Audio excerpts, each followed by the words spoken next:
Dali, Dali, Dali, wake up. You're crushing me. Ding Dali felt groggy, his head throbbing painfully, his whole body swelling, as if it were about to explode. The pain of being torn by zombies seemed to drain away from his body, replaced by limp weakness, as if his strength had been drained away along with it. He opened his eyes groggily, and the first thing he saw was a vast expanse of white. Wait, where's this? Didn't I die at the hands of the Corpse King? Damn that Corpse King. Before he mutated, he definitely couldn't have been a decent guy. The thought of dying in such a humiliating way made Ding Dali gnash his teeth. He rubbed his throbbing, dizzy head, and was just about to look around when the woman beneath him let out another coquettish cry. Dali, Dali, are you having another episode? The speaker was a pretty nurse in uniform. The glaring light around him made it hard to open his eyes. After squinting and making out the woman's face, Ding Dali was stunned for a moment, then grabbed her arms with both hands, staring at her in disbelief. You're Feng Linwan. Weren't you dead? Hearing this, the woman beat Ding Dali twice with her delicate fists, but no reproach appeared on her face. Oh Dali, be gentler. What's gotten into you? Get off me first. Should I call a doctor? Ding Dali rolled off to one side and sat blankly on the floor, his hands constantly touching all parts of his body. Feng Linwan quickly got up, watching his strange behavior, and spoke softly while straightening her clothes.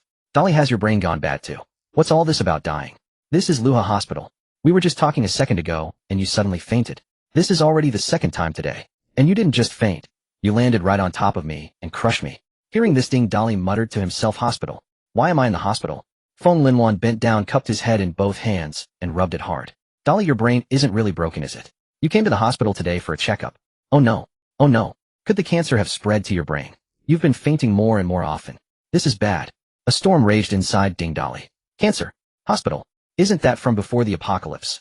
I've been reborn. He looked up at Feng Linwan suspiciously. Shaoan. What's the date today? Seeing him ask in a serious tone while his eyes kept wandering elsewhere, Feng Linwan straightened up, covered her chest with her hands, blushed, and whispered, what are you staring at? Today is May 19th. We made an appointment for your checkup today. Don't you remember? Her words further confirmed Ding Dali's suspicion, and his heart filled with ecstasy. I really was reborn. Damn it. Heaven hasn't abandoned me. Heaven has given me a chance to start all over. All those people from my past life. I will make you suffer before you die. Only then will the hatred in my heart be avenged. At this thought, Ding Dali's eyes turned bloodshot, and he burst into wild laughter, but after only 2 laughs, a violent coughing fit nearly coughed out his lungs. Cough, cough, cough. Damn, I almost forgot. Right now I'm a pathetic terminal cancer patient with only a month to live. Ding Dali grabbed the bed beside him to stand up, but the violent coughing had made his whole body ache. He got halfway up and then plopped back down. Seeing this, Feng Linwan hurried over to support him. Though illness had made Ding Dali very thin, he was still a man. With her limited strength, she had to press her whole body against his just to barely hold him up. Just then a buzzing vibration came from somewhere. Dali, where did you put your phone?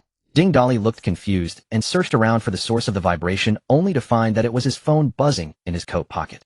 Feng Linwan helped him sit on the edge of the bed, then blushing deeply hurried to the side and pretended to pour water to ease the awkwardness. Dali, your illness is getting worse and worse. The doctor said.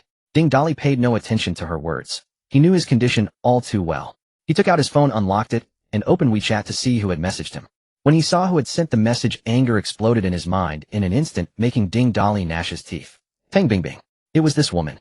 In his past life, she had also called him on this very day, and on the other end had been a creaking sound and her rapid, heavy breathing.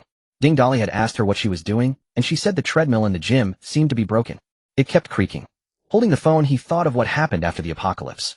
Ding Dali, having gained special abilities, went straight to Taiyinghua Hotel to find the trapped Tang Bingbing. After overcoming countless obstacles and finally seeing the bedraggled Tang Bingbing, Ding Dali actually fell for the woman's lies. She said she had come to the hotel to do part-time work, and the man beside her, Chen Sicheng, was only her boss. The hotel really was Chen Sicheng's family property, but the boss and part-time employee act was a cosplay roleplay for their sexual kicks. And at that time, Ding Dali saved them without the slightest doubt. Relying on his awakened ability, he led them through the apocalypse, and even helped them awaken abilities too. Later they established an apocalypse base. During that time, Tang Bingbing behaved meekly and obediently, while Chen Sicheng treated him like a sworn brother. Until 2 years into the apocalypse, when Ding Dali was on the verge of breaking through to a 6th-rank awakener, a 6th-rank Corpse King suddenly led a large-scale zombie horde to surround the base.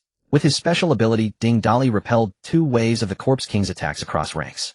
But just as he was growing exhausted, the Corpse King launched a 3rd attack, and Ding Dali barely drove it back at the cost of severe injuries. Clutching his wounds, he staggered back to his own room to heal, only to walk in on Tang Bingbing and Chen Sicheng in the act.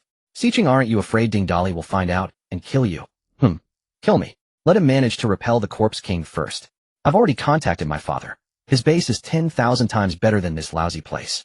When the time comes, well, take the base's supplies and defect to my dad. Even if this place is destroyed, so be it. Let those lowlifes hold off the zombie horde.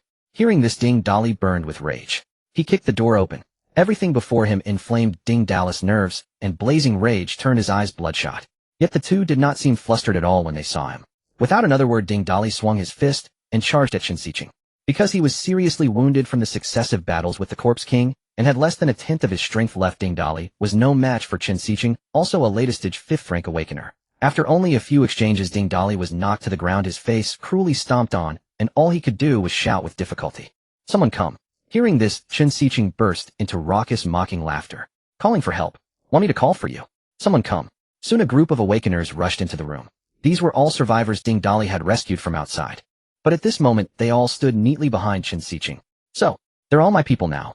I have a bigger base and better conditions. Why would they follow you? Oh, I forgot to tell you, the few trusted subordinates you sent out on missions were all framed by me and Tang Bingbing. You idiot, you actually believed they had betrayed you. All right. Your right-hand men were also killed by us. It wasn't an accident. Huh. At this, the whole room burst into laughter. Chen Sicheng pulled the disheveled Tang Bingbing into his arms with a lecherous smile. When Tang Bingbing called you to save her at the hotel, she was dressed as a maid and moaning from her roleplay. And you actually ran over happily to rescue her. Huh. I really want to cut open your brain to see what's inside. Nestled in Chen Sicheng's arms, Tang Bingbing put on a coy, spoiled look and whined of Sicheng. Sicheng, why say so much to this waste? Look at how pathetic he is, like a dog. Chen Sicheng laughed again, the laughter wild and cold. Huh. A dog. Wasn't he always a dog? And he licked you quite comfortably. Huh. Listening to the sarcastic words of this shameless couple, Ding Dali asked with bloodshot eyes, word by word, Tang Bingbing, why did you betray me? Tang Bingbing swayed her hips as she walked up to Ding Dali, and said with a face full of ridicule, even at this point you still ask why? How stupid and pitiful. If you want to know why, wait for the next life.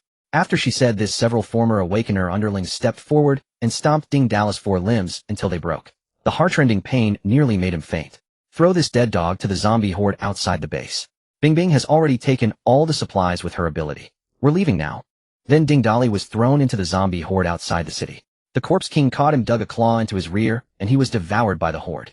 Remembering this from his past life, Ding Dali's anus involuntarily tightened, and then he fell into a bout of self-mockery.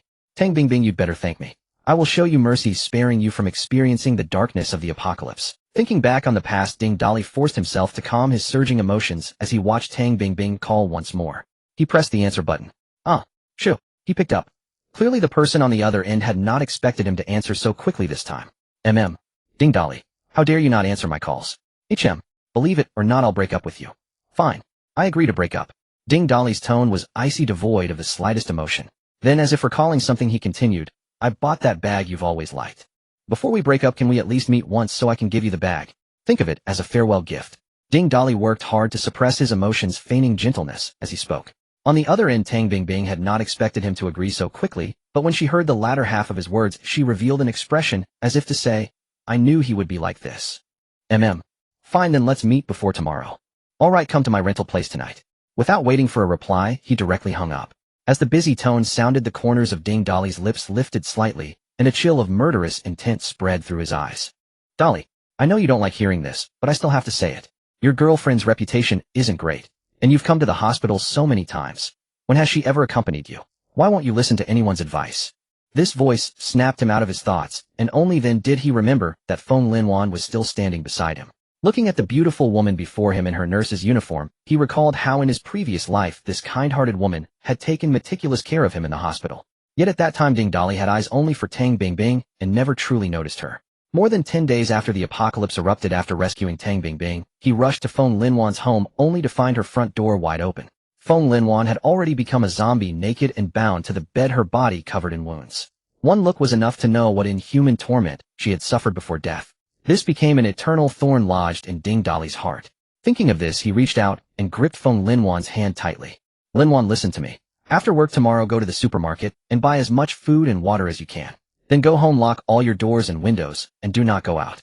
No matter who knocks, do not open the door. Wait for me to come to you. Feng Linwan did not understand, but with her hand held in his, she felt a bit shy, her face flushing all the way to the tips of her ears. Dali, what do you mean? Why are you acting so strange today? Don't tell me the cancer cells have really spread to your brain. Just do as I say. There's no point in my explaining everything now. After you sleep tomorrow night and wake up, you'll understand why. Alright then. Only when Ding Dali saw her agree did he nod in satisfaction and brace himself with both hands to stand up. Feng Linwan, seeing this, was about to help him, but Ding Dali lifted a hand to stop her. It's fine. I can manage on my own. I'll head back first. You must remember what I said.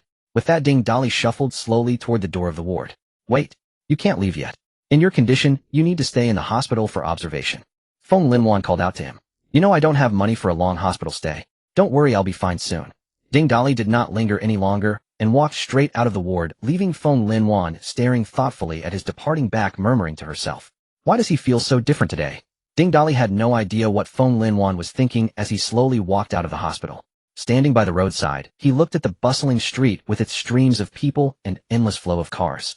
Spreading his arms to feel the warmth of the sunlight, he took a deep breath of the exhaust of human civilization. Civilization, long time no see. He muttered, only to be seized by a fit of violent coughing that racked his entire body, making him shiver with pain. Damn this wretched body. The most urgent task now is to find a way to awaken before the apocalypse arrives. In this state, I have to rest just to climb a flight of stairs, let alone take revenge. Others might desperately hope the apocalypse never comes, but for Ding Dali it was different. He had only a few days left to live. The onset of the apocalypse would instead become his chance to survive. Around midnight tomorrow, a dense fog would shroud the entire globe, and under that fog most plants and animals would enter a frenzy of evolution. Meanwhile, 80% of humanity would transform into bloodthirsty zombies, evolving along bizarre paths. Among the remaining survivors, only a very small number would, on the night the fog descended, awaken all kinds of abilities. These people were called natural awakened. Those who did not awaken later discovered that by devouring the crystal cores within other evolved creatures, they too could initiate evolution and become awakened. This cataclysm was the end of the world for humankind, for humans would no longer be the rulers of Earth. Yet for plants and animals, it was a carnival of evolution, as all life stood at the same starting line in that moment. At first, everyone thought that great fog had appeared without warning. Only much later in the apocalypse did people realize that in fact there had been signs before the fog descended. Before the fog came, mysterious sinkholes appeared in remote corners of the world. Mountain peaks and dense forests, Gobi deserts, and barren wilderness. According to those who had stumbled upon them, you could not see anything inside the pits, for they were choked with dense mist. If the mist in those sinkholes is the same as the fog that will envelop the world, then it must also have the power to trigger awakening. In my past life, I was a natural awakened. This time I'll take a gamble and enter a sinkhole to awaken in advance. If I remember correctly, the sinkhole closest to Jingdu City in my previous life was in the Baiwa Mountain Nature Reserve in the Jingxi mountain range. With that thought, Ding Dali went to a nearby supermarket to buy several lengths of rope, then hailed a rideshare straight to Baiwa Mountain. Baiwa Mountain lay to the west of Jingdu City, while Ding Dali lived in the east. As the car threaded through one street after another, the traffic and lights outside the window felt to him like scenes from another lifetime. Watching the scenery, perhaps because of his frail body, Ding Dali gradually drifted into a deep sleep. When he opened his eyes again, they had already entered the mountains. After the car drove along a mountain road for a while, it stopped outside a village at the foot of a hill. Getting out, Ding Dali followed the mountain path into the village. In his previous life, he had once come to this village by chance. He had met a local survivor here who told him that before the fog descended, he had gone into the mountains to look for wild walnuts and happened upon a suddenly formed deep pit.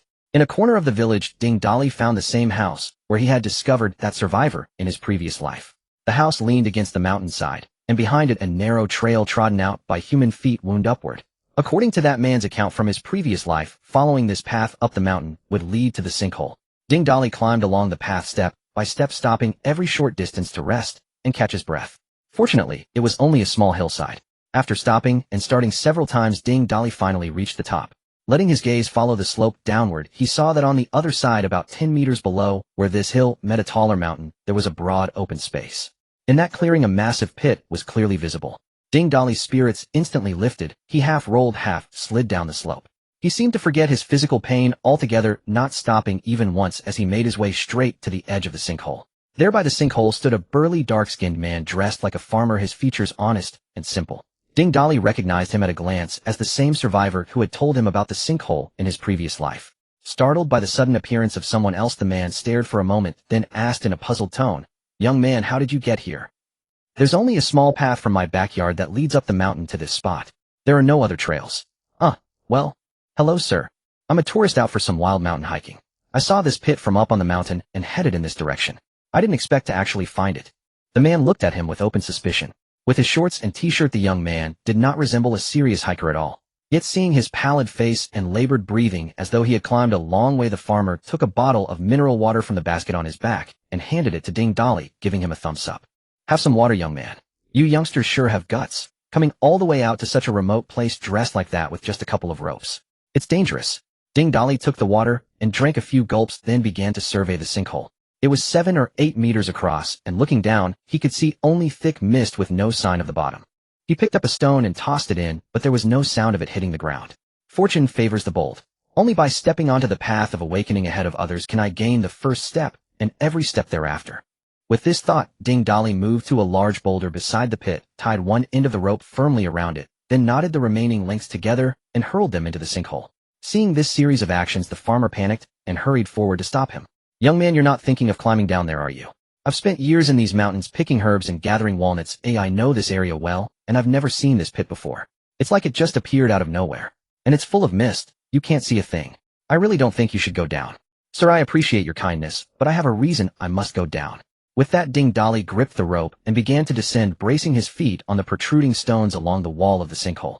Watching Ding Dali's figure slowly disappear into the mist within the pit, the farmer sighed with emotion. What are youngsters eating these days to grow such nerves of steel? Not only brave, but meddlesome too, jumping into a pit like this. Don't they learn from all those accidents people have in online adventure and hiking videos? At this moment, Ding Dali had no idea what the farmer was thinking, nor did he have the leisure to care. After climbing about 3 meters down the wall of the pit, the tips of his feet finally brushed against the mist. The instant he touched the fog, a familiar pain swept through his entire body. Gritting his teeth, Ding Dali clung to the rope and continued downward, even as his heart surged with wild joy. Just as I thought. The mist in this suddenly formed sinkhole is exactly the same as the fog that will engulf the world. This searing pain is the sign of my body evolving. Once the fog completely enveloped his body, its particles were like countless bloodthirsty flesh-eating insects burrowing madly into him. Damn. Back then, awakening came from only trace amounts of fog seeping through doors and windows. I never imagined mist this concentrated would be so overwhelming. The pain burrowing into his very bones quickly became unbearable. His consciousness wavered, and his grip on the rope suddenly gave way. Ding Dali's entire body plunged into the depths of the sinkhole. As he fell racked with agony, and on the verge of losing consciousness, he dimly sensed a point of light within the mist streaking toward him. Then everything went dark. Drip, drip, drip. Water fell drop by drop, tracing a path down his cheek to the corner of Ding Dali's mouth. His throat moved slightly as a cool, sweet sensation stimulated his taste buds. Ding Dali's eyes snapped open. He looked around, but all he could see was thick, impenetrable fog. Ha ha ha, I didn't die from the fall. He clenched his fists, feeling the changes in his body. His once frail form now surged with an unending wellspring of power, and his spirit felt incredibly sharp. It was as if a dried-up riverbed had suddenly been flooded with a raging torrent. Ding Dali focused his mind once more, concentrating deeply. He could sense a black hole within him capable of devouring everything in its path and converting it to his own strength. This was the very ability to devour that he had awakened in his past life. He had encountered countless awakened individuals and witnessed all manner of rare abilities, yet never once had he met another with the same power as his. Devour, as its name suggested, allowed him to enhance his physical prowess by consuming the corpses of other beings. In his past life, Ding Dali had slowly grown into a powerhouse by devouring zombies and mutated beasts. Strange. This ability feels different from my past life. It seems stronger, capable of consuming so much more. Could it be because I came into direct contact with the fog? Forget it, this isn't the time to think about that. I don't even know how long I was unconscious. He reached into his pants pocket. Good thing my phone is still here. He turned it on and checked the time. It had been less than half an hour since he had fallen into the pit. He turned on his phone's flashlight, illuminating the area within half a meter around him. Ding Dali realized he wasn't at the bottom of the sinkhole, but was instead suspended, held aloft by something. Looking closely, he saw it was a tangled network of plant roots intricately woven like a giant web. Seems like some plants were also mutated by the fog. Good thing these roots were here. Who knows how deep this pit goes. I was too reckless in my quest for revenge. Ding Dali shuddered at the thought, then began to climb along the roots towards the sinkhole wall. When he reached the wall again, the flashlight beam caught glinting crystal-like objects embedded within it. He moved closer to inspect them, and a cry of surprise escaped his lips. Energy cores. This pit is definitely strange. To think there are this many energy cores. Energy cores are crystalline substances found within plants and animals that have undergone evolution and awakening. They contain evolutionary energy with different levels holding different amounts. And here the walls of the sinkhole were studded with them, big and small. Most were low-tier cores with only a few first-tier ones scattered among them. But even a single low-tier core could turn an ordinary person into an awakened. Without hesitation, Ding Dali pried a low-tier core from the wall. Normal people would have to swallow a core to absorb it, but Ding Dali was different. He activated his devour ability with a thought. The low-tier core in his palm dissolved into a stream of energy that surged into his body. He felt a jolt of clarity in his mind, and his physical form was noticeably strengthened. Haha, these are definitely energy cores. I've hit the jackpot. Without a second thought, Ding Dali pried another few low-tier cores from the wall. Devour. He pried off a few more. Devour. Ding. Detecting. Devour. Stop. Please. Wait. What the hell? Did I just hear some strange voice? You foolish human, if you just. Devour. Wait. Human. Meeting me is your lucky day, you should devour. Wait. Can you just let me finish a goddamn sentence? Devour. Boss. Master. Wait. I surrender. Please stop. I can't take it anymore. Hearing the voice in his head given, Ding Dali finally spoke. What's the matter? Not so cocky now. Tell me, what exactly are you, and why are you inside my head? Boss. Don't you read web novels? Cut the crap. They'll just devour you. Boss. I'm a system. When you fell into the sinkhole, I entered your body waiting for you to become a low-tier awakened so I could bind to you. When you absorbed that energy core, just now you were about to break through, so I appeared. I was just about to bind when I was almost dissolved by that strange power in your body. A system? What kind of system are you? What do you do? Boss, I am the blessings of many offspring system. By completing acts of species reproduction, you will receive corresponding rewards. I am your perfect partner for reaching the pinnacle of life in the apocalypse. The ultimate choice for striding sideways through the new world. Ding Dali remained unmoved, scoffing. Oh, there's no such thing as a free lunch. There must be a catch. And if you were really that powerful, why would you be afraid of my just awakened devourability? I think I should just devour you. Maybe you'll get some real benefits from it. Boss. No. There is a catch, all right. I provide you with help, and in return you provide me with a portion of the evolutionary energy you absorb to help me grow. It means you'll need twice the energy to evolve in the future, but I promise it's worth it. As for why I'm afraid of your ability, I'm puzzled too. I just scanned your body. You have many special cells, and at their density, they should have killed any normal person long ago. I don't know why you're still alive. But these cells underwent some change during your awakening, and they've made your ability different. The electronic voice in his head answered cautiously, fearing that Ding Dali would activate his devour ability again. Ding Dali was shocked by this revelation, but he also pondered it silently. What it says might be true. Could it be those spreading cancer cells? I remember reading an interesting theory online that cancer cells are actually trying to evolve the human body, but our bodies just can't handle the transformation yet. Before Ding Dali could respond, the voice in his head continued. Boss, your devour ability has limitless potential. Please let me tag along. Tell me about your origins. And are there other systems out there? I am not really sure. Devour. Boss, I really don't know. When I woke up, I was already in this sinkhole. I don't have any memories of my origins. But I know there are other systems. Absorbing them would make me more complete, and I might be able to remember more. Ding Dali weighed the pros and cons. It seemed harmless to keep the system around, and its appearance in this mysterious sinkhole must be significant. Since there were benefits to be gained, he might as well keep it, and see what connection it had to this damn apocalypse. Fine, you can stay with me. How do I bind you? But let me warn you, don't try any tricks, or I won't hesitate to devour you. Hearing this, the voice in his head seemed to become overjoyed. Boss, no binding needed. You've already absorbed a part of my data, so we're inseparable now. Besides getting rewards from system tasks, you can also inspect the data of anything. And I can act as your personal storage. I have a 10 cubic meter inventory space you can access anytime. Oh, then let's check my own stats. The moment the thought crossed Ding Dali's mind, a series of data appeared in his mind, like a computer screen in his head. Name: Ding Dali, awakened strength 48, speed 48, stamina 48, spirit 50, ability devour. System: how does this compare to a normal person? There's a huge difference. A normal person's stats cap out at 5, though some gifted individuals might exceed 5 in one area. You're considered an awakened when all stats exceed 10, and a low-tier awakened when they all exceed 50. So Earthlings really are all weaklings. But wait, that's not right. The low-tier core I just absorbed should have been more than enough to make me a low-tier awakened. You absorbed the energy, didn't you? Boss, I need energy to grow too. So, Ding Dali didn't mind. He pried another low-tier core from the wall and absorbed it, continuing until he felt his internal energy reach a state of saturation. This feeling was familiar to him. All he had to do was channel the energy through his body to break through. After a wave of intense pain swept through his body, he broke through to the low-tier awakened stage. He checked his stats again. Name: Ding Dali, human, low-tier, awakened strength 55, speed 55, stamina 55, spirit 60, ability devour. Though the numbers only changed by a few points, his physical body had undergone a qualitative leap. His overall strength was now incomparable to what it was before his breakthrough. The apocalypse hasn't even started, and I'm already a low-tier awakened. It's time to go out and get my revenge. He continued to pry energy cores from the sinkhole wall, and with a thought they vanished into a void space. Another thought brought one back into his hand. Not bad. This storage space of yours is pretty handy. Of course. Glad you like it, boss. When I level up this space we'll get even bigger. Ding Dali ignored the system and quickened his pace, collecting every core he could reach.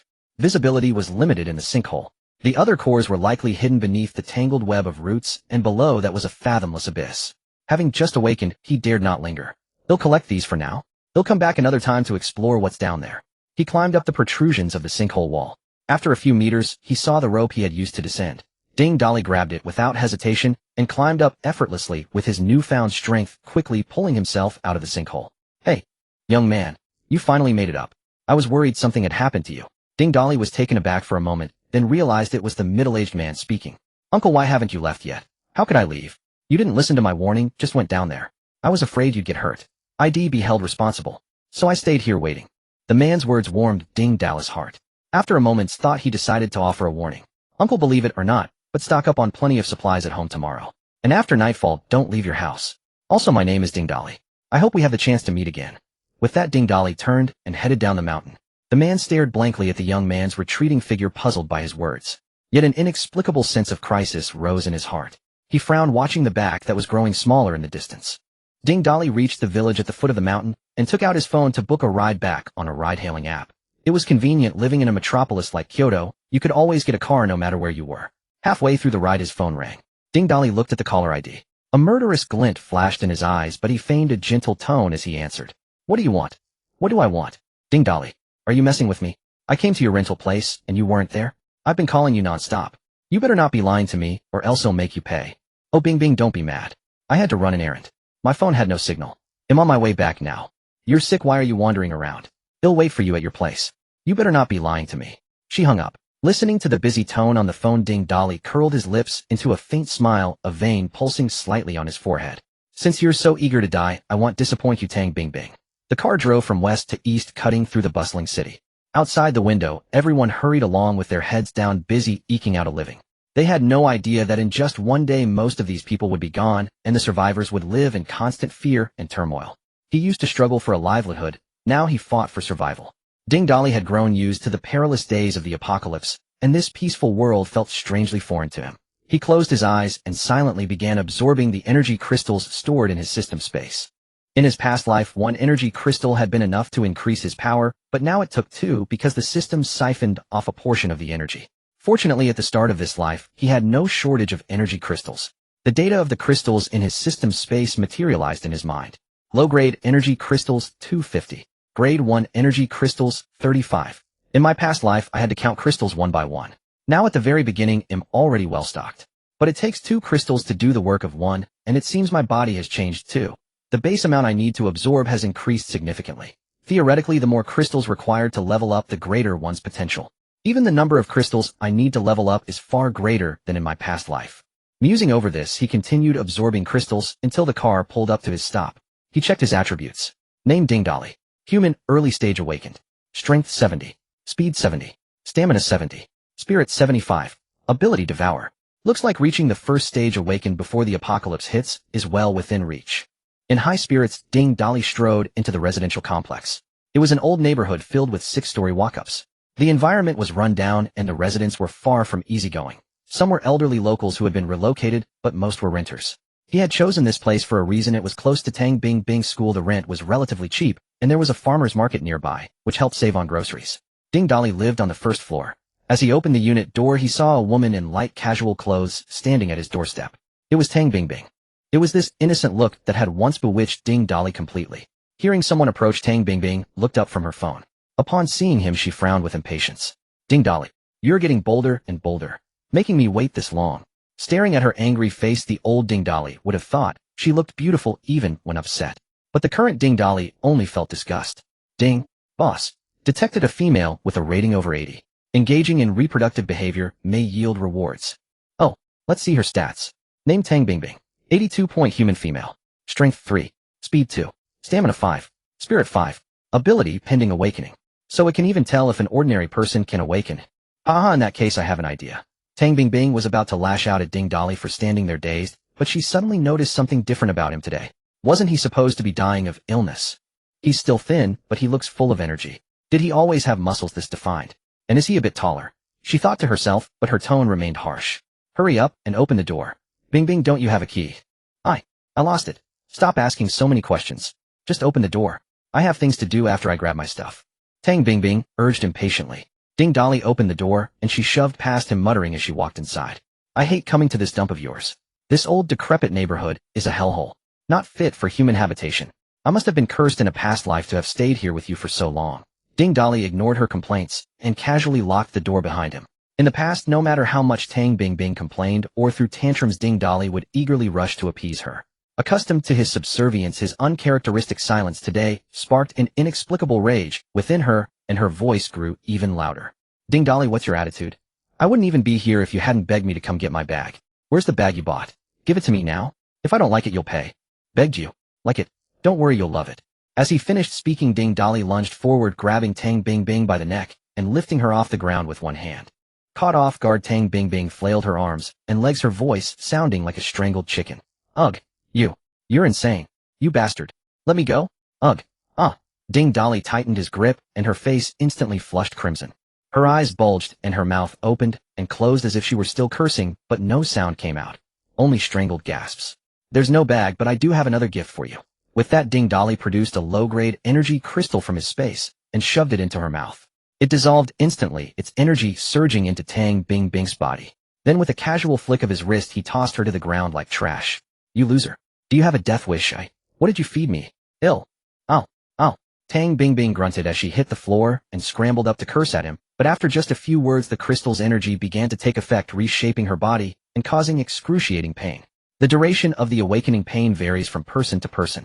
Those with better physiques might endure it for a few minutes, while those weaker could suffer for tens of minutes. But it never exceeds an hour. If it does, the awakening fails, and the person turns into a zombie.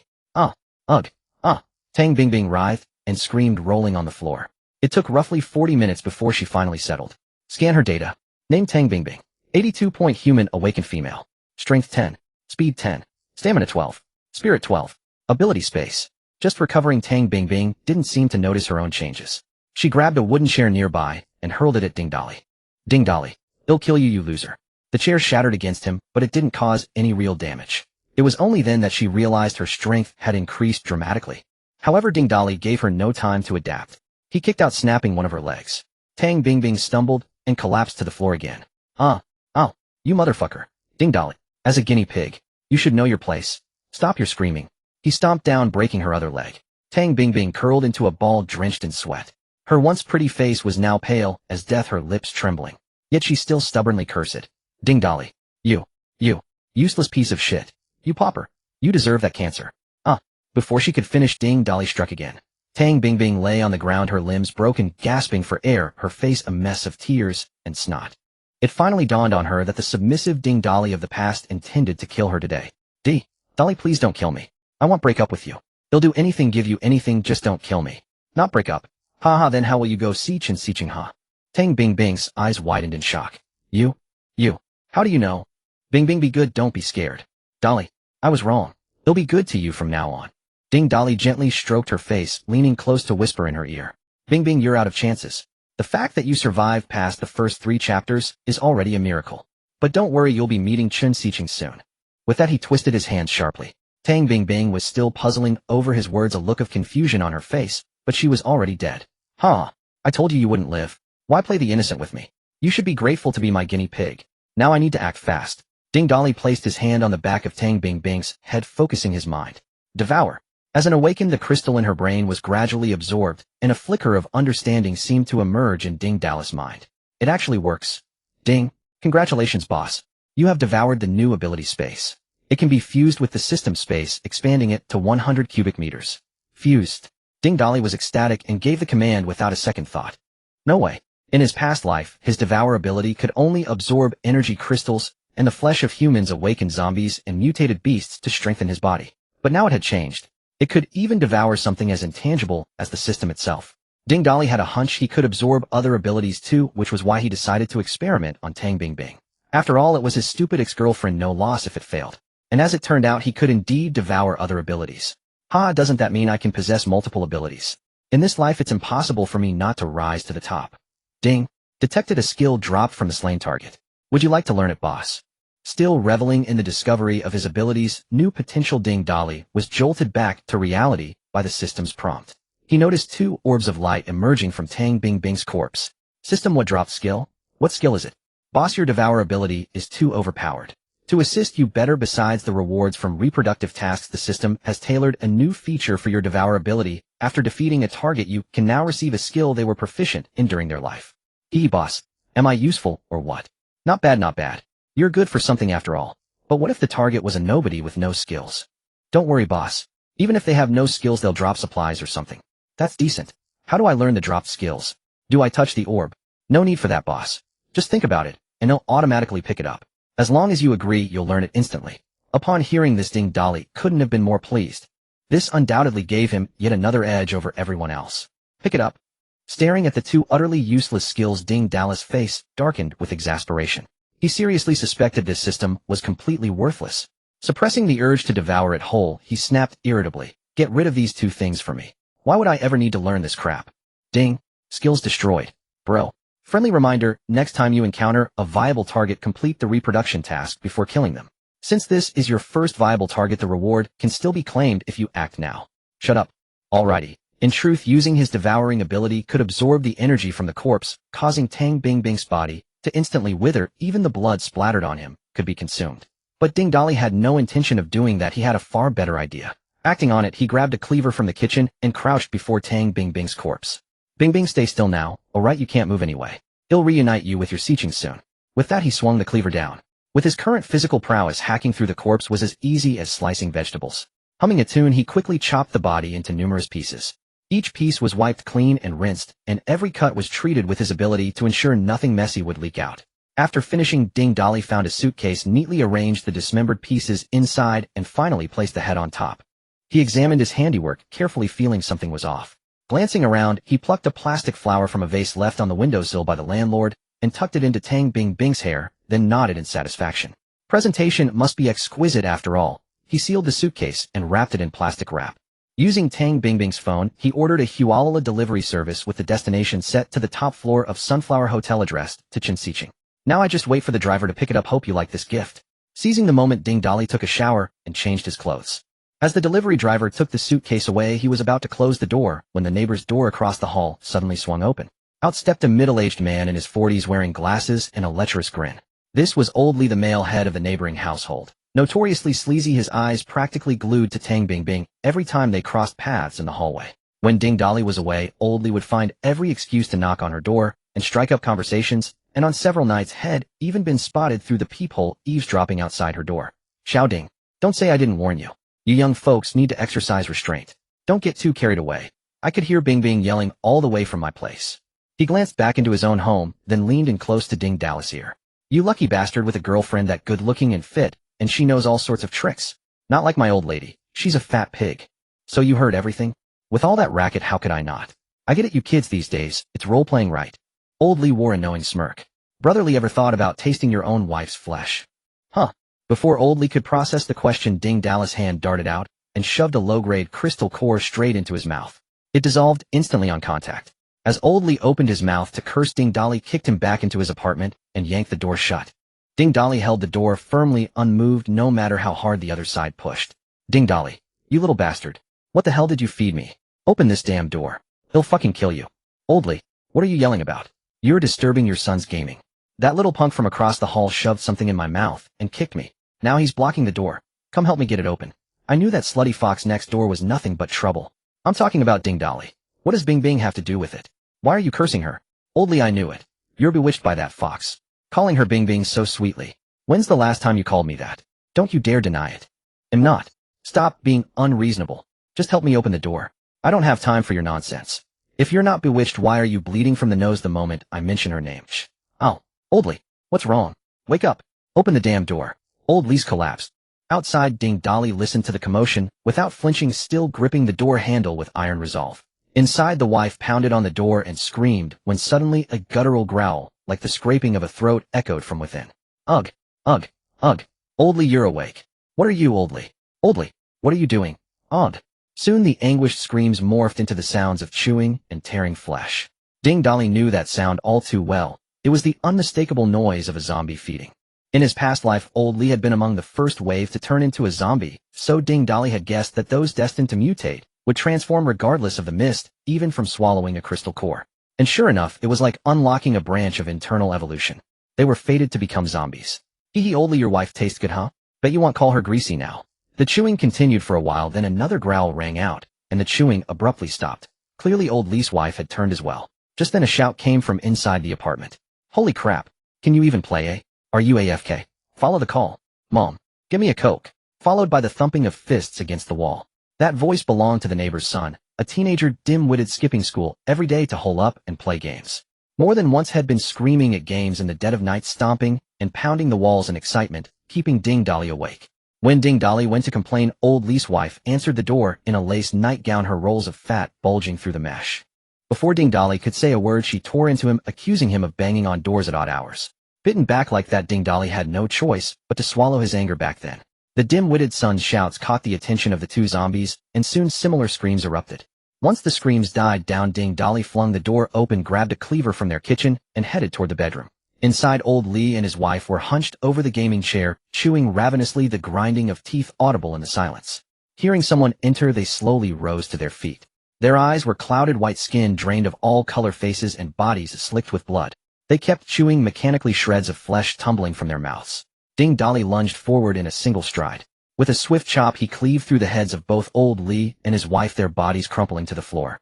Two glowing orbs dropped from them, and the system automatically collected the crystal cores from their brains along with the orbs, which contained food and water rewards with no special skills. Fucking useless trash. Ding Dali spat at the corpses, cursing under his breath. At that moment, the dim-witted son gnawed to a mess in the gaming chair, jolted awake with a howl. His belly was hollowed out, his upper and lower body completely severed. He could only twist his head and wail, reaching out with both hands toward Ding Dali in futile desperation. Scared the shit out of me. Always making noise. Still howling even as a zombie. With that, he split the boy's head clean off. Ding. Skill acquired, gaming mastery. Learn it. Get lost. Alrighty. Surveying the 3 corpses in the room, and the 3 extra low-grade energy cores, 5 bottles of mineral water, and 3 egg-stuffed pancakes in his inventory. The whole family neat and tidy, 1 core traded for 3, profit. Plus water and eggs. Wait. Egg-stuffed pancakes. What the hell is that? Bro, the loot dropped by targets is random, tied to what they possessed in life. Meanwhile, at the front desk of the Sunflower Hotel, a tall, attractive receptionist in a tight white shirt and short skirt was on the phone. Mr. Chen, a delivery driver from Hualala has brought a suitcase addressed to you. A lazy, puzzled voice came through the receiver. Who sent it? The sender is listed as Tang Bingbing. Oh, her again. What little surprise is she up to this time? Bring the suitcase up. The receptionist frowned slightly, hesitated for a moment, but replied softly. Very well, Mr. Chen. He'll bring it right up. The entire top floor of the Sunflower Hotel was Chen Sicheng's private residence, lavishly decorated and equipped with numerous entertainment facilities. He often caroused here with his sycophantic friends and frequently paraded various beauties in and out. That's just how the world works. Some are born in Rome while others are born to be beasts of burden. People like Chen Sicheng didn't need to work hard. All they had to do was eat, drink, and enjoy themselves, and their family would still hand them businesses to manage. 4 young men lounged on a large sofa. The one in the center, the apparent leader, wore a floral shirt with his chest partially exposed. A large piece of Hitian jade hung from his neck. His features were utterly unremarkable, the kind you'd lose in a crowd. However, his thin face bore a pair of narrow, elongated eyes that hinted at cunning. As he raised his glass and clinked it with the other 3, his gaze drifted appreciatively towards 3 beauties in skimpy bikinis swimming in the pool across from the sofa. 4 young men lounged on a large sofa. The one in the center, the apparent leader, wore a floral shirt with his chest partially exposed. A large piece of Hitian jade hung from his neck. It's more fun to snatch something from someone else. And the real kicker is letting her idiot boyfriend know once I'm done with her. Don't worry, once I'm bored, she'll be all yours. Haha, Brother Chen knows how to have fun. The other 2 young men sidled over, and one of them spoke up. Brother Chen, aren't you interested in the receptionist from downstairs? Why not just take her when she comes up? Exactly. That girl downstairs is a real gem. She's got the figure and the face. She's way prettier than Tang Bingbing. Chen Sicheng took a sip of red wine, his eyes narrowing as he savored the taste on his palate. He slowly spoke. That one's a genuine wild mare. You can't force it. To tame a wild horse, you have to do it slowly. Just then the doorbell rang. With a nod from Chen Sicheng, the 2 security guards by the door opened it. The receptionist walked in, dragging a suitcase wrapped in plastic film. Mr. Chen, this is the suitcase Miss Tang Bingbing sent you. Chen Sicheng rose, circled around the receptionist, his gaze openly raking over her figure. Then he reached out and patted her shoulder. You Xiaoyu, has work been tough lately? Just say the word, and I can get you an easier position. Name your salary. The receptionist Yu Xiaoyu instinctively flinched away from his hand on her shoulder, lowered her head slightly, and took 2 steps back. Mr. Chen, the item has been delivered. They'll head back to work now. With that she fled the room. The young men behind Chen Sicheng hooted with laughter.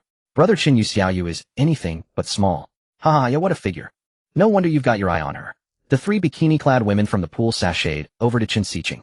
The tallest one wrapped her arms around his waist, pressing her entire upper body against him, her silicone implants squishing out of shape, and cooed. Brother Chen, don't forget your old flames for the new ones. The other 2 women chimed in. That's right, we 3 sisters are counting on you. Brother Chen, stop. Chen Sicheng's hand had somehow found its way to the woman's waist and given her a pinch.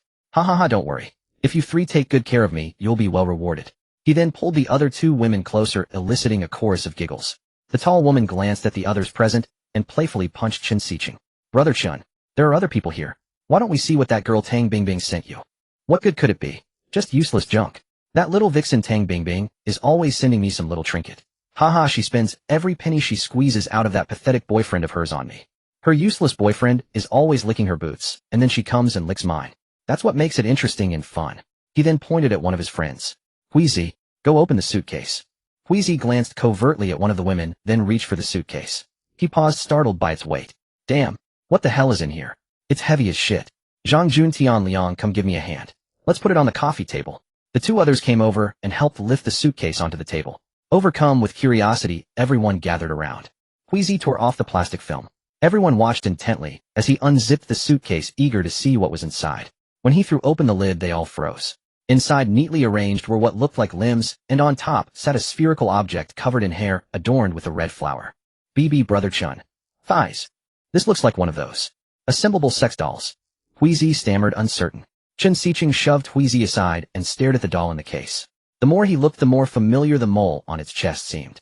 After a moment's hesitation, he slowly reached out and brushed the hair away from the spherical object's face. Holy shit. Holy shit. It's a fucking person. Fuck. Chen Sicheng stumbled backward, falling hard on his ass. His shout sent everyone scrambling away, and the women screamed in terror. Sitting on the floor, he stared at the contents of the suitcase. Tang Bingbing, her face ashen, stared back at him with wide, unseeing eyes. The eyes that once held a watery charm were now devoid of life. Her cherry lips, which he had been so enamored with, were parted and colorless. The more he looked, the more nauseating and terrifying it became. Finally, he couldn't hold it in any longer. His crotch grew warm as he pissed himself. Chen Sicheng, relying on his family's wealth and power, wasn't a stranger to having people killed. He could easily pay someone to eliminate a person. But seeing it with his own eyes, seeing a body broken into pieces like a Lego set, struck genuine terror into his heart. Do villains feel fear? The answer is a resounding yes. Villains are reckless only because they haven't met someone more evil than themselves. The security guards at the door rushed over upon hearing the screams. Seeing his wet pants, they asked, Mr. Chen, DDOU. Need a change of clothes. Stop fucking around. Call the police. The guard quickly called the police while the others in the room hurried to hide anything incriminating. Chen Sicheng went to change his pants. Once he had calmed down, he pulled out his phone and dialed Tang Bingbing's number. Ding. Dali, engrossed in absorbing the crystal core, was interrupted by a persistent ringing. Frowning slightly, he pulled out his phone only to realize it wasn't his. Searching around, he found it was Tang Bingbing's phone, which he had tossed aside. Seeing the caller ID read Brother Sicheng, Ding. Dali decisively answered the call. Young Master Chen, how is it? Do you like the gift? Who the hell is this? You called me and you're asking who I am. This is Tang Bingbing's phone. Are you that idiot boyfriend of Bingbing's? Young Master Chen, your words are certainly not polite. But rest assured, I will find you soon enough. You will be the next to die. You crazy lunatic. I've already called the police. You can't escape. You think a worthless nobody like you can come after me. Ridiculous. Daring to oppose me. Even if you somehow dodge the police, I will destroy you. Chen Sicheng on the other end continued to spew threats, but Ding. Dali simply hung up and turned off the phone. Damn, so much useless talk. You're a villain, and you're calling the police. Meanwhile, Chen Sicheng was in the middle of his tirade when the call was abruptly cut off. He tried calling back only to find the phone was off. In a fit of rage, he hurled his own phone to the ground, shattering it into pieces. Bastard. That worthless scum. He'll make you pay with your life. Hearing Chen Sicheng's fury, Zhang Jun knocked on the door. Brother Chen, the police have been notified and the room has been cleaned up. Zhang Jun, get in here. Zhang Jun entered and saw Chen Sicheng standing by the window, his face red with anger, and asked in a low voice. But we've already called the police. It doesn't matter. Tell them to act on the situation. It's best if they can get to him before the police. If the police get there first, have the guys inside, make his life a living hell. Got it, brother. I'm on it right now. But we've already called the police. It doesn't matter. Tell them to act on the situation. It's best if they can get to him before the police. If the police get there first, have the guys inside, make his life a living hell. Got it, brother. I'm on it right now. With that, Zhang Jun left to make the calls. Chen Sicheng stood by the window gazing out at the city lights as night fell and muttered through clenched teeth, "Little brat, you dare oppose me. Let's see how you die." Meanwhile, Ding Dali, unaware of the threat against him, was leisurely strolling toward the nearby Riverside Park. Although his current strength meant he didn't need to fear the police, the apocalypse was still a day away. Better to avoid trouble and find a secluded spot to absorb the crystal core. Why not stockpile supplies? Ding Dali had less than 300 yuan left in his pocket, hardly enough for anything. And resorting to open robbery now was hardly wise. The apocalypse was imminent. When it came, he could just take whatever he wanted. And as long as he was strong enough, the supplies he gathered were his, and the supplies others gathered were also his. Of course, that wasn't stealing, or it was taking. Besides, with the system by his side, if he needed supplies, he just had to kill for them. Ding Dali walked in a roundabout way, avoiding main roads and sticking to dimly lit alleys and residential areas. This was to avoid surveillance cameras. After all, with the country's advanced monitoring, walking down a main road would get him found in minutes. But many alleys with poor lighting were barely visible on camera, especially in old residential areas where the surveillance was practically useless at night. Don't argue with him. Ding Dali had once worked as a security guard in a nearby old neighborhood. At night, the monitors showed nothing but a white blur. Halfway there, his phone buzzed with a voice call from Phone Linwan. Ding Dali glanced at it and answered. Phone Linwan's voice on the other end sounded anxious. "Dali, what did you do? The police just came to my house asking about you. Tell me, did you do something stupid? If you need money, just tell me. I have a few tens of thousands. Whatever you do, don't do anything reckless." What did you tell them? What could I say? I just said you're a patient at our hospital. I don't know anything else. Dali will transfer the money to you after we hang up. It should tide you over. No need. Use the money to buy water and food. Remember what I told you, don't go to work. Lock your doors and windows. Dali, what about you? If you need money, just tell me. I have a few tens of thousands. Whatever you do, don't do anything reckless. What did you tell them? What could I say? I just said you're a patient at our hospital. I don't know anything else. Dali will transfer the money to you after we hang up. It should tide you over. Honest Building Materials replied. How could I not? It's right below us, Unit 1, Floor 1, Oi Building 4. Spicy Peter asked, Honest Building Materials, tell us more. Honest Building Materials continued, so the guy renting on the first floor might be involved in a murder case. When the police came to investigate, they accidentally found blood seeping from the door of the unit opposite his. They knocked, but no one answered. When they broke the door down the scene, a family of 3 was laid out neatly in the living room. Their bodies were mutilated, and the whole place was covered in blood. The strangest part was that all 3 bodies were shriveled up, as if they'd been dried out. Spicy Peter, whoa, really? Honest Building Materials, of course it's true. I live right above them. I'm so scared I can't sleep tonight. Piao Piao Yuxian, I can confirm it's true. I just got off work and saw them carrying the bodies out. Spicy Peter, bro, where do you work? Piao Piao Yuxian, hook me up. Hua Kai Fu Gui, that damn murderer. He should be fried in oil. Property values in our neighborhood are doomed now. Insurance advisor, property values doomed 1. Walker without bounds, property values doomed 1. Princess who loves cats, right. It's terrifying to have a murderer in the neighborhood. They should catch him and shoot him. Also, everyone, could you donate some money? I want to buy cat food for the stray cats. Spicy Peter, princess who loves cats with a name like that. I thought you were a fairy, but your profile picture is Aunt Lee. Auntie, you're over 60. Give the princess act a rest. Princess who loves cats, which building are you, little brat, from? Why didn't the murderer get you? Protecting our peace. I advise you all to watch what you say. The so-called murderer you're talking about is in this group. Spicy Peter, holy crap. And let's see. Protecting our peace. Ding ding hen, Dali. Spicy Peter, I bow to the master. Ding ding hen, Dali. Hua Kai Fu Gui, what's there to be afraid of? He's long gone. The police have posted a notice. For deaths are suspected to be linked to him. There's a reward for information on his whereabouts. Honest Building Materials, the first floor is a rental. With something like this happening, the landlord is in for a rough time. Ding Dali skimmed through the rest of the messages, all of which were about him. He turned off his phone. Reading their chatter was pointless.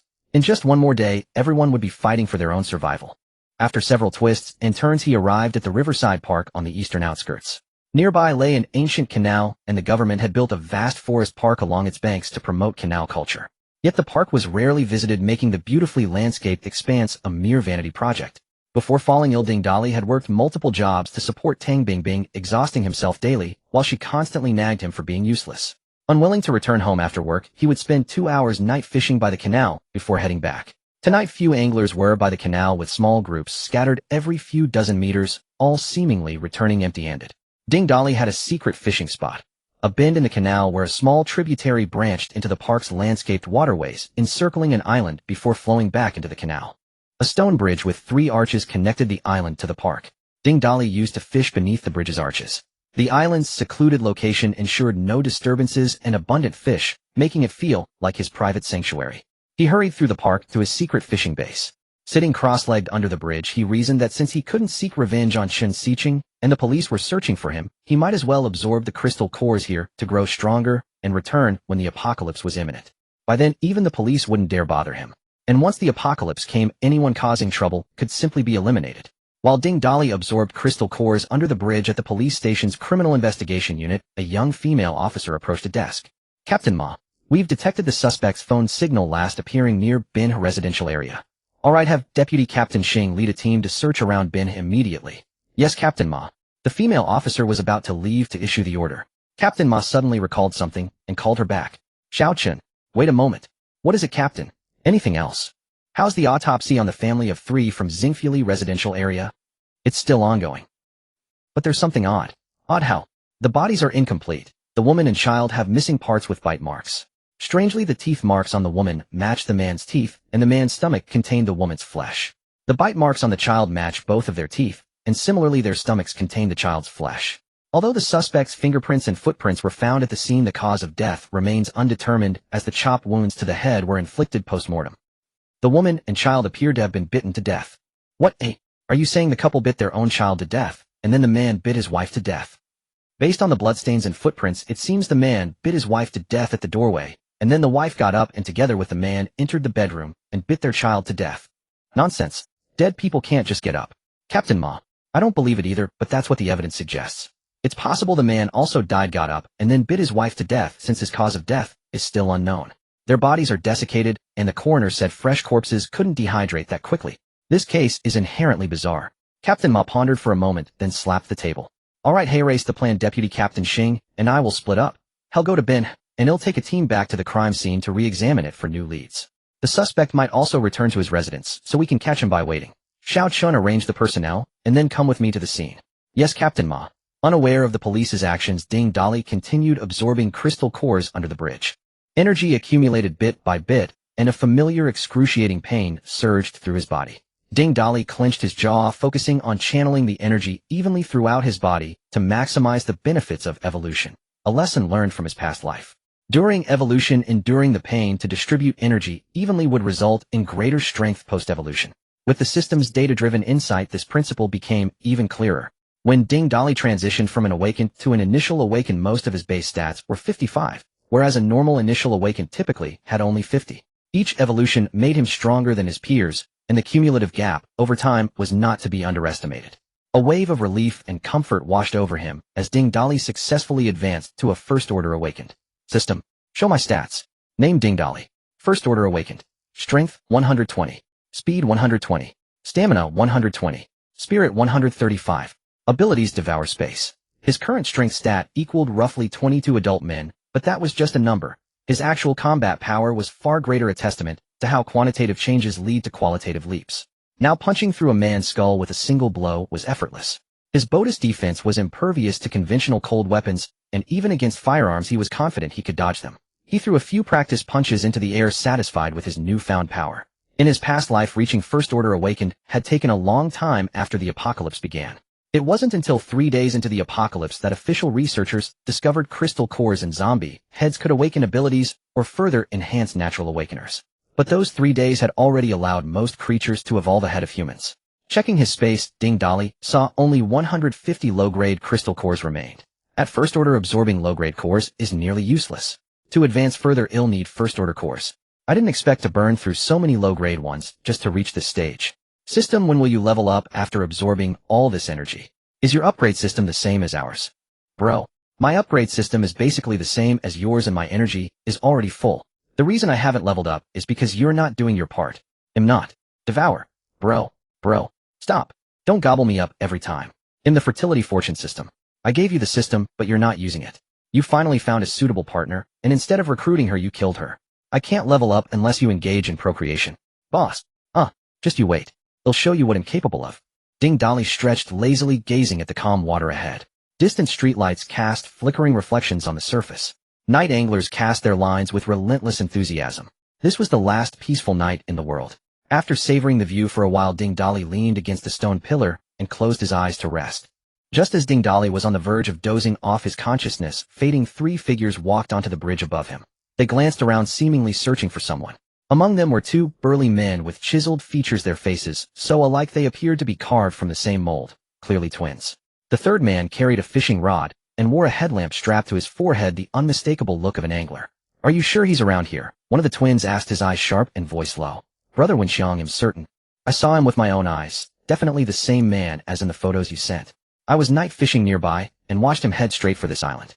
There's only one path, and this bridge connecting to it. He must be close by. Brother, are we really going to catch that kid and hand him over to Boss Chen?" the other twin asked. "Wenxing, Boss Chen is offering 500,000 for this. And that's just for catching the kid. Think about it. We're both national martial arts champions. But what good has it done us? We've become nothing but hitmen doing all the dirty work for people. If we complete this job, we'll be in Boss Chen's good graces. Working for him beats hiding in the shadows any day. 2 big brothers. If you 2 make it big with Boss Chen, don't forget to look out for me. Being a nobody thug gets me nowhere. Don't worry. You'll be rewarded handsomely once we catch the kid. Lead the way and help us find him. We're not familiar with this area." Wen Qiang's expression darkened, his voice laced with coldness. Wensheng understood his brother's intent. The angler couldn't be left alive.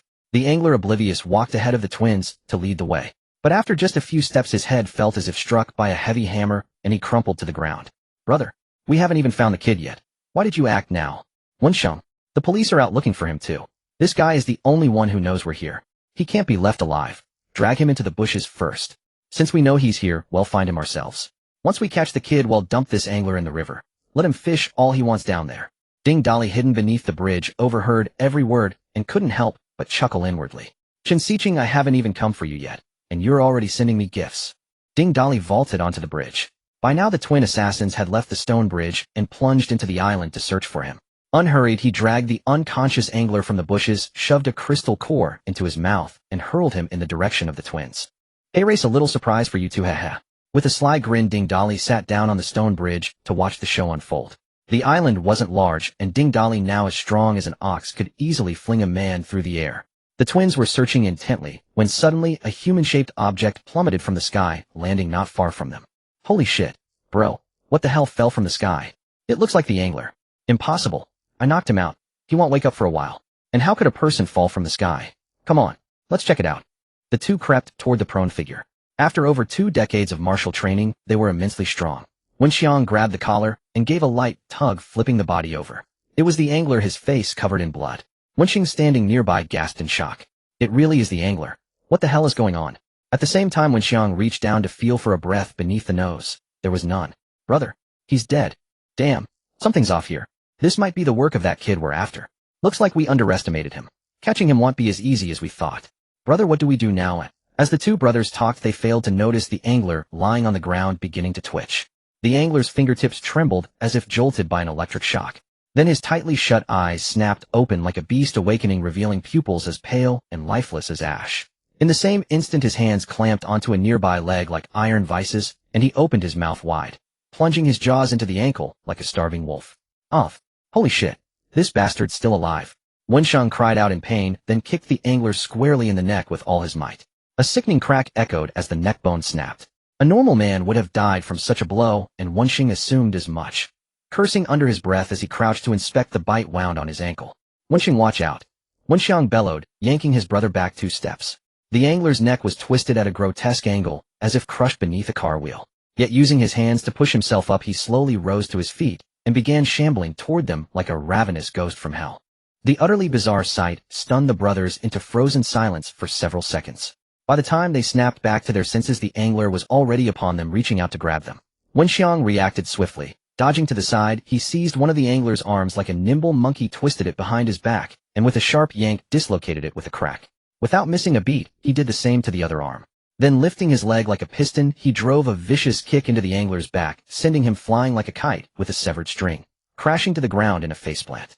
The angler lay face down, trying repeatedly to get up, but with both arms rendered useless and his balance shattered, head rise only to topple over again. After many attempts, he finally staggered to his feet, swaying like a drunkard. "God damn it. Are we seeing ghosts today?" Is this thing possessed by some evil spirit? His neck and arms are broken, and he's still standing. Brother, let's get the hell out of here. This is too messed up. Fine. Wenxing, can you still walk? Yeah, it's just a small bite. Won't slow me down. Let's move. With that, they bolted toward the stone bridge. In the normal world, no matter how skilled your martial arts, witnessing a corpse come back to life is enough to make anyone run for their lives. As they reached the bridge, they spotted a familiar figure sitting on the ground, leisurely puffing on a cigarette. Brother, look, isn't that the kid Boss Chen wants? Wenxiang pointed at Ding Dali but failed to notice he was already drenched in sweat and gasping for breath after just a few steps. Ding Dali flicked his finger in the cigarette but shot into the river like a loosed arrow. Then he turned to look at the two with a mocking grin. Finished off that angler already. Seems you've got some skills. Wen Qiang's anger flared at the words. So it really was your doing, you little shit. He lunged at Ding Dali in a flash. For some reason, the moment he laid eyes on Ding Dali, a sense of danger prickled at Wen Qiang's instincts. The primal reaction of a creature encountering a greater predator. So he decided to strike first. Backed by over 2 decades of martial arts training, Wenxiang moved with blinding speed. As he charged, his hands flipped, and 2 short blades, each about 30 centimeters long, slid from his sleeves into his palms. In a single instant, the blades were upon Ding Dali. But the expected outcome never came.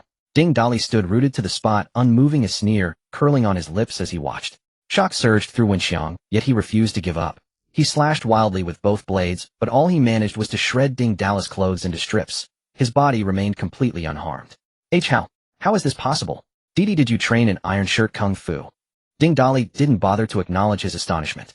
Instead, he glanced at Wenxing, who was swaying unsteadily at the edge of the bridge. I think you'd better check on your brother first. Having supported each other since childhood, the two brothers trained in martial arts together and shared an unbreakable bond.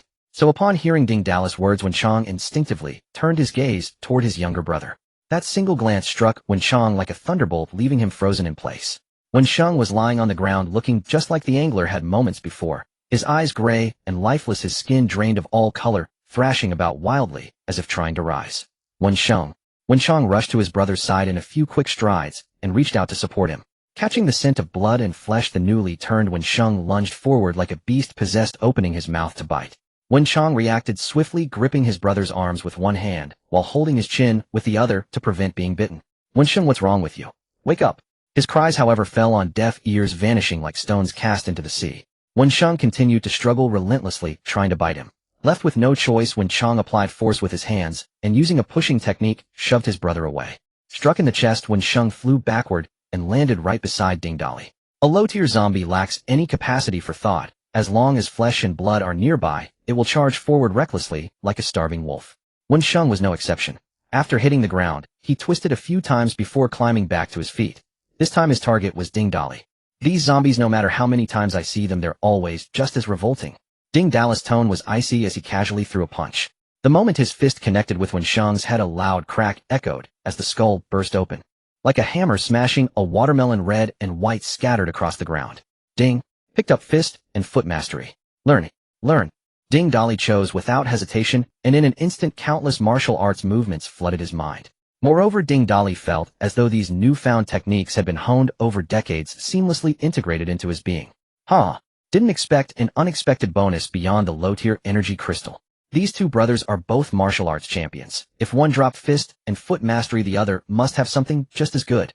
With that thought, Ding Dali's gaze at Wenxiang turned almost covetous. Wenxiang, however, didn't notice Ding Dali's look.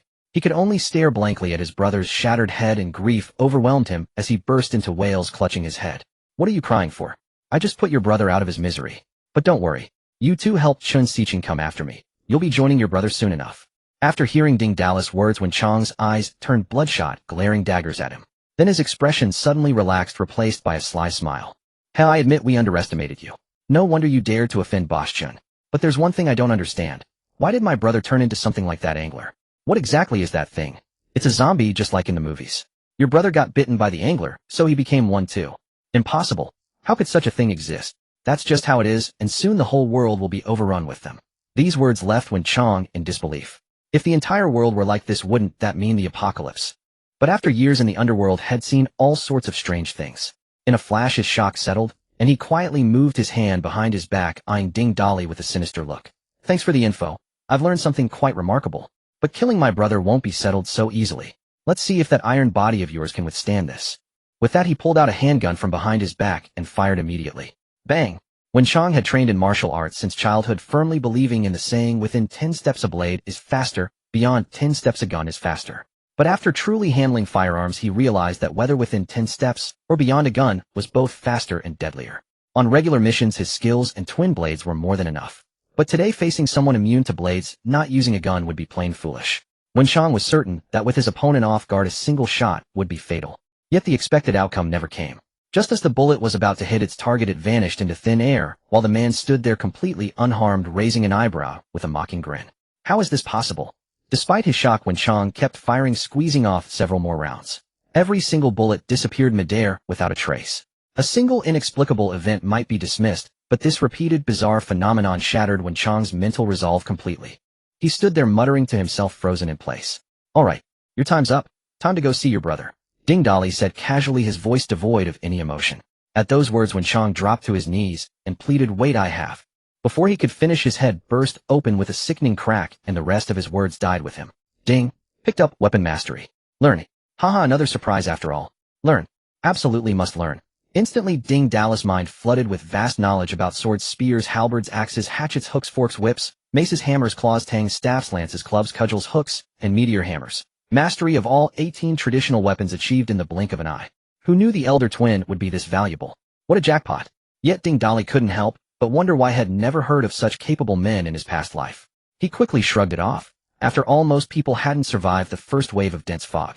These twin martial arts masters likely turned into zombies the moment the fog descended.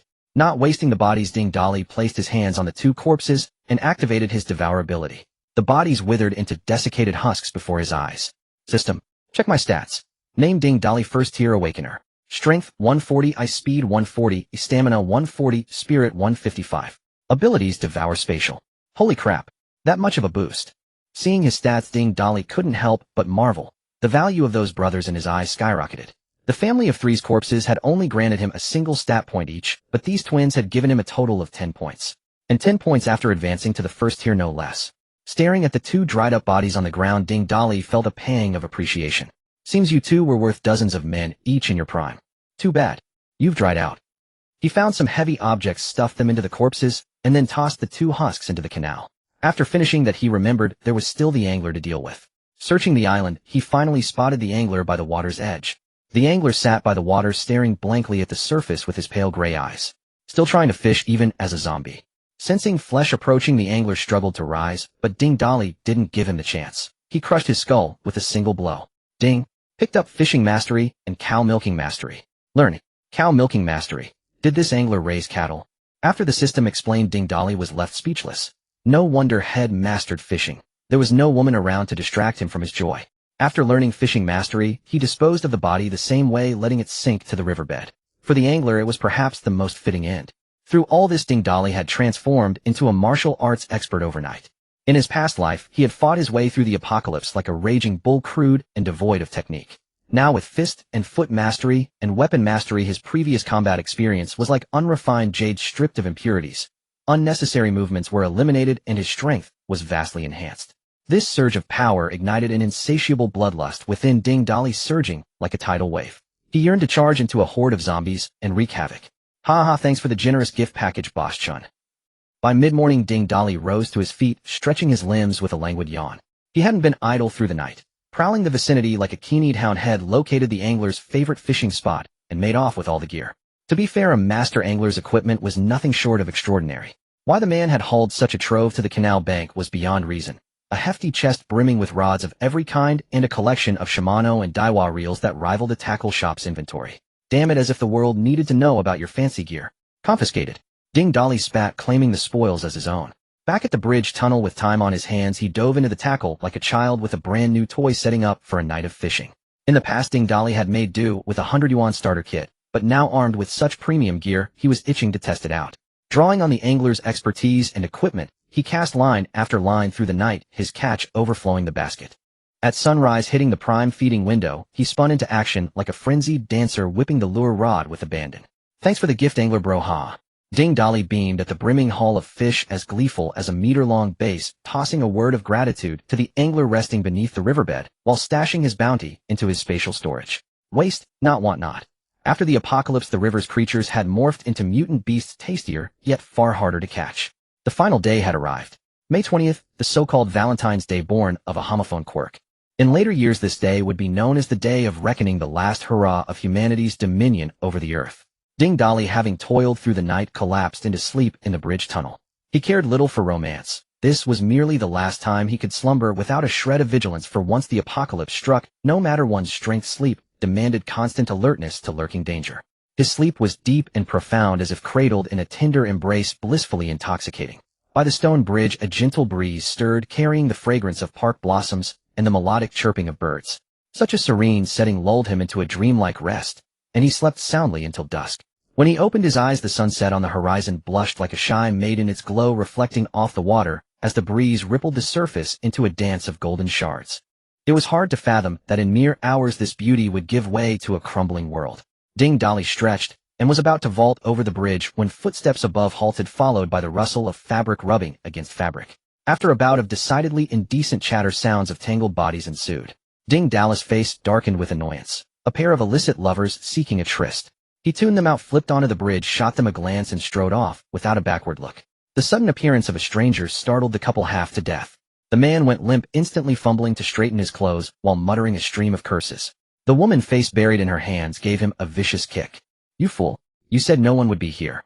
Walking through the park, Ding Dali noticed more people than usual, mostly young couples, hand in hand, clutching dewy roses radiating saccharine affection. Some, however, cast shifty glances as if terrified of being recognized. By the time he exited the park, the sun had sunk low and night descended like ink, slowly swallowing the earth.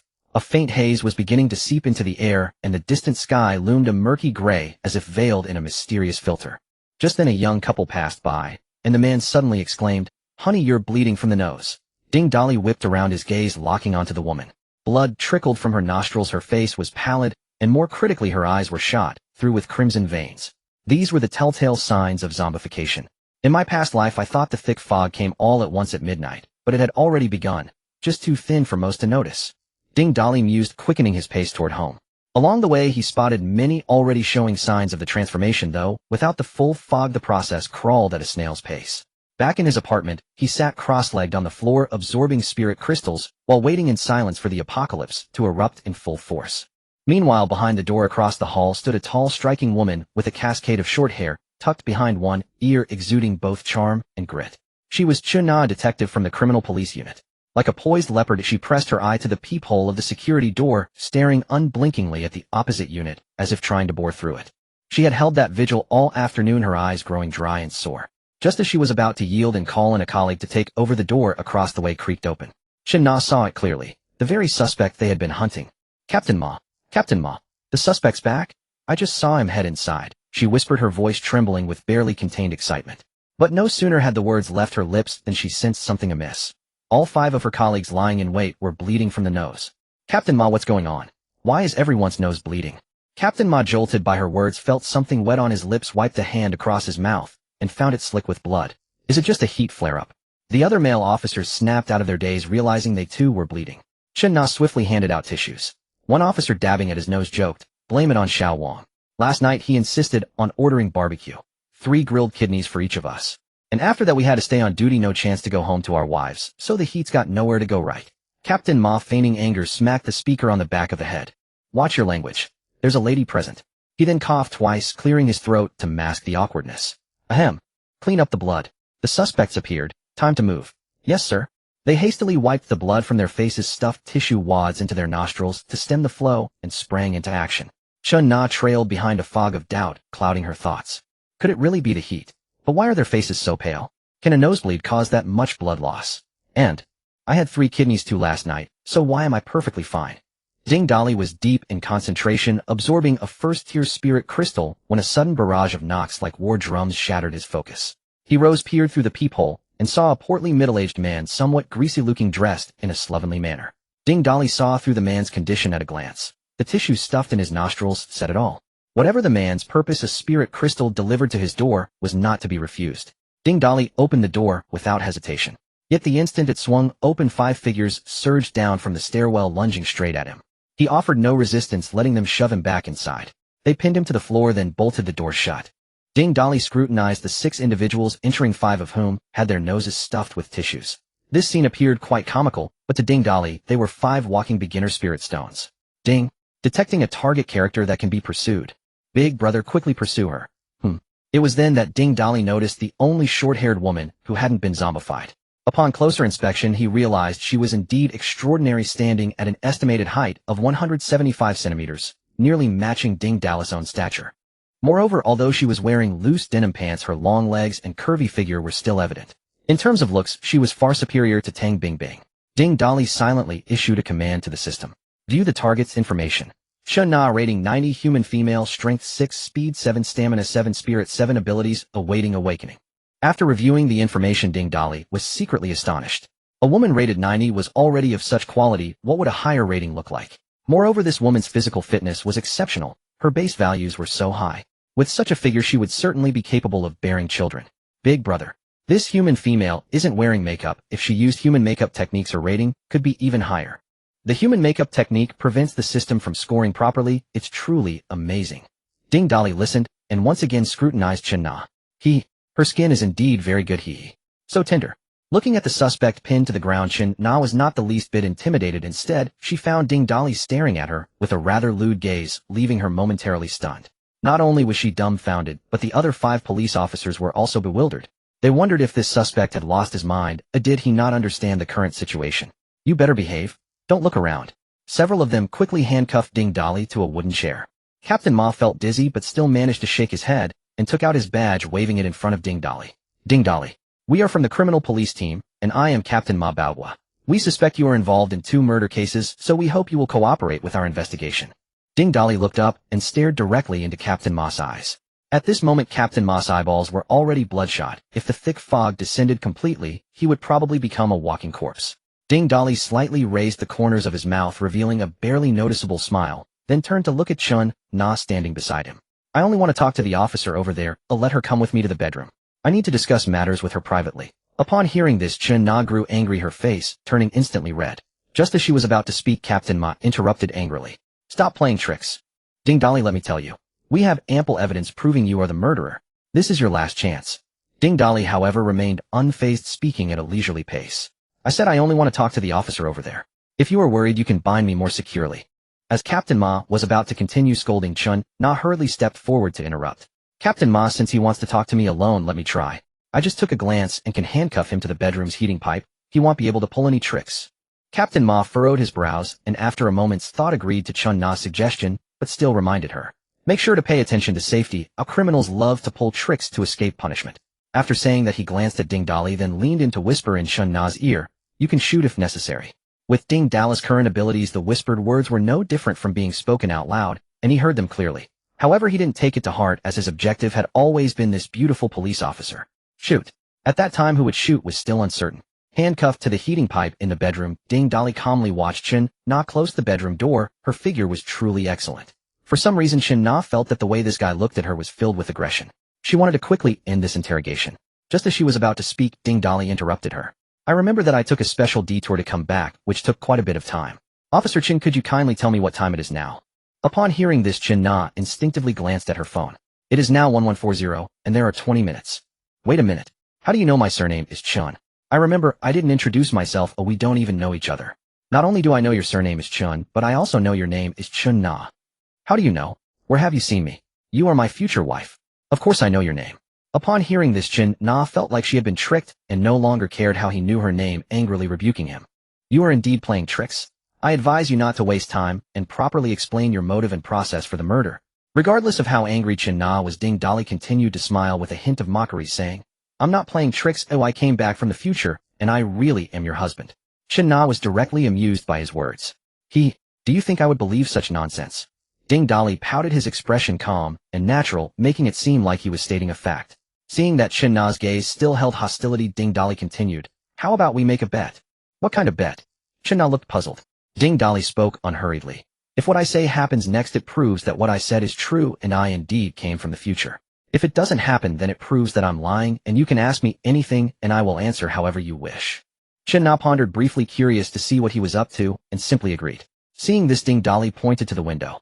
You pull back the curtain, and in about 10 minutes, which will be around midnight, the outside world will be suddenly covered in thick fog. Chen Na suspiciously pulled back the curtain and pressed her face against the window to look outside. Apart from the gray sky, there was nothing unusual. She glanced at her phone again, then turned to Ding Dali with a puzzled expression. I'll give you the benefit of the doubt and wait another 10 minutes. 10 minutes later, it will be 12 o'clock. I hope you won't waste my time. The lights are on inside and it's pitch dark outside.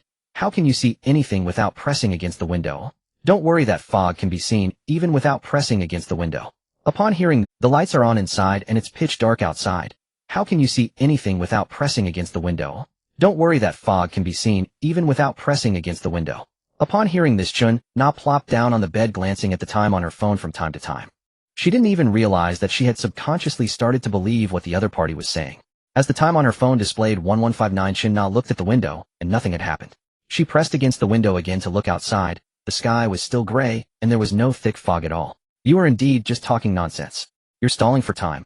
Where's the thick fog?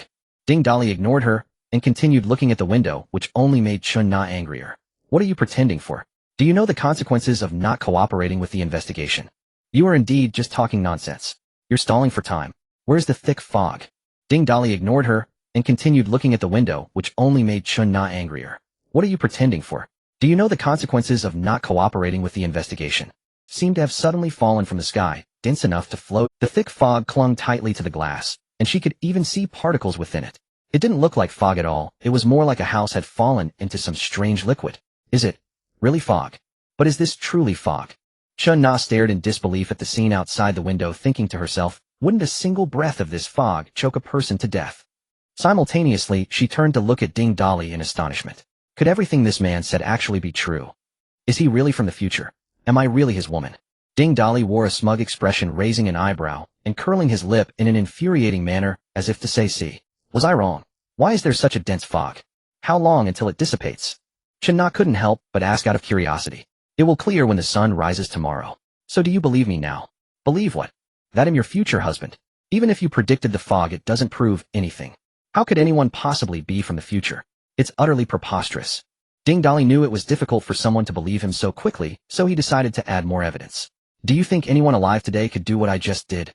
With that, his hands gripped like iron clamps. A sharp crack echoed as the handcuffs snapped apart, as if made of paper. Simultaneously, he tore a section of the heating pipe clean off the wall. Dirty water gushed from the broken pipe, flooding the floor. Chen Na's eyes nearly bulged from their sockets at the astonishing sight. Her hand instinctively reached for the gun at her back. Ding Dali, swift as an arrow released from a bow, lunged forward and pinned her firmly onto the bed. Her hand, trapped beneath his weight, was immobilized as if nailed to an iron plate, unable to move an inch. Furious, Chen Na opened her mouth to speak, but Ding Dali clamped his hand over her mouth like a steel hoop. She struggled desperately, only to find herself inexplicably paralyzed, as if struck by a binding spell, completely unable to move. It was then she realized the terrifying truth. If this man could snap handcuffs with ease, subduing her would be child's play. What kind of monstrous strength was this? Was he even human? Seeing her cease struggling, Ding Dali leaned close to her ear and whispered, "You'd better not doubt my words, and you'd better not make a sound. Because it could save your life. If you understand, blink your eyes." MMPH. Chen Na blinked rapidly like a chick pecking at rice. Seeing this, Ding Dali released her and stood up.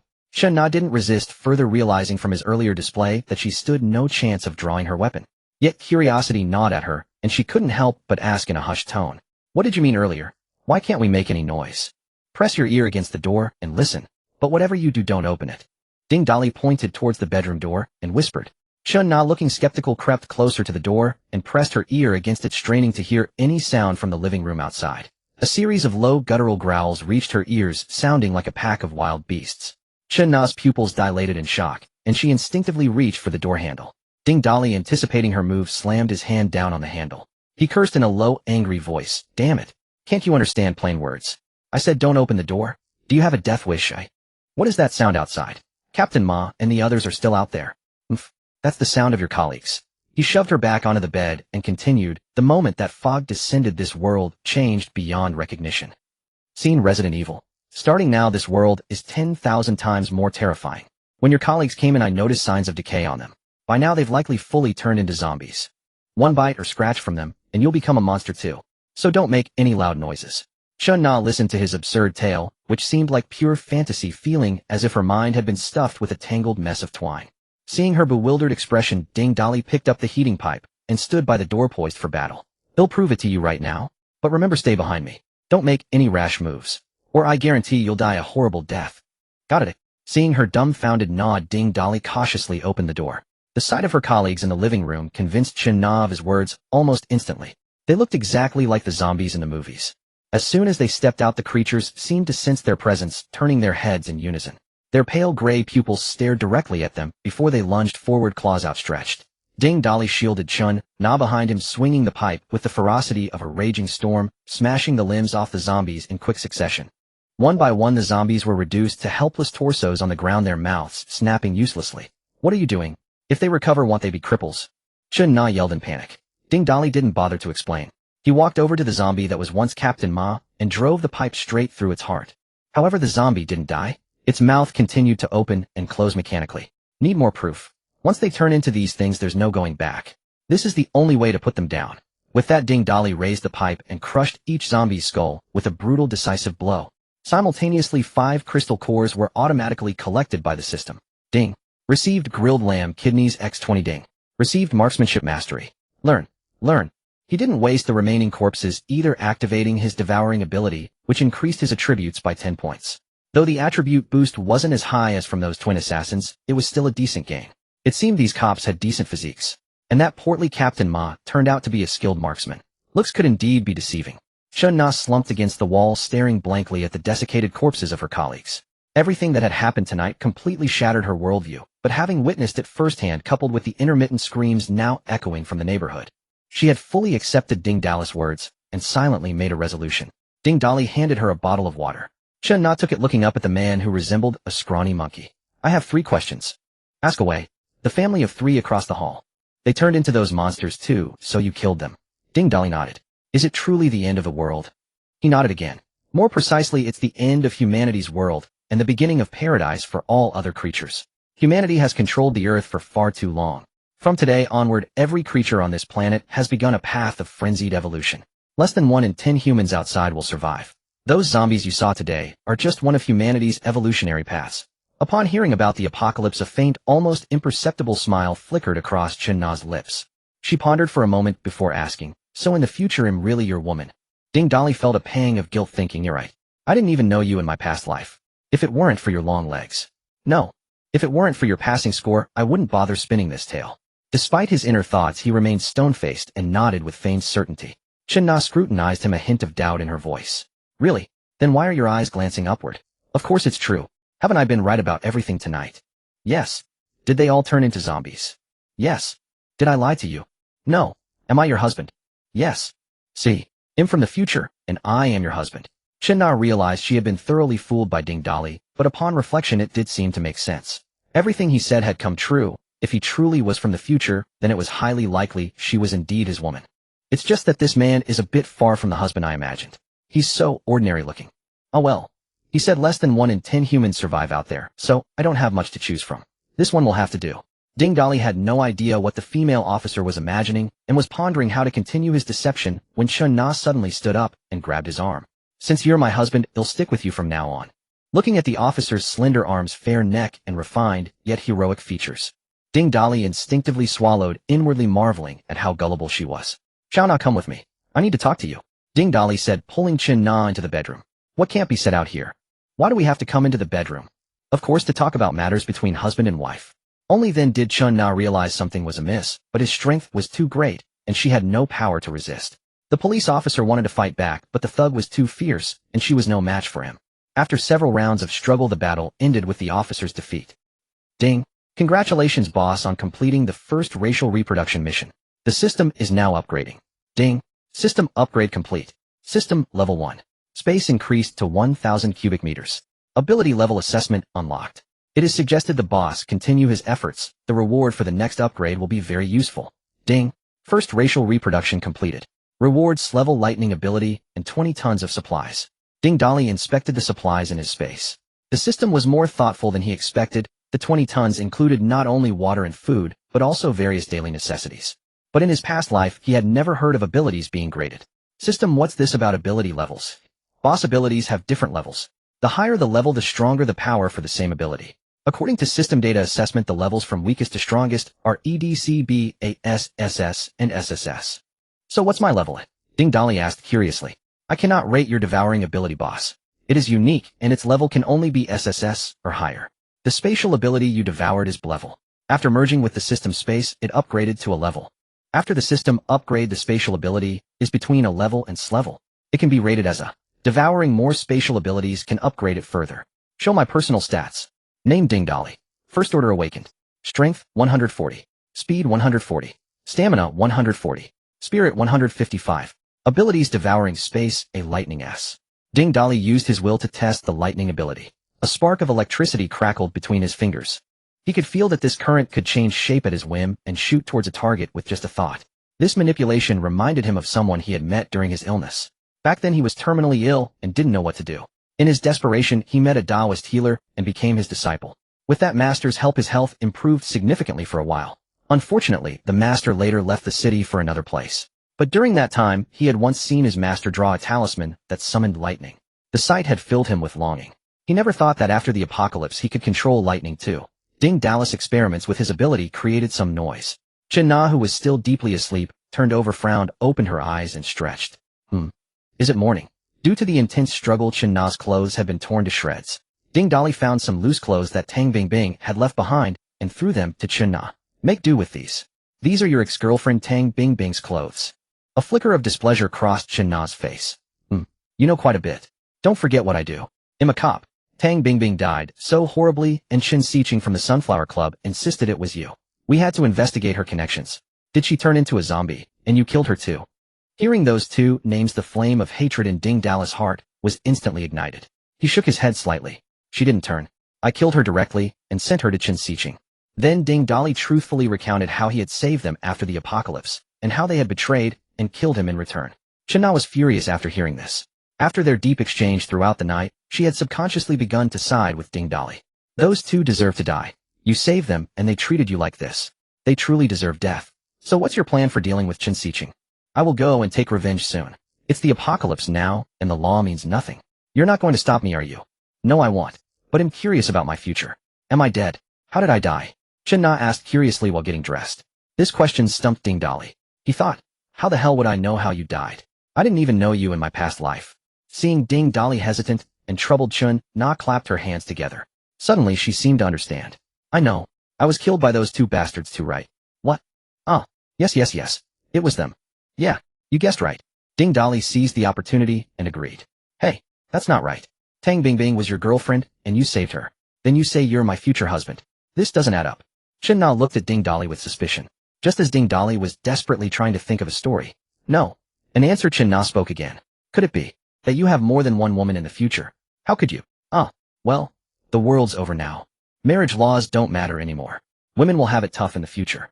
What the hell? She had explained it all to herself. Chen Na kept talking to herself, asking and answering her own questions, and finally rationalizing everything, which made Ding Dali blush with embarrassment. Seeing his face grow redder, Chen Na thought he was still angry about being betrayed and killed by Tang Bingbing and Chen Sicheng in the future. She walked over to Ding Dali and wrapped her arms around his waist to comfort him. Ding Dali was stunned. What was this woman doing? What was happening here? He had only planned to fool her to keep farming rewards and kill her if she didn't comply. How had this turned into her developing feelings for him? Oh, Dali, what are you doing? Morning exercise. The two leaned against the headboard. Ding Dali reached into his spatial storage and pulled out an energy crystal core, handing it to Chen Na. Eat it. Chen Na took the core and popped it into her mouth without hesitation. The moment she laid eyes on it, a blazing desire ignited within her like a bonfire set ablaze. Since it was Ding Dali who offered it, she didn't overthink it. Bear with it. The first time will be excruciating. No sooner had his words left his mouth than a searing, bone-deep agony surged through her like a tidal wave, nearly causing her to black out. She clenched her molars and squeezed out a strained retort. Why the hell didn't you warn me earlier? Endure it. Channel the energy to flow through your entire body. Ding Dali called out in reminder. The pain didn't last long. Chen Na suddenly felt her body grow weightless as if reborn. Instantly invigorated and bursting with vitality. Her nose twitched, and she blurted out in surprise, Hey, what's that smell? Ding Dali pulled out another pile of crystal cores like a magician and handed them to her. Go rinse off. This is a necessary step in genetic evolution. Eat these cores while you wash. When you feel your energy is full, try to channel it throughout your body. That's how you advance. Chen Na grabbed the cores without ceremony and dashed into the bathroom like an arrow loosed from a bow. Meanwhile, Ding Dali settled into the living room and leisurely opened his phone. Though the apocalypse had arrived, most areas still had water, electricity, and signal. His phone showed several missed calls, all from Phone Lin Wan. Ding Dali dialed her back directly, and the call was picked up after just one ring. The voice on the other end was filled with anxiety and urgency. Dali, are you okay? I'm fine. How about you? Did you stock up on supplies and lock your doors and windows? Did you know about this beforehand? The whole world has gone to chaos. I followed your advice and took leave, bought some supplies and stored them at home. Then last night, I was half asleep when the screams from the neighborhood jolted me awake. I looked out the window, but there was such thick fog. I couldn't see a thing. All kinds of screams echoed through the night. The fog didn't lift until this morning. Then I saw my neighbor across the hall turned into a zombie-like creature from the movies wandering in the corridor. And they're everywhere in the neighborhood. So many people have been bitten to death. What the hell is happening? Lin Wan, listen to me. The apocalypse is here. Just keep your doors and windows locked and wait for me to come to you. I'll message you every day. Oh, and tap water is fine for washing your face and showering, but never drink it. Not even boiled. Alright, you stay safe out there. After hanging up, Ding Dali scrolled through his messages. The most striking was a big red exclamation mark. He knew it was an official notice. Nothing more than telling people to stay home and wait for rescue. In his past life, Ding Dali had actually believed such things, unaware that true rescue had nothing to do with ordinary people. Ding Dali had no family. Because of his illness, everyone had avoided him like a plague, fearing he'd borrow money, and so he had no friends either. Aside from Phone Lin Wan, no one messaged him. The community group chat, however, was still buzzing with activity. The chatter mostly revolved around last night's fog and the monsters outside. No one seemed to realize the world had completely changed. Skimming through, he spotted someone mentioning him. Integrity Building Materials, saw the lights on in your first floor unit last night. Ding ding, very strong. Are you back? Gentle Smile City Butcher, we're doomed. Doomed. The serial killer is back. Spicy Pete, Gentle Smile City Butcher, are you an idiot? The whole neighborhood is full of killers now. What's one more? Gentle Smile City Butcher, seriously, what the hell are those monsters? That's not killing. That's eating people. Spicy Pete, ask insurance advisor. I saw him turn into a zombie too. And he gnawed on his own wife. Guardian of Peace, damn. The security booth has no food. What are we supposed to do? When is official rescue coming? Any property staff with inside info? Property Xiaozhong, the property office is empty. There were 4 of us on duty last night, and I'm the only one who made it. We were playing cards when my stomach hurt, so I went to the bathroom to take a dump. When I came back, I saw 2 colleagues chomping down on the third. If I hadn't been quick and darted back into the bathroom, I'd have been bitten too. But there's nothing to eat in here except tap water. Spicy Pete, property Xiaozhong, you poor bastard. Huh. If you're starving, drink the tap water. And if you're really desperate, just choke down some shit. Cat Princess, Blossoming Fortune, turned into a monster. Now it's blocking my door. Can security come and drive it away? Guardian of Peace, am security, not a bodyguard. Do I look crazy? If I get scratched or bitten by a zombie, you'll turn too. I saw it with my own eyes. Addicted to pleasure. Holy crap. I see a naked female zombie wandering around our building. Massive assets. Spicy Pete, no pick, no proof. Gentle Smile City Butcher, no pick, no proof 1. Integrity Building Materials, no pick, no proof 1. Wanderer Without Bounds, no pick, no proof 1. Begging for hair, no pick, no proof 1. Your leg hair's crushing me, no pick, no proof 1. Addicted to pleasure. Holy crap. That flushed out this many people. Image, Ding Dali was thoroughly entertained by the absurd chatter in the community group when a scream echoed from the bathroom. Chen Na's. He lunged toward the bathroom in a single stride and yanked the door open with ease. There stood Chen Na, completely unclothed, her figure on full display, staring in terror at her own arm. It was engulfed in roaring flames, yet the skin remained entirely unburned. The shower water sizzled upon contact, sending plumes of white steam rising into the air. Scan data. Name Chen Na. First tier awakened human female. Strength 105. Speed 110. Stamina 105. Spirit 110. Ability Flame Manipulation A. After reading her stats, Ding Dali silently admired her potential. This policewoman had remarkable aptitude, and her awakened ability was impressive too. Don't panic. Use your will to control those flames. Imagine you can command them at will. Chen Na followed his instructions, and sure enough, the flames vanished in an instant, as if absorbed back into her body. She looked at Ding Dali, utterly bewildered. What's happening? I feel like I've become one with the flames, and it's as if I've burst through 2 barriers in a row. Congratulations. You're now a first-tier awakener, and you've awakened the flame manipulation ability to boot. Her eyes sparkled with excitement as she grabbed Ding Dali's arm, seemingly oblivious to her own nudity, and pressed him eagerly. A first-tier awakener. Is that impressive? Absorbing crystal cores makes you an awakener. Keep absorbing and you evolve from awakener to initial tier, then first tier, second tier, and so on. Put it this way, With your current physical condition alone, taking on dozens of ordinary people is no problem. Add your ability into the mix, and you can handle even more. As a police officer who trained regularly, Chen Na was used to holding her own against 3 to 5 people in hand-to-hand combat. The idea of suddenly being 10 times stronger and taking on 30 to 50 opponents was beyond her comprehension, but she knew one thing for certain. She was formidable now. During her days in the police force, Chen Na was like a fierce bull constantly sparring with her colleagues, determined to prove her superiority. Her personality was even more masculine than a man's, relentlessly pursuing greater strength. Hearing Ding Dali's words, her heart ignited like a blazing campfire, burning ever brighter. Overwhelmed with excitement, she bounded into his arms like a joyful fawn. "Officer Chen, could you put some clothes on first? Are you trying to make sure I never leave the house again?" Chen Na snapped back to reality, suddenly realizing she was completely naked. Her face flushed crimson with embarrassment, and she dashed into the bedroom like a startled rabbit, hurriedly throwing on her clothes. Once fully dressed, Chen Na handed 4 low-grade crystal cores to Ding Dali. "I absorbed 15 and my energy was full. After that, even after advancing, my ability growth was minimal, negligible really. Here are the remaining 4 back for you." Absorbing 15 low-grade cores to advance from the initial rank is already quite impressive. Ding Dali took the cores and stored them in his space. As the cores vanished into thin air like magic, Chen Na's eyes widened like brass bells. She grabbed his hand in disbelief, turning it over and over. "How did they just disappear? I was wondering how you pulled out those 20 cores when you were only wearing boxers. Is this your special ability?" Ding Dali didn't deny it, simply nodding. "Yes, spatial ability. That's incredible. To think that abilities we never even dared to dream of can now be obtained just by eating a crystal core. The world has truly changed. So what do we do next? Wait for official rescue. Wait for official rescue. You used to be a part of the system. Do you really think they can organize a large-scale rescue when less than a tenth of humanity is left? Or even if they did, when would they get around to ordinary people? Then what should we do?" Unhurriedly, Ding Dali pulled out the pistols they had taken from Ma and his crew, 4 police-issue handguns, each holding 7 rounds. He ejected all the bullets and placed them in front of Chen Na. Seeing Ding Dali silent and fiddling with the bullets, she pressed him anxiously. "Wait, what are you doing? Why are you giving me the bullets? These bullets are all for you.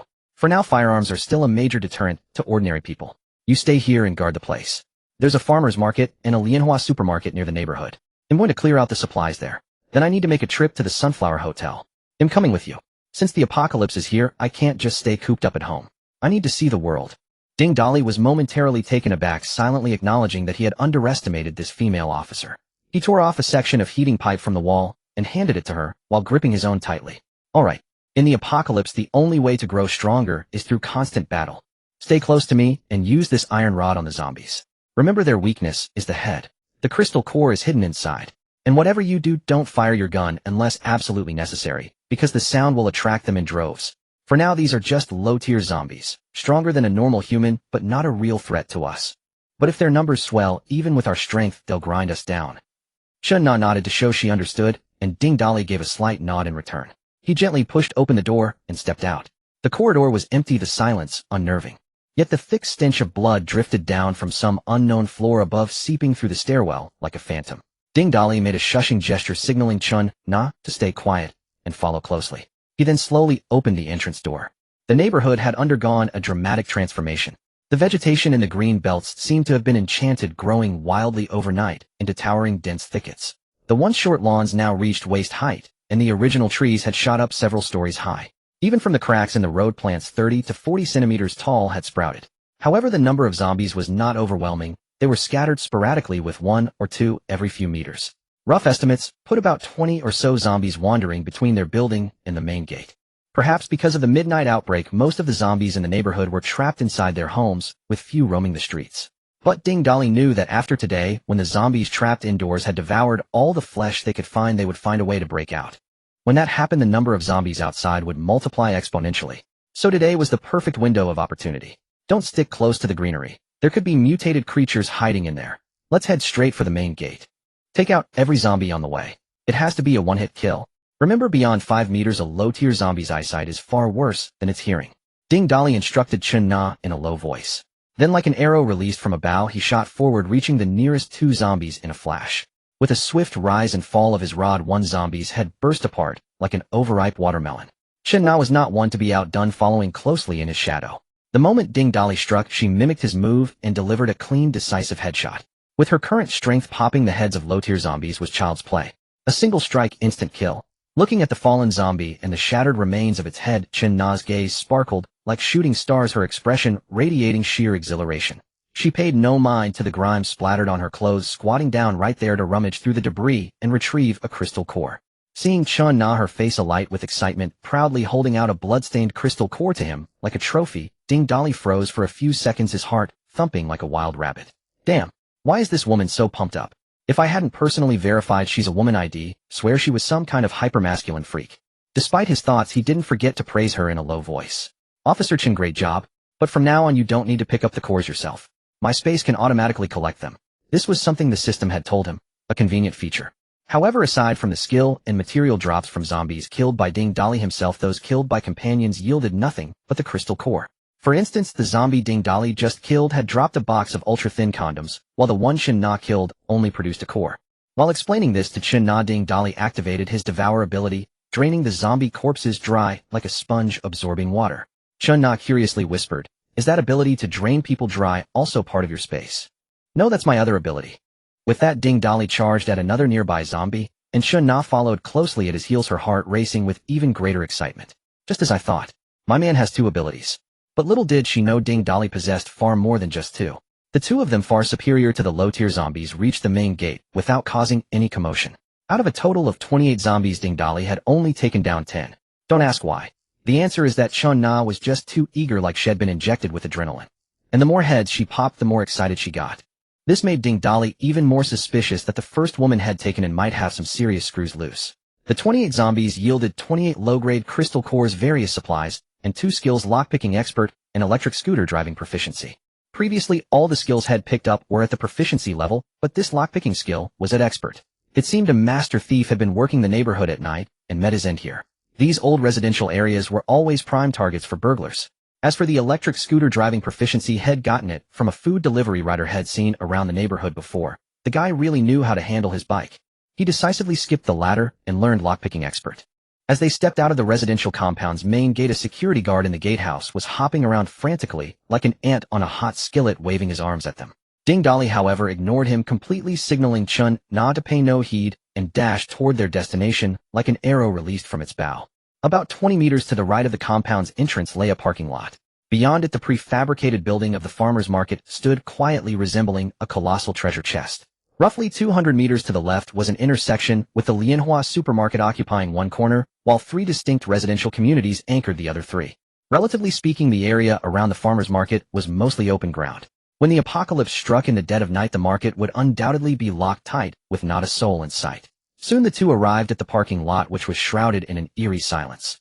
Not a single zombie in sight, and only a handful of vehicles scattered about, as if the place had been forgotten by the world. After swiftly crossing the parking lot, an iron fence gate loomed before them, with the farmer's market lying just beyond. The gate was locked tight at night, but Ding Dali, armed with his newly acquired lockpicking skill, opened it with effortless ease. The farmer's market was a vast indoor space. After 8 o'clock in the evening, it would be cleared out, with vendors and customers alike forced to leave. The rolling shutters at both ends would then be pulled down, each side guarded by a small security booth. In the booth on their side, only a lone zombie, and a scene of utter chaos remained. Gnawed beyond recognition, the shredded remains of flesh still vaguely hinted at a human form.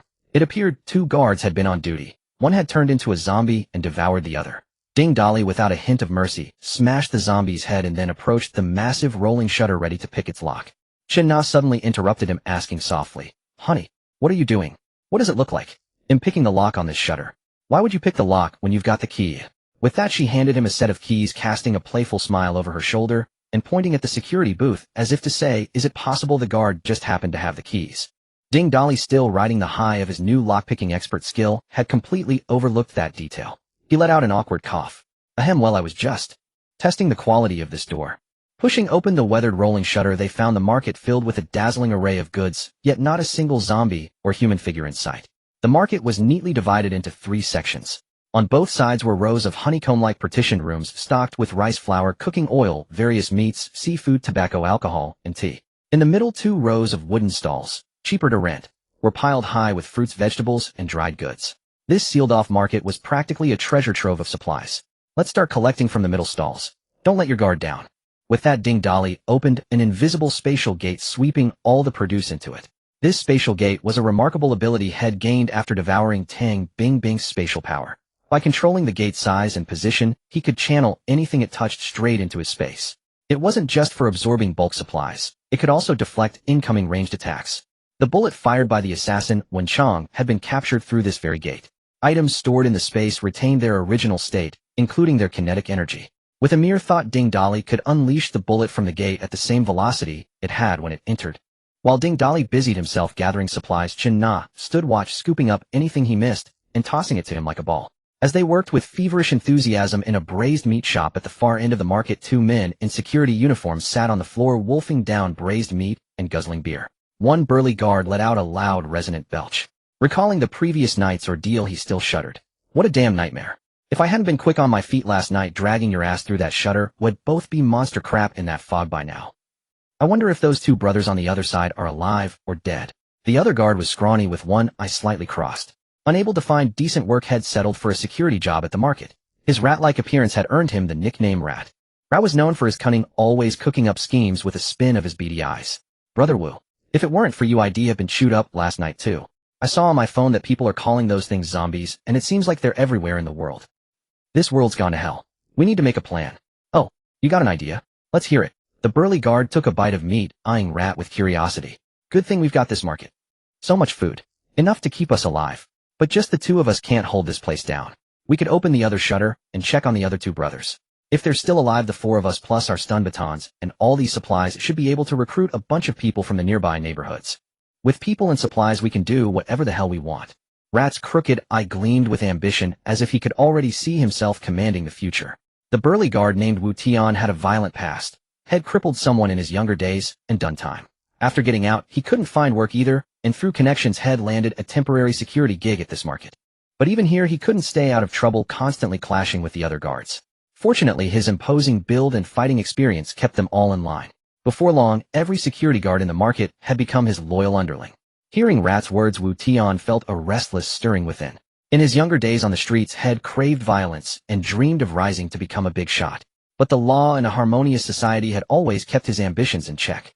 Now with the world in chaos, his pent-up restlessness could no longer be contained, and his dream of becoming a kingpin had fully reawakened. Gripping his stun baton, Wu Tian's eyes blazed with determination. He clapped Rat on the shoulder, wiping the grease from his fingers on the man's uniform as he did. Rat, this is our chance. You've got the brains. From now on, you're my strategist. Together we'll rule this chaotic world. Come on, let's head to the other side and find the other two brothers. Rat wasn't sure what had ignited Wu Tian's sudden fervor, but it was exactly what he wanted. He followed Wu Tian out of the braised meat shop, heading toward the other end of the market. A few steps and Rat spotted a man and a woman in the distance. The man was utterly unremarkable, but the woman was genuinely stunning. And her figure was incredible. Wait, what the hell? How were the things behind them just vanishing into thin air? Was he seeing things? Rat rubbed his eyes in disbelief, only to confirm that the items were indeed disappearing out of nowhere. The mind-boggling sight made him shout, "Holy shit! Brother Wu, someone's stealing our supplies." His shout alerted both parties to each other's presence. Wu Tian glanced at the open rolling shutter at the far end, his brow furrowing as a grim suspicion took hold. The other two brothers were likely dead. He lowered his voice to Rat. The other two are probably gone, either turned into monsters or eaten by them. Otherwise, they'd never have let these two in. Come on, let's go have a word with this punk. He dares to take our stuff? No matter how he's doing it, we'll beat him until he spits it all back out. Meanwhile, Ding Dali and Chen Na stopped collecting supplies and stood their ground, watching the burly and scrawny guards approach. The big one gripped a baton, his fierce expression radiating arrogance.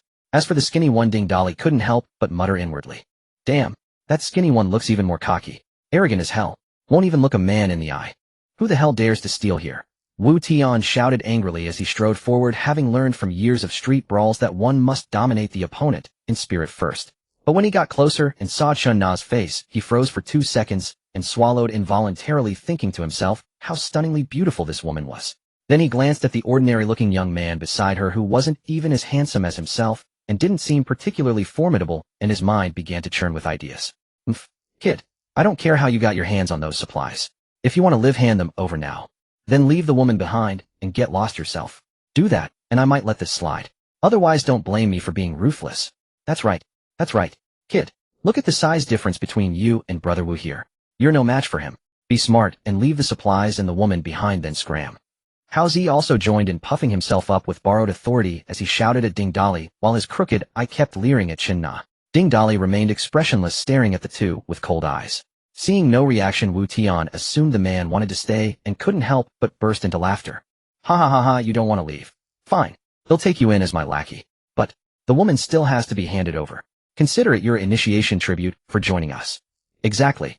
You're so plain-looking, not even as good-looking as me, so how dare you hog such a beautiful woman? Since you want to join us, hand the woman over to Brother Wu, and we'll guarantee you'll eat well and drink well from now on. And there'll be other women to play with. Ding Dali and Chen Na exchanged a glance, both reading the same thought in each other's eyes. Are these two idiots, or what? Ding Dali was especially irritated. This scrawny guy who couldn't even be bothered to look people in the eye looking like a damn rat had the nerve to claim he was better looking. So Ding Dali turned to look at the two security guards with a mocking smile, raising his voice and speaking slowly word by word. You seem to have misunderstood. I'm not leaving, and I'm definitely not joining you. And there's no way in hell I'm handing over my woman. Wu Tian's temper flared instantly at these words. He swung his electric bat, and his face twisted with malice, and his eyes burning with menace as he fixed his gaze on Ding Dali. Kid, you dare mess with me? You want to collect supplies right under my nose? You better ask my baton here if it's okay first. With that, he pressed the switch, and the tip of the baton crackled with electric sparks as he swung it with full force toward Ding Dali's head. This was another lesson Wu Tian had learned from years of ruthless fighting. Strike fast enough, strike hard enough, and most of the time a single blow was all it took to subdue an opponent. Housie, meanwhile, was putting on a show of bravado beside him, clicking his own baton on and off with a crackling sound. To Ding Dali, the incoming baton might as well have been moving in slow motion. He casually sidestepped the strike, then looked at the burly man as if he were an idiot. Wu Tian felt a chill run down his spine under that gaze, and judging by the man's reactions and his dodging speed, he was clearly someone with real training. But once committed to an attack, Wu Tian couldn't stop, even if his first blow missed. He had to keep pressing until he beat the man into submission. That was his creed as a lifelong thug. So he attacked with both hands and feet. Ding Dali took a few steps back to evade, though even if the blows had landed, they wouldn't have done him any real harm.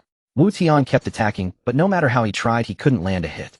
As Ding Dali retreated, and Wu Tian advanced, the thug found himself standing exactly where Ding Dali had been moments ago, right next to Chen Na.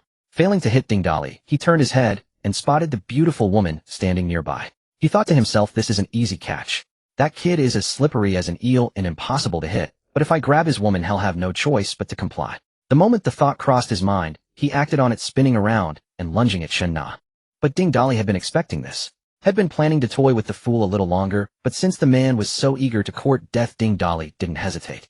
The instant Wu Tian turned sideways, Ding Dali flashed forward and drove his fist hard into the man's chest. Wu Tian had assumed his opponent relied only on his lean frame and agility, and couldn't have much real strength behind his blows. So even when he saw Ding Dali appear before him, he made no effort to defend himself, thinking, with a body like yours, what's one hit? Just let it land. Grabbing the beauty is what really matters. But the moment Ding Dali's fist connected with his chest, he regretted it. He regretted it more than had ever regretted anything in his life. His mind flashed with images of his mother, his first love, Xiao Hua, the widow next door. He even mentally recited the prison code of conduct had memorized behind bars. But regret was useless. A crisp crack of breaking bones accompanied Wu Tian's scream as he flew in a parabolic arc several meters before slamming heavily into a stall, scattering splintered wood and vegetables across the ground. The air fell instantly silent, broken only by the sound of Ding Dali's footsteps one by one. Wu Tian's chest was caved in and blood-flecked foam bubbled from his mouth, but he wasn't dead, yet still gasping in shallow breaths. When he became aware that someone was standing before him, he struggled to lift his eyelids, his trembling lips spraying bloody spittle as he forced out a single sentence. Don't kill me. I hate it when people touch my things. You just had to be a fool. Couldn't you have just lived your life? Ding Dali glanced at the electric baton lying on the ground, let out a light snort, and curled his lip in disdain. Humph. Is that baton supposed to be impressive? Have you ever been struck by real lightning? As he spoke, Ding Dali slowly raised his finger, and with a flicker of electric light at his fingertip, a lightning orb the size of a soccer ball materialized in an instant. Under the stunned gaze of everyone present, the orb transformed into a serpent of electricity that blasted straight toward Wu Tian's head. The electric light grew larger and larger in Wu Tian's eyes. Before he could even react, the flash was gone. Where his head had been, there was now nothing but empty space and a patch of scorched black. Not even a drop of blood spilled. He had been reduced to ash. After finishing this, Ding Dali involuntarily pulled a knife from his spatial storage and dismembered Wu Tian's body. Damn, why do I feel this uncontrollable urge to carve things up? Ding Dali muttered to himself. Thud. Housie, who had been standing off to the side, watched Wu Tian get turned into barbecue right before his eyes and collapsed to his knees in terror. This guy not only killed a man but then went and dismembered him too. They'd run into a genuine psychopath. He threw his electric baton aside and began kowtowing frantically, snot and tears streaming down his face. Boss, I submit. It was all him, that damned Wu Tian. He was blinded by greed and wanted to take your woman. He deserved to die. Boss, I truly submit now. Please just spare me. You submit. Your eyes don't look very submissive to me. At these words, Hao Zi shuddered so violently he nearly pissed himself and wailed like a ghost. Boss, I have a squint. It's a medical condition. It's not disrespect. Let me ask you, is there anyone else in this market besides you two? No one else. There are only 4 of us on the night shift, and on our side it's just me and Wu Tian. Hao Zi wiped the snot and tears from his face and kowtowed again, trembling all the while. Boss, it really was Wu Tian's idea to cause you trouble. I had nothing to do with it. Please just let me scurry away like the rat I am. I'll let you go, sure. Beat her, and you can walk free.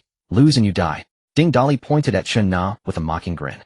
Hao Zi was stunned for a few seconds, clearly unable to believe his ears, and asked with a hint of doubt. You mean? Beat her? I just have to beat her to walk away. Ding Dali nodded. Seeing this, Hao Zi suddenly perked up.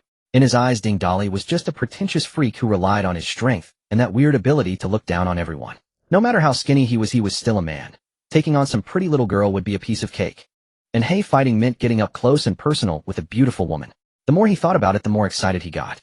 Hao Zi turned his gaze toward Chen Na. But the moment he looked, Hao Zi was dumbfounded. The woman across from him looked even more excited than he was. She even tossed her iron rod aside and started cracking her knuckles. Is she seriously planning to fight me with her bare hands? Is this woman a lunatic too? Hao Zi couldn't help but think, but his hands didn't stay idle. Wu Tian had always taught him that in a street fight the first strike wins. He swung his electric baton straight at Chen Na. The baton crackled with electricity as it whipped toward her. At such close range, an ordinary person would have no chance to dodge. But Chen Na was a first-rank awakened. Hao Zi's movements were just as slow to her as Wu Tian's had been to Ding Dali. She stepped forward with a slight crouch, reached out, and caught the baton right in the middle. Hao Zi had been certain that one blow would end it, but before he could even process what had happened, the woman had already grabbed hold of his baton. He had put his full strength into that swing, and Shed just caught it. And what the hell was going on? The baton wouldn't budge. No matter how hard he yanked, it wouldn't move an inch. Only then did Hao Zi realize how naive he had been. Whoever stayed with a madman could possibly be sane. But by then the realization came too late. Chen Na gave him no chance, snapping his neck in one swift motion. She then clapped her hands and arched an eyebrow at Ding Dali. Someone like him, even before I awakened, I could subdue with a few moves. Sending him against me wasn't giving him a chance, but testing me, wasn't it? Let me guess. You wanted to see if I could kill without hesitation. With that, she playfully punched Ding Dali in the chest, then nestled into his embrace, feigning annoyance. Stop pulling these tests on me, got it? You know what? In this world now, I'm even more excited than you. I've been waiting for this for so long. I know the law is useless in this world now. Honestly, in my eyes, the old law was nothing but a facade for some people. But now it's completely different. Though some will only grow more arrogant, I can now strike down anyone I please. No need to worry about consequences. I've waited so long for this day. The woman in Ding Dali's arms laughed with unrestrained excitement, leaving him frozen in place, unable to react for a long moment. Why was she adapting so quickly? Had he accidentally stumbled upon a genuine psychopath? Yet the answer soon came. As Chen Na's laughter faded, her tone turned icy, as if recalling something that enraged her. Clenching her jaw, she continued coldly. Let me tell you a story. Years ago, I handled a case. A 15-year-old girl's parents reported that she vanished after leaving for school in the morning. 2 days passed, and after multiple visits to the school, she was nowhere to be found. After the report, the police launched a search. Eventually, the officer in charge found the girl's body in an abandoned park not far from her school. I was assigned to investigate. When I saw her corpse, I couldn't imagine what she had endured in her final moments. To put it plainly, there wasn't a single patch of unblemished skin on her body. It was covered in wounds of every size and shape. The autopsy confirmed she had been gang-raped and tortured to death. Her parents wept inconsolably, kneeling and begging me to bring the killers to justice. I promised them faithfully that I would get justice for their daughter. The case was easy to crack. There were witnesses, and DNA from several individuals was found on the body. Soon the culprits were identified, a rich second-generation kid from her school, along with a few thugs. I thought the case was solved. Witnesses, solid evidence. They'd be sentenced and justice would be served. Chen Na sighed, shaking her head helplessly. But things didn't go as smoothly as I'd hoped. Swapped out. Acquitted. Ding Dali cut in. Chen Na nodded and continued. I couldn't believe it, and neither could my colleagues on the case. The girl's parents couldn't believe it either. They came hysterically demanding answers from me. I can still see their faces to this day. The disappointment in their eyes cuts me to the core. They asked me, is this the justice you promised us? I had no idea how to answer them. And it didn't stop there. That bastard walked right up to me arrogantly boasting that he was the one who killed her. So what if I caught him? So what? Not only could I do nothing to him, but he also told me, you can't help her, and you can't help her parents either. He even said, well, see what happens next. We were standing right outside the courthouse. I stared at his disgusting, arrogant face, and 1,000 thoughts raced through my mind. I wanted to rip his head off, tear his mouth apart, but the rules wouldn't allow it. The uniform I wore wouldn't allow it. In that moment, judicial justice became a joke. That day, I realized the law only binds ordinary people. How I wish there were no rules holding me back. Then I could have charged at him without a second thought, avenged that girl, and given her parents the justice they deserved. I even prayed for the apocalypse to come so that anyone who dared to be so arrogant in front of me would get their neck snapped. And now the apocalypse is finally here. Isn't this a dream come true? Dali, who had always been from the bottom rung of society and had seen countless such tragedies, knew all too well that true fairness had never existed in this world. A righteous and fiery soul could hardly stomach such darkness, though he never expected Chen Na to have nearly become a vigilante of the underworld. He gently patted her back and asked softly, what happened after that? Did that rich kid come after you? Of course he did. I reported the case to my superiors multiple times hoping for a retrial. But the chief told me to stick to my duties and stop meddling, then transferred me to a desk job. If not for Captain Ma's help later, I'd never have returned to the criminal investigation unit. As for the girl's parents, I still feel guilty to this day. Not just for failing to get them justice. Shortly after, they both died in a car accident. Not just them. Even the lawyer who stood by us along with his wife also perished in a separate accident. Officially it was ruled accidental, but I've always suspected that rich kid was behind it. Enough. Don't dwell on it. In this world now, that bastard is probably dead. And even if he's not, if we ever cross paths, I'll take him out for you. Chen Na's eyes flashed with a cold, ruthless glint as she spoke. No need for your help. If he's still alive, and I find him, I'll tear him apart piece by piece. So stop with these boring tests. I've been longing for a day without constraints for so long.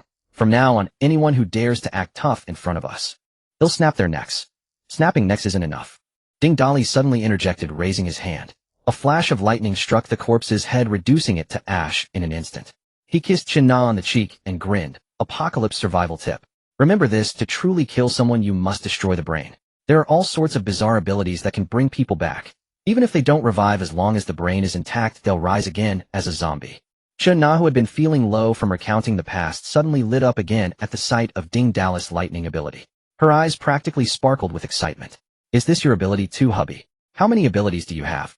Just 3 for now. Can everyone have multiple abilities? No, most people only have one. But I suspect there are others like me out there. After all, the world is full of wonders. No time to waste, hubby. Let's gather supplies quickly and get out of here. Chen Na urged urgently, while Dali was puzzled by her sudden enthusiasm. Why the rush? I can't afford to fall too far behind you. Let's finish collecting. I need to go out and pop some zombie heads to level up. Dali was speechless. It seemed he had inadvertently taken in a violent woman.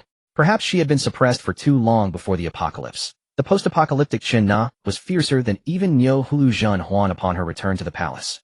Zhen Huan wouldn't be popping heads left and right, but Niu Hulu Chen Na would. After devouring the corpses of Wu Tian and Haozi, they picked up 3 pounds of braised meat and 5 bottles of beer. The pair then swept through the market from one end to the other, making 6 full passes before completely clearing the place out. Zhen Huan wouldn't be popping heads left and right, but Niu Hulu Chen Na would. After devouring the corpses of Wu Tian and Haozi, they picked up 3 pounds of braised meat and 5. Emerging from the farmer's market and passing through the rusty iron gate, they found several zombies aimlessly wandering in the parking lot. Without hesitation, the two swiftly dispatched them with their clubs. The zombies on the road were sparse, scattered here and there. For 2 first-tier awakened, fighting their way through was a trivial task. Passing by the entrance of a residential complex, the security guard in the booth caught sight of them again. Through the window, the guard waved his hands frantically like a windshield wiper, but dared not make a sound, fearing it would attract the zombies. Dali merely glanced at him indifferently and ignored him. Since they had already cleared most of the zombies outside, this man still wouldn't come out, only hiding inside and waving.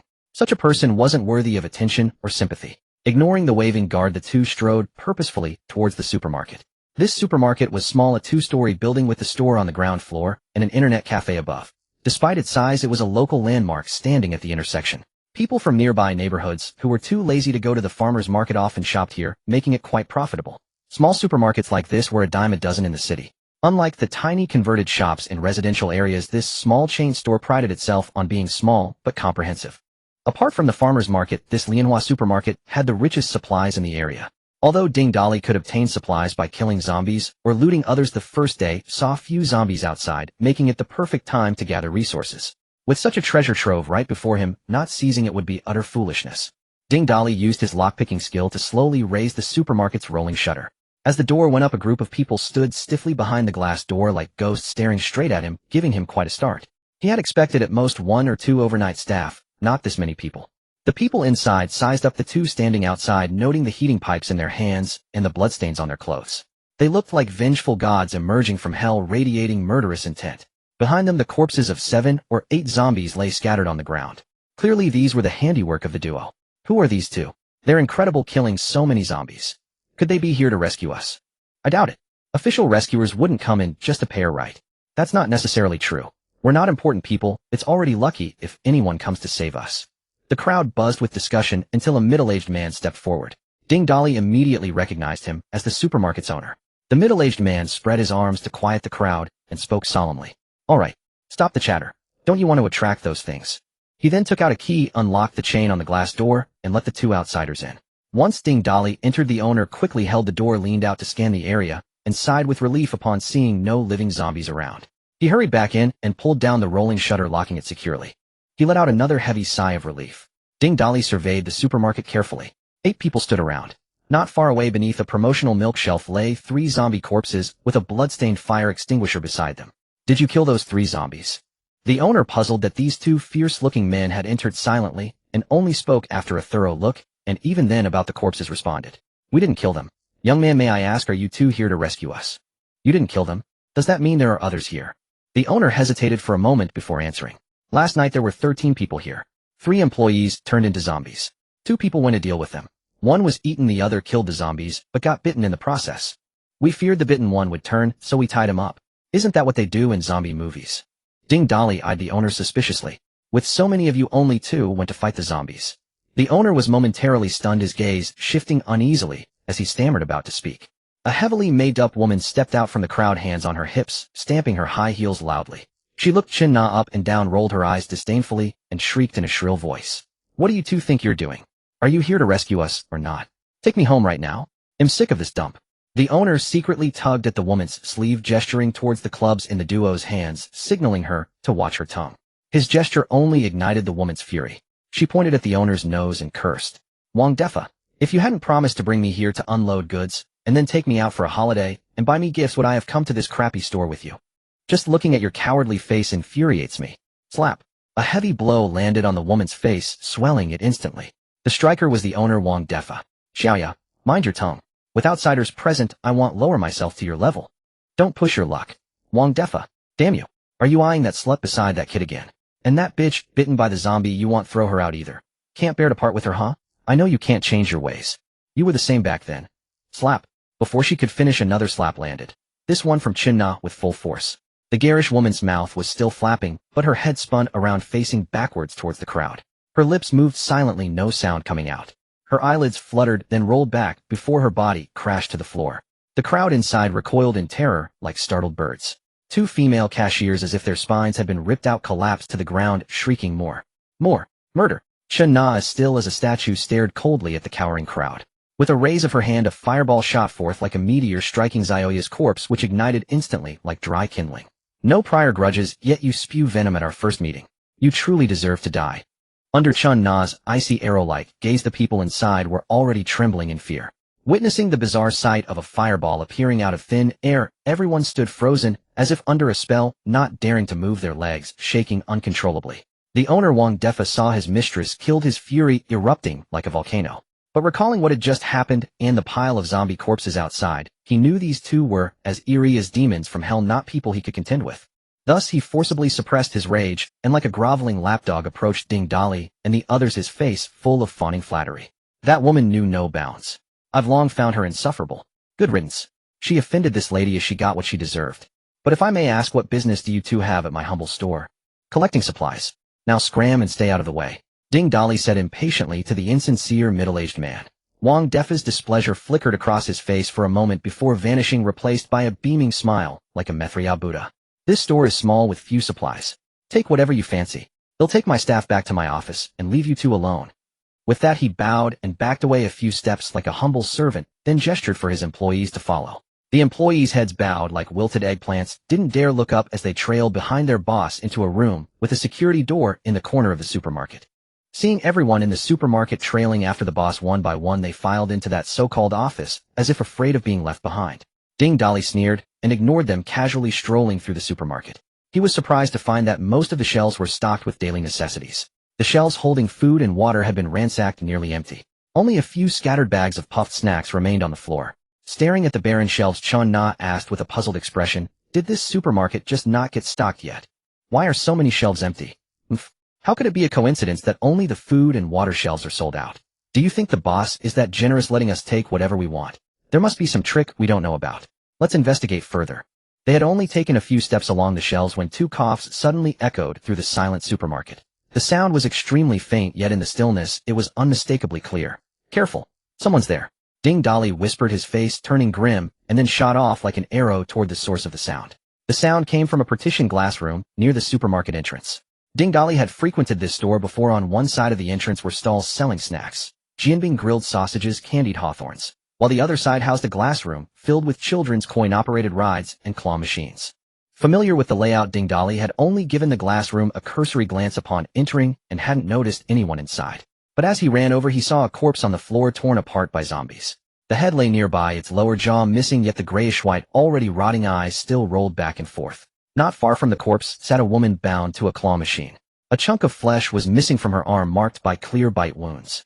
The skin around the wound had turned a sickly gray with dark veins spreading outward from the injury.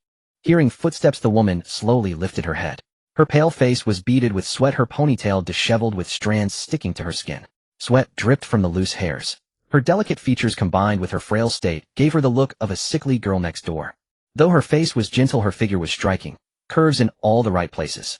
Whoever had tied her up had done a masterful job. The ropes accentuated every curve perfectly, neither too tight nor too loose. However, no matter how impressive her figure, Dali didn't linger on it. It wasn't that he was uninterested, but when he saw her face, his heart churned like turbulent waves. That face was etched deeply into his memory. In the apocalypse before his rebirth, there were countless renowned factions and teams and many famous individuals, but they all belonged to some organization or group. True lone wolves were rare, for surviving alone in that brutal world was nearly impossible. Yet there was one such wanderer who not only thrived, but possessed unfathomable power. Even before Dali's death, this person was still legendary. No one knew the true nature of her awakened ability. All they knew was that she could eliminate any enemy like a phantom, silently and without a trace. Her rise to fame began when 3 leaders of powerful survivor groups offended her.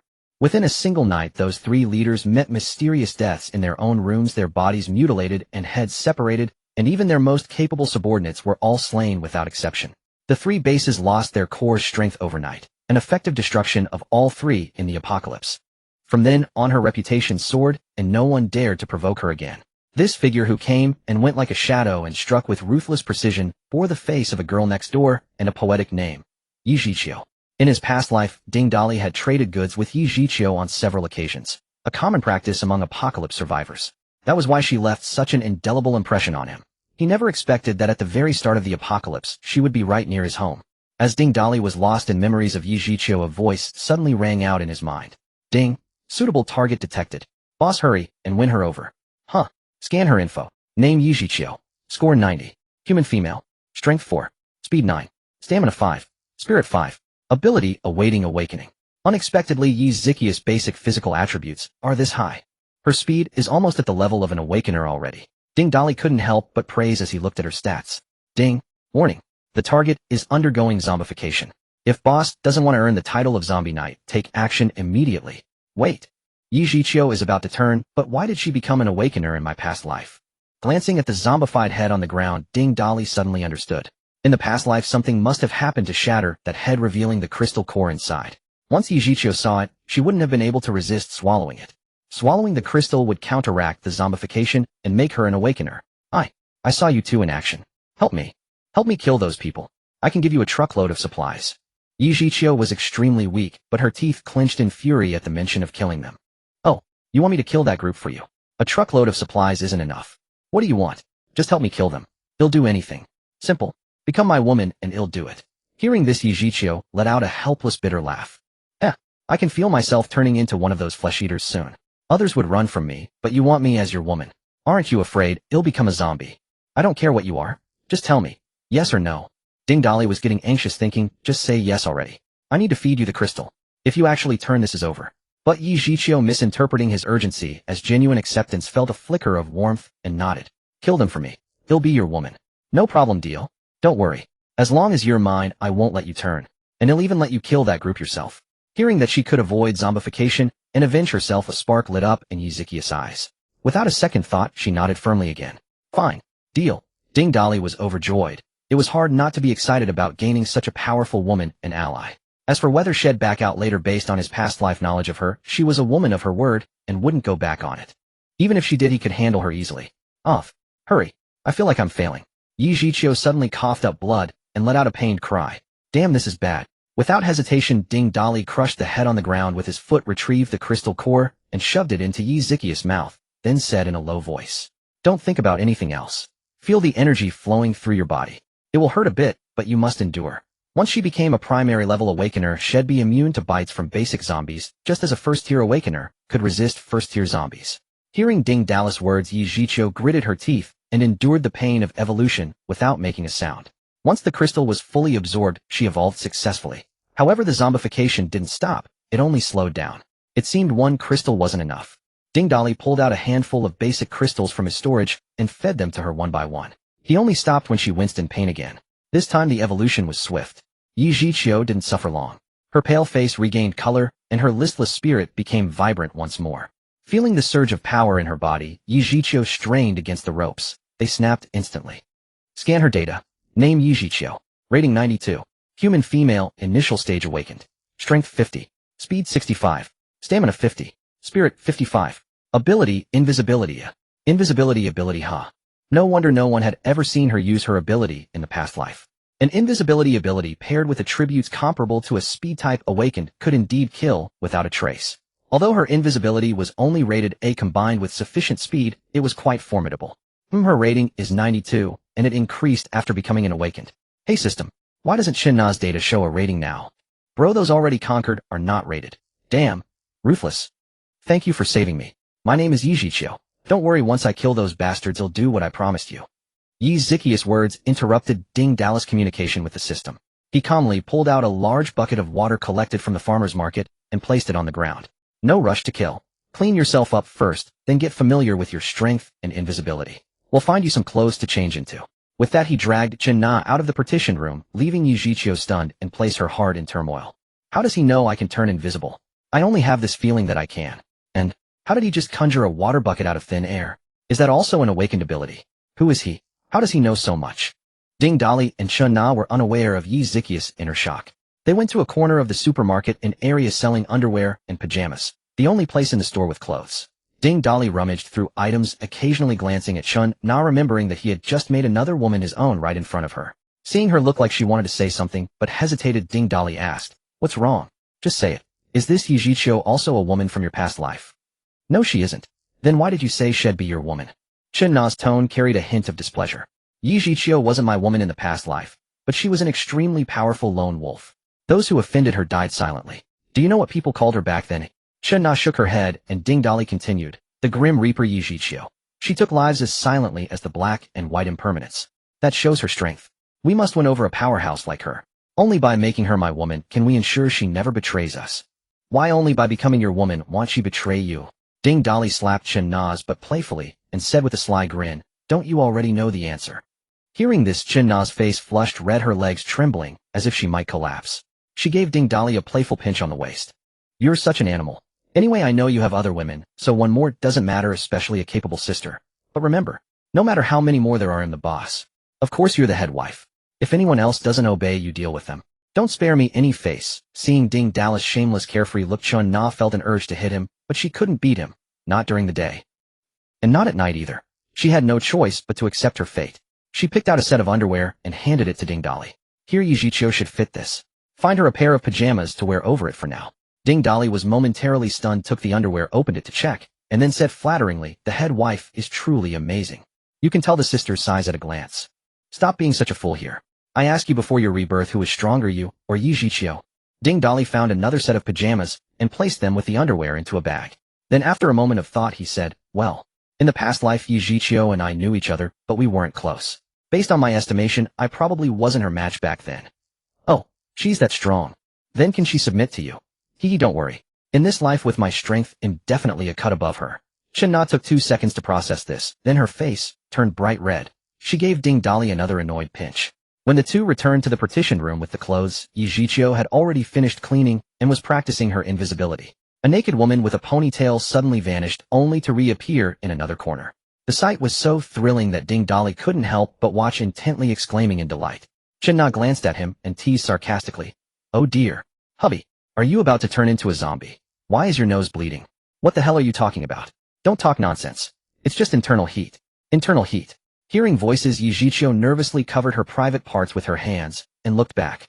Seeing it was her rescuers, she breathed a sigh of relief, but felt a bit embarrassed to face them. Ding Dali, quick-witted, hurriedly handed the bag of clothes to her. These are the only clothes in the supermarket. Make do with them. Yijiqiu took the bag and without any shyness started dressing right there. She wasn't shy, but the tantalizing glimpses of her figure made Ding Dali swallow hard. He coughed lightly to divert his attention. Ahem. I'm Ding Dali, and this is my head wife Chen Na. Can you tell us what grudge you have with those people in the supermarket? Why did you insist on killing them? Yijiqiu had dressed neatly. With her youth and good foundation, even in pajamas, she looked fresh and vibrant. She nodded apologetically to Chen Na, still puzzled about how that man Ding Dali could shamelessly ask her to be his woman in front of his wife. But seeing that his wife didn't seem to mind, she felt relieved. The dismembered corpse on the ground had been tidied up by Yijiqiu and placed in the corner. When Ding Dali asked about the supermarket incident, Yijiqiu looked sadly at the corpse in the corner, tears welling up in her eyes. That's my father's body. We were delivering goods to this supermarket last night, but a small accident trapped us here. Every time we deliver, my father and I each drive a light truck, one loaded with grains, oil, vegetables, and fruits, the other with various instant foods. Last night the supermarket staff were all here. Usually with this many people, we'd unload in less than an hour. But just as we'd unloaded half the truck of instant foods, the supermarket owner, Wang Defa, handed me a bottle of water and said a few words. His mistress saw it and started arguing with him. Yijiqiu pointed to the pile of charred human remains near the supermarket entrance. That woman you killed. She and Wang Defa were fighting, and she kept cursing endlessly. Not only did she curse Wang Defa, but she also accused me of seducing him. She even tried to pull my hair. If my father hadn't shielded me, she would have attacked me. This went on for a long time.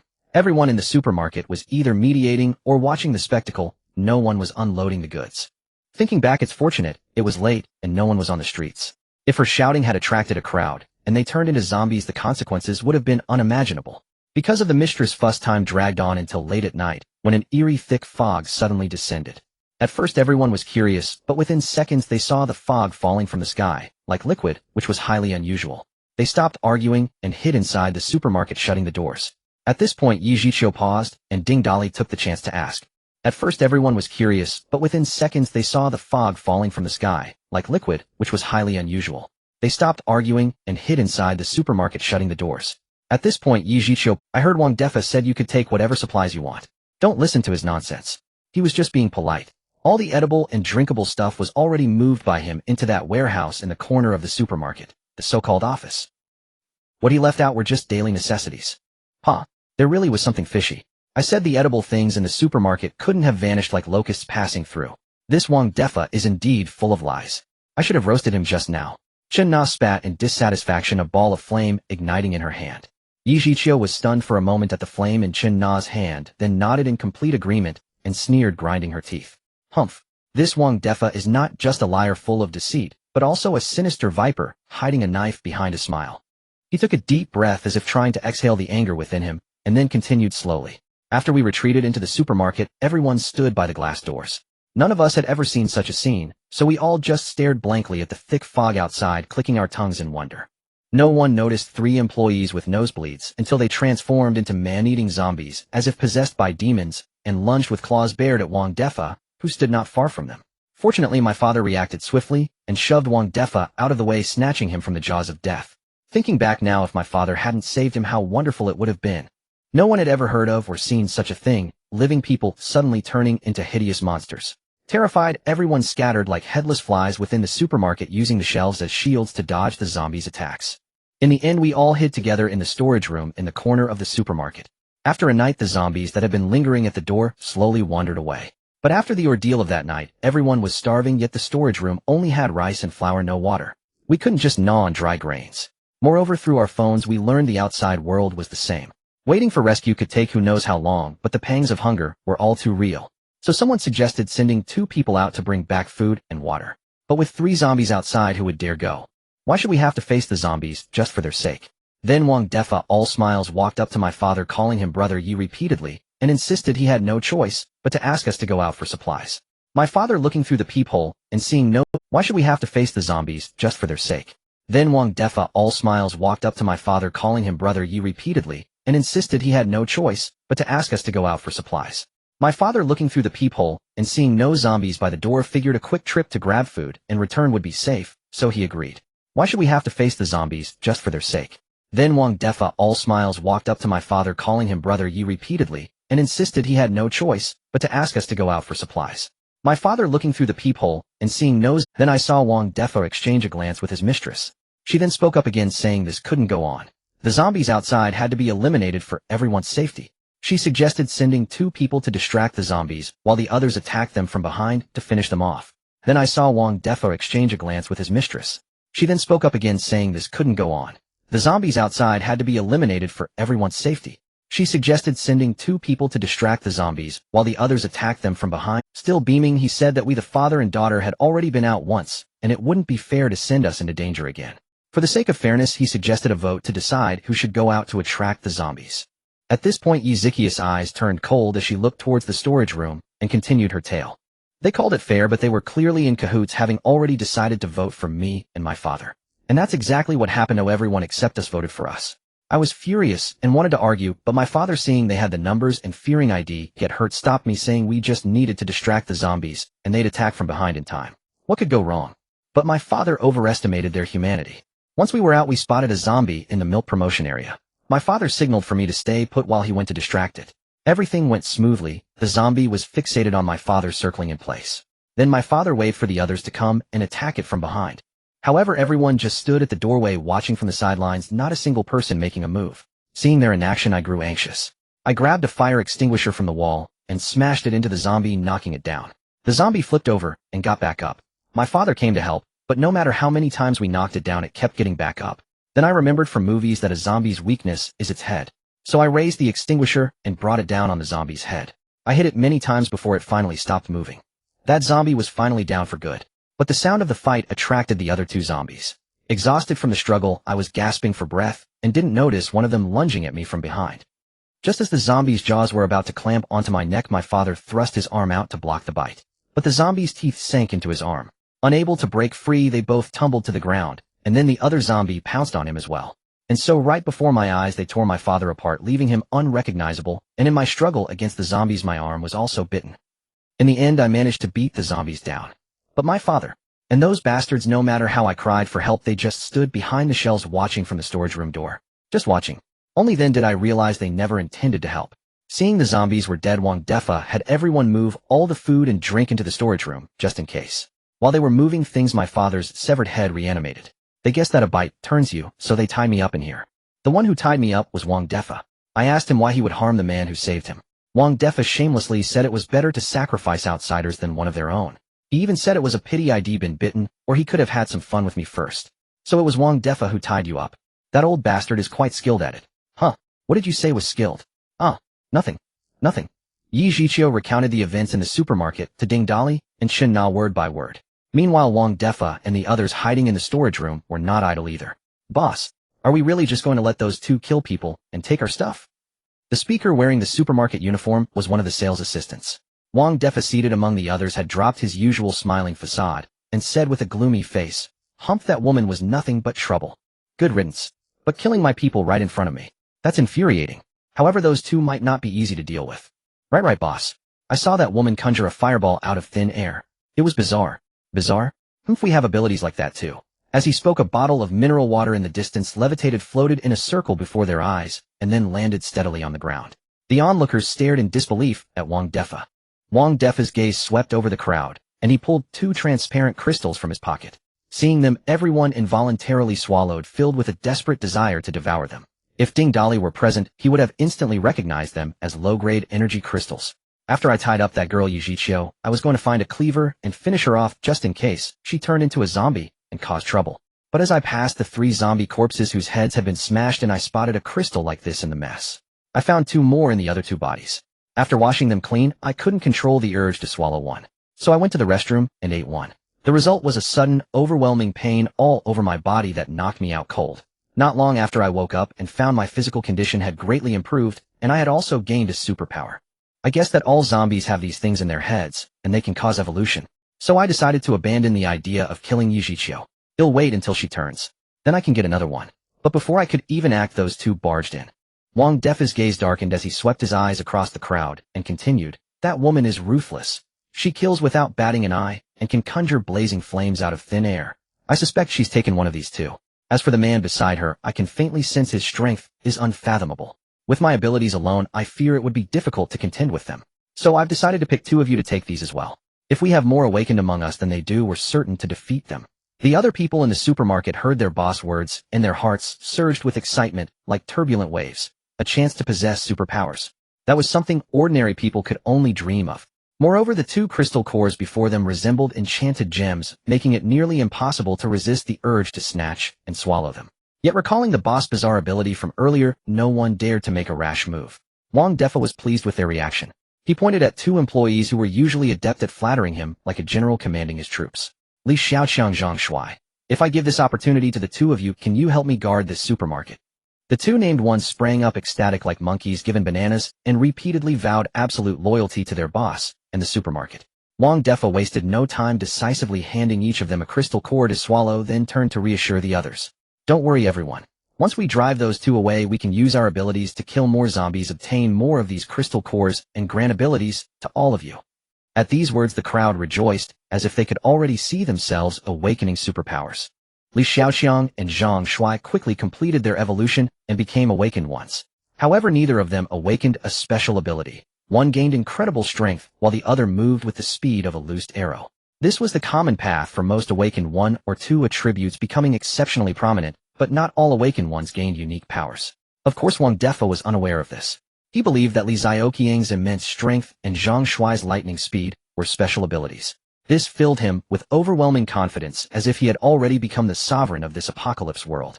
Li Xiaoqiang, feeling the immense power hidden in his muscles, excitedly lifted several bags of rice with one hand and set them down again. "Boss, I feel like I have endless strength. When do we make our move? They'll punch them to death with one blow." Zhang Shuai also rapidly lifted his legs in place. "Boss, you don't even need to lift a finger. Xiaoqiang and I can each handle one." Wang Defa was overjoyed, and a plan began to form in his mind. Since it was the end of the world anyway, why not kill the man and keep the woman for himself? "Heh, that woman is far prettier than that bitch Xiaoya. Should be a thrill to have." Just as Wang Defa was lost in his wicked fantasies, a female cashier interrupted him. "Does everyone hear a rustling sound?" There really is a rustling sound. Wang Defa listened carefully. The sound was familiar. There was a rat hole in this warehouse where rodents often scurried about, and this was the noise they made. But he remembered sealing that hole with cement. Look, a giant rat." The female cashier shrieked, pointing at the top of the pile of supplies as she backed away. Everyone else saw the rat too and gasped in unison. The rat was enormous, bigger than an average house cat. Its eyes were hollow, a lifeless grayish white, and its grayish-black fur stood on end, making it resemble an enraged stray dog. "Don't be afraid, everyone. It's just one big rat. Killing it will be a piece of cake."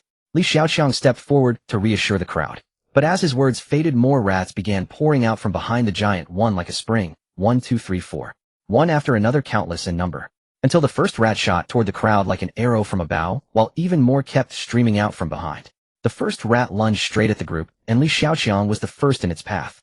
He remained calm, brimming with confidence, and swung his fist for a heavy strike. However, the rat's speed far exceeded his expectations. Before his fist could connect, the rat had already lashed onto his neck like lightning, clamping its jaws onto a chunk of flesh and tearing it away. In an instant, a bloody hole appeared on his neck and blood gushed out like a breached dam. Before the others could even react, the following rats surged into the crowd like a tidal wave, plunging everyone into chaos. Meanwhile, Yijiqiu had just finished recounting her ordeal at the supermarket to Ding Dali and Chen Na. Having already come to trust one another, the two immediately decided to help her exact revenge. Just as the trio was about to set out, they heard a series of blood-curdling screams and desperate cries for help coming from the direction of the warehouse. Without knowing what had happened, they sprinted at full speed toward the warehouse door. Halfway there, the door burst open from the inside, and 3 people stumbled out, battered and frantic. A swarm of cat-sized rats chased closely behind them like ravenous tigers. The moment Ding Dali saw those rats, he recognized what they were and was taken aback. Damn. Corpse beasts. Prepare for battle. System scan their data. Rat corpse beast. Tier 1. Strength 100. Speed 110. Stamina 100. Spirit 100. Ding Dali quickly scanned several more rats. All of them without exception were Tier 1.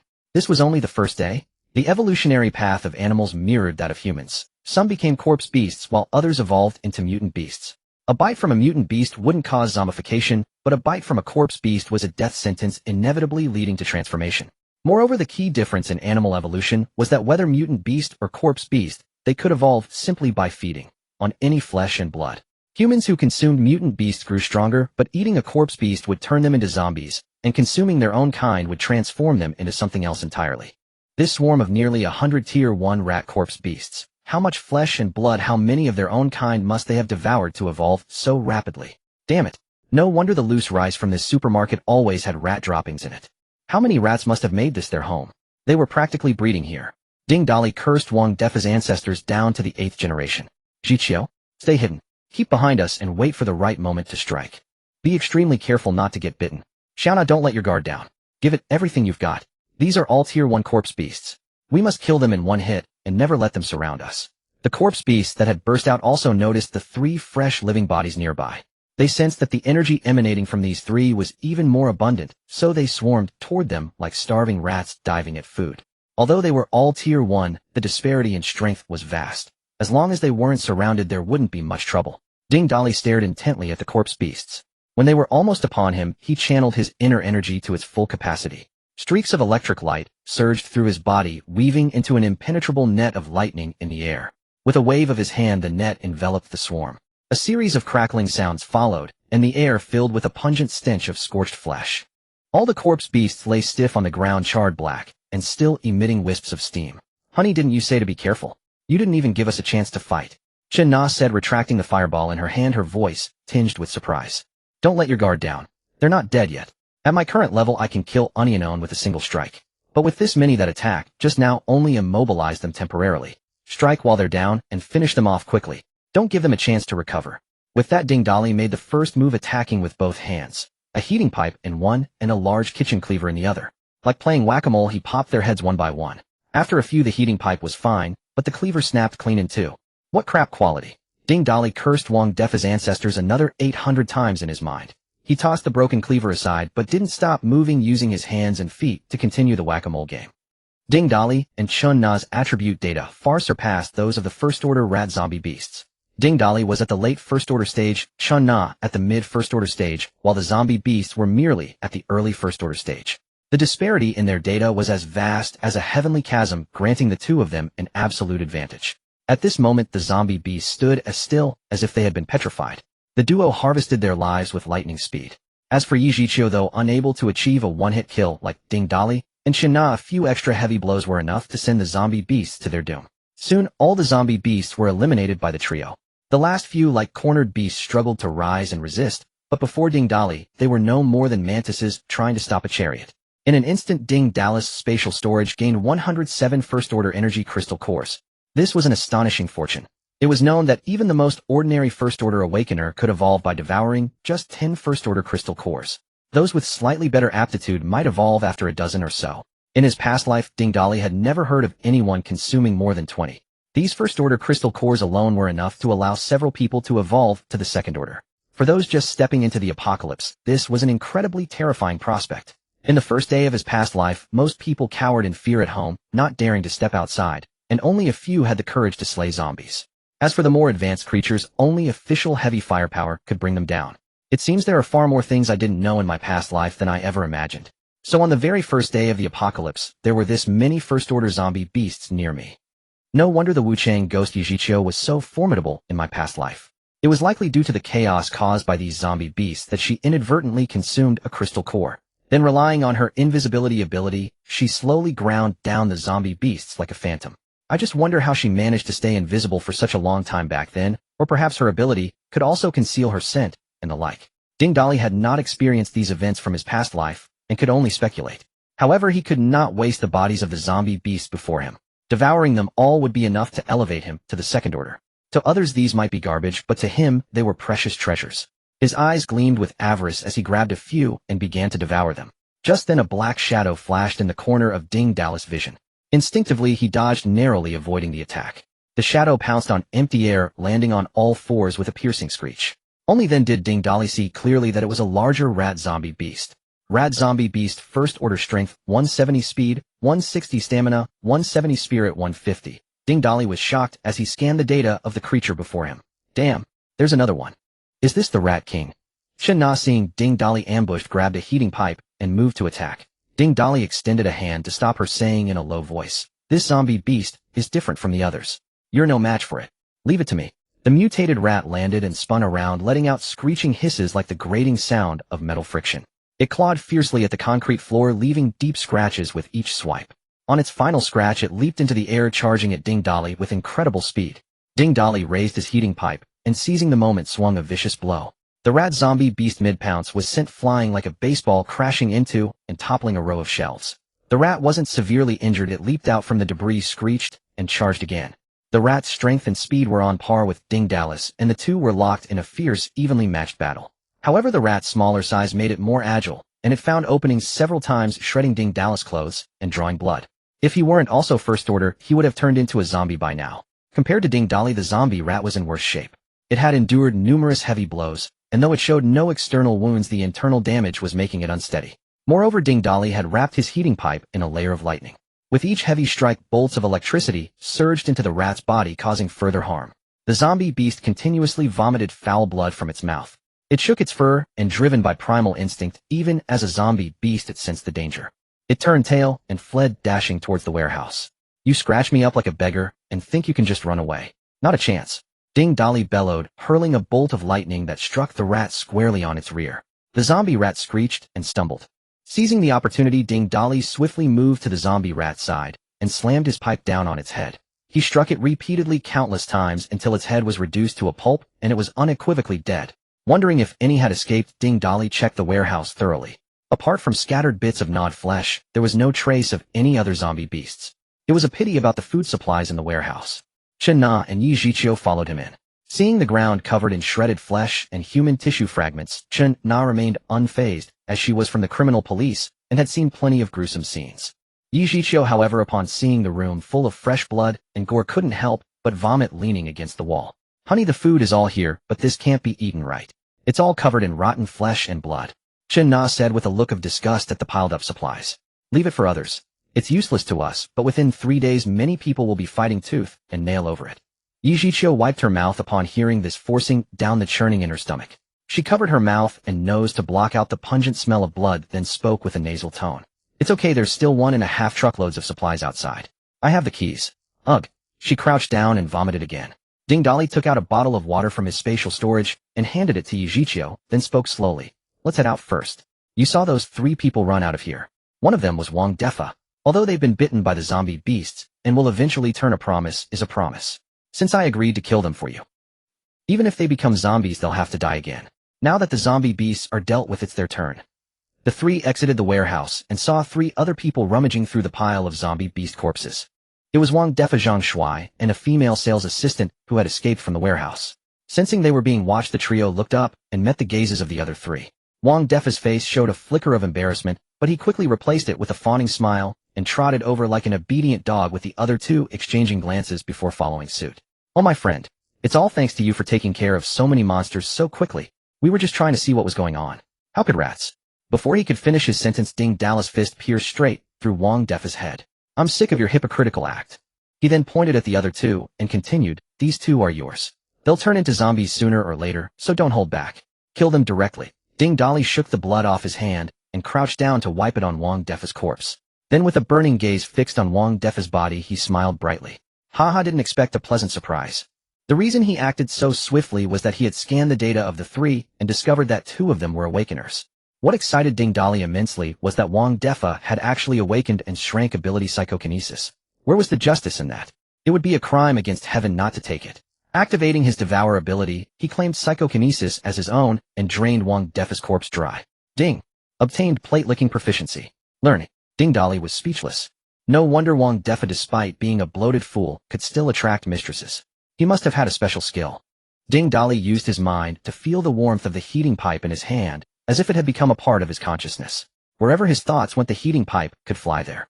After several repeated experiments with the items on the surrounding shelves, he concluded that at his current level, he could control objects weighing up to 100 pounds within a radius of 10 meters. To control heavier objects at greater distances, he needed to continue upgrading. While Ding Dali was still immersed in the joy of gaining a new ability, Chen Na and Yi Zhiqiu returned after dealing with the other two. Yi Zhiqiu frowned, seemingly not very happy, and Ding Dali, noticing this, asked cheerfully, "What's wrong, little beauty? Are you upset that I didn't let you kill Wang Defi yourself?" "Haha, trust me, killing him myself will bring me much greater benefits than you would have gotten." After saying this, he pulled out a pile of low-grade crystal cores and 21st-grade crystal cores, placing them in front of Yi Zhiqiu. "Take these as compensation. They are enough to upgrade you to a second-tier awakened." Yi Zhiqiu knew the value of these items and nodded gratefully at Ding Dali. Ding Dali then took out another 21st-grade crystal cores and handed them to Chen Na. "Here, big wife. This is for you." Chen Na took the crystal cores and playfully punched Ding Dali on the arm. "When we're in bed, call me Officer Chen. When you want me to do something, call me Little Na. But when it comes to dividing the spoils, you call me Big Wife. How many titles do you plan to give me?" Ding Dali replied, "Oh, you don't understand. Calling you Officer Chen in bed is romantic. It's a pity you didn't wear your police uniform while on a mission." Ding Dali laughed lewdly, and when he saw Chen Na about to hit him again, he continued seriously. "Calling you Little Na when doing things is concise and doesn't make you feel distant. That's thoughtful of me.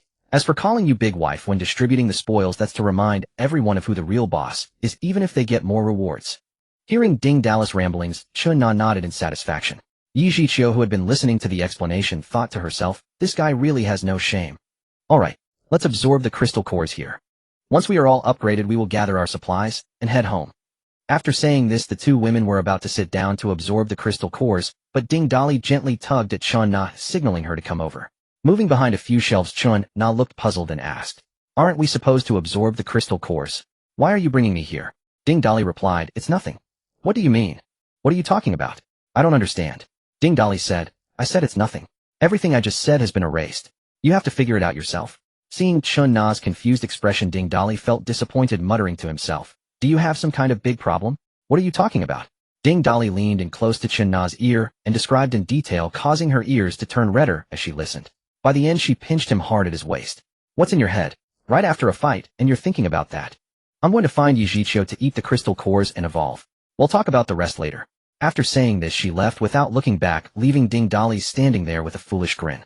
As both women began to absorb the crystal cores and evolve, Ding Dali didn't idle either. He devoured all the first-tier zombie beasts, turning them into rat dregs, and soon his energy reached its limit, breaking through to the second tier. After devouring about 21st-grade crystal cores, the system's energy also reached saturation, but he did not level up. Without asking, Ding Dali knew that with the system's nature, he wouldn't level up without indulging. "Looks like I need to take down Yi Zhiqiu first." As Ding Dali pondered this, his gaze couldn't help but scan Yi Zhiqiu up and down. TSK, TSK, TSK. Really good. Having successfully evolved, Yi Zhiqiu suddenly felt like she was being washed by a fierce beast, causing her to shiver. Turning around, she caught Ding Dali staring at her with a lovesick expression, instantly giving her goosebumps and making her think, "Is this man I chose not quite right in the head? Why does he look so creepy?" Though she thought this, she still approached Ding Dali expressionlessly and handed him the remaining crystal cores. There are still a dozen low-grade crystal cores left and 4 first-grade crystal cores.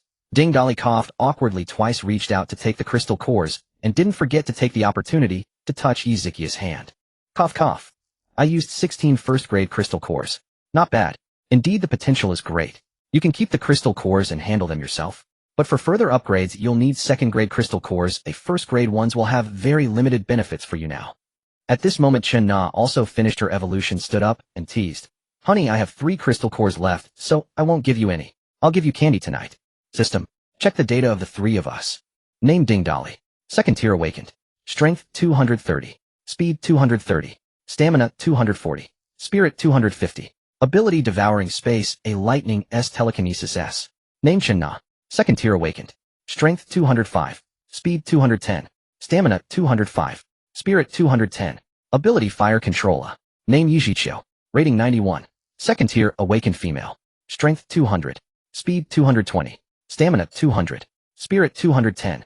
Ability invisibility. Seeing the data of the 3, Ding Dali couldn't help but be excited. He had thought leveling up to the second tier would take a long time, but unexpectedly this trip to the supermarket not only yielded a former expert, but also allowed everyone to level up, and more importantly, he had devoured a powerful ability. In his past life, Ding Dali was solely focused on rescuing Tang Bingbing, and had no time to gather supplies. By the time he arrived at this supermarket searching for supplies, it was already empty. Who would have thought such a small supermarket hid so many treasures? If Wang Defa had not encountered either the zombie beasts or Yi Zhiqiu, he might have survived. He could even have thrived in the apocalypse, becoming a local tyrant. However, there are no ifs in this world. In the last life, Wang Defa might have had a slim chance of survival. But in this life, Wang Defa faced an unavoidable death with no room for choice. After the three took all the usable living supplies from the supermarket, Ding Dali took the lollipops from the cash register as well. What did you expect? Yi Zhiqiu magically produced 2 truck keys and waved them in front of Ding Dali, reminding him not to forget about the 2 trucks of supplies.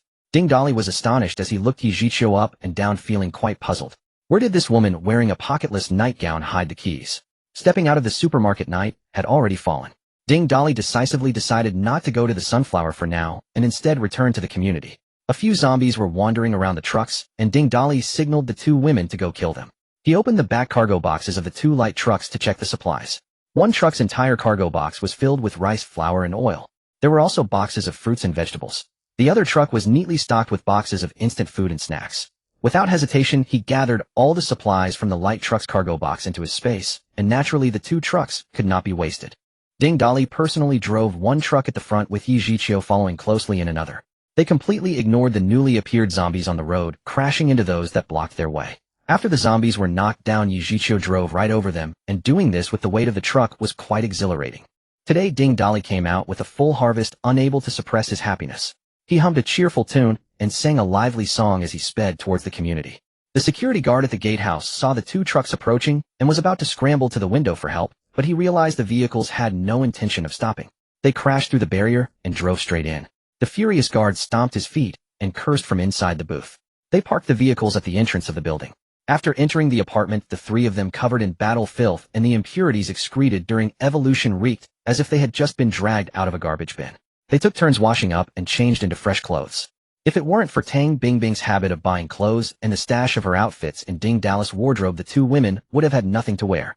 Ding Dali made a mental note to gather more clothes soon, as many garments were bound to be ruined in future battles. Of course, that wouldn't be necessary later on, as new materials would be used to craft more durable, tougher clothing, such as silk from mutated silkworms, mutated cotton, and the hides of mutated beasts. In his past life, Ding Dali had worn a leather jacket made from a mutated horse's hide, which was incredibly sturdy and long-lasting. After his shower, Ding Dali laid out vegetables, braised meat, and a few skewers of grilled kidneys on the table. Either of you know how to cook? Overwhelmed by the day's events and the unfamiliar surroundings, Yi Zhiqiu felt uneasy. Hearing his question, she timidly raised her hand and spoke in a low voice. I can cook. It's just been my dad and me, so I usually handle the meals.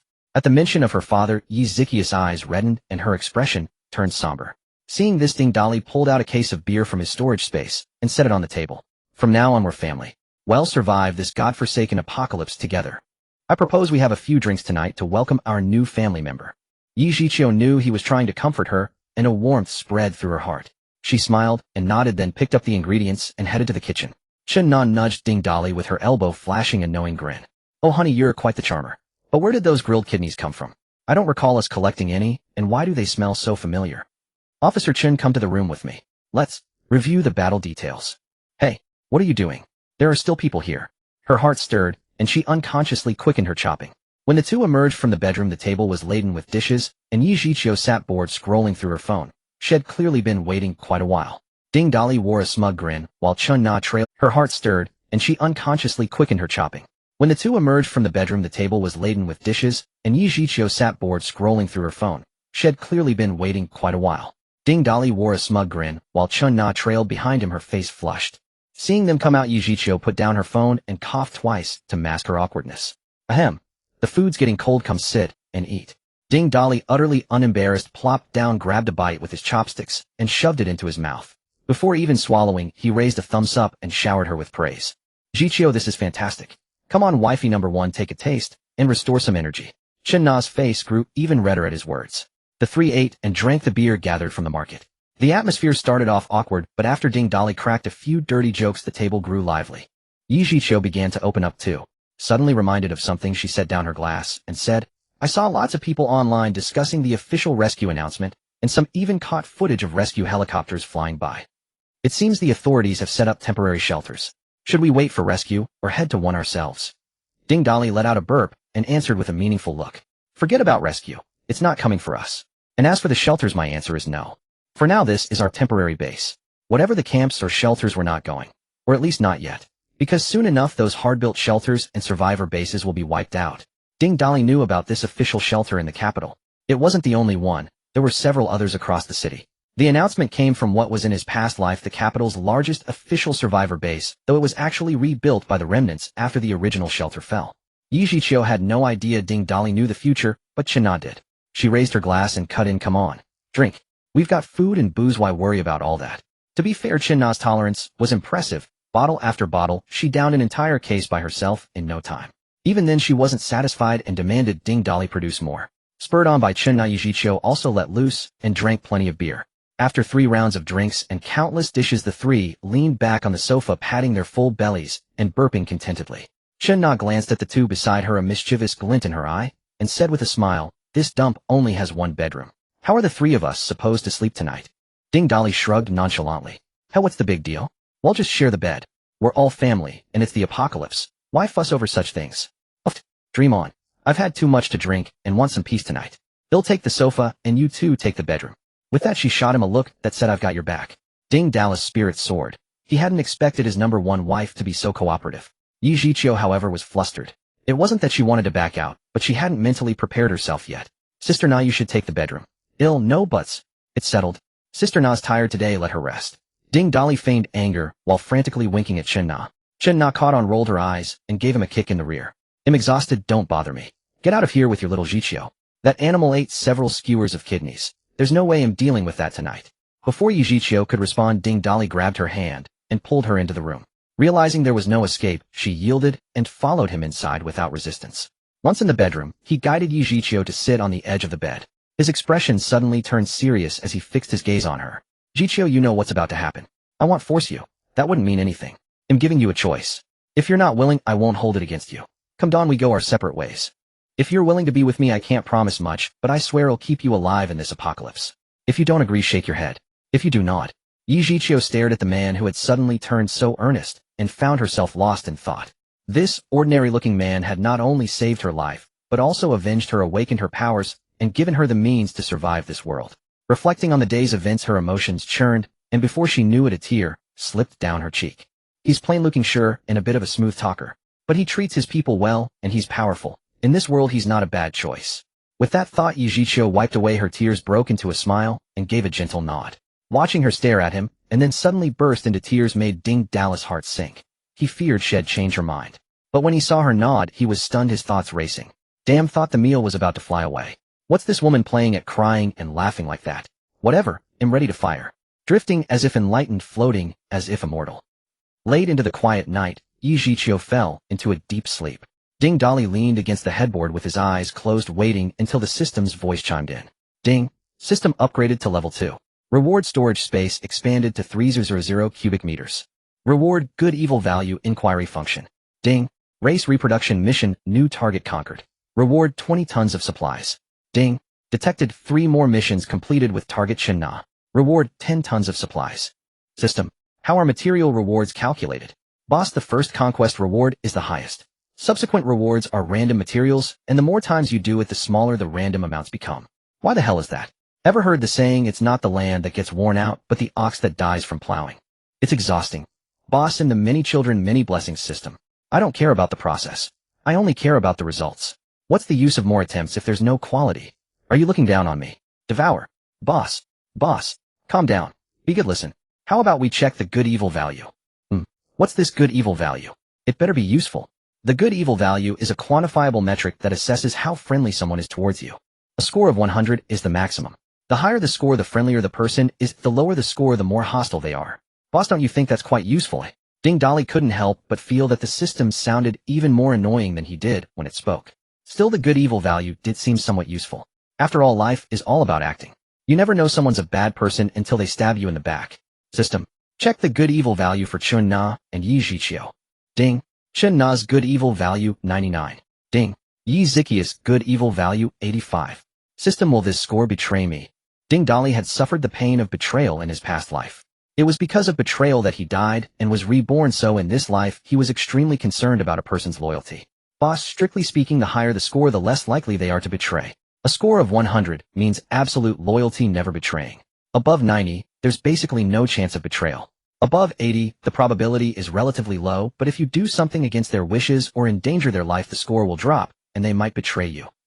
This good-evil value was indeed quite useful. To survive in the apocalypse, one definitely needed their own team, and the good-evil value was the best way to screen for trustworthy allies. Ding Dali glanced at the sleeping Yijiqiu beside him and muttered inwardly, "You bitch. You were soaring with pleasure, yet your score is still this low. I should have done you more times. Until you were completely submissive." Despite thinking this, Ding Dali couldn't resist grabbing Yijiqiu. She frowned and turned over. Ding Dali didn't care if outsiders harbored hostility towards him, just kill them. What he cared about was betrayal from his own people. What he didn't know was that it was extremely rare for someone's good-evil value to be this high on the very first day. After a brief rest, he checked the time. It was 2 a.m. Ding Dali got up, dressed, and tiptoed into the living room. He planned to sneak off to the Sunflower Hotel to find Chen Sicheng. Firstly, he could handle the revenge by himself. Secondly, he intended to use the neighborhood as a temporary base, leaving 2 second-tier awakened to guard it, ensuring its safety was beyond doubt. He pulled enough supplies from his spatial storage and placed them gently on the floor. He also wrote a note for Chen Na and left it on the table. Only then did he feel ready to leave. Just as he was about to open the door, a voice sounded from behind him. "What? Done eating and drinking, and now you're just going to leave?" It was Chen Na. In the darkness, her expression was unreadable. Ding Dali let out a silly chuckle and stepped forward to put his arm around her shoulders. "My dear wife, I need to go out for a bit. I was planning to sneak out quietly so as not to wake you too." "Why do you need to leave so many supplies to go where?" I. Ding Dali stammered, trying to think of an answer. Chen Na interrupted him with a hug. "Enough. I'm just teasing you. I know you're going to the Sunflower Hotel. Be careful, it'll be waiting for your return." Hearing Chen Na's words, Ding Dali was deeply moved. His hand, which was hugging her, was so touched that it moved down to her butt and started squeezing. We still have some time. How about we rub sticks together so I can go out and fight better?" "Get lost." "Okay." After giving some instructions, Ding Dali had just stepped out of the building's entrance when he heard, Ding detected Chen Na's good-evil value has reached 100, never betray. Reward 20 tons of materials. Ding Dali smiled with satisfaction and walked straight out of the neighborhood. He didn't plan on taking the light truck, it was too noisy and too conspicuous. He'd go alone quietly. On the way he could take whatever he saw and seize whatever he fancied. Perfect. In just one day the grass in the green belts had grown overhead high. The trees by the roadside had also shot up significantly. Under the bright moonlight, the dappled shadows looked like a monstrous creature with claws bared. He walked all the way to the intersection with the Lianhua supermarket without encountering many zombies. After passing the intersection and going a bit further, zombies began to appear sporadically on the road. After a day of adaptation, the zombies were now significantly stronger than they were during the day. For most ordinary people, the first day was the best time to kill zombies. After the first day, however, the basic zombies had fully adapted to their bodies, and their physical attributes were now comparable to beginner awakened. At this point, trying to solo kill a zombie was extremely difficult. However, for Ding Dali at his current stage, this made little difference. Slaying a basic zombie was as easy as crushing an ant. This was the chasm created by the difference in early levels. Ding Dali's current level allowed his telekinetic control to extend up to 20 meters. Using his mind to wield a heating pipe, he brutally bashed to death any zombie within that 20-meter radius. However, the sight of a heating pipe swinging in midair was hardly graceful. Moreover, controlling a blunt weapon in combat consumed far more mental energy than controlling something like a small knife. If only I had some sharp weapons like steel nails or daggers. Blunt weapons are better held in hand anyway.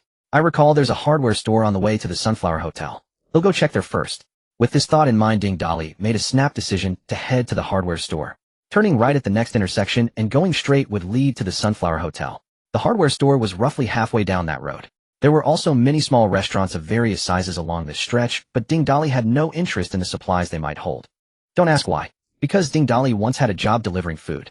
On this very street, aside from one fried chicken shop that was relatively clean, the food in the other places was more disgusting than shit. Food hygiene was a joke to them. Ding Dali had plenty of supplies, so there was no need to touch food that was like shit. However, when he passed by the fried chicken shop, he took the opportunity to pack up all the food inside. The shop was run by a mother and daughter who were not as lucky as the employees at Lianhua supermarket. They had both turned into zombies. Ding Dali used to frequent this shop and knew the mother and daughter quite well, so he showed no mercy in putting them out of their misery. The hardware store was right next to the fried chicken shop. Ding Dali used his lockpicking skill to pry open the rolling shutter door. As soon as the door opened, a cold glint flashed. Ding Dali quickly raised his heating pipe to block. An axe slammed hard into the pipe, producing a deafening clang of metal and a shower of sparks. Ding Dali's current strength was immense compared to an ordinary person. The recoil from the impact sent the axe wielder stumbling back several steps before he could barely regain his balance. He then said to Ding Dali, "Holy crap, are you a human or a zombie? What the hell do you think I am, a human or a zombie? You try to chop me the moment you walk in. If I were a zombie, I'd eat you alive." Ding Dali cursed in annoyance. Since the hardware store was pitch black with no lights on, he took out his phone and turned on the flashlight to look around. But as soon as he turned it on, the middle-aged man with the axe stopped him. "Are you crazy?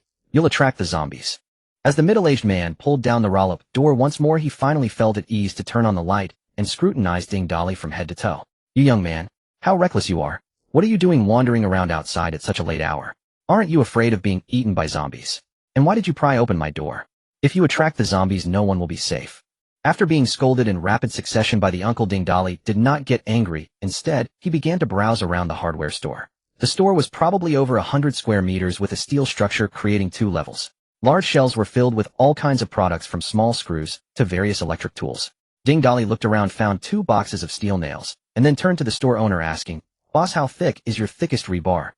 The somewhat annoyed store owner was taken aback by the question and still skeptical asked, "You came out in the middle of the night just to buy things?" Seeing the other party nod slightly after a moment of surprise, the owner immediately put on a smiling face. "You should have said you wanted to buy something earlier. Why pry open a door to buy things? We have rebar. You came at just the right time. A few days ago, a customer ordered a batch of rebar with a diameter of 50 millimeters. While speaking, he walked over to a green tarp, lifted it, revealing neatly arranged rebar of various sizes. On top, there were dozens of pieces of rebar with a diameter of 5 centimeters, each about 2 meters long. Ding Dali picked up a piece of rebar and felt it was just the right thickness. He then continued to ask, "Boss, can this be cut to about 1.7 meters long? Sure, we have a large hydraulic cutting machine, but I can only sell you 2 pieces. The rest must be reserved for our customers." Ding Dali nodded and said nothing. Seeing this, the owner took out 2 pieces of rebar and cut them for him. Ding Dali stepped forward and picked up 1 piece of rebar with one hand, twirling it a few times. It was just right, albeit a bit light. This shocked the owner. This piece of rebar weighed about 60 pounds, yet this young man lifted it as if it were a wooden stick. 2 boxes of steel nails and 2 pieces of rebar. I'll trade these for supplies. How much is that worth? Supplies? What supplies?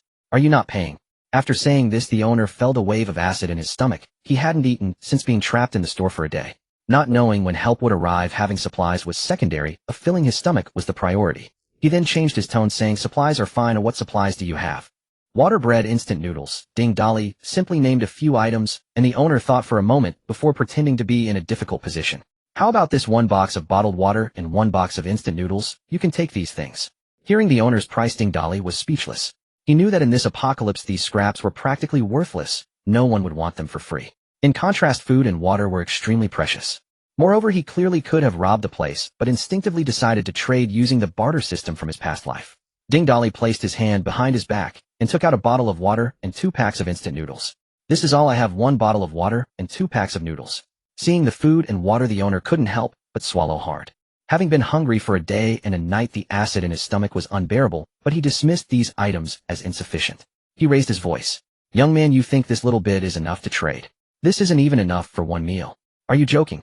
If you won't trade, then leave quickly." While saying this, he pushed Ding Dali towards the door, but tightly grabbed the food and water. "If you won't trade, give my things back," Ding Dali said coldly. "What things? What do you mean? What things are you talking about? There's nothing here that belongs to you." The owner acted as if he were indifferent, clearly trying to keep the food for himself.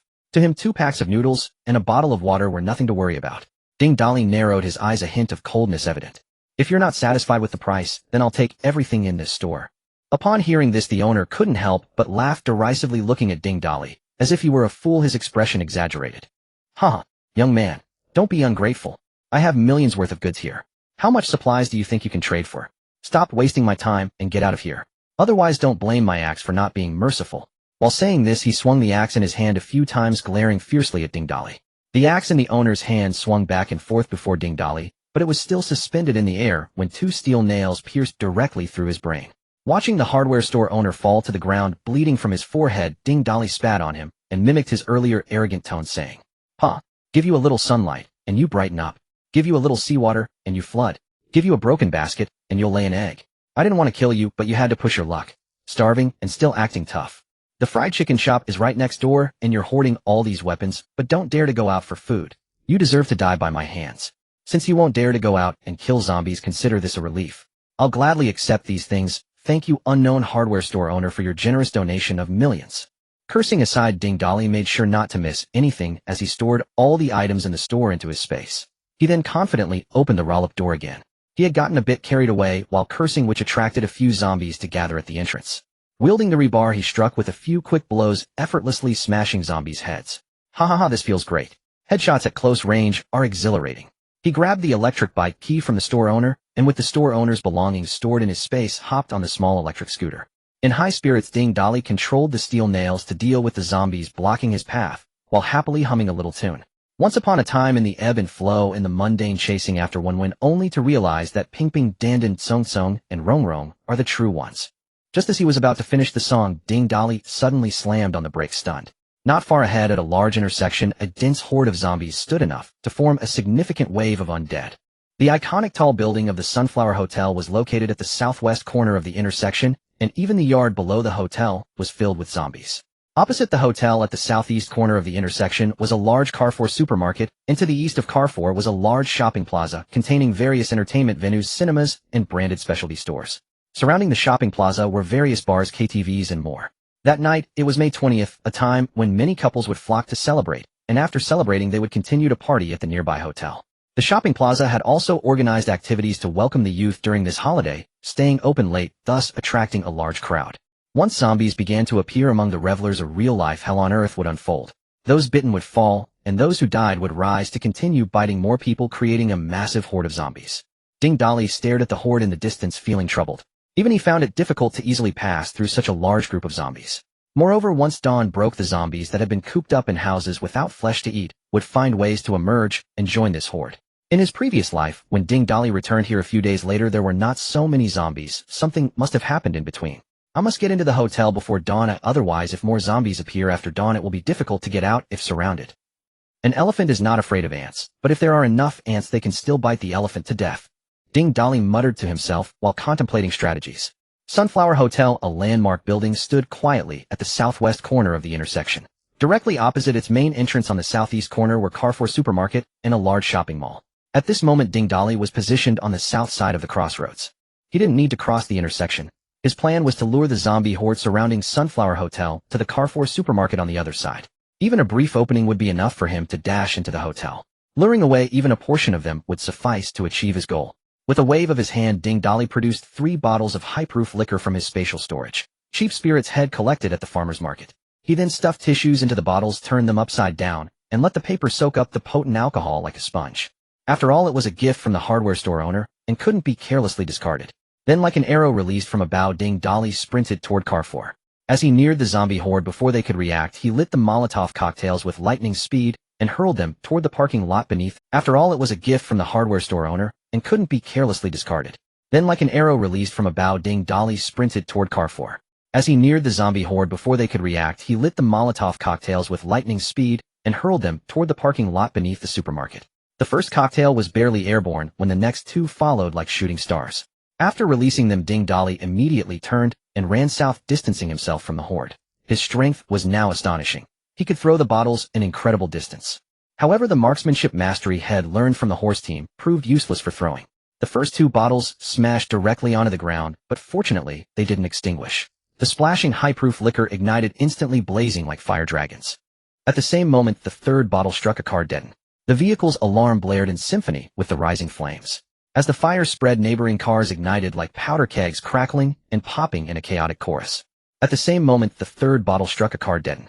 The vehicle's alarm blared in symphony with the rising flames. As the fire spread, neighboring cars ignited like powder kegs, crackling and popping in a chaotic chorus. Like a tidal wave, they surged toward Carrefour. The zombies beneath Sunflower Hotel also began streaming out, and even those trapped in upper-floor rooms smashed through windows in their frenzy, plummeting to the ground. Some landed atop the crowd below, while others splattered into mangled messes. Once most of the zombies in the hotel courtyard had poured out, the remaining ones got stuck at the main gate. Not because they didn't want to leave, but because the road outside was already packed solid with the undead. The courtyard entrance was likewise jammed. Once most of the zombies in the hotel courtyard had poured out, the remaining ones got stuck at the main gate. Not because they didn't want to leave, but because the road outside was already packed solid with the undead. The courtyard entrance was likewise jammed, leaving the stragglers completely immobilized. Ding Dali circled to the side of the courtyard and vaulted over the wall with the lightness of a swallow. He sprinted toward the hotel entrance, swinging his rebar staff left and right, mowing down the zombies in his path.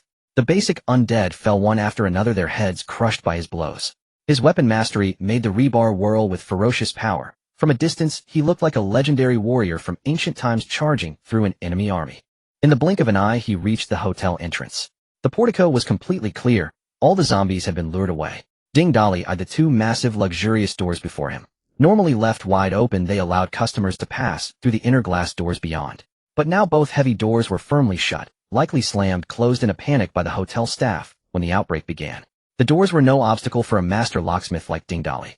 He picked the lock in seconds, slipped inside, and swiftly relocked the doors behind him.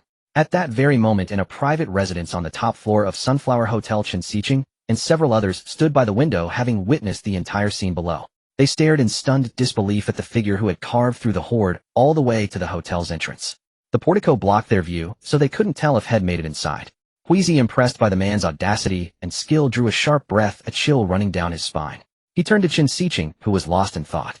Brother Chen, that guy downstairs is something else. Charging through a horde of zombies, all by himself. He seems to be heading for the hotel. Think the old man sent him to rescue you. Wonder if he's made it inside. Probably not. The whole world's overrun with these things. Our family's people are scattered outside Jingdu City. Even if they wanted to send someone, they couldn't get here this fast. This guy must have his own agenda for coming here.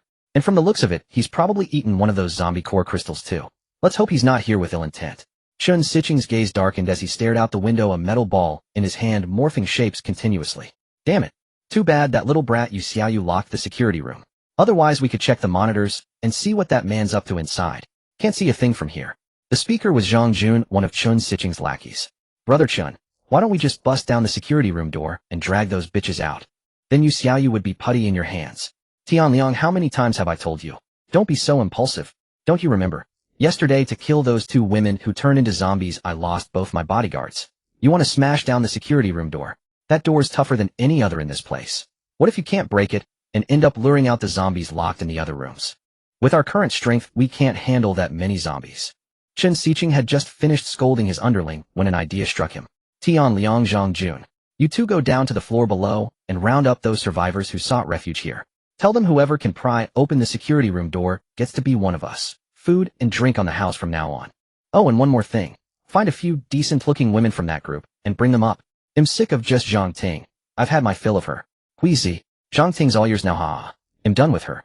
Huizi bowed his head repeatedly, expressing his gratitude, his gaze drifting toward the tall woman in a bikini cowering in the corner. Zhang Ting. She was the tallest of the three bikini-clad women from the pool that day, but now she was a shadow of her former self. Bruises covered her body as she curled up, trembling violently, as if she had endured unspeakable suffering. Zhang Jun and Tian Liang took their orders and headed down to round up survivors and find women, while Huizi found a set of men's clothes, draped them over Zhang Ting, and carried her out of the room. The vast, luxurious living room was left with only Chen Sicheng standing alone at the window, gazing down at the zombie horde below.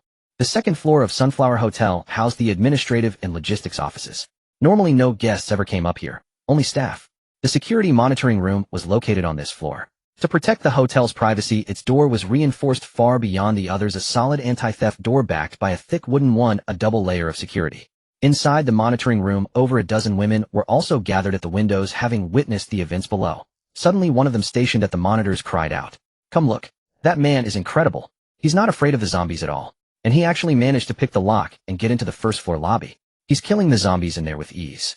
The leader of this group was a woman in a tight skirt and white blouse, a sharp professional outfit that accentuated her curves and refined features. She exuded the aura of a modern urban career woman. This was none other than Yu Xiaoyu. Hearing her companions shout, she rushed to the monitor and froze, staring at the figure standing in the first floor lobby. "It's him, Yu Xiaoyu recognized Ding Dali only because she had glimpsed his photograph when the police came to question her about Tang Bingbing's disappearance. This man is incredibly formidable. I wonder if he could lead us out of this predicament. Xiaoyu, my stomach is growling so loudly. I'm starving." The speaker was a plump girl who licked her lips and swallowed hard, as if the gesture might momentarily quell her hunger. "Rian, you must endure a little longer. We are all famished, but there must be a way. You know how Chen Sicheng and his men are. They are utterly ruthless, shooting people down and hauling every scrap of food they could grab to the top floor. And they're still trying to capture us. I know Chen Sicheng's character all too well, even before he would flout the law and commit reckless acts. Now that chaos reigns outside, and we are completely cut off here, the consequences of being seized by him would be unimaginable. We absolutely cannot go to him to beg for food. We must find another way if we are to have any chance of survival. Xiaoyu, well, follow your lead. Do you have any good ideas? Yes. Xiaoyu, you're the clever one. I put that mind to work. We can't stay trapped here forever. Never mind, Rian, even I'm so dizzy with hunger I can barely see straight. The women all began chattering at once, their voices overlapping into a cacophony. Seeing the chaotic debate, the plump woman stood up from the floor, walked over to stand beside Xiaoyu, and said in a gruff voice, "Everyone listen to me. We were all saved by Xiaoyu. If not for her, we'd either be dead or in Chen Sicheng's clutches by now. Since we all trust Xiaoyu, I propose we make her our leader." I agree. Without Xiaoyu, I would have been shot. I agree too. We all agree. The women raised their hands in unanimous approval. The plump woman gestured for silence, and then continued. Since Xiaoyu is our leader, we must have faith that she will find a way to get us out of this hotel. I, Lu Ruyan, have absolute confidence in her. After the plump woman, Lu Ruyan, finished speaking, the discussion resumed. Ruyan, we believe in Xiaoyu too. But I'm scared. Outside are those hideous, snarling zombies. Can we truly escape? And even if we do, where would we go? That man who fought his way and looked incredibly powerful. Why don't we seek his protection? But what if he's even more ruthless and merciless than Chen Sicheng? Yu Xiaoyu listened to the debate and cleared her throat. The room fell silent as all eyes turned to her. Ahem. Let's observe him first. That man who entered the hotel, if I'm not mistaken, he's here for Chen Sicheng. But what if he's even more ruthless and merciless than Chen Sicheng? Yu Xiaoyu listened to the debate and cleared her throat. The room fell silent as all eyes turned to her. Ahem. Let's observe him first. That man who entered the hotel, if I'm not mistaken, do you know him? If we could really team up with him with his strength, we might actually have a chance to get out of here. It's a long story. Let's just observe him for now. I can't say for sure, but from what I know, even if he is Chen Sicheng's enemy, he could very well be a devil himself.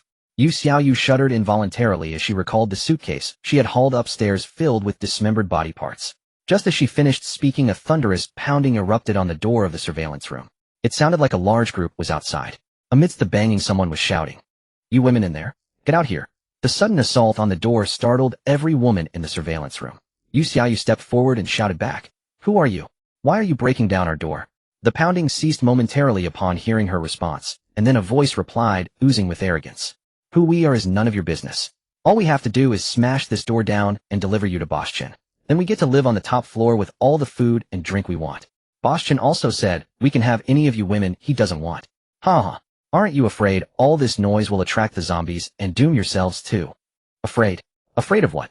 We're all going to die anyway, but it'll be damned if I die of starvation. I'd rather take my chances. Brothers, don't listen to this bitch's yapping, keep pounding. The banging resumed with renewed ferocity. Even if the surveillance room door was sturdy, it wouldn't hold up much longer under such relentless assault. One of the women began to sob in terror. Lu Rian snapped at her. "What are you crying for? When they get in, you all hide behind me. They'll crush a few of them with my weight." Yu Xiaoyu's brow was furrowed deeply. The situation was critical. Once the door gave way, the fate of these women was all too predictable. Making a split-second decision, she grabbed the landline phone in the surveillance room and dialed a number. Meanwhile, across the street, inside the Carrefour supermarket, a group of men in security uniforms and logistics attire watched the commotion unfold from the windows. The Carrefour was only 5 stories tall, with the bottom 2 floors being retail shops, and the top 3 the supermarket itself. By the windows on the 4th floor, where the food section was, makeshift bedding had been laid out. The men stood at the window watching the horde of zombies gathering below, and couldn't help but suck in cold breaths, cold sweat beading on their foreheads. The Carrefour was only 5 stories tall, with the bottom 2 floors being retail shops, and the top 3 the supermarket itself. By the windows on the 4th floor, where the food section was, makeshift bedding had been laid out. The men stood at the window watching the horde of zombies. If a fire had started and caught the whole building, we'd all be roasted. The leader Longus stared out the window for a moment before issuing a low command. "That man is no ordinary fellow. I saw him lead the zombies away to relieve the pressure on the building across the street. I saw him charge into the zombie horde and kill a bunch of them. Almost every strike was lethal, and it looks like he made it into the Sunflower Hotel." A sudden realization struck him, and he immediately ordered, "Quick, take the men down to the 1st floor and pile all the furniture from the shops against the entrances. The roll-down doors are there, but with that many zombies we can't be too careful." After his men had dispersed, Longus stared at the surging tide of zombies outside and muttered to himself, "We've both consumed those crystal cores, so why is that guy so powerful? And what's his business at the Sunflower Hotel?" Dali was unaware that 3 separate groups were watching him. Upon entering the hotel lobby, he pressed the elevator button repeatedly with no response before remembering that the hotel's elevators required a special key card to operate, typically managed by dedicated staff. There was no way he was climbing 30 floors on foot like some kind of level grinding game. Ding Dali rushed behind the front desk to search for the elevator card, which should normally be kept there. But just as he was rummaging through the drawers, the landline phone on the counter suddenly rang, startling him. Who the hell is booking a hotel during the apocalypse? He muttered under his breath. Curiosity getting the better of him, he answered the phone. On the other end the line was chaotic. He could hear booming thuds, frantic female screams, and above it all a woman's urgent voice. Mr. Ding, I know you're here for Chen Sicheng. If you go up there blindly, you'll be at a disadvantage. I know his secrets. If you come to the second floor and help us, he'll tell you everything. The hell? Who are you? Ding Dali's blunt reply clearly caught the caller off guard. But as the thudding sounds on her end grew louder, her panic seemed to intensify. Mr. Ding Dali, there are 18 women trapped in the surveillance room on the second floor. Chen Sicheng's men are breaking down the door. If you save us, he'll agree to any condition you set. Ah! A burst of piercing screams and chaotic noise came through the receiver before the line went dead. Ding Dali stared at the handset, utterly bewildered. It took him a moment to piece it together. Damn, so that's what that thumping was. I thought it was zombies at the door, but it's just idiots trying to break it down. Haha. 18 women, there's bound to be someone who fits the bill. And if they're the ones Chen Sicheng wants, I've got to get involved. I mean, I've got to save them. He said this with a leisurely stride towards the stairwell. After all, haste makes waste. Let the ladies sweat it out a little longer, it would make his heroic rescue all the more convincing. The door to the surveillance room was slammed against with the ferocity of a pack of starving wolves. Driven mad by hunger and spurred on by the sound of women's screams inside, their adrenaline surged. The reinforced door, as fragile as paper, was torn from its hinges, and the wooden door behind it was splintered by fire axes. Seeing the group of women inside, a green predatory light flickered in the men's eyes as they stormed in like madmen. The women were unarmed while the men each brandished a variety of makeshift weapons. Despite their numerical advantage, the women were quickly subdued by the brutish invaders. Only Yu Xiaoyu and the mountain-like stout woman Lu Ruyan continued to fight back with all their might. Damn, this fat woman has incredible strength. And how does this skinny receptionist possess such immense power? Screw this. Never mind that. Get them all. Boss Chen specifically asked for Yu Xiaoyu. Grab her, and we'll be eating well. Yu Xiaoyu and Lu Ruyan stood back-to-back, wielding chairs like two enraged lionesses. Yet 2 against many was not a favorable position. Soon Lu Ruyan was struck by an axe. She let out a miserable cry and crashed to the ground. Ruyan! Yu Xiaoyu shouted, glancing at her fallen friend while fending off attackers. Lu Ruyan lay motionless, her face covered in blood, her condition unknown. Lu Ruyan worked in the hotel's food and beverage department. Because of her size, she was often ridiculed and had no friends. By a stroke of luck, Yu Xiaoyu and Lu Ruyan met there.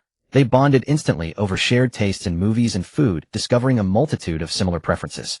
They became inseparable best friends. After the apocalypse began, Lu Ruyan remained a steadfast supporter. Seeing her best friend lying in a pool of blood, Yu Xiaoyu's fury erupted like a volcano. She swung her chair relentlessly, momentarily keeping the mob at bay. But 1 against many was a losing battle. Someone seized an opening and delivered a heavy blow to Yu Xiaoyu's head. Dazed, she collapsed. Though not completely unconscious, she was disoriented and defenseless on the floor, and several men quickly pinned her down. Eyeing her figure, the men swallowed hard and let out lecherous chuckles. Hehe, no wonder Boss Chen wanted this one specifically. Damn, look at that body. If I weren't so starving and needed her to trade for food, I couldn't resist taking her right now. Ha ha ha. The others joined in with raucous laughter, their faces twisted with unbridled malice. This was the madness induced by just a day and a night without food. Looking at their vile expressions, Yu Xiaoyu knew her fate was sealed, especially after rejecting Chen Sicheng so many times. Now that the world had descended into chaos, falling into his hands would be a living nightmare. Ding Dali was probably useless now too. Filled with despair, Yu Xiaoyu closed her eyes, resigning herself to her fate. What the hell is all this commotion about? A sudden voice cut through the chaos.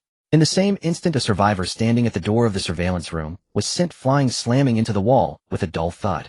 He flattened into a grotesque human pancake and slid down, clearly dead. The remaining survivors were frozen in shock. Yu Xiaoyu's eyes widened in surprise as she saw a man with a playful grin standing at the doorway, a large iron rod slung over his shoulder. Mr.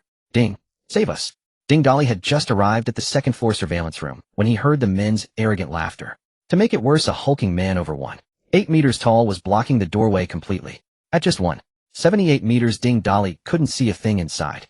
Hence the kick that sent the man flying. Scanning the room, his gaze paused on Lu Ruyan, who lay on the floor like a small hill. Then, hearing the cry for help, he looked over. This time he was even more astonished. Seeing Yu Xiaoyu's face clearly, Ding Dali was certain that the women in this room were a survivor group he knew of in his past life. In the apocalypse, people banded together for warmth, forming diverse groups and creating various survivor bases. In his past life in the northern mountains of the capital city, there was a very famous survivor base. It was renowned not just for its strength, but because its members were exclusively women. They took in women who couldn't survive on their own and trained them into warriors. The two leaders of this group were Yu Xiaoyu and Lu Ruyan. So you're the one who called. Ding Dali ignored everyone else's stares, his eyes fixed intently on Yu Xiaoyu. Though unnerved by his gaze, Yu Xiaoyu realized this man remained calm and composed in the face of so many armed survivors. She made a quick decision and shouted, "Mr. Ding, I made the call. If you can save us, I'll agree to any condition. I want you to be my woman. As for your group, they can all follow me. I'll protect you all from now on. You have 1 minute to consider. In the meantime, I need to clear this place out." As Ding Dali finished speaking, a young man stepped forward from the group of survivors. Brandishing a fire axe, he pointed it at Ding Dali and said with bravado, "Who the hell do you think you are spouting nonsense here? You might have some skills, but do you know who sent us? We're here on orders from Boss Chen Sicheng. He's got a gun. Cross him, and you'll die a horrible death. Be smart and join us in serving Boss Chen." The moment he heard the name Chen Sicheng, Ding Dali's grin vanished, replaced by a cold expression. With a single step, he closed the distance. His rebar rod swung up and down, and the young man's arm exploded in a shower of gore. Before the man could even scream, the rebar swept horizontally, and his head burst like a melon. Silence. The surveillance room fell into an eerie, terrifying silence. When the realization hit, the armed survivors scrambled for the door, wishing they had more legs, desperate to escape before the madman turned them into pulp. Such monstrous strength was beyond human. Knowing these people were connected to Chen Sicheng, Ding Dali had no intention of letting them live regardless of their purpose. Over a dozen steel needles materialized from thin air, weaving through the room. In moments, the room was quiet again, littered with bodies, their heads riddled with holes, leaking a mix of red and white. "About a minute's up. What's your decision?" Ding Dali flicked the blood off his rebar and asked Yu Xiaoyu calmly. He was eager for her answer, partly because the system had already alerted him upon entering that there were 8 women in the room with high ratings, 7 around 85 points, and 1 Yu Xiaoyu with a staggering 94 points. And secondly, after reviewing their data, he was astonished to find that their favorability towards him was already over 80 points despite their injuries. After his recent slaughter, that number had soared to 85 points. To put it in perspective, even Yi Zhiqiu, after their 2 passionate encounters, barely scored over 80 points in his system. What delighted him even more was the discovery that Yu Xiaoyu was an awakened. All the women in the room stared at Ding Dali with hungry eyes like wolves who hadn't eaten in days. Of course they were ecstatic. At a moment of life and death, a man of extraordinary power had appeared to save them.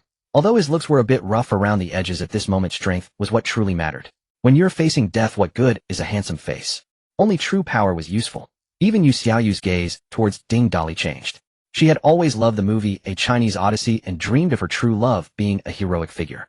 Today that dream seemed to be coming true, except this hero looked a bit like a monkey. "Wow, I want to have his monkey babies." A muffled voice sounded beside Yu Xiaoyu. She turned in surprise to see a blood-covered Lu Ruyan suddenly sit up. Overcome with emotion, Yu Xiaoyu's nose tingled, and she hugged Lu Ruyan, tightly, sobbing uncontrollably. "Wah, Ruyan, I'm so glad you're okay." "Ouch, ouch, ouch. Shall you be gentler? Fortunately, I have thick fat, so the axe struck my shoulder without injuring any vital spots. It seems that being fat isn't entirely useless, haha," Lu Ruyan said, gritting her teeth. Yu Xiaoyu wiped her tears and smiled as she checked Lu Ruyan's wound. "No, I mean, why are you women staring at me like that? Did you pay me? You have to buy a ticket to see monkeys at the zoo." Ding Dali's joke instantly made the women in the room burst into laughter. These women each bore some injuries, laughing while clutching their wounds and grinning, creating a rather comical scene. Yu Xiaoyu, preoccupied with caring for her good friend who narrowly escaped death, was also amused and felt a bit embarrassed as she looked at her savior whom she had just overlooked. "All right, Yu Xiaoyu, stop hugging Lu Ruyan over there. Tell me, do you want to be my woman? Do you want to join me?" Upon hearing this, Yu Xiaoyu and Lu Ruyan were both shocked and exclaimed in unison, "How do you know our names?" "There's so much I know. Hurry up and give me an answer. Don't waste my time. I still need to go to the top floor." Yu Xiaoyu felt shy and turned red, just about to respond, when Lu Ruyan interjected, "Mr. Ding, do you only want Yu Xiaoyu? Are you considering taking in a couple more?" The other women, hearing Lu Ruyan's words, laughed meaningfully and echoed her. Yes, yes. Young man, aren't you considering taking in a few more? You're so thin, I wonder if you can handle taking in more. What are you all thinking? The young man is interested in our leader Xiaoyu. Whether he can take in more depends on asking our Xiaoyu. Ding Dali's face darkened upon hearing this. This group of women had not seen men for so long. They looked like hungry old monkeys, and he couldn't help but mock them internally.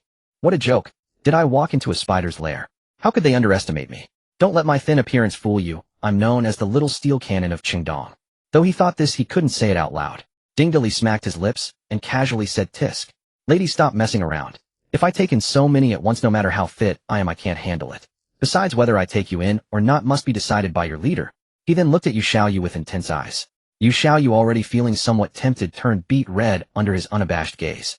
She whispered, "Since we've agreed, then I will, but you mustn't abandon my sisters. The outside world is filled with zombies and they won't survive on their own." "No problem. No problem. You all will be able to survive from now on. By the way, Xiaoyu, did you eat the crystal nucleus from a zombie's brain? Have you awakened any abilities?" Ding Dali's words left everyone dumbfounded. Even Yu Xiaoyu looked disgusted and said, "There's something in a zombie's brain. And you can eat it. I haven't eaten that stuff." Her response only made Ding Dali more excited. She was actually a natural awakener like him. As long as she didn't die prematurely, a natural awakener would always be ahead of other humans. No wonder Yu Xiaoyu was able to establish her own base after leaving this place in her past life. Of course, this life had seen some different events. Perhaps Tang Bingbing's absence from this hotel had set off a series of butterfly effects. "Haven't you noticed any differences after the thick fog descended? Or any strange abilities?" Ding Dali continued to ask. The day the fog descended was May 20th. The hotel was busy, and I was working overtime. I remember going to the restroom at midnight during the shift change. Suddenly, I felt intense pain all over, as if my consciousness had faded for a few minutes. When I woke up, I found myself full of energy and much stronger. As for the strange ability, as she spoke, Yu Xiaoyu's face turned red again, resembling a ripe apple. She glanced around at her companions, pulled Ding Dali aside, and whispered in his ear, "I do have a strange ability." At that time, besides feeling energetic and stronger, I also smelled a strange scent on myself, and I thought I should take a shower. The moment I had that thought, water started gushing out of my body, and before long, I was completely clean. I was so scared. After trying a few times in the restroom, I realized that my skin seemed to be able to continuously produce water. Ding Dali couldn't help but laugh upon thinking of something. He knew that Yu Xiaoyu had awakened a water-type ability, but she seemed to be using her ability in the most peculiar way. Instead of using her ability to kill zombies, she was using herself as a faucet. "Keep your voice down. Everyone can hear. I think this strange ability is too embarrassing." "Haha, you awakened a water-type ability. It's not strange, but the way you use it is. You can try using it to control the water flow for attacks, or see if you can change the physical state of the water, instead of using its most basic ability to just create water." Yu Xiaoyu nodded thoughtfully upon hearing this. Since these women had decent morality values and were a well-known group in her past life, Ding Dali decided to cultivate them well. So, he took out enough energy crystal nuclei for 2 people to evolve into first-stage awakeners and gave them to Yu Xiaoyu and Lu Ruyan. He also gave each of the other women a crystal nucleus to awaken. Ding Dali had plenty of crystal nuclei, having collected many while killing his way here, but it wasn't necessary to cultivate everyone carefully. Just giving them a chance to awaken was good enough. He only needed to focus on nurturing the core combat power. After informing them of the precautions, Ding Dali let these women focus on their evolution. He stood guard at the door like a loyal sentinel, because the thick smell of blood would soon attract zombies from above, so someone had to protect these women. Sure enough, Ding Dali had barely sat down at the door when zombies began to appear one after another from the stairway.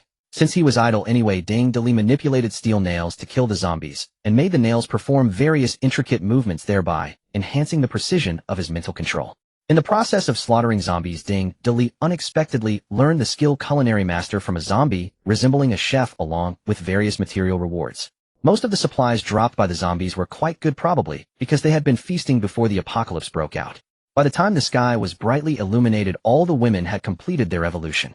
Most of them had awakened strength or speed, while only a few had evolved special abilities. Just as everyone was overjoyed to become awakeners, Lu Ruyan, however, was hiding in a corner, like an ostrich, crying loudly, causing her flesh to roll and shake like waves. Whoa. Why is my ability so ugly? Why? Ding Dali naturally knew about Lu Ruyan's ability. She was a soul-type awakener, and when using her ability, her whole body would be wrapped in hard rocks like iron, greatly enhancing her defense and strength, even allowing her to transform into a giant rock figure several meters tall. In her previous life as the deputy leader of their group, Lu Ruyan was undoubtedly strong in both power and other aspects. However, such an ability on a woman was indeed judged by appearances. After a patient explanation from Yu Xiaoyu, Lu Ruyan finally stopped crying, and only then did Ding Dali let the system check their data. Name: Yu Xiaoyu. First stage human, awakener, female, 95 points. Strength, 105. Speed, 100. Stamina, 100. Spirit, 105. Ability, water element, control S. Name: Lu Ruyan. First stage human awakener. Strength, 110. Speed, 100. Stamina, 100. Spirit, 105. Ability, rock, transformation. Recalling the survivor base they had established on the northern mountains of Jingdu in her past life, she knew it likely wouldn't exist in this one. Yet the original members of this all-female team were still alive. With them there was no doubt they could rebuild this force. These women had high virtue scores. If properly utilized, they could become a formidable fighting force. With this in mind, Dali cleared his throat and addressed the group. Since you've all chosen to follow me and have awakened as awakened ones, I now officially appoint Yu Xiaoyu as your captain, with Lu Ruyan as vice-captain. They'll be in charge of all your affairs. Any objections? The group had been saved by Yu Xiaoyu and already regarded her as their leader, so they answered in unison without hesitation, no objections. Dali nodded with satisfaction and continued, welcome to my team. We'll hold a proper welcome ceremony later, but first I need to take care of some personal matters. Most of you work at this hotel. Does anyone know where the elevator pass is? Yu Xiaoyu stepped forward and said, are you going to the top floor? The pass for the top floor is separate from the others, but I happen to have one on me. Excellent. Give it to me. I need to go deliver a surprise to President Chen. Yu Xiaoyu naturally understood his implication. The last gift sent to President Chen was his dismembered lover Tang Bingbing. She had personally escorted it upstairs, and the memory churned her stomach. She quickly pulled out a card and handed it to Dali. We'll go up with you. Most of the survivors are gathered in the banquet hall on the 29th floor. When the apocalypse struck, that floor was empty, so it's free of zombies and perfectly safe. The 28th, 27th, and 26th floors are presidential suites. They have far fewer rooms than the lower floors, so fewer people, which means fewer zombies. Although we've awakened, we've never actually killed a zombie. Just looking at these corpses on the ground fills us with dread, and that won't do. I plan to take the sisters to the 28th floor to practice killing zombies. Since there are crystal cores in their brains that aid evolution, killing them is inevitable. Those 3 floors have few zombies, perfect for practice. It's an ideal chance to grow. And I believe that to survive in this world, we must fight. Plus we can collect some crystal cores in the process. It's killing 2 birds with 1 stone. Yu Xiaoyu's speech earned a silent nod of admiration from Dali. No wonder this woman had built a survivor base and become a leader in her past life. Her courage and foresight set her far above most people. With a grand wave of his hand, Dali scattered the various tools and materials he'd gathered from a hardware store onto the floor. It's great that you think that way. The apocalypse demands an apocalyptic mindset. Getting stronger is the top priority. These will serve as weapons for now. Pick whichever suits you. The women were stunned by the miraculous display, but on reflection, they figured a man of such unfathomable power could do anything. After a brief moment of shock, they didn't hesitate, and each chose a weapon they fancied. Yu Xiaoyu picked a steel pipe, while Lu Ruyan chose a large sledgehammer. After they'd selected their weapons, Dali led them out of the room toward the 28th floor. Seeing the zombie corpses strewn across the corridor, the women were secretly amazed again. Dali standing, and his virtue scores rose even higher in their eyes. 18 women plus Dali made 19 people, but the elevator held a maximum of 10. It took 3 trips to ferry everyone to the 28th floor. You're wondering why it took 3 trips for 19 people. Lu Ruyan had taken 1 trip by herself. After briefing the group on zombie-killing precautions on the 28th floor, Dali stepped straight into the elevator. Had decided to stop by the 29th floor before heading to the 30th, just in case there were any unexpected surprises among the survivors there. Dali certainly didn't want to miss any beauties. Any good finds or promising talents he could recruit. Now that he had virtue scores as a benchmark, he'd never have to worry about ending up with a traitor like Chen Sicheng from his past life. The 29th floor housed a grand banquet hall lavishly decorated with a large stage at the center adorned with greenery and fresh flowers. Below the stage sat round dining tables in rows. It looked just like a dreamy forest-themed wedding venue. Seeing the wedding-like setup, Dali couldn't help but curse. Damn, is someone getting married here? The sudden sound startled everyone in the hall, who instinctively stepped back before turning in unison toward the source. Exiting the elevator, a luxurious wooden door stood opposite with 2 smaller doors on each side leading into the hall. The main door was wide open, revealing a red carpet stretching to the stage. Under everyone's gaze, Dali strutted down the carpet, rebar slung over his shoulder, eyeing the dozens of grimy survivors as he walked. The result was disappointing. The system flagged no women who met the score threshold. Unlike Yu Xiaoyu's group, who wore hotel uniforms, most of these people were guests. Many had likely been in the middle of a tryst when the fog descended, while others might have been asleep. As a result, most were scantily clad. Some in just underwear, others in lace nightgowns, a few wrapped in tablecloths, and one flashy guy in a leopard print onesie. But a small cluster stood out from the rest, dressed in formal ornate attire, as if they'd actually come for a wedding. Hey, you. Yeah, you. Come here. Dali pointed his rebar at a pot-bellied middle-aged man standing at the front of that group. The man was in a suit, though his shirt buttons were straining against his paunch. His suit was torn in several places, and his face was bruised black and blue, looking utterly disheveled. Faced with a stranger pointing a massive iron rod at him, the man dared not disobey and shuffled forward 2 steps. No way he'd risk it. That iron rod looked heavy, yet this young man wielded it as easily as a chopstick. Better not to provoke him. Haha. Young brother, did you come up from below or down from above? Listen, old man, Ding Dali said. If you don't feel like smiling, then don't. With that face full of flab, you look uglier than a zombie when you grin. I came up from below. Now tell me, why are you people dressed differently from the others? All dolled up like you're at a wedding. Hey young brother, you jest. Did you not run into anyone on your way up? The man dodged the question, smiling as he fired one back at Ding Dali. Anyone? You mean the group in the surveillance room, or the ones turned into zombies? I killed everyone in the surveillance room, and as for zombies, I killed everyone I came across. Now am I asking the questions, or are you? You'd better answer me straight. Ding Dali slammed the rebar into the floor with a thud, making the pot-bellied man jump. Once he processed what Ding Dali had said, he was too terrified to stammer out a reply. Just then a middle-aged woman in a cheapao hurried out from the crowd. She had a well-maintained figure, and despite the wrinkles on her face, it was clear she had been quite attractive in her youth. She shoved the pot-bellied man aside. Old Xia, get out of the way. You always fall apart when it counts. How did I end up with a coward like you for a lifetime? Her words were merciless, and the man called Old Xia didn't argue. He simply retreated silently behind her. The woman approached. Ding Dali scrutinized him from head to toe, then her gaze fell upon the thick, heavy iron rod in his hand. She noticed a bull's-eyed crater in the ground where the young man had just slammed it down. Silently, she was astonished by his immense strength. No wonder he had killed those men who went downstairs. A flicker of hope lit up her heart. Young man, my name is Li Xianglan. Those people were all here for my daughter's wedding. Our relatives and out-of-town guests were all accommodated in this hotel. When the disaster struck, we were in our rooms and barely noticed anything at first. My daughter called worried about the wedding rehearsal the next day and asked everyone involved to come down to the banquet hall for a final run-through. We dressed and left our rooms. But by then many people suddenly started bleeding from their noses and collapsing, only to rise again as flesh-eating zombies. We fled upward, and many others who ran out of their rooms joined us. In the end, only a few dozen of us made it to the banquet hall.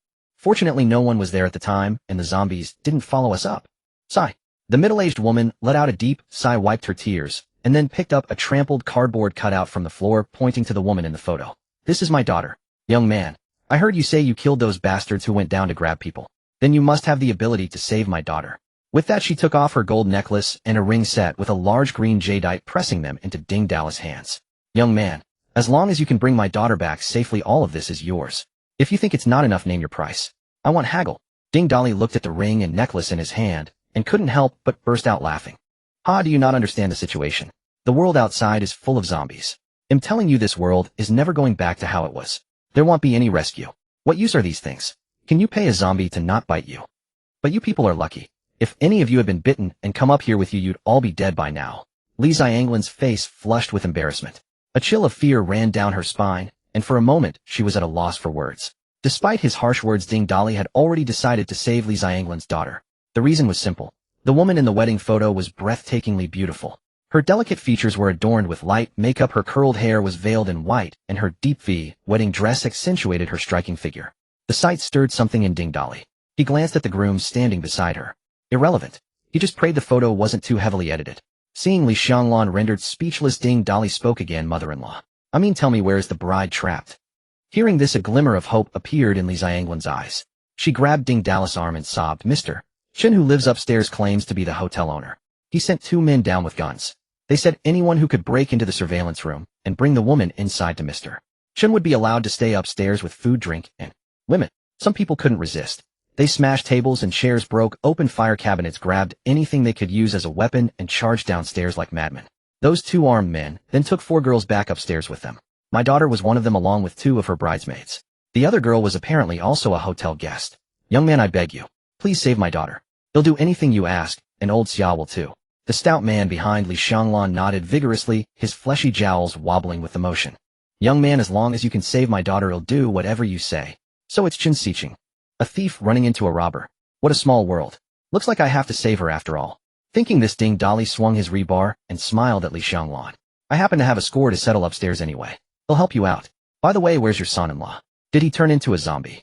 Hearing Ding Dali's willingness to help didn't guarantee her daughter's rescue, especially since those men upstairs were armed. But something was better than nothing. She had to grasp any chance.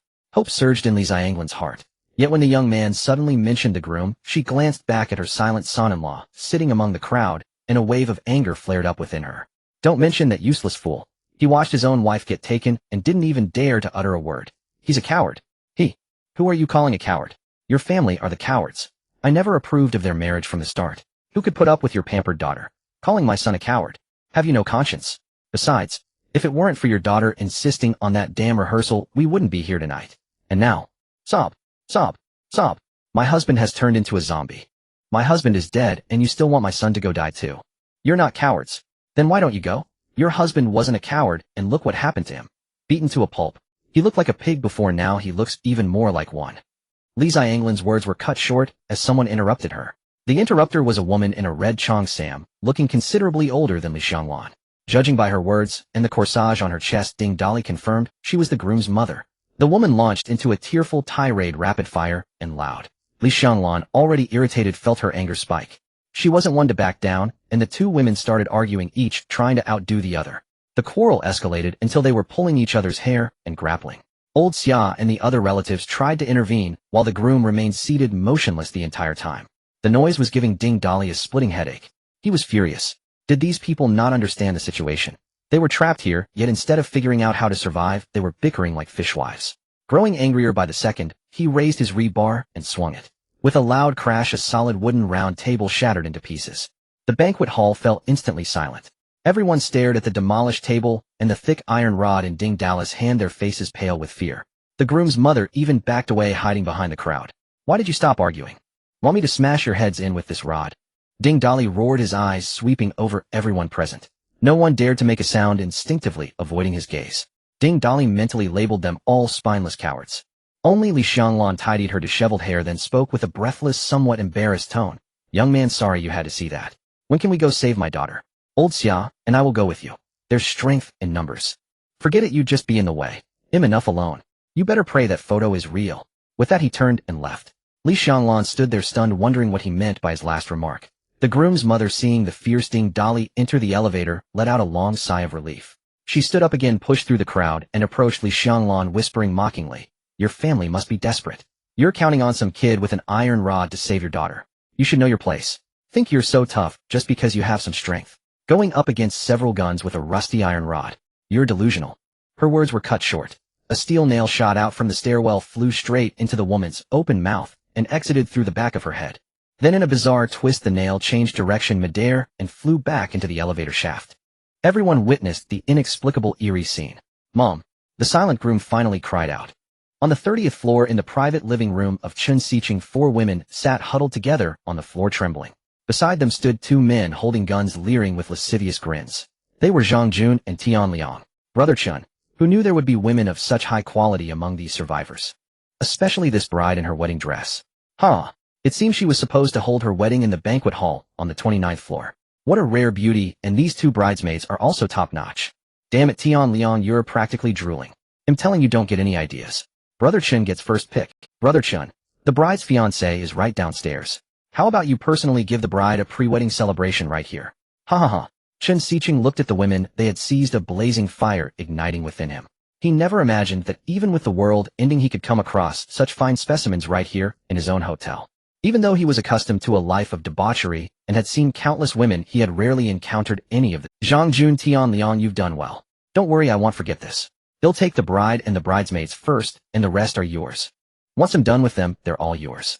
Zhang Jun and Tian Liang's eyes lit up at this, and they showered Chen Sicheng with thanks, not forgetting to flash. Zhang Jun said to Chen Sicheng with a fawning look, Brother Chen, if it weren't for the guns and ammo you'd stashed away privately, we wouldn't have been able to grab most of the available food, let alone snatch such beautiful women right in front of everyone.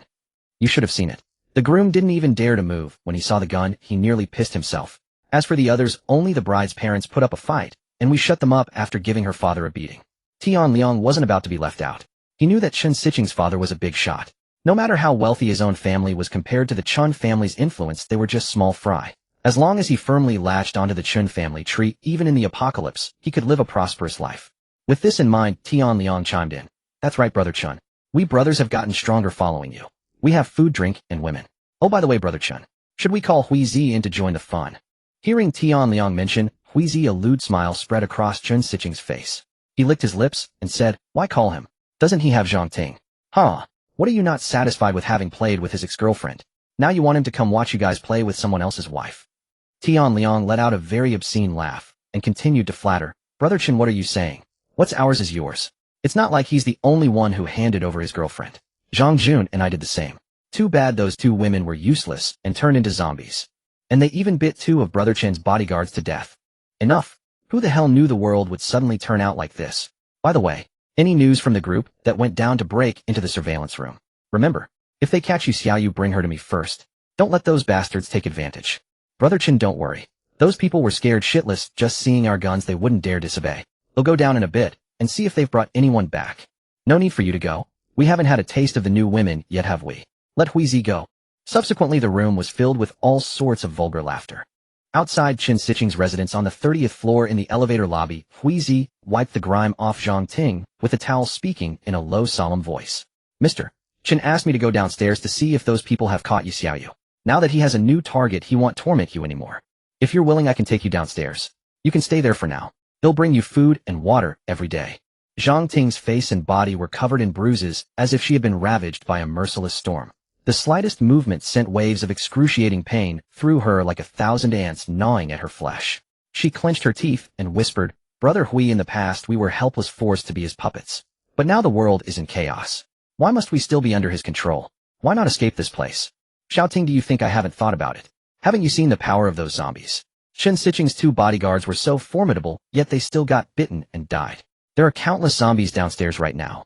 How can the 2 of us possibly escape? Since we can't get away, we have no choice but to continue following his orders, because we're no match for him. On the surface, Zhang Jun, Tian Liang, and I are just his underlings, and outsiders think my status is second only to his. But that's just the facade. Why else wouldn't Chen Sicheng give me a gun? He's always been wary of me. Furthermore, after the bodyguards killed those 2 female zombies, Chen Sicheng obtained 2 cores from their brains. After swallowing them, I witnessed him display a bizarre and unpredictable ability with my own eyes. Later, the 2 dead bodyguards also turned into zombies. Chen Sicheng killed them and got 2 more cores, which he gave to Zhang Jun and Tian Liang. I don't know if they gained any special abilities after eating them, but their strength became abnormally immense. Ding Dali knew Chen Sicheng's abilities inside out. After all, in his past life, it was Ding Dali who had helped awaken his powers. Yet he clearly remembered that when they came to the Sunflower Hotel last time, it was only Chen Sicheng, Tang Bingbing, and 2 bodyguards sealed behind closed doors, barely surviving on their meager food supplies. Could all these deviations in this life be because of Tang Bingbing? It was only because Tang Bingbing hadn't shown up at this hotel that Chen Sicheng had others around him, leading to so many changes. Musing over this, Ding Dali suddenly felt enlightened. It seemed altering one person's fate could trigger a cascade of consequences. Having reasoned this out, Ding Dali still yearned to know Huizi's true circumstances and why he also sought Chen Sicheng's demise. So he cut straight to the chase. The fact that you're here and know so many secrets means you're clearly someone close to Chen Sicheng.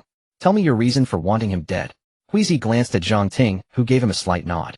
Understanding her cue, he began to recount his tale of grievances with Chen Sicheng. It turned out that both Huizi's and Zhang Ting's families were moderately wealthy. Their parents knew each other, and they had grown up together, childhood sweethearts in every sense. Once they came of age, they naturally gravitated towards each other. Both sets of parents were thoroughly pleased the children were a perfect match, and the union would allow their families to join forces and elevate their businesses to new heights. Why not? And so they became engaged under their parents' blessings. But their happiness was short-lived. At a chance gathering, they encountered Chen Sicheng. As the saying goes, just as wood is graded into rosewood and ebony, people are ranked into classes. Even within the circles of wealth and power, there are hierarchies. Being part of high society, they were well aware of Chen Sicheng's family background. Knowing they were far beneath his station, they assumed their paths would never cross. To their utter astonishment, after that gathering, Chen Sicheng approached Zhang Ting privately and bluntly declared his interest. He promised that if she became his woman, her family's business would see exponential growth. Zhang Ting refused outright, slapping him on the spot. Chen Sicheng didn't seem angered. The matter was quietly dropped. Zhang Ting, who had initially feared retaliation, gradually let her guard down and forgot the incident. Until one day, when a devastating piece of news arrived, she realized he had no intention of letting her go. Huizi's parents were both arrested due to their company's financial troubles, and their business was acquired by a Chun family enterprise. Zhang Ting didn't need to guess who was behind it. Shortly after, her own family's company began facing relentless suppression and boycotts. Their business plummeted, and her father fell gravely ill from the stress. Knowing who was responsible, a furious Zhang Ting stormed off to confront Chen Sicheng. He simply wore an expression that said, "Yes, I did it. What are you going to do about it?" He also warned that this was just the beginning. In tears, she begged to know what she could do for him to spare her and Huizi's family. Chen Sicheng didn't mince words, repeating his initial offer: become his woman, and everything would be fine. Otherwise, not only would her family face bankruptcy, but Huizi's parents in prison, and Huizi himself might not live long. Hearing such a threat, she might have dismissed it if it came from anyone else. But all evidence pointed to the fact that Chen Sicheng was fully capable of carrying out his words. A person was untouchable only if everyone they cared about was dead. As long as they lived, they could be controlled. And so that very day Zhang Ting reluctantly gave in and went to bed with Chen Sicheng. However, yielding to a villain only emboldens him. Chen Sicheng used this leverage to force Zhang Ting to submit to him repeatedly. Feeling guilty towards Huizi, she eventually broke up with him. Huizi, believing she was abandoning him because he had lost everything and was climbing the social ladder, let her go without a fuss. But when Chen Sicheng learned of the breakup, he flew into a rage and confronted her, demanding to know why she had ended things. If she was no longer his, what fun was there in tormenting them? So to humiliate Huizi, Chen Sicheng approached him and offered a deal. If Huizi worked for him and pleased him, he would not only return his family's company, but also help get his parents out of prison. Oblivious to the truth, Huizi thought Chen Sicheng was a savior and readily agreed. As for his ex-girlfriend's fall from grace, he considered it her own business, no longer his concern. And so Huizi became Chen Sicheng's lackey. On several occasions, Chen Sicheng would blatantly have his way with Zhang Ting right in front of Huizi, even putting on a more vigorous show, completely disregarding his presence. Chen Sicheng also threatened Zhang Ting, warning that if she ever told Huizi the truth, he would make sure Huizi died a miserable death. But walls have ears. One day Huizi returned from carrying out one of Chen Sicheng's tasks and overheard him discussing the matter with Zhang Jun and Tian Liang just outside the door. Upon learning the truth, Huizi's eyes burned with fury. He immediately confronted Zhang Ting to confirm it. After she tearfully confessed, he grabbed a kitchen knife ready to charge at Chen Sicheng. But Zhang Ting held him back, and through her pleas, she managed to calm him down. Thinking of their parents, the two saw no better option but to swallow their anger and bide their time. Then came an unexpected twist, the day of the final day. Chen Sicheng had planned to have some fun with Tang Bingbing that day, but the day before he received her dismembered corpse. Present at that moment were Huizi, Zhang Ting, the two bodyguards, Zhang Jun, Tian Liang, and their ex-girlfriends. Indeed, both of their girlfriends had also fallen in with Chen Sicheng. Unlike Huizi, however, those two had willingly offered themselves, fully aware of his proclivities. The incident with Tang Bingbing disrupted Chen Sicheng's plans, so he decided to invite everyone present to continue their revelry at his place the next day. Thus, on the final day, they gathered once more at the top floor of the Sunflower Hotel. What followed was a party by the pool, when suddenly two of the girls began bleeding from their noses, and the water in the pool instantly turned crimson. Disgusted by the sight, Chen Sicheng kicked the two girls away and climbed out of the pool. It was this act that saved him from being bitten by the zombies. The two bodyguards, however, weren't so lucky. As soon as they pulled the two fallen girls from the water, they were tackled to the ground and viciously mauled. No matter how many times they fought them off, the girls kept getting back up. It wasn't until they smashed their heads and that they finally stopped. As for what happened next, you all know. After listening to Huizi's story, Dali stared at him in disbelief and blurted out, "Holy shit, are you an idiot?" Huizi, though scolded, dared not talk back. He silently retorted, "You call me stupid? Your girlfriend got bedded by him too, didn't she? Alright, you've wasted my time, but you've managed to convince me. I won't kill you. Now come with me." Dali hoisted the rebar onto his shoulder and started to leave the stairwell. Huizi quickly called out from behind in a hushed tone, "Where are we going?" "We need to plan how to deal with Chen Sicheng. I'm taking you to see a show. I want Chen Sicheng to taste the bitterness of betrayal too. No planning needed." Chen Sicheng had just acquired 3 beautiful women brides and bridesmaids still in their ceremonial gowns. It was impossible not to be excited. He ordered Zhang Jun and Tian Liang to bind the 3 women to chairs, securing their hands and feet. Chen Sicheng lecherously appraised the 3 women like a starving wolf eyeing 3 lambs awaiting slaughter, his mind churning with vile intentions. Xiaoga never dreamed that her wedding day would coincide with the apocalypse. She had been incredibly fortunate not to turn into a zombie, only to be abducted at gunpoint and brought here while her worthless fiancé hadn't uttered a single word of protest. Now bound to a chair in an utterly humiliating position, Xiaoga was filled with despair. Looking at her 2 good sisters beside her, both with tear-streaked faces etched with terror, and hearing the blood-curdling screams of another captured woman nearby, Xiaoga could no longer hold back her sobs. "Stop it! Let me go! You animals! Let me go!" Watching her struggle against her bonds, Chen Sicheng laughed even more wantonly. He reached out and cruelly pinched her chin. "Ha ha ha, animals. Don't worry, he'll soon show you what a real animal is. I heard your fiancé is downstairs. I wonder what he'd think if he saw you now. Ha ha. I suggest you save your strength, because no one enters my domain without leaving something behind. But don't worry, the best morsels are saved for last. They'll start with your good sisters. Which one should I pick first? Such a difficult choice. Ha ha." With that, he lunged at the bridesmaids, tearing one's dress apart. "Xiaoga, help me. Oh, bastard. You bastard. Let Xiaoshui go. Let him go. Come for me instead. Don't touch them." Xiaoga screamed hysterically, which only spurred Chen Sicheng on further. He tore the dress off the other bridesmaid as well. He looked at Xiaoga with a taunting expression. "Ha, don't worry, bride. Your turn will come soon enough. No need to be impatient.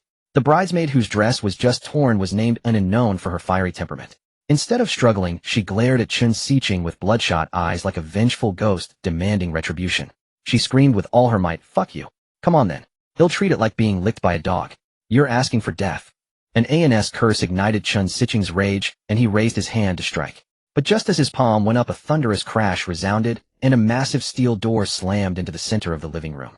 Everyone's gaze snapped towards the entrance. Even Chen Sicheng froze with his hand still raised. Where the fortified door once stood, only a bare frame and a cloud of dust remained. From within the haze came the sound of slow, deliberate clapping accompanied by an ostentatious voice. "Huh, which little lady has such a sharp tongue? Such an accurate assessment. Chen Sicheng, you're nothing but a pathetic coward." Ding Dali strolled in, clapping and grinning with Zhang Ting and Hui Zi trailing behind him. Ding Dali scanned the room. The moment his eyes landed on Chen Sicheng, his grin vanished, replaced by an icy, lethal glare, as if he were looking at a dead man. The hatred surging within him was so overwhelming that he didn't even notice the system's notification. "It's you, Tang Bingbing's loser boyfriend. You were the one who charged into the hotel with an iron bar. You weren't killed." Chen Sicheng was genuinely shocked to see him. He had paid assassins to eliminate this man, but clearly the job had failed. "You mean those two assassins? They were indeed formidable, I'll give them that. I appreciated their skills, so Chen Sicheng had imagined 1,000 ways the assassination could have failed, but never that they'd be taken out by Tang Bingbing's useless boyfriend. In his mind, this guy was the most ordinary person imaginable. A broke loser working several jobs just to please Tang Bingbing. How could he possibly have killed those two experts? He racked his brain, but couldn't figure it out. Deciding it was pointless to dwell on it since the man was already here, he shifted his gaze, his eyes landing on Hui Zi and Zhang Ting standing behind Ding Dali. A sudden realization dawned on Chen Sicheng. His eyes narrowed into cold, sharp slits. "You dare betray me?" Hui Zi wasn't sure if Ding Dali could truly kill Chen Sicheng, but the world had already descended into chaos, and the chances his parents were still alive were almost zero. Rather than continue living in such a pathetic, subservient manner, it was better to gamble on a desperate fight. Gripping Zhang Ting's hand tightly, Hui Zi snarled, "This isn't betrayal. I never thought highly of you in the first place. You treated me like a fool, and now that the end of the world is here, you're still putting on airs. I don't know where you get the confidence to show off in front of us. Someday you'll cut that thing off." Hui Zi's words were like adding fuel to the fire. Chen Sicheng's anger was fully ignited. He despised having his shortcomings exposed, especially in front of beautiful women. When he was young, he had been insecure about it. But as he grew up, he realized women didn't dare speak of it. Anyone who did would suffer consequences. Yet today, in front of his 3 newly acquired trophies, he had been humiliated repeatedly. Driven to the brink of madness by rage, Chen Sicheng pointed at Ding Dali and the others, unleashing a maniacal laugh. "Ha ha ha. A nobody loser and a stray dog dare to speak nonsense in front of me. Ha. Filth belongs with filth. Ha. All of you go to hell." As his words ended, Chen Sicheng raised his gun. 3 guns fired simultaneously. The rapid succession of gunshots mixed with Chen Sicheng's deranged laughter.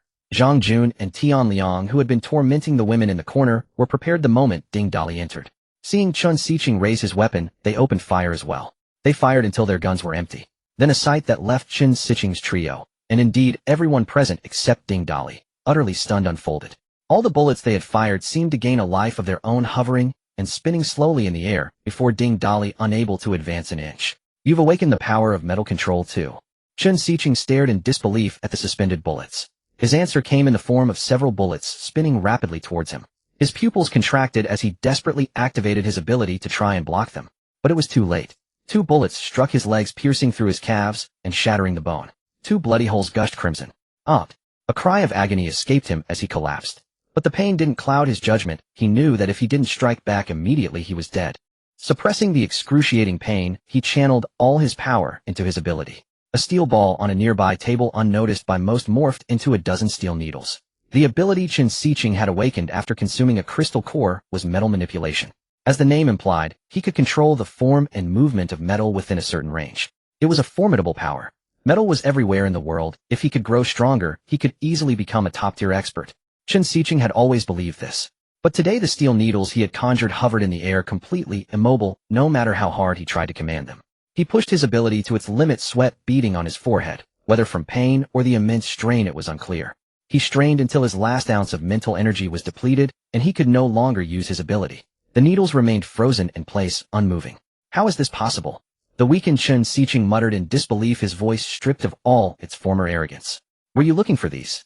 Ding Dali jeered at Chen Sicheng, who was sprawled on the ground, as he willed the steel needles to hover before him.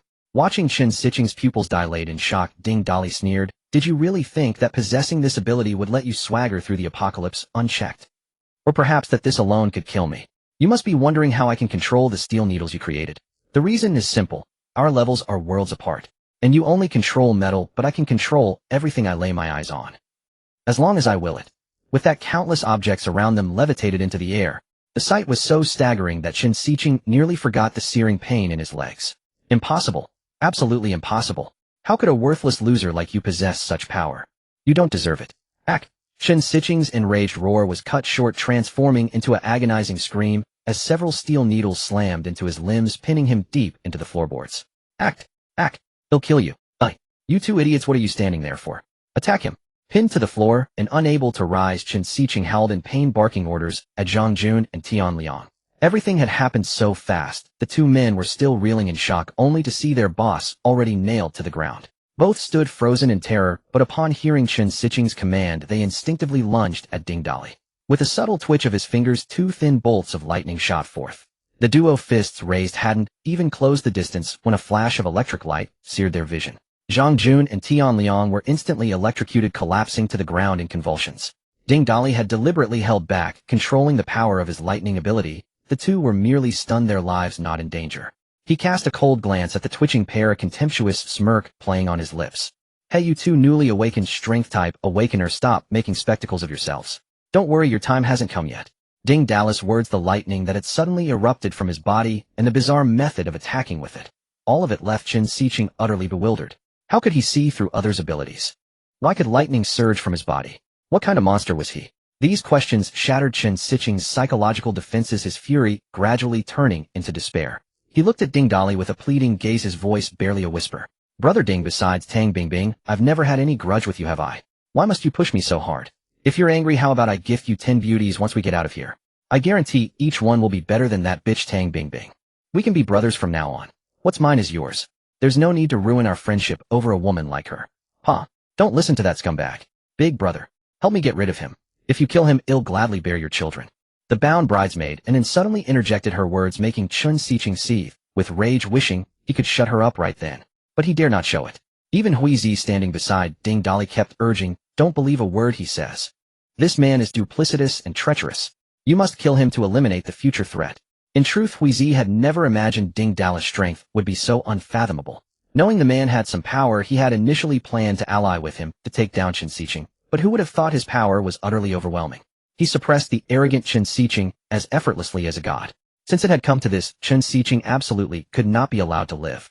The pain was threatening to consume Chen Sicheng's sanity. Never in his life had he felt such agony or such humiliation. But even a villain, when reduced to a fish on the chopping block, clings to life with no less desperation than an ordinary person, for it is the primal instinct of humanity, regardless of good or evil. Don't listen to them, Brother Ding. I mean every word.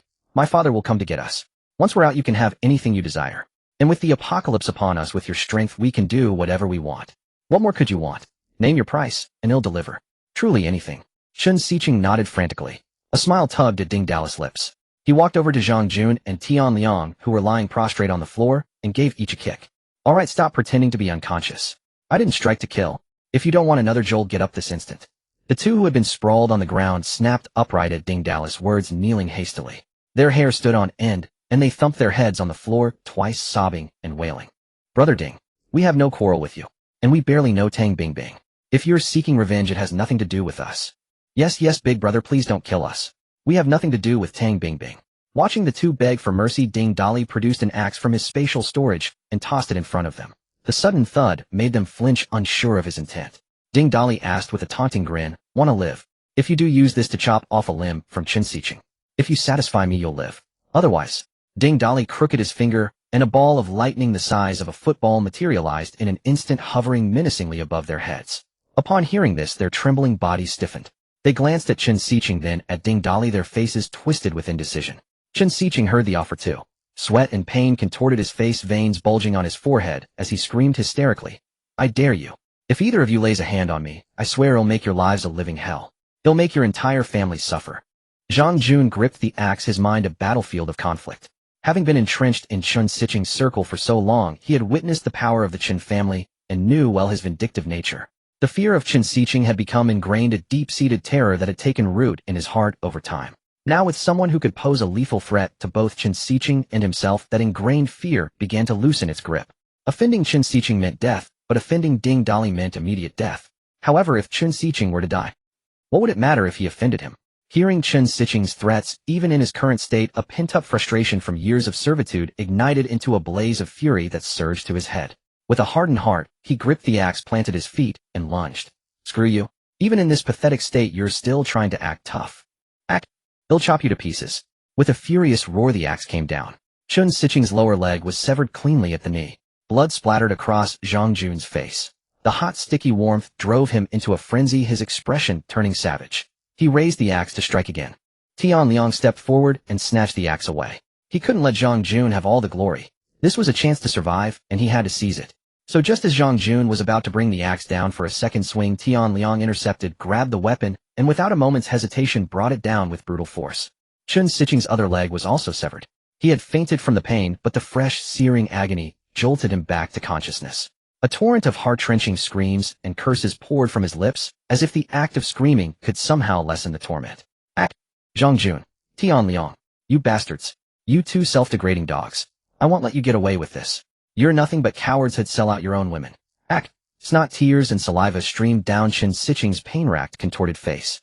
By now he was utterly defeated, powerless to resist, and could only hurl curses. But the more he cursed, the more frenzied Tian Liang and Zhang Jun became. They fought over the axe, and soon Chen Sicheng's arms were also chopped off. The one who once stood so high had been dragged down into the mire. Finally, Chen Sicheng passed out from the pain, once more a large wet patch spreading across his crotch as a pungent stench of urine mixed with the metallic scent of blood filled the air. The three women now freed by Ding Dali had never witnessed such a gruesome scene. They instinctively covered their eyes and huddled behind him for protection. Only in fighting back the urge to vomit let out a satisfying curse. Serves you right. Sensing the stench of urine lingering in the air, Ding Dali spat in disdain, then turned to Hui Zi and barked, "Hey, you. Weren't you just saying you'd cut off his mushroom? Don't just stand there, get to it." Hui Zi, having just witnessed Chen Sicheng's limbs being severed, felt a tidal wave of hatred and vengeance surging within his mind. Caught off guard by Ding Dali's sudden demand, he was momentarily confused, not knowing what mushroom meant. But a quick glance at Chen Sicheng's crotch brought sudden clarity. Without hesitation, he whipped out a folding knife from his pocket. With a swift strike down came the blade. Ah! A blood-curdling scream pierced the air once more. Jolted awake by the searing pain, Chen Sicheng writhed on the ground like a maggot, screaming and cursing uncontrollably. He didn't pass out again, but his cries grew progressively weaker until they were barely a whisper, like the faint buzz of a mosquito's wings. Perhaps due to excessive blood loss, his face had turned deathly pale. Ding Dali walked over, crouched beside him, and spoke in a tone so calm it was chilling. "Mr. Chen, how does it feel to be betrayed?" Chen Sicheng's mouth opened and closed as if trying to speak, but only faint mosquito-like whimpers escaped his lips. "Chen Sicheng, you really are like a dog now. Oh, and one more thing. I once promised Tang Bingbing I'd send her beloved Sicheng Gu to meet her soon. She was chopped to pieces by me. It wouldn't be appropriate for you to go see her in one piece." Upon hearing this, a flicker of strength seemed to return to Chen Sicheng, like a final flash of light before death. He rasped out a few clear words. "You will all die." With those final words, his mutilated body shuddered twice, and then lay still, clearly dead. Ding Dali paid no heed to his last threat, dismissing it as mere bravado. He ruthlessly smashed Chen Sicheng's head with his baton, then devoured his ability metal control. "Hey, you two, open the window and toss your boss Chen's corpse out for the zombies." Ding Dali pointed at Zhang Jun and Tian Liang, who had retreated to the side. The two dared not disobey. The killer before them was a demon incarnate. Even killing wasn't simple for him. He had to torture his victims to death, and even yank out their mushroom before they died. It was utterly monstrous. Just thinking about it made their own groins feel cold. They didn't dare procrastinate, quickly opened the window, and threw Chen Sicheng's body down. The two masterminds who had killed Ding Dali in his past life, Tang Bingbing and Chen Sicheng, were finally shattered together, albeit in different ways. Ding Dali stood by the window looking down at the remains of Chen Sicheng. A bloody pulp on the ground, quickly devoured by a swarm of zombies until only a pool of blood remained. He let out a long, slow breath. The immense hatred from his past life dissipated in that moment, turning into a mere wisp of wind in this apocalypse. But then he reconsidered. Revenge was done, yet the apocalypse still raged on. In a sense, this apocalypse was also one of the culprits that killed him. Since had been given the chance to be reborn, he would get to the bottom of it all. And to do that, he had to overturn this entire apocalyptic world. Oh, and that zombie king that went for his rear. Just then Zhang Jun and Tian Liang interrupted his thoughts, trembling like leaves in a storm, their legs shaking like sieves. They whispered, "Boss Ding, can you let us go now? We did exactly as you said and cut off Chen Sicheng's limbs. You said you'd spare us if you were satisfied. So are you satisfied?" Looking at these two turncoats, Ding Dali felt a surge of disgust. Without a second thought, two steel spikes pierced straight through their heads. Then he said coldly, "I'm not satisfied." This act terrified Hui Zi out of his wits. He and Xiao Ting had also been Chen Sicheng's people. Was this killer going to settle old scores? The more he thought, the more horrified he became. With a thud, he fell to his knees. "Boss Ding, I was forced to follow Chen Sicheng. If you must kill someone, kill me. But please, I beg you, spare Xiao Ting."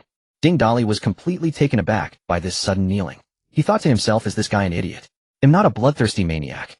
Nor am I a psychopath who goes around chopping people up. He had no idea that his every action just now had been observed by everyone present, and they all thought he was an absolute lunatic. Why the hell would I kill you? Have you been following Chen Sicheng for so long that your knees have turned to noodles? I bet that thing of yours is just as limp too. Can't even get it up anymore. You're really not going to kill me? Huizi asked, still skeptical. Stop your damn yapping. If I didn't think you were forced into this, I'd smash your skull in with one swing. Be good to the woman by your side from now on. Just surviving in this fucked up apocalypse is already a win. The old world was about people devouring people, and this world is no different. Sigh.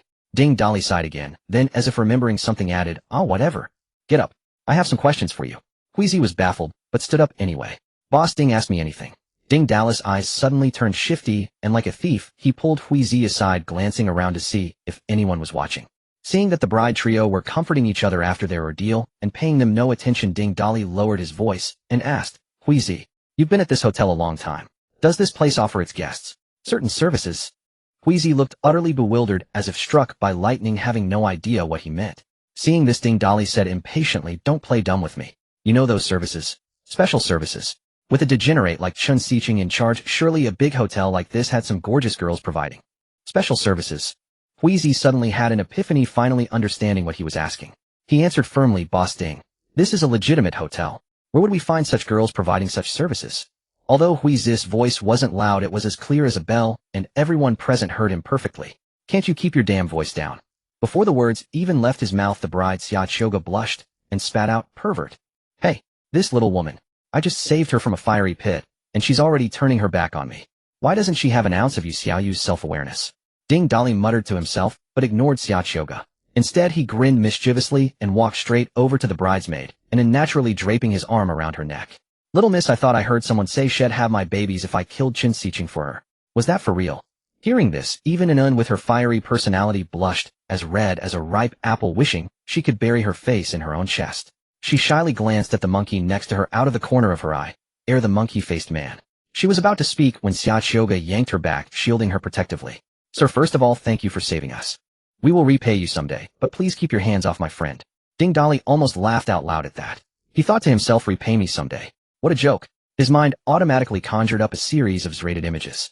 The more he thought, the more vivid and thrilling they became. An involuntary lecherous grin spread across his face as he blurted out, "Forget someday. Just tell me when we're gonna do it.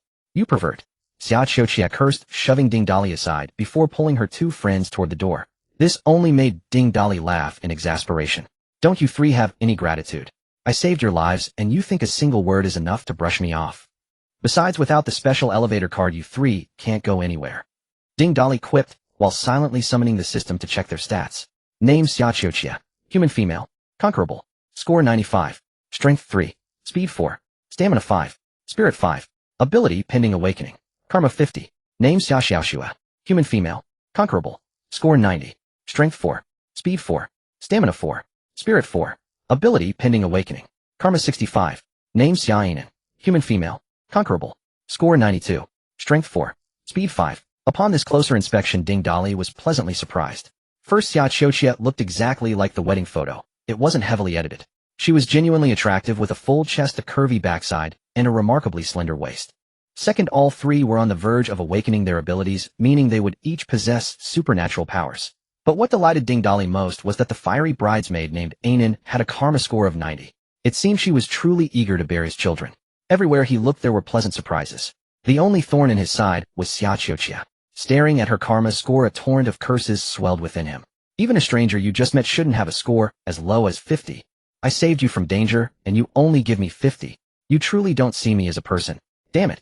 He'll make you call me daddy sooner or later. Though these thoughts raged in his mind, Ding Dali knew he had to plan his approach carefully and couldn't afford to show his hand. Directly winning over Xia Qiuqia seemed unlikely. But observing Xia Ainan's karma score her gaze and her flushed cheeks, Ding Dali suddenly had an idea. Conquering Qiuqia might be hard, but Ainan was a different story. Xia Ainan was Xia Qiuqi's best friend. Since a frontal assault was out of the question, he'd take a roundabout route. As the saying goes, to win the bride, you must first charm her bridesmaid. Don't question the origin of this proverb. I just made it up. If he could win over Xia Ainan, she could help him with Xia Qiuqia, and maybe even Xia Xiaoxue along the way. Wait a minute. Ding Dali suddenly realized something. All three women shared the surname Xia, and a wild thought crossed his mind.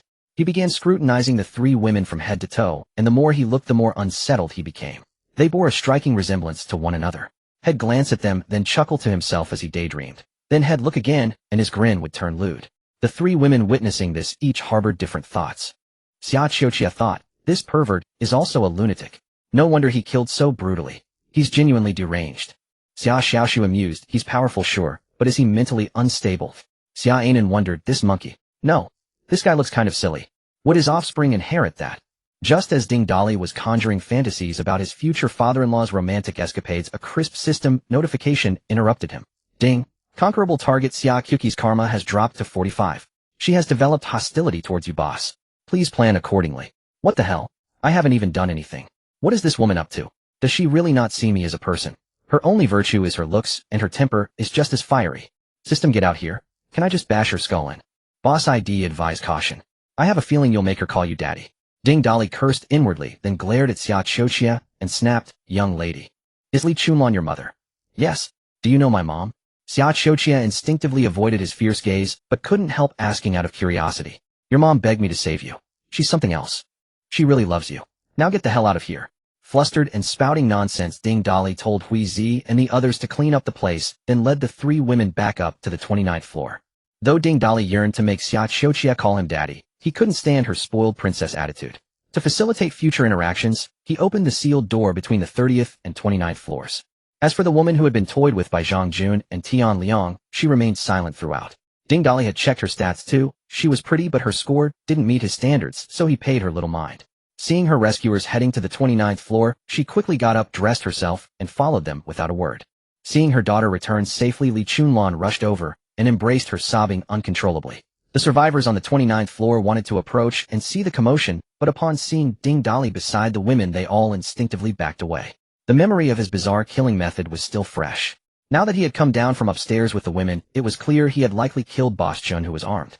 Xia Qiuqi's fiancé Yang Wei, who had been hiding in a corner grieving over his mother's body, saw his fiancé rescued and rushed forward excitedly. Qiuqia, I'm so glad you're back. Did they? Smack. A sharp slap landed on his face. He held his stinging cheek, staring in disbelief at his assailant. Xia Qiuqia was seething with rage. Yang Wei, where was all this concern when I was being taken? Now you come asking if I was raped by those bastards. Are you even human? We're through. Get lost. Now. Right now? I never want to see you again. Yang Wei wanted to retort, but seeing the hostile glares from Xia Qiuqi's family and the demon who had killed his mother standing nearby, he quickly backed down. He slunk back to the corner of the hall. Li Chunlan spat in disgust, then turned and forced a smile, grabbing Ding Dali's arm. Young man, thank you so much. Thank you for saving my daughter. Ask anything of me, and he'll do it. Though Li Chunlan still had a certain charm, the wrinkles on her face made Ding Dali inwardly sneer. What could I possibly want from you? I'm looking to pluck a fresh cabbage, not a withered stalk. But outwardly he said, don't make it sound so grand. Let's see what your daughter thinks first. Alright, I won't intrude on your reunion. I'm heading back upstairs. Just as he was about to turn away, old Xia reached out and grabbed Ding Dali's arm, signaling him to step aside for a private word. The two moved to the window by the elevator bank, where old Xia pulled a pack of cigarettes from his pocket, lit one for himself, and then offered one to Ding Dali. Ding Dali took the cigarette without hesitation. With a deft flick of his hand, a lighter materialized in his palm, as if by magic. After lighting the cigarette, the lighter vanished just as quickly. Old Xia was stunned, speechless by the sight, but then reasoned that a man capable of such lethal skills would hardly find such a trick remarkable. Ding Dali exhaled a plume of smoke, his gaze fixed on the endless tide of zombies surging outside the window. He spoke slowly, spit it out, old Xia. What's on your mind that you're being so sneaky about? Young brother, I truly apologize. Qiu Ge has been spoiled rotten by her mother. Her temper is as foul as a stone in a latrine. She infuriates me to no end. You must be patient with her. I can tell she's provoked you, but please don't hold it against her. Looking at old Xia's rotund ball-like figure and his facial features squeezed together like the folds of a steamed bun. Ding Dali couldn't suppress a flicker of curiosity. Old Xia, have you ever suspected that Xia Qiugu might not be your daughter? Not to speak ill of her, but that terrible temper of hers is nothing like yours. And of course she doesn't look a bit like you either. Old Xia's face shifted colors like a chameleon, white then black then red, as he squirmed with embarrassment. He hadn't expected the young man to ask such a question. Still he cautiously glanced around, then lowered his voice and said with a chuckle, "You know, when Qiugu was little I did wonder if she was truly mine. But once I secretly had a DNA test done, no problems at all. She's definitely my blood." "Well, I've got to say, old Xia, you've done well for yourself. Xia Qiugu is indeed beautiful." As if a thought struck him, Ding Dali leaned in mysteriously toward old Xia's pudgy face, raised an eyebrow, and asked with a sly grin, "Old Xia, there's something I'd like to ask you." Old Xia, baffled by his secretive demeanor, replied, "Just ask, why the suspense?" "Old Xia, tell me honestly, did you ever do something wrong to Xia Qiugu's mother when you were young?" At this, old Xia's face flushed crimson, the redness seeping into the creases of his chubby cheeks. How did you? No. Where did you hear that?" Well, an unexpected bonus. Ding Dali had only asked on a whim, and his fishing expedition had actually landed a whopper. Holy crap, there really was something.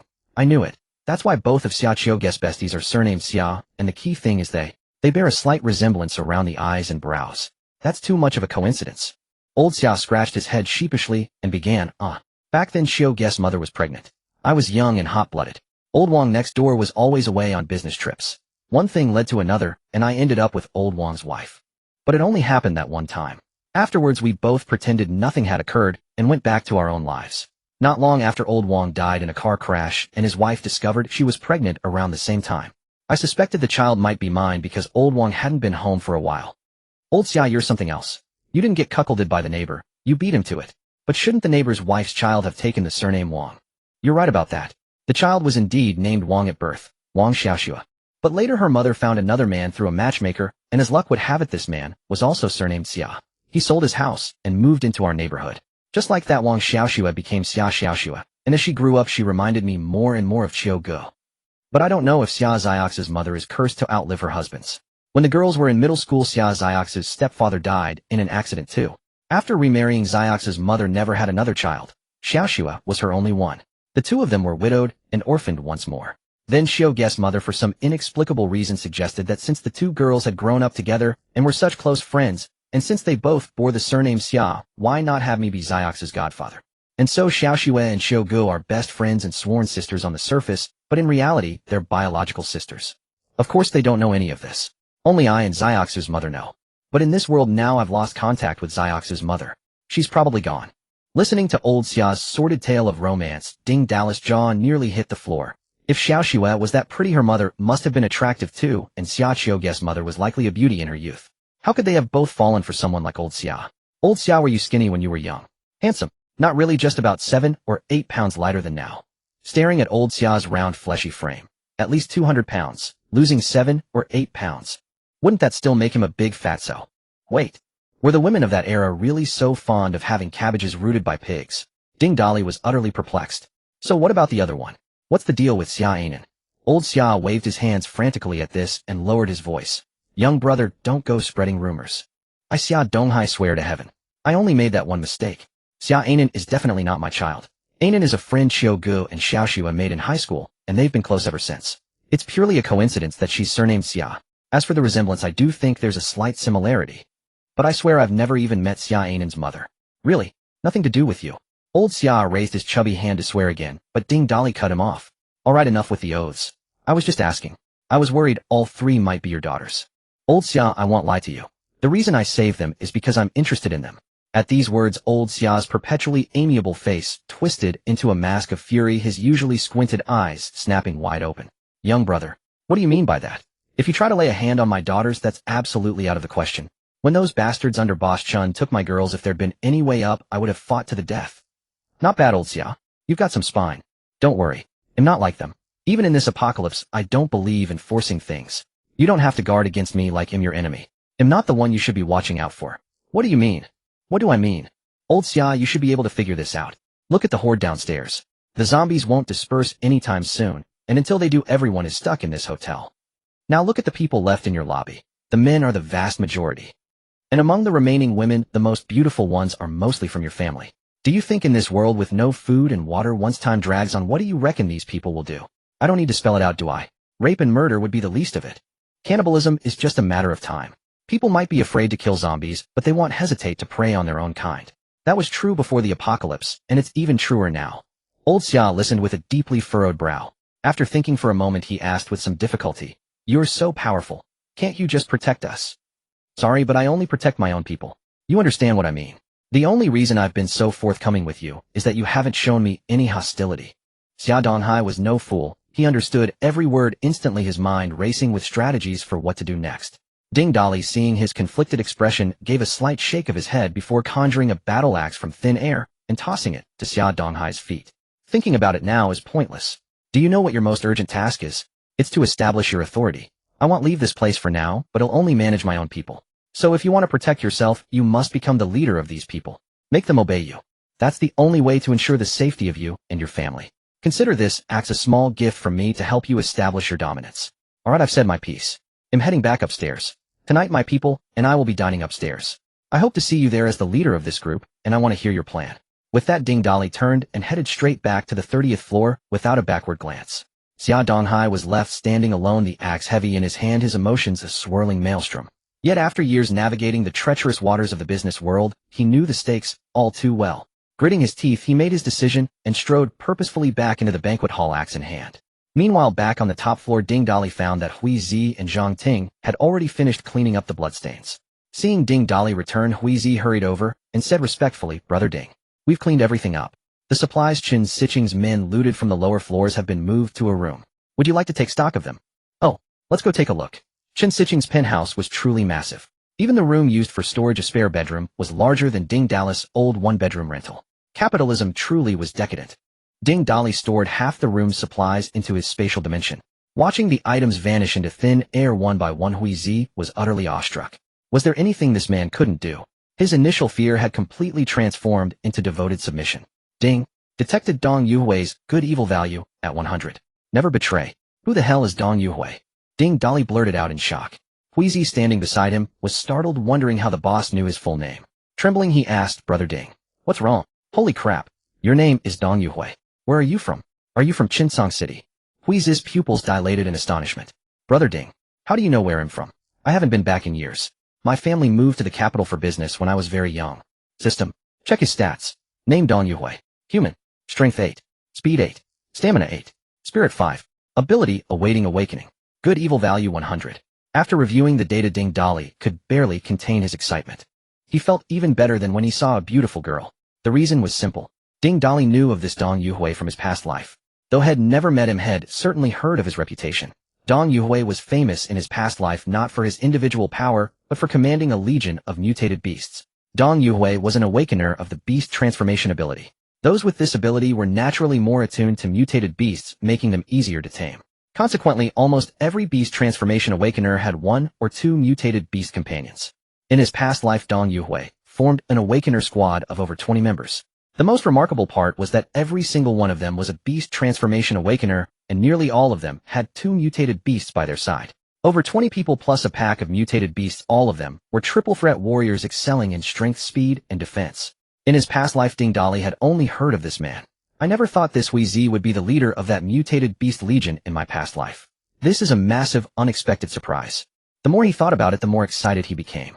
Ding Dali clapped Hui Zi on the shoulder and said with a smile, "Hui Zi, what are your plans for the future?" Hearing this, Hui Zi nervously straightened his clothes, then gave a deep, solemn bow. His voice firm, he declared, "Brother Ding, you have shown me and Xiao Ting great kindness. I want to follow you if you'll have me." Ding Dali had already anticipated this, given the never betray, good evil value. Suppressing his inner excitement, he said seriously, "Go get Zhang Ting. I have something to entrust to you both." Hui Zi immediately called Zhang Ting over. Ding Dali commanded the system in his mind. "Check her stats. Name Zhang Ting. Human, female. Rating 81, pursuable. Strength 6. Speed 6. Stamina 6. Spirit 3. Ability awaiting awakening. Good evil value 85. Just as I suspected with these stats, Zhang Ting is most likely also a beast transformation awakener." Thinking this, Ding Dali produced enough energy cores for both of them to evolve to the First Order. "These are energy cores enough for you both to evolve into First Order awakeners. Consider yourselves part of my team now." Hui Zi stared at Ding Dali in disbelief, his lips trembling. "Brother Ding, all of this is for us. We can really become people with superpowers. Yes, they're called awakeners. Hui Zi and Zhang Ting began kowtowing in gratitude, but Ding Dali interrupted them. After explaining the precautions for evolution, he left them in the room to absorb the cores. Ding Dali meanwhile wandered around the luxury penthouse.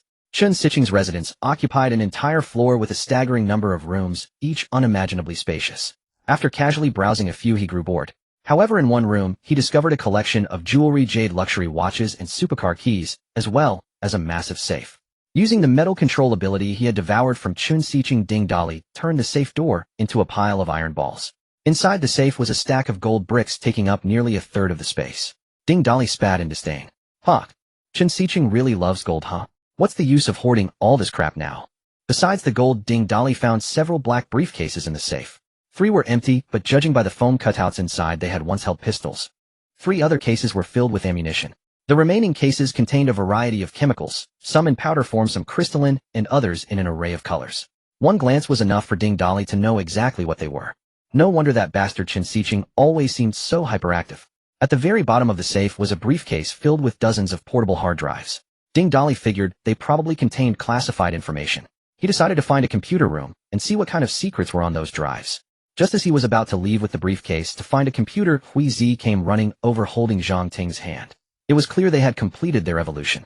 After checking their stats and confirming they had both become first-order awakeners with the beast transformation ability, Ding Dali nodded in satisfaction. However, he was baffled to see them both in disarray.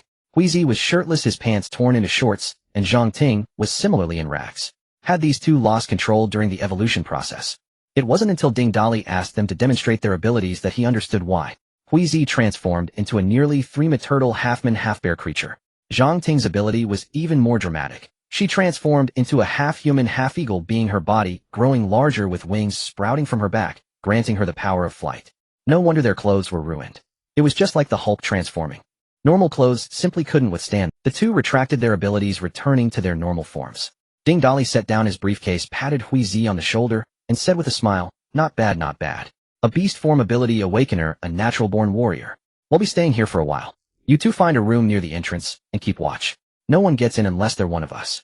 Ding Dali was about to ask Hui Zi where he could find a computer in the building when a thought struck him.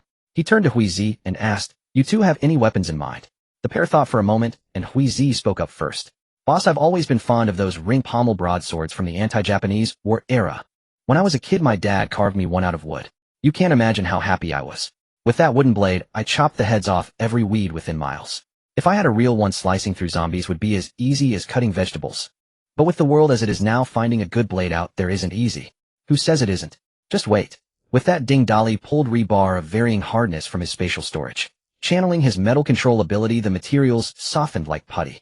He then forced them to rapidly compress and fuse together, all while visualizing the form of a ring-pommel broadsword, refining the design in his mind. Hui Zi, witnessing this display, couldn't help but exclaim, "Chen Sicheng's power. Boss, you've got Chen Sicheng's power."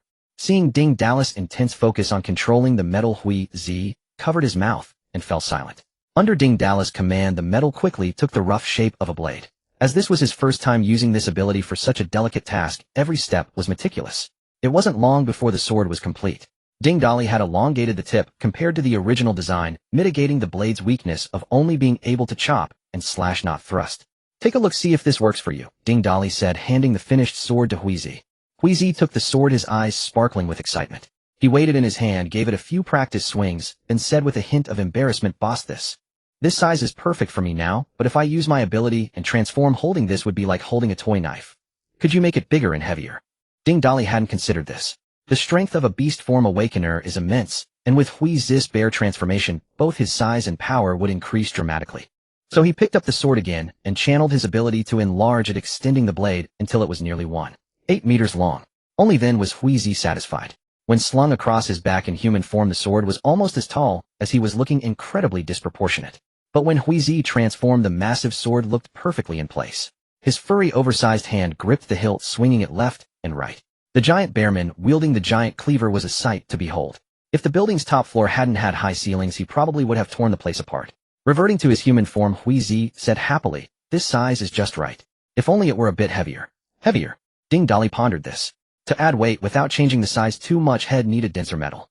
As he considered his options, his gaze fell upon the pile of gold bars in Chen Sicheng's safe. "Haha, there we have it. Gold is very dense. Using this to add weight should do the trick. He channeled his ability again, coating the blade's spine and handle with a layer of gold, stopping only when Huizi felt the weight was right. What a fine gold-backed ring pommel broadsword. Huizi exclaimed, joyfully naming his new weapon on the spot. Glad you like it. Make do with it for now. If it breaks, just tell me, and I'll fix it up, no charge, haha. Well, upgrade to better metal when we find some. Thanks, boss. Huizi gave another deep bow. Ding Dali patted his shoulder to tell him not to be so formal, then turned to ask Zhang Ting what kind of weapon she preferred. She seemed a bit intimidated by her new boss and hesitated to speak. Huizi, however, didn't hesitate to state her preference for her. Zhang Ting wanted 2 slender long-bladed sabers. Ding Dali thought for a moment, and using the Miao Dao as a template crafted 2 such blades. This time he was much more proficient. He also added gold counterweights to the spines and handles. After finishing, Ding Dali looked at the twin sabers, and thought to himself that while they were a bit flashy, they were certainly beautiful. Zhang Ting was also very pleased with her new weapons. She even gave Ding Dali a rare smile, and spoke a few words. Thanks, boss. Ding detected Zhang Ting's good-evil value at 100. Never betray. Conquest yields double rewards. What nonsense. Ding Dali ignored the system notification outright. He appreciated a pretty face, but he had his principles. Besides, his woman Chen Na Huizi was his first subordinate with a never-betray status. To him, that made Huizi his most trustworthy comrade. Making a move on a comrade's woman was beneath him. He couldn't tolerate betrayal, and he wouldn't betray trust.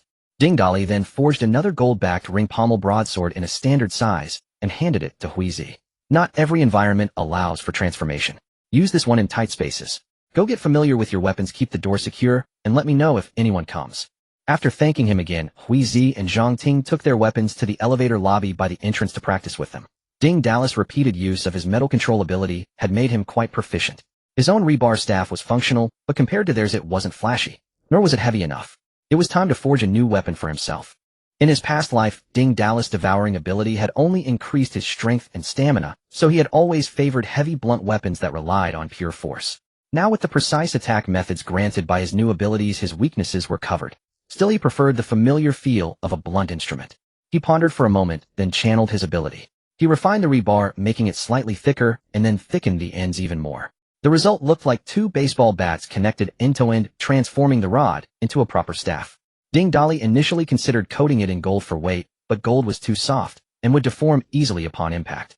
Instead, he channeled his ability to carve intricate patterns into both ends, then filled the grooves with gold. This increased the weight without compromising the structural integrity of the striking surfaces. He hefted the staff, feeling its weight. It was still a bit light, but without a better metal available, it would have to do. He also crafted several steel needles of various sizes with pointed tips, and stored them in his space, then nodded in satisfaction. Seems this ability Mr. Chen gifted me is quite useful after all. At least he'll never be short on weapons again. Ding Dali leaned back on the sofa, pouring himself a glass of Chen Sicheng's red wine. He then took a portable hard drive from the briefcase, and plugged it into a laptop head found in Chen Sicheng's gaming room. The moment it booted up, Ding Dali was stunned. So stunned he couldn't tear his eyes away. The entire hard drive was devoid of any corporate secrets. It was filled to the brim with private photos and suggestive videos of various beautiful women. He plugged in several more drives, and all of them contained the exact same thing. The entire briefcase was nothing but this. Damn, is Chen Sicheng an idiot? Why would he keep this stuff in a safe? It's completely useless. Ding Dali stowed the laptop and hard drives into his spatial storage. Had been away for nearly a day now, and worrying about the 2 women at home, he pulled out his phone and sent a WeChat message to Chen Na. Moments later his phone rang, and he answered with a single tap. Honey, how are things on your end? All sorted out. Chen Na's voice was laced with obvious concern, warming Ding Dali's heart as he replied with a smile. Don't worry, everything's handled. How's home? Anything happen? The security guard from the gatehouse rallied a bunch of people from the neighborhood to bang on our door, demanding we hand over supplies. At that, Ding Dali's tone turned icy. Oh, and how did you handle it? I killed them all. Though disposing of the bodies was a bit of a hassle without you around. I ended up burning them on the road in the neighborhood. I'm sure no one will dare cause trouble for a while now. Good, you did well. Did either of you get hurt? Are you kidding? How could a bunch of ordinary folks harm us? Don't worry. So since everything's done, when are you coming back? Might take a bit longer. There are still some loose ends to tie up. You two hold down the fort. They'll be back soon. Don't hold back with anyone who causes trouble. You're not getting held up by some woman, are you? Let me tell you, Jiqiu and I are guarding your precious home. Don't you dare mess around out there, or we sisters might just lock you out. My dear wife, there really are things I need to handle, so I can't come back just yet. Besides, the zombie swarm outside the Sunflower Hotel is terrifyingly massive. I could fight my way out, but I've taken in some survivors and need to bring them along, so I have to wait a bit longer. Hearing the hotel was surrounded by zombies, Chun Na's voice turned noticeably anxious. Honey, are you okay? Do you need us to come back you up? We can drive over and lure the zombies away from the building, and then you can fight your way out. Don't worry, I'm fine. You don't need to come. How many of you are there? Should we clear out some space in the neighborhood beforehand? Empty out the houses with no survivors. Otherwise there won't be enough room for everyone. Sure, that works. Stay safe. Or better yet, just clear out 2 entire buildings. Kill all the zombies inside, and move any survivors to other buildings. We'll sort out the rest when I get back. They chatted a bit more before hanging up. Ding Dali then opened the community group chat to see what had been going on. There were a lot of messages. He scrolled up for a while until he finally spotted the post from the security guard. Guardian of Peace. Ding Dali, I saw you coming and going several times. Why didn't you respond when I waved at you? Spicy Pete, awesome. It's that legend again. Going out there with zombies everywhere. Total idol worship. Honest Building Materials, I saw him too. Last night he drove 2 trucks and parked them right at our building's entrance. I also saw 2 beautiful women go inside with him. Made so much noise I couldn't sleep upstairs for half the night. Piao Piao Yuxian, look at this guy. And then look at me. I can't even get out, my hands are calloused from boredom. Spicy Pete, Piao Piao Yuxian, ha ha ha. Property Manager Zhang. Does anyone have any medicine? I'm telling you all, don't drink the tap water. I'm about to be completely dehydrated from diarrhea. Good news though. I'm stuck in the bathroom anyway. Smile that slays cities, damn. Property Manager Zhang, you could have said that a second earlier. I just swallowed some. Is it too late to make myself puke? Your neighbor Wang, damn it. Who the hell cleaned out the farmer's market next to the neighborhood? I and a few brothers fought through zombies to get there for food, and there's nothing left. Princess who loves cats, has anyone seen my Mimi around the neighborhood? Spicy Pete, whoa. Ma'am, how old are you? How could you leave your Mimi lying around the neighborhood? Piao Piao Yuxian. Ha ha ha, Spicy Pete, you successfully grossed me out. She's talking about the stray cat. Guardian of Peace, your neighbor Wang, brother Wang.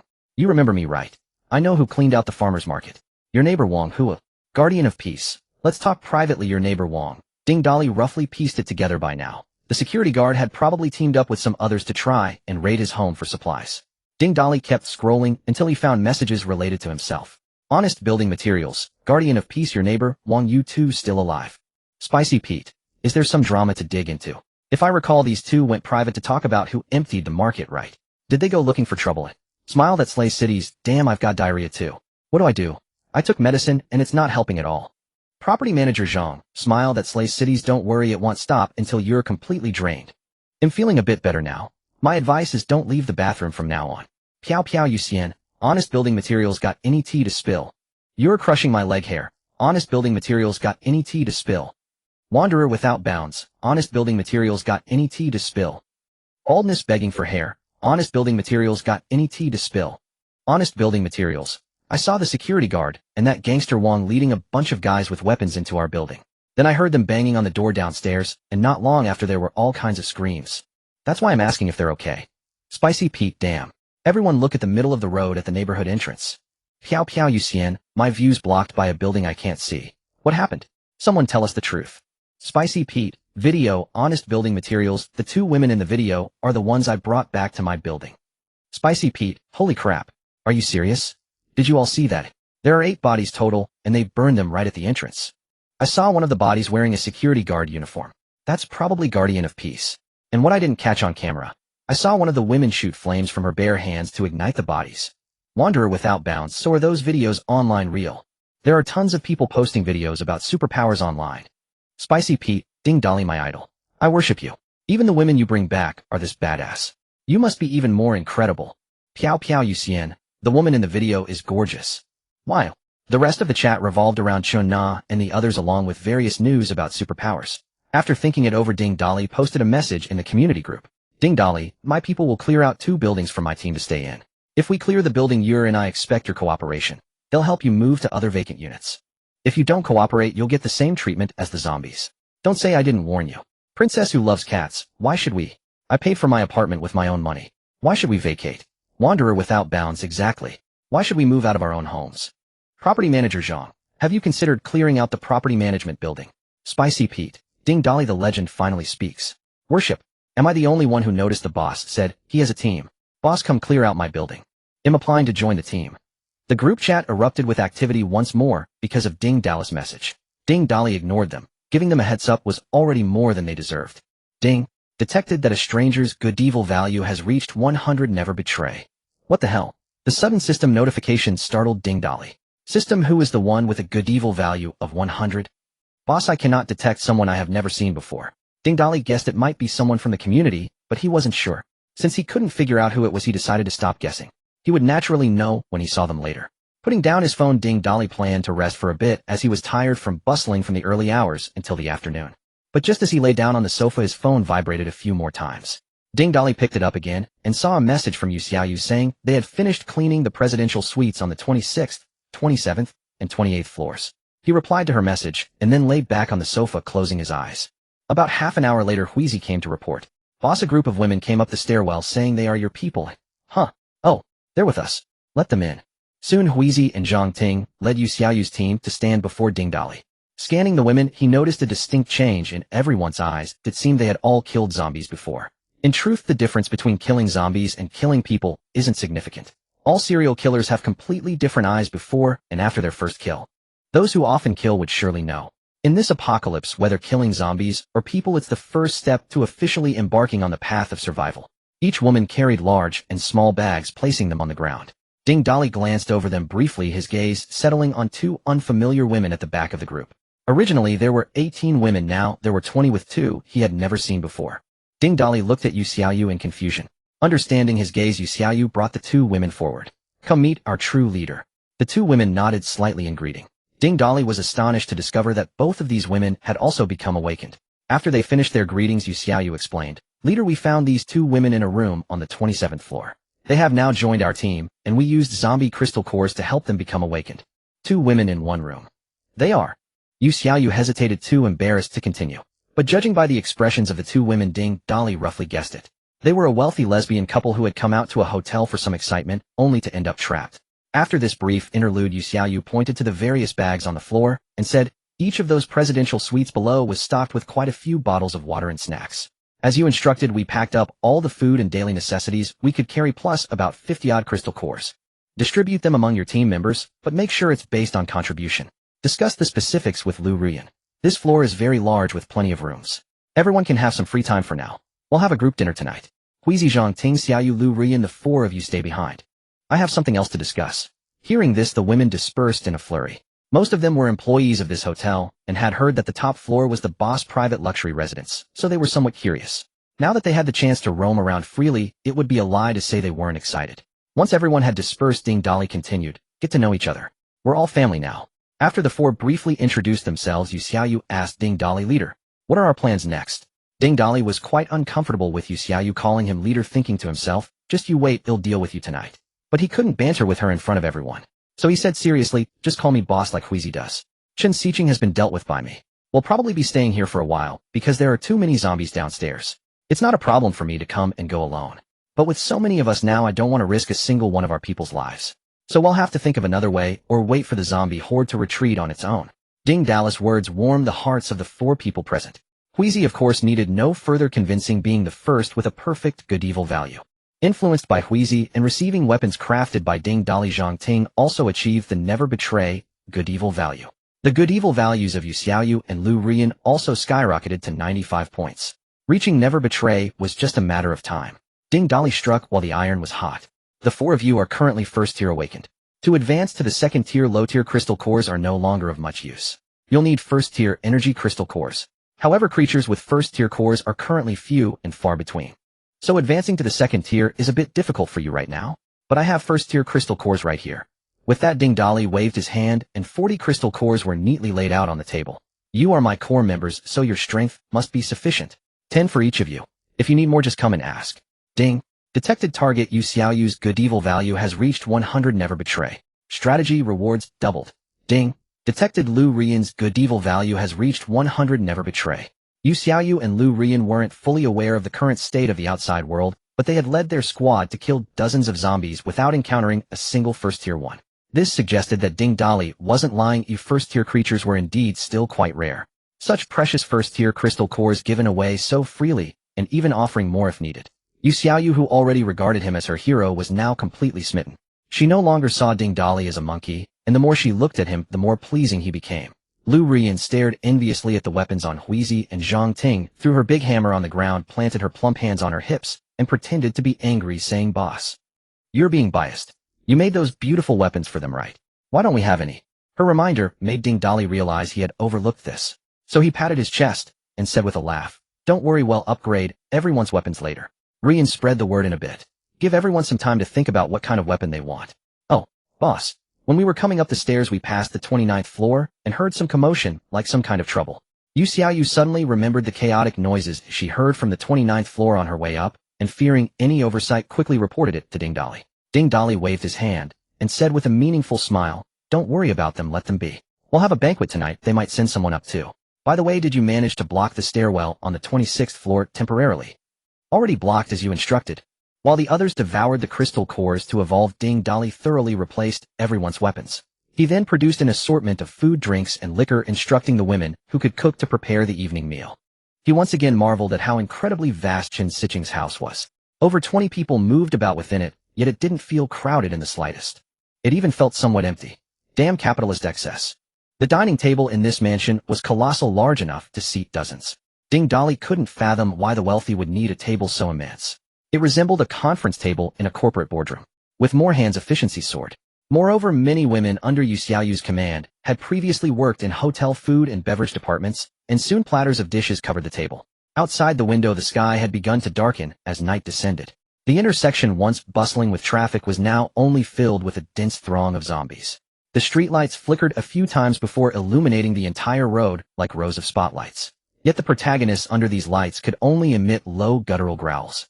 Ding Dali knew the city's power grid would only last another 2 days, and all cellular communications would be completely severed on the 7th day of the apocalypse. Scenes of the entire city aglow like this would soon be a thing of the past. Just as Ding Dali was lost in thought, gazing at the early apocalyptic scene outside, Yu Xiaoyu and her group completed their evolution and came to report to him.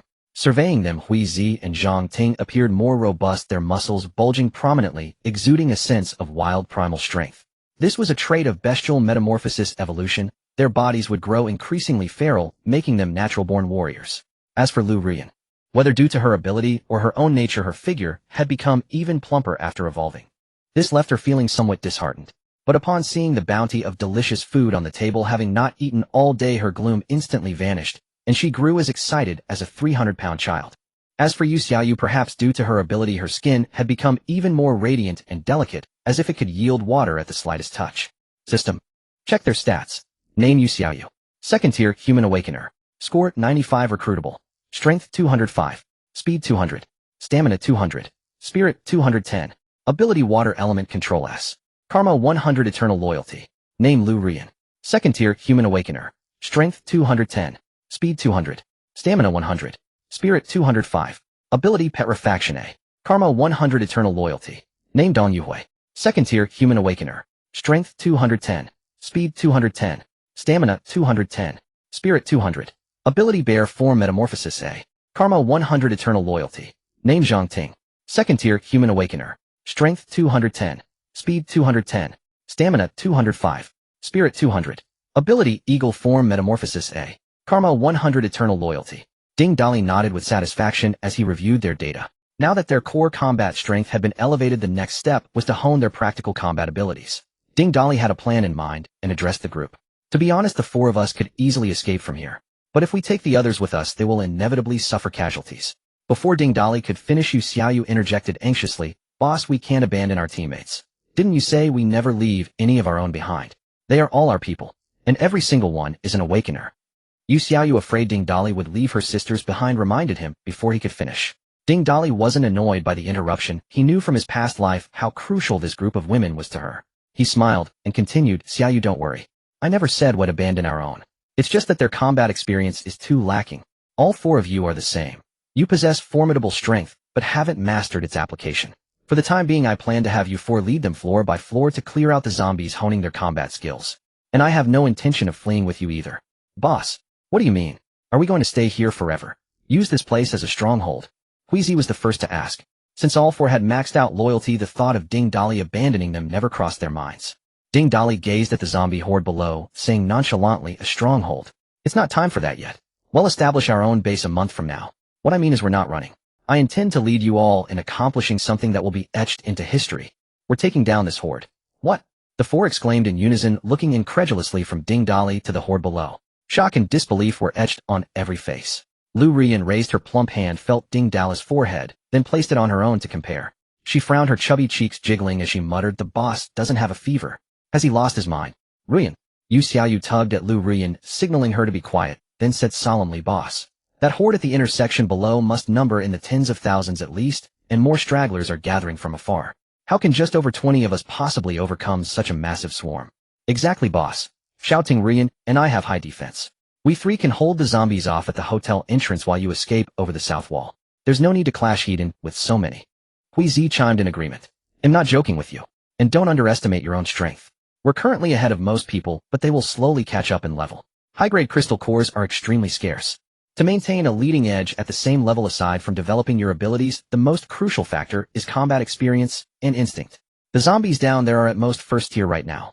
They are the perfect opponents and the ideal opportunity to sharpen our combat instincts. Before that, we'll clear out the zombies inside the hotel. This will both boost combat experience and allow everyone else to advance to the first tier. Once that's done, we can start working on the horde outside." The group understood the boss strategy and nodded in agreement. They all knew that rapid advancement without combat experience was a recipe for disaster. To survive the apocalypse, constant battle was the only way. However, Ding Dali's ambition to absorb the horde below wasn't solely to enhance the group's overall strength. There were other reasons he kept to himself. He stared intently at the Carrefour across the street, a determined glint in his eyes. "We'll meet again soon. You should be there, shouldn't you? I'm really looking forward to it." Soon the massive dining table was laden with food. Ding Dali was about to invite everyone to take their seats when the two women stationed at the door announced, "Chief, several people from the 29th floor are here saying they've come for the appointment." Ding Dali smirked. It seemed that Xia Donghai, that old fat man, had finally made his decision. "Let them in." The moment the visitors entered, Ding Dali noticed a shift in Xia Donghai's eyes. The once genial plump face now bore a trace of ruthlessness. His tattered suit was stained with blood, and the axe Ding Dali had given him hung at his waist. Following behind him was Li Chunlan, wearing a smile, with the three Xia sisters trailing after. Xia Qiu's face was full of reluctance. She even rolled her eyes at Ding Dali. Xia Anan, upon seeing him, blushed and playfully winked. As for Xia Xiaoxue, she seemed naturally shy and remained expressionless, leaving her feelings unreadable. "Haha, little brother, I've come for the appointment. Don't mind my empty hands. You know we're trapped here now. On the 29th floor we have nothing but some flowers. It wouldn't be appropriate to bring you a bouquet either, haha." "Old Xia, you came after all. I see you're covered in blood. Looks like you put in quite the effort." Xia Donghai adjusted the axe at his waist, smiling. Thanks to your advice and this axe, it took some doing, but things settled down after I dealt with a few people." Hearing him speak of killing so casually, Ding Dali's respect for Xia Donghai grew. It seemed this fat man had taken control of the survivors on the 29th floor with swift, decisive force. "Now that you're up here, who's watching those below?" "A few of our relatives are keeping an eye on things down there. It shouldn't be a problem." "In that case, everyone please take your seats." Ding Dali warmly gestured for everyone to sit, and Xia Donghai and his group settled beside him. They had barely contained themselves upon entering, and seeing the feast before them, their hunger gnawed fiercely, making them yearn to dive in.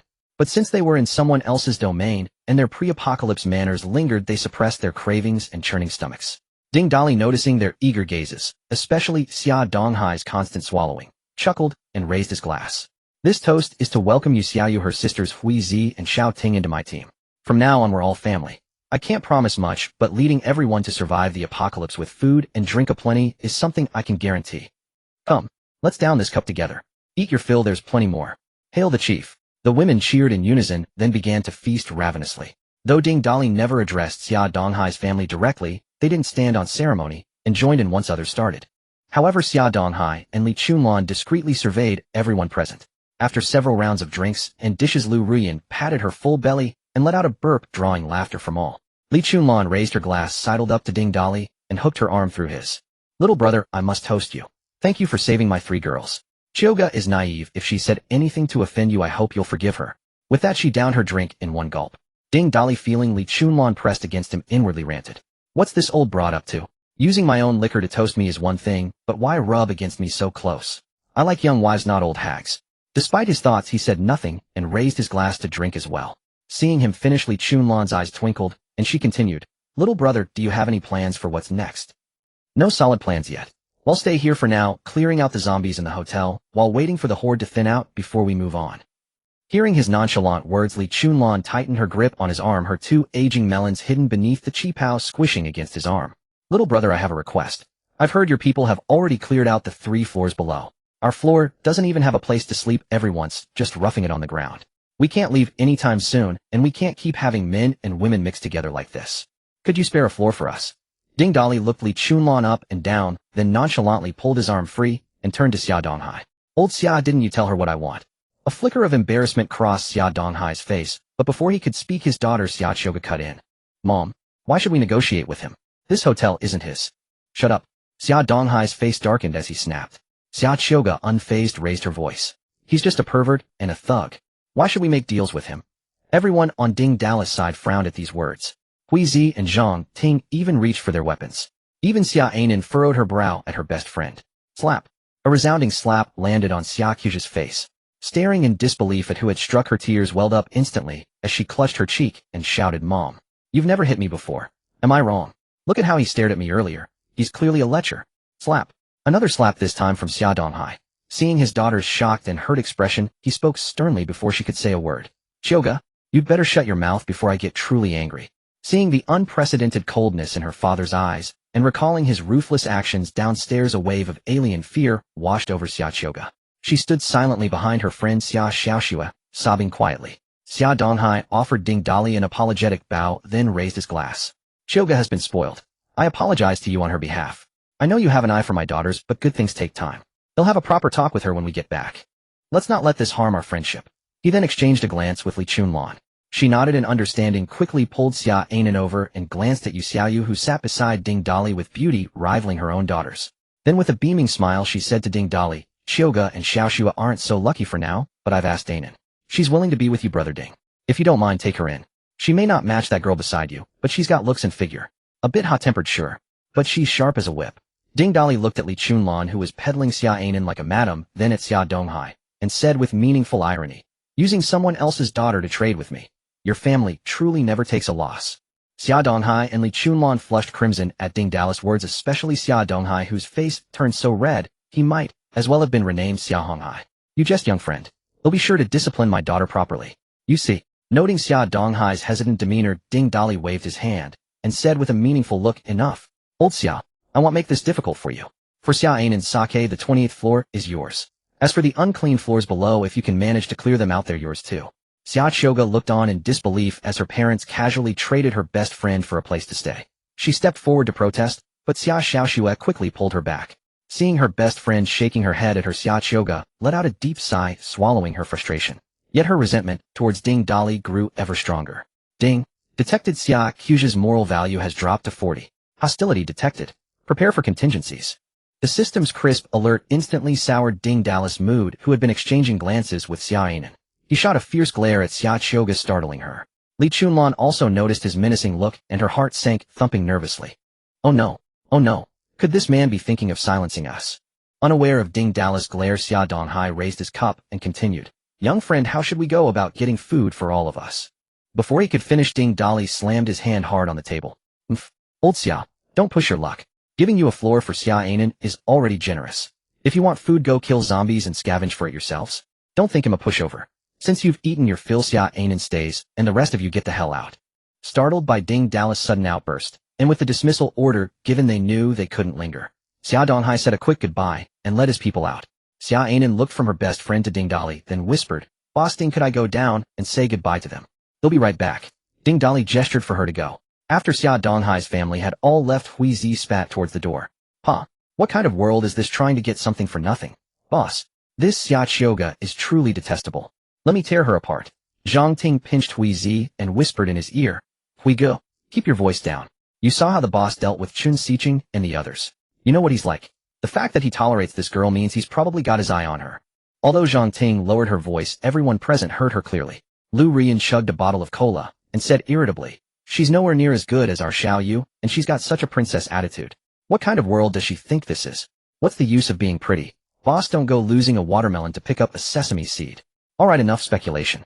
Everyone finish up and tidy the place, then pick your rooms and rest. There are plenty of rooms.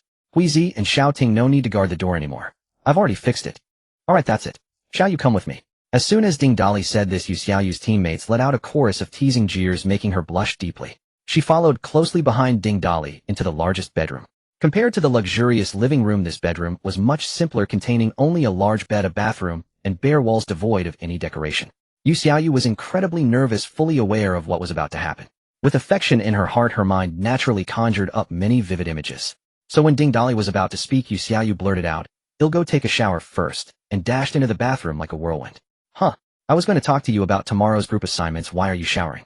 Well, wait, we'll shower together. Realization dawned on Ding Dali. He stripped off his clothes in a flash and dove into the bathroom. What are you doing in here? Taking a shower with you? I'm already done. Are you kidding? No way you finished that fast.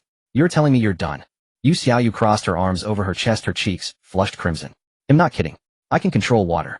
Any dirt on me gets washed away instantly. As she spoke, she demonstrated for Ding Dali. Beads of water rapidly seeped from the skin all over her body, forming a layer of flowing water that covered her entirely, coursing swiftly around her form. The rewards this time were substantial, expanding his space by another 300 cubic meters. Ding Dali eagerly checked his spatial ability level only to find it still at a. Puzzled, he interrupted the system's incessant muttering. System, why is my spatial ability still A when the space has doubled? Boss, the spatial ability has merged with the system space. Increasing capacity is just the basic function of the system space, and storage is only the fundamental use of the spatial ability. Although the capacity has increased, the spatial ability itself hasn't gained new powers, so the rank remains A.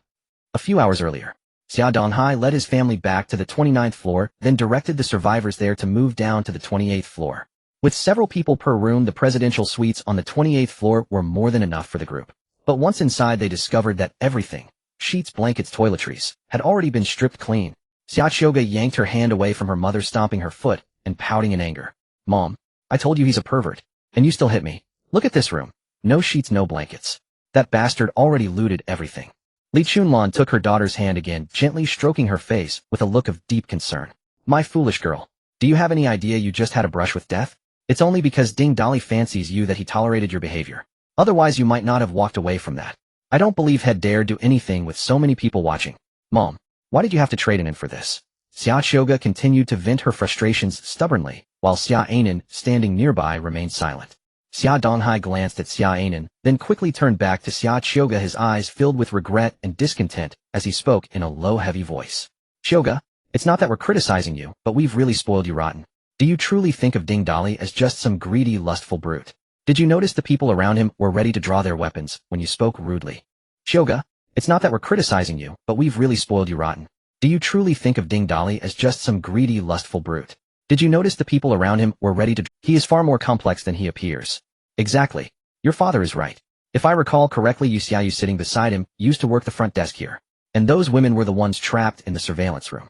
Look at their state, especially Yu Xiaoyu. She's full of energy, radiating an indescribable pressure. Their weapons look incredibly heavy, enough to strain an ordinary man, yet those women carry them with ease. Then look at us. Also trapped, but we're disheveled and lifeless. A single day has made such a world of difference, and it must be because of Ding Dali.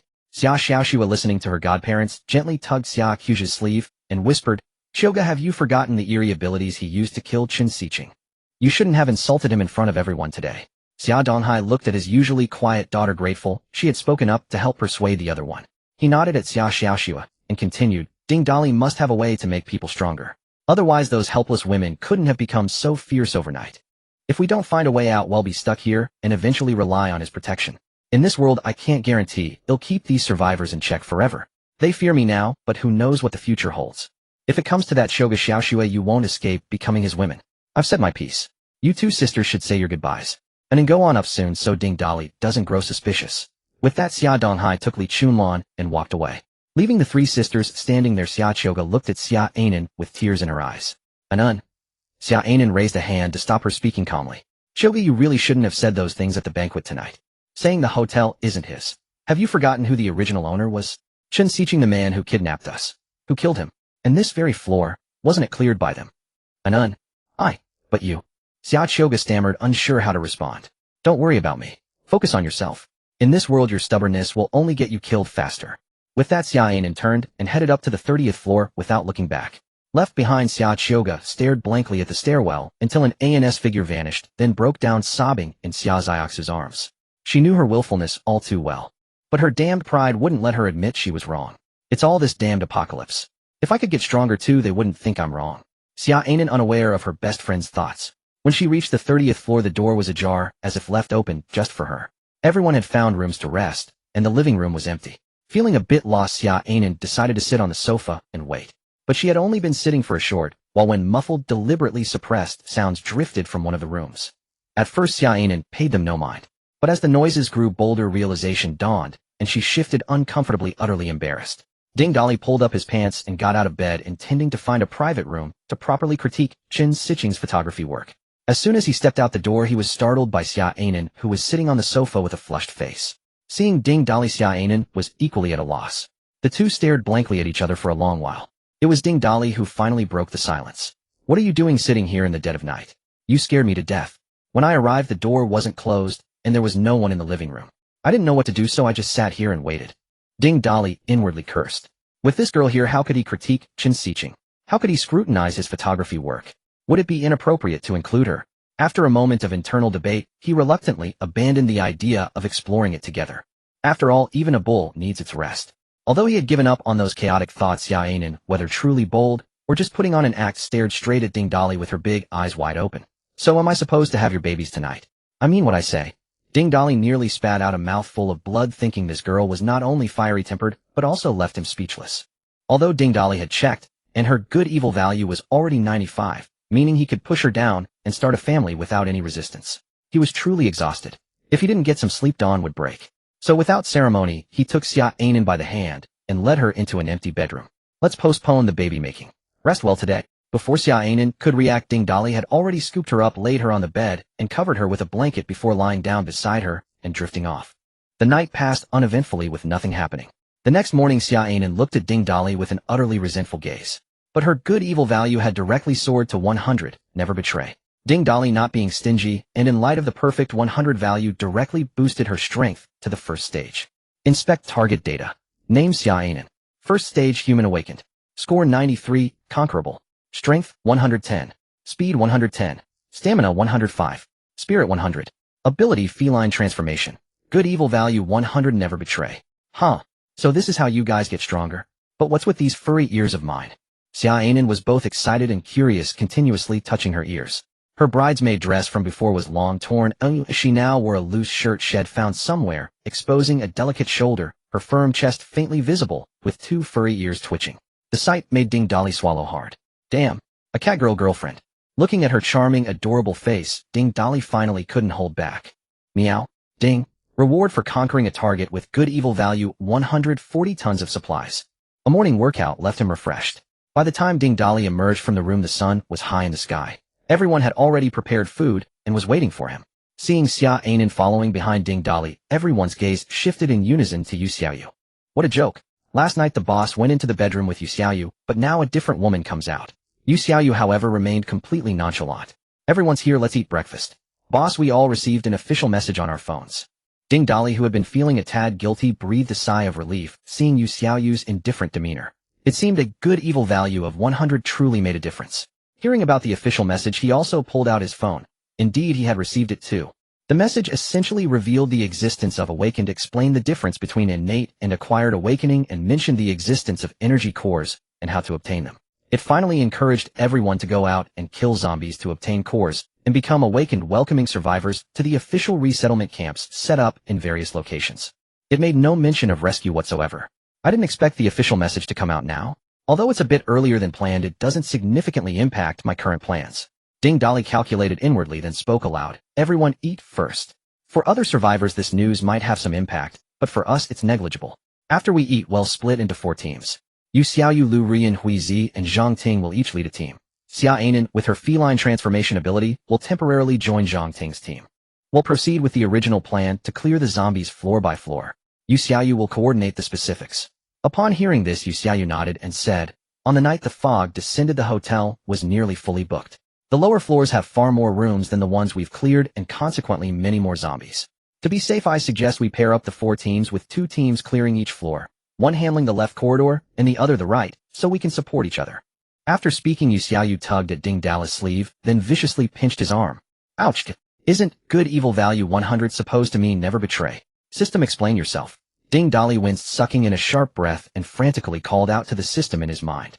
"Boss, never betray doesn't mean she won't hold a grudge." Damn system, utterly useless. While Ding Dali and his group were discussing how to continue eliminating zombies, paying little heed to the official message, every corner that received the news was buzzing with restless activity. Some acting on impulse and ignoring all warnings rushed out for a unknown with the zombies only to be torn to shreds in minutes, as ordinary people were no match for them.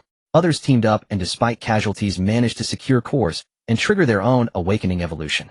Some used the living as bait, killing zombies for their cores when they were distracted. All sorts of dramas were unfolding simultaneously in different corners. Meanwhile, on the 28th floor of the Hotel Xia Donghai, his family and a few other trusted followers gathered in a room. I never expected it to be like this. No wonder Ding Dali is so strong with such bizarre abilities. It seems we can't just sit around waiting either. We need to go downstairs and kill zombies too. Xia Donghai stroked his fleshy chin, frowning deeply in thought. Old Xia, now that we know the secret to Ding Dali's strength, we need to make plans.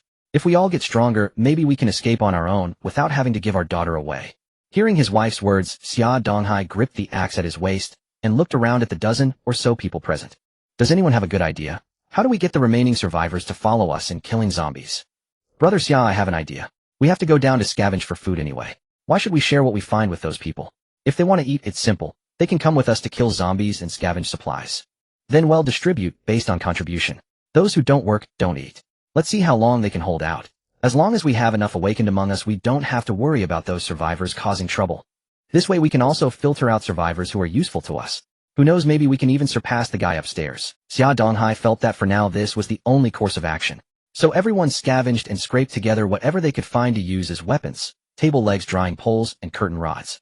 One could say they were armed to the teeth with household items. Some other survivors inspired by Xia Donghai joined their ranks, but others still clung to the belief that rescue would come. Xia Donghai's family approached Ding Dali, saying they also wanted to go downstairs to scavenge for supplies, and Ding Dali did not stop them. After all, the crystal cores were no longer a secret. When hunger reaches a certain point, many people will take a gamble. With a glimmer of hope to grow stronger in the apocalypse, many would also choose to risk it all. Their group was now both starving and eager for power, so there was no way they would just sit and wait for death. Especially Xiaoga, whose eyes seemed to be dancing with excitement as she looked at Ding Dali, as if telling him she would soon become an awakened and escape this place. Old Xia, go scavenge all you want. As long as you don't interfere with my people, you're free to do whatever. But let me be clear, if anyone dares to get in my people's way, don't blame me for being ruthless. Ding Dali munched on a warm grilled sausage, while sipping a glass of milk handed to him by Xia Anan, making Xia Donghai and the others swallow their saliva in envy. Looking at Xia Anan, she seemed different from yesterday, though it was hard to pinpoint exactly what had changed. But what was with that cosplay-like outfit? Xiaoga wanted to go talk to her best friend, but Li Xianglan grabbed her and shook her head. After leaving Ding Dali's place, Xiaoga didn't understand why her mother wouldn't let her talk to Xia Anan, so she asked, "Mom, why wouldn't you let me talk to Anan just now?" "Silly girl. You're usually so smart, why do you lose all sense when it comes to Ding Dali?" Anan is Ding Dali's woman now. If I'm not mistaken, she's already an awakened as the authorities described. And didn't you notice those two gleaming knives hanging at her waist? All of Ding Dali's people have weapons like that. I'm just reminding you to watch your mouth. Don't accidentally say something you shouldn't. It's always about this Ding Dali. He'll become an awakened soon enough too. Dad, let's go clear out the zombies in the hotel right now. We can't keep living under someone else's thumb. Xiaoga fumed at the thought of the look Ding Dali had given her.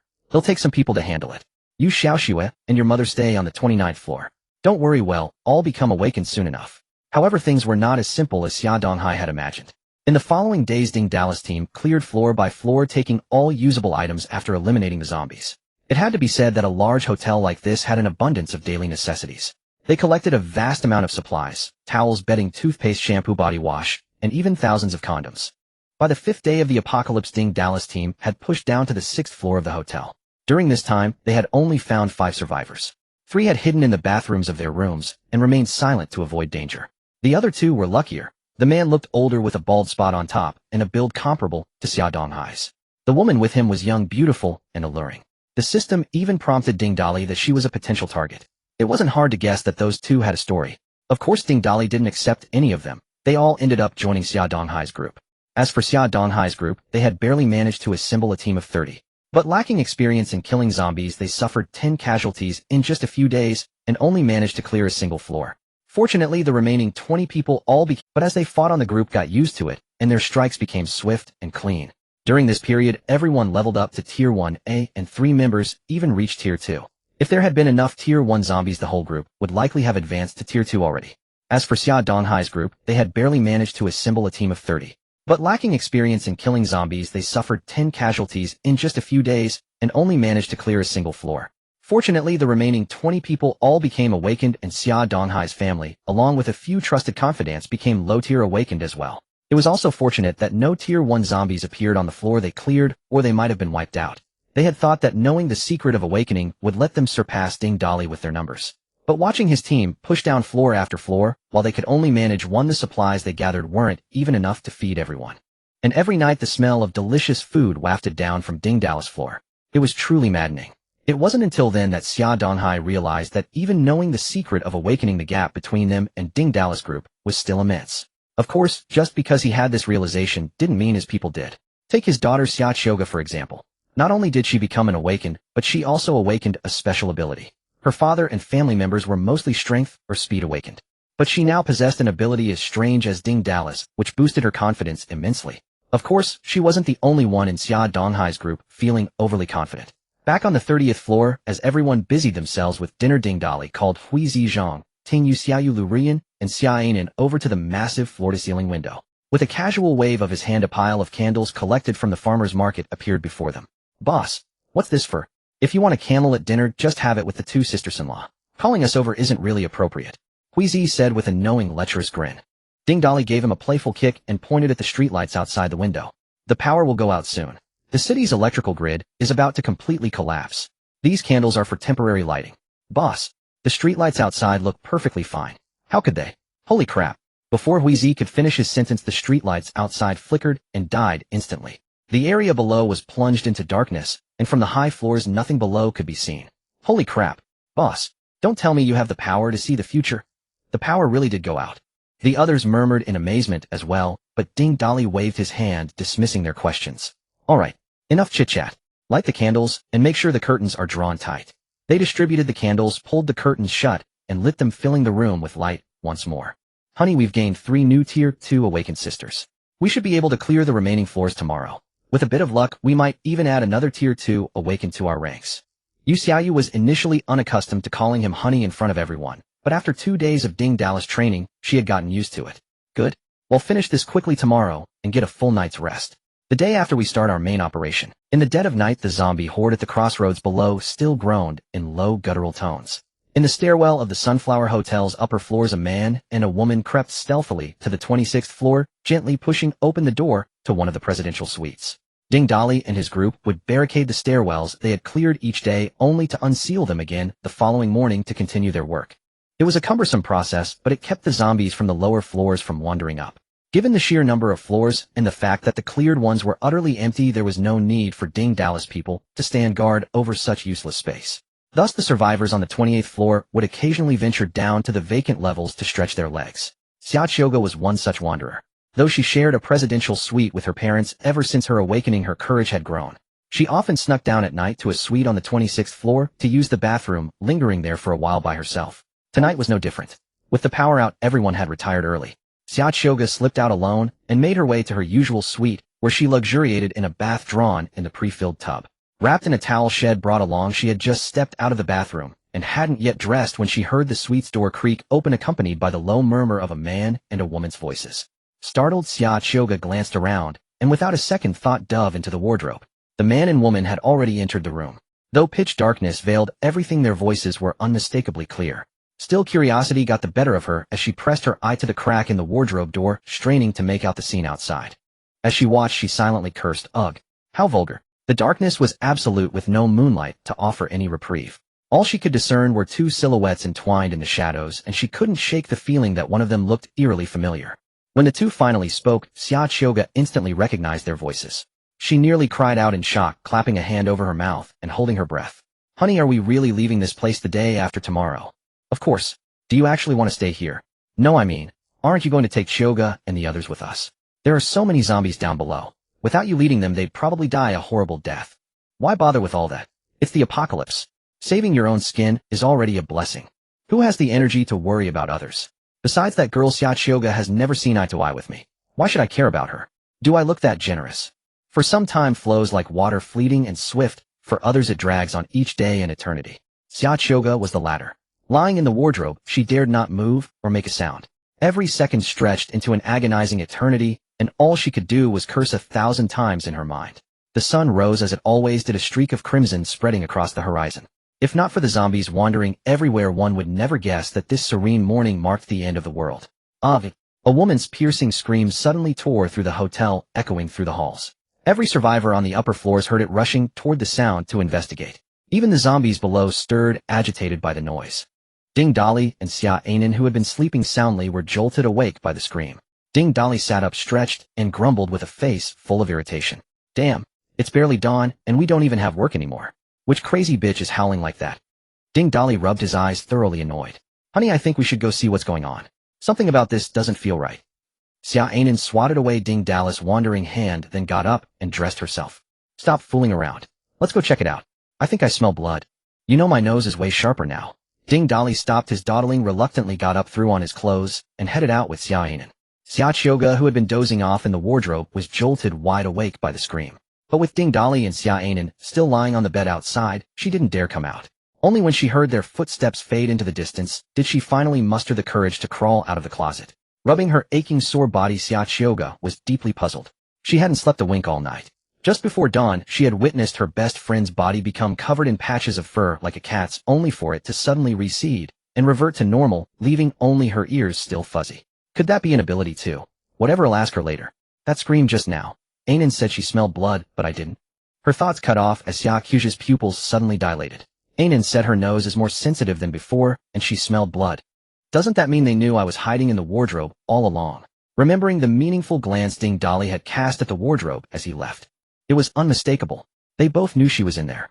The more she thought, the more alarmed and embarrassed she became. Fortunately, no one else was around, or Xia Chioga would have dug a hole through the floor. Driven by curiosity about the scream, she rose and went out to see what had happened. The sound came from a suite on the 26th floor. By the time Ding Dali and Xia Ainen arrived, the room was already crowded with people. Hui Zizhang, Ting Xiaoyu, and Lu Rian were all present, with several women from their team standing behind them. Xia Donghai's group had 7 or 8 people as well, and Li Chunlan was crouched in the bathroom vomiting. Old Xia, impressive. Are you two planning a second child? Vomiting this early in the morning. Anyone would think she's pregnant. Ha ha. Hearing the voice, everyone turned their heads in unison. Xia Donghai saw who it was and, unbothered by the teasing, chuckled and said, Brother Ding has arrived. The crowd parted to make way for Ding Dali, revealing a female corpse lying on the floor, or more precisely, an incomplete one. The body was covered in bite wounds, limbs gnawed to the point of disfigurement, entrails completely hollowed out, leaving only a mutilated shell. Yet her face remained utterly intact, devoid of any wounds, her eyes staring blankly fixed on the ceiling. Ding Dali couldn't shake the feeling that the corpse looked vaguely familiar, but it was Xia Ainen beside him who recognized her at once. This is the woman who was captured with us by Chen Sicheng. Off. Xia Chioga, arriving right behind them, let out a terrified scream the moment she entered and saw the body. Ding Dali turned to look at Xia Chioga with a wicked grin. Oh, Miss Xia, what were you up to last night? Those dark circles are heavy. Anyone would think you didn't sleep a wink, eavesdropping on other people's business. Xia Chioga was left speechless, too mortified to retort. She could only shoot him a resentful glare. What I do is none of your business. Just mind your own, woman. She added, glancing at Xia Ainen, but the knowing smile in Xia Ainen's eyes made her feel a pang of guilt, and her face flushed crimson. To ease her embarrassment, she quickly changed the subject. Dad, what's going on here? Was this woman bitten by a zombie? Xia Donghai shook his head, his brows furrowed, and pointed solemnly at the wardrobe nearby. I don't know what happened either. Besides this corpse, we found 3 more bodies in that wardrobe, all dead in exactly the same manner, laid out neatly inside. If zombies did this, how could they have arranged the bodies so neatly? What? Hidden in the wardrobe? That's sick. Ding Dali deliberately raised his voice, making Xia Qiu's face burn with shame, wishing she could crawl into a crack in the floor. Ding Dali crouched down to examine the corpse closely. The manner of death resembled. A suspicion formed in his mind. He grabbed the corpse's hair and lifted its head, pulling sticky strands of blood between the scalp and the carpet. At the back of the skull gaped a dark crimson hole the size of a fist, empty inside, the brain completely scooped out. Ding Dali's heart jolted. It was indeed that thing. He turned to the crowd and asked, who found the body first? From Xia Donghai's group, a pot-bellied man with the air of an old cadre stepped forward, while a young, alluring woman beside him nervously buried her face in his shoulder. They were the 2 survivors discovered during the hotel sweep. The man with the cadre demeanor swept a few strands of long hair from his forehead to the other side, as if trying to cover his shiny bald scalp. He then extended a hand to shake Ding Dali's, wearing an expression as warm as a spring breeze. Brother Ding, hello. Thank you for your people saving us. I never got the chance to introduce myself. My name is Huang Jia, director of the District Tax Bureau. This young lady beside me is Su Yuhong, head of our planning and finance section. Hi. Ding Dali, a man of the lower rungs, despised bureaucratic airs, and when he saw Huang Jai's virtue value was a mere 40, he felt even more disgusted. Smiling so brightly, another wolf in sheep's clothing. Even that little wench Xia Chioga, who openly harbored hostility toward him, had a virtue value of only 45. Grimacing, he pulled his hand free, wiped it on his clothes, and shot back, without mercy, "Did I fucking ask who you are? I asked who found the body first. If you're so eager to step forward, maybe you're the killer." Huang Jia had hoped to cozy up to the local big shot, but instead had slapped a pile of horse shit. Furious at the rebuke, yet unable to vent, his face flushed with mottled red and black. He coughed twice to ease his embarrassment, then forced a smile, and answered Ding Dali with feigned composure. "Brother Ding jests. This corpse was discovered by Xiao Su and me. How could I possibly be the killer? If it wasn't you, then it must have been this beauty beside you." Ding Dali teased the seductive-looking woman. Of course he knew she wasn't the culprit, but he couldn't stand Huang Jai's smug face, and said it deliberately. The woman, startled by the sudden accusation, waved her hands frantically in denial. "If it wasn't either of you, then why were you on this floor so early in the morning? Who can prove you didn't come here last night, commit the murder, and then play the innocent victim?" Xia Donghai suddenly interjected. "Director Huang, I recall seeing you go downstairs last night, but whether you came back up, I wouldn't know." Hearing this, the alluring woman grew frantic. Waving her hands, she pleaded with Huang Jia, "Director Huang, please explain to them. We really didn't kill anyone. Last night Director Huang said he wanted to, you know. So I came with him to this floor, to the room right next door. It was over quickly, and then we fell asleep. When dawn was breaking, I heard noises in the corridor and got curious, so I came out to look. The corridor was empty, but the door next to ours wasn't shut properly, and that's when I saw the corpse lying in there. I was so scared I couldn't help but scream." Ding Dali looked at Huang Jia, who remained utterly impassive, then at Su Yuhong, still desperately explaining herself. He let out a sneer and fixed the pair with a contemptuous glare. "I've always heard people say sleep with the director, and you'll be famous, sleep with the principal, and you'll stay on as faculty, sleep with the boss, and you'll get promoted, sleep with your supervisor, and you'll get a raise. And hey, race Miss Su, barely in her 20s, already a section-level cadre. Looks like Director Huang has put in plenty of effort." Ding Dali deliberately stressed the word effort. Huang Jai's jowls twitched at the remark, and he replied with a hollow smile, "Brother Ding does love his jokes. We're just meeting each other's needs." Hearing this, Xia Qiuji's innate fire reignited, and she couldn't help but mutter under her breath. "Hypocrite." The words were soft yet loud enough for everyone in the room to hear. Before Xia Donghai could speak, a young man standing behind him suddenly stepped forward and snapped sharply, "Chioga, mind your tone when speaking to Director Huang. Li Xiaobin, this is none of your business. Don't forget who it was that made you an awakened." Xia Chioga, scolded relentlessly by the young man who had stepped forward, felt her displeasure erupt like a volcano and immediately shot back. The young man, named Li Xiaobin, paid no heed to Xia Qiuji's retort, instead turning directly to Xia Donghai and saying, "Old Xia, I witnessed with my own eyes yesterday that Chioga also went down the stairs, and afterwards that Ding Dali and the woman beside him went down as well. If going down the stairs last night is grounds for suspicion of murder, then they are equally culpable." "You're talking nonsense." Xia Chioga quickly denied it. "I'm not lying, I saw you go down the stairs with my own eyes. Unless you explain what you went down to do, you can't clear your name either." Xia Chioga was at a loss for words, stammering without an explanation. Xia Donghai naturally trusted his daughter, but seeing her so hesitant, he couldn't help but be curious. "Chioga, what did you go downstairs for last night?" "It's all right, just tell me, and your father will handle it." At this question, Xia Qiuji's face flushed even deeper. She hung her head in silence, occasionally stealing glances at Ding Dali and Xia Anan. "Enough. Stop questioning her. She was with us all night in a room on the 27th floor." Ding Dali's words shocked everyone. All in the room were dumbfounded. Hui Zi and Zhang Ting in particular looked from Yu Xiaoyu to Ding Dali with eager curiosity. Hearing this, Xia Chioga stomped her feet in panic, her face growing even redder. This reaction made everyone think Ding Dali's words held some truth, and even Xia Donghai and Li Chunlan looked at their daughter with suspicion. Li Xiaobin shouted angrily, "You're lying. That's impossible." Ding Dali frowned slightly, staring unwaveringly at Li Xiaobin, and said in a deep voice, "Who the hell are you? Why is it impossible? Do you think you can control everything, even my affairs? What's the matter? Is it only allowed for your Director Huang to have an affair with his subordinate, but not for us common folk to have company?" Ding Dali, "Stop talking nonsense. Who's having a threesome with you? You're shameless." Xia Chioga hastily tried to explain, but found that the more she explained, the more tangled it became, and the more the look in everyone's eyes seemed to believe it. Li Xiaobin stared at Ding Dali, then said word by word in a tone that was almost a warning, "And you, Ding Dali, you'd better show some respect to Director Huang. Don't think that just because you're an awakened you can be arrogant and lawless." The moment he said this, the people behind Ding Dali drew their weapons. Unfazed, Li Xiaobin took 2 steps forward, ready to fight. Xia Donghai quickly stepped forward to stand between them. "Everyone, let's calm down. We are all survivors, but let's not harm our unity. The priority now is to find the murderer. No one can feel safe while the killer is hidden in this hotel. Ding Dali, however, seemed unconcerned and turned to leave with his people. Anyway, the killer isn't on our side. As for your side, you can investigate yourselves. With that, he turned and walked away. Li Xiaobin reached out to stop him. You can't leave. The matter hasn't been fully investigated. How can you be so sure there's no killer among your people? Ding Dali sneered. What are you trying to restrict our freedom? Huang Jia also stepped forward and said, Brother Ding, I think you should hold off on leaving. Let's find a killer first. It's better to avoid wronging an innocent person. Ding Dali stopped and turned around. Oh, Director Huang also intends to stop me. I didn't expect that after being rescued for only 2 days you've already become a low-level awakened. It seems you're highly valued over at Old Xia's place. At this, the people on Xia Donghai's side were startled, wondering how Ding Dali could tell. It was common knowledge that most people's understanding of awakened was still just a concept, and they weren't yet able to discern differences in strength. They might think you're someone important, but to me you're nothing. You're not qualified to make me obey you. If you want me to listen, then let me have some fun with that beautiful woman by your side.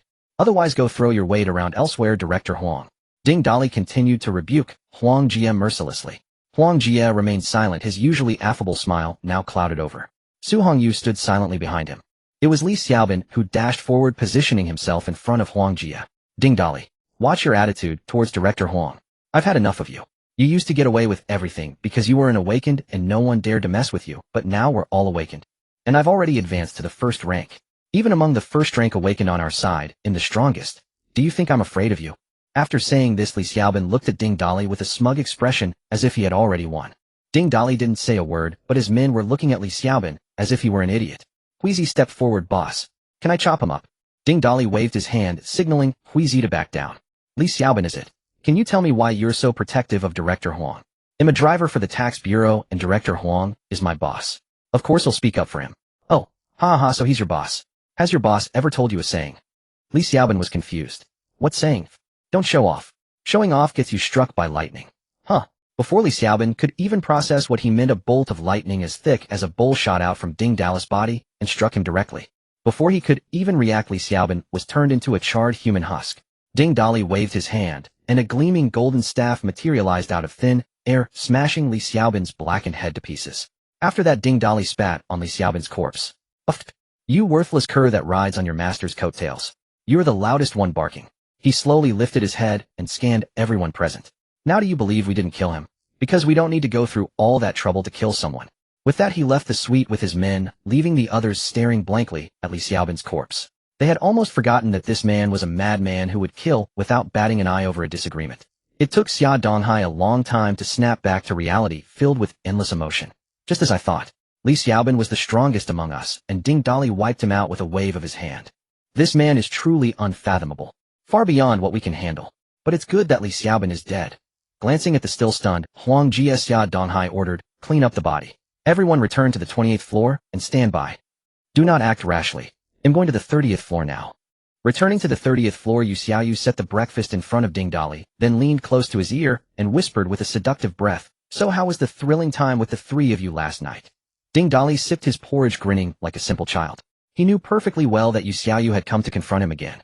Whenever he spent time with Xia Anan, Yu Xiaoyu would demand he compensate her in return, calling it even distribution of favors. Xia Anan was no different. The two women were like rivals competing for his attention. Ding Dali had once confessed to them that he had other women, but both declared that when they eventually met the first wife they would defer to her orders. For now, here they were the ones in charge. To avoid being exhausted to death or looked down upon, Ding Dali eagerly asked the system if there were any perks like those in other novels' plots that could enhance his physical prowess in that regard. You're a system for abundant offspring and blessings. Without boosting that ability, how can you fulfill your purpose? However, the system clearly told him there was no such benefit and even mocked him for blaming the system for his own shortcomings. Enraged, Ding Dali nearly tried to devour the system again. Finally, the system told him that by continuously devouring other beings, his physical functions would naturally improve. I don't need you to tell me that. What good is that in the future? I need to deal with the present. Ding Dali retorted to the system, which responded with only silence. After finishing his bowl of porridge, he said, By the way, next time you cook porridge, add more goji berries. Hui Zi and the others who had gathered around heard this and couldn't help but cover their mouths to stifle their laughter. Boss, do you know who killed those women? Ding Dali shook his head and stuffed an egg into his mouth. I don't know who killed them, but I know what kind of thing did it. Hearing this, everyone gathered around curiously. Yu Xiaoyu massaged Ding Dali's shoulders and asked softly, Honey, what is it? Is the killer a monster like the zombies? A zombie beast or a mutant beast? Ding Dali shook his head again. None of those. You could say this thing is human, but it's not human. These things are extremely rare now, which is why the authorities have no information on them. Do you know what the most horrifying thing was during the famine years of ancient times? It wasn't the looting and killing nor the fields littered with corpses. It was the cannibalistic scenes that were like a living hell. The current world is even more terrifying than the ancient famines going far beyond them. In the early apocalypse things were still okay, everyone had some food stored at home. But even so some people couldn't bear the hunger. They would then eat their own kind or the corpses of their kind. But those who ate humans wouldn't spread plagues or prion diseases like in ancient times. Instead they would embark on a bizarre path of evolution. They crave fresh flesh and blood like zombies, yet they retain their original memories and thoughts. These monsters are called aberrants. At this point a fierce killing intent surged in Ding Dali's eyes, and his voice turned as cold as ice. In the future, no matter who you are, if you ever encounter an aberrant, remember this. Show no mercy. Kill them all. They can no longer be considered human. And always remember, under no circumstances should you ever eat human flesh. Although the group was unaware of the aberrant's terror, they could glean a chill from Ding Dali's words. Queasy probed, boss. Do you mean there's an aberrant hiding in this hotel? Before Ding Dali could answer, someone announced the arrival of Xia Donghai. Ding Dali signaled for them to let him in. As soon as Xia Donghai entered, he clasped Ding Dali's hand apologetically and said with deep regret, Brother Ding, I'm truly sorry. My men were foolish to provoke you. They deserve to die, but it's a pity he was a first-tier awakener. Ding Dali rolled his eyes. Come on, old Xia, save the act for others. Don't play dumb with me. I killed Li Xiaobin for you, you must be thrilled. Xia Donghai rubbed his pudgy hands, his wrinkled face beaming with a smile. He has expected nothing can escape Brother Ding's keen eyes. That Li Xiaobin, relying on his brute strength and some minor martial arts skills, was a great help when we were clearing out the hotel. He was a top figure among those of the same rank in our group. It was only because I had the advantage in numbers that I could keep this tiger in check. Then Huang Jia appeared. Li Xiaobin used to be Huang Jia's driver. Seeing his old leader still alive, he was naturally overjoyed. Then Huang Jia dropped a bombshell of news that made Li Xiaobin loyal to him once more. This news was about the official third resettlement camp established in our city. Huang Jia confidently claimed he knew all its secrets, and even brazenly said the camp's leader was his close friend. He promised that if Li Xiaobin could get him to the third resettlement camp, his future would be bright and limitless. So many of your people were swayed. Xia Donghai nodded and sighed helplessly. There was nothing I could do. Unlike you, Brother Ding, I don't have a huge stockpile of supplies or absolute power, so it's hard to lead them for long. But thankfully you killed Li Xiaobin. Without their strongest fighter, they should be quiet for a while. By the way, Brother Ding, do you think Huang Jia had something to do with the corpses downstairs? Ding Dali shook his head and then informed him about the aberrants. Xia Donghai was so startled, he nearly jumped out of his skin, stammering. You mean we have a monster here that retains human thoughts but eats people like a zombie? Exactly, and this aberrant is likely hiding among your people. Ding Dali answered decisively. This news made Xia Donghai restless. His family was still downstairs, and the thought of what if was too terrifying to contemplate. He hurriedly asked Ding Dali, Brother Ding, since you know about the aberrants, you must also know how to identify them in a crowd, right? In the early stages they don't look much different from normal people, but their eyes will be bloodshot, their skin will be paler, they'll suffer hair loss, and more importantly, they'll have a foul fishy odor. But, Brother Ding, many people in my group fit that description. What did you say? Ding Dali slammed the table and shot to his feet. A bunch of mutants gathering together. That was madness. Brother Ding, don't get excited. It's like this, my place is managed differently than yours. I don't have that much food to distribute, so I have to allocate based on work. Only those who join supply runs and kill zombies are eligible for rations. Those who were too afraid to kill zombies went hungry. Of course, there were also some women who traded their bodies for food. The 3 who died downstairs were exactly that type. As for those without food, they've been starving for days, looking gaunt and sallow, unable to sleep, with bloodshot eyes. All matching the traits you described. But I didn't notice any hair loss, because most men shave their heads for convenience. If you insist on hair loss, Huang Jia's bald spot is the most obvious. Xia Donghai carefully tried to recall if anyone in his group perfectly matched the description. I can tell you with certainty that Huang Jia is not a mutant. Lao Xia, can you gather all your people? I just need one look to tell them apart. Xia Donghai seemed troubled, scratching his head and saying apologetically, Brother Ding, your help would be best. It's very difficult for me to gather everyone from my side. Damn. Lao Xia, I'm not one to criticize, but you're a pretty pathetic leader. Brother Ding, you don't know the half of it. Besides those who turn to support Huang Jia and might ignore my summons, the ones who don't participate in supply runs are also hard to gather. Recently, people from that group have been mysteriously disappearing and no one can find them. Everyone suspects they jumped off the building at night, unable to bear the hunger and fear. They were just marginal people who didn't contribute anyway, so if they're gone, they're gone. No one really cares. Boss, why don't we check the surveillance room on the second floor? Wouldn't that tell us who did it? Queasy added promptly. But you Xiaoyu dismissed the idea. It's useless. When Chen Sicheng incited that group to come after us, they smashed most of the surveillance equipment on the second floor. Now the only functional cameras in the whole building are on the 30th floor. Because the surveillance on the 30th floor seems to be on a separate system. Besides, the power is out now, so even if they weren't smashed, they wouldn't work. I see. Ding Dali stroked the stubble on his chin deep in thought. Lao Xiao'll go with you to the 28th floor in a bit, and check every room. Huizi Zhongting, you two hold the stairs on the 20th floor. Everyone else follow the original plan and clear out the lower floors. But be very careful. The mutants are likely hiding on the lower floors because the zombies won't attack them. The 28th floor of the hotel. Ding Dali first went to the room where Xia Donghai's family was staying. There were over a dozen people in the room, all Xia Donghai's people. After looking around, nothing seemed out of the ordinary except that Xia Qiu's gaze kept avoiding him.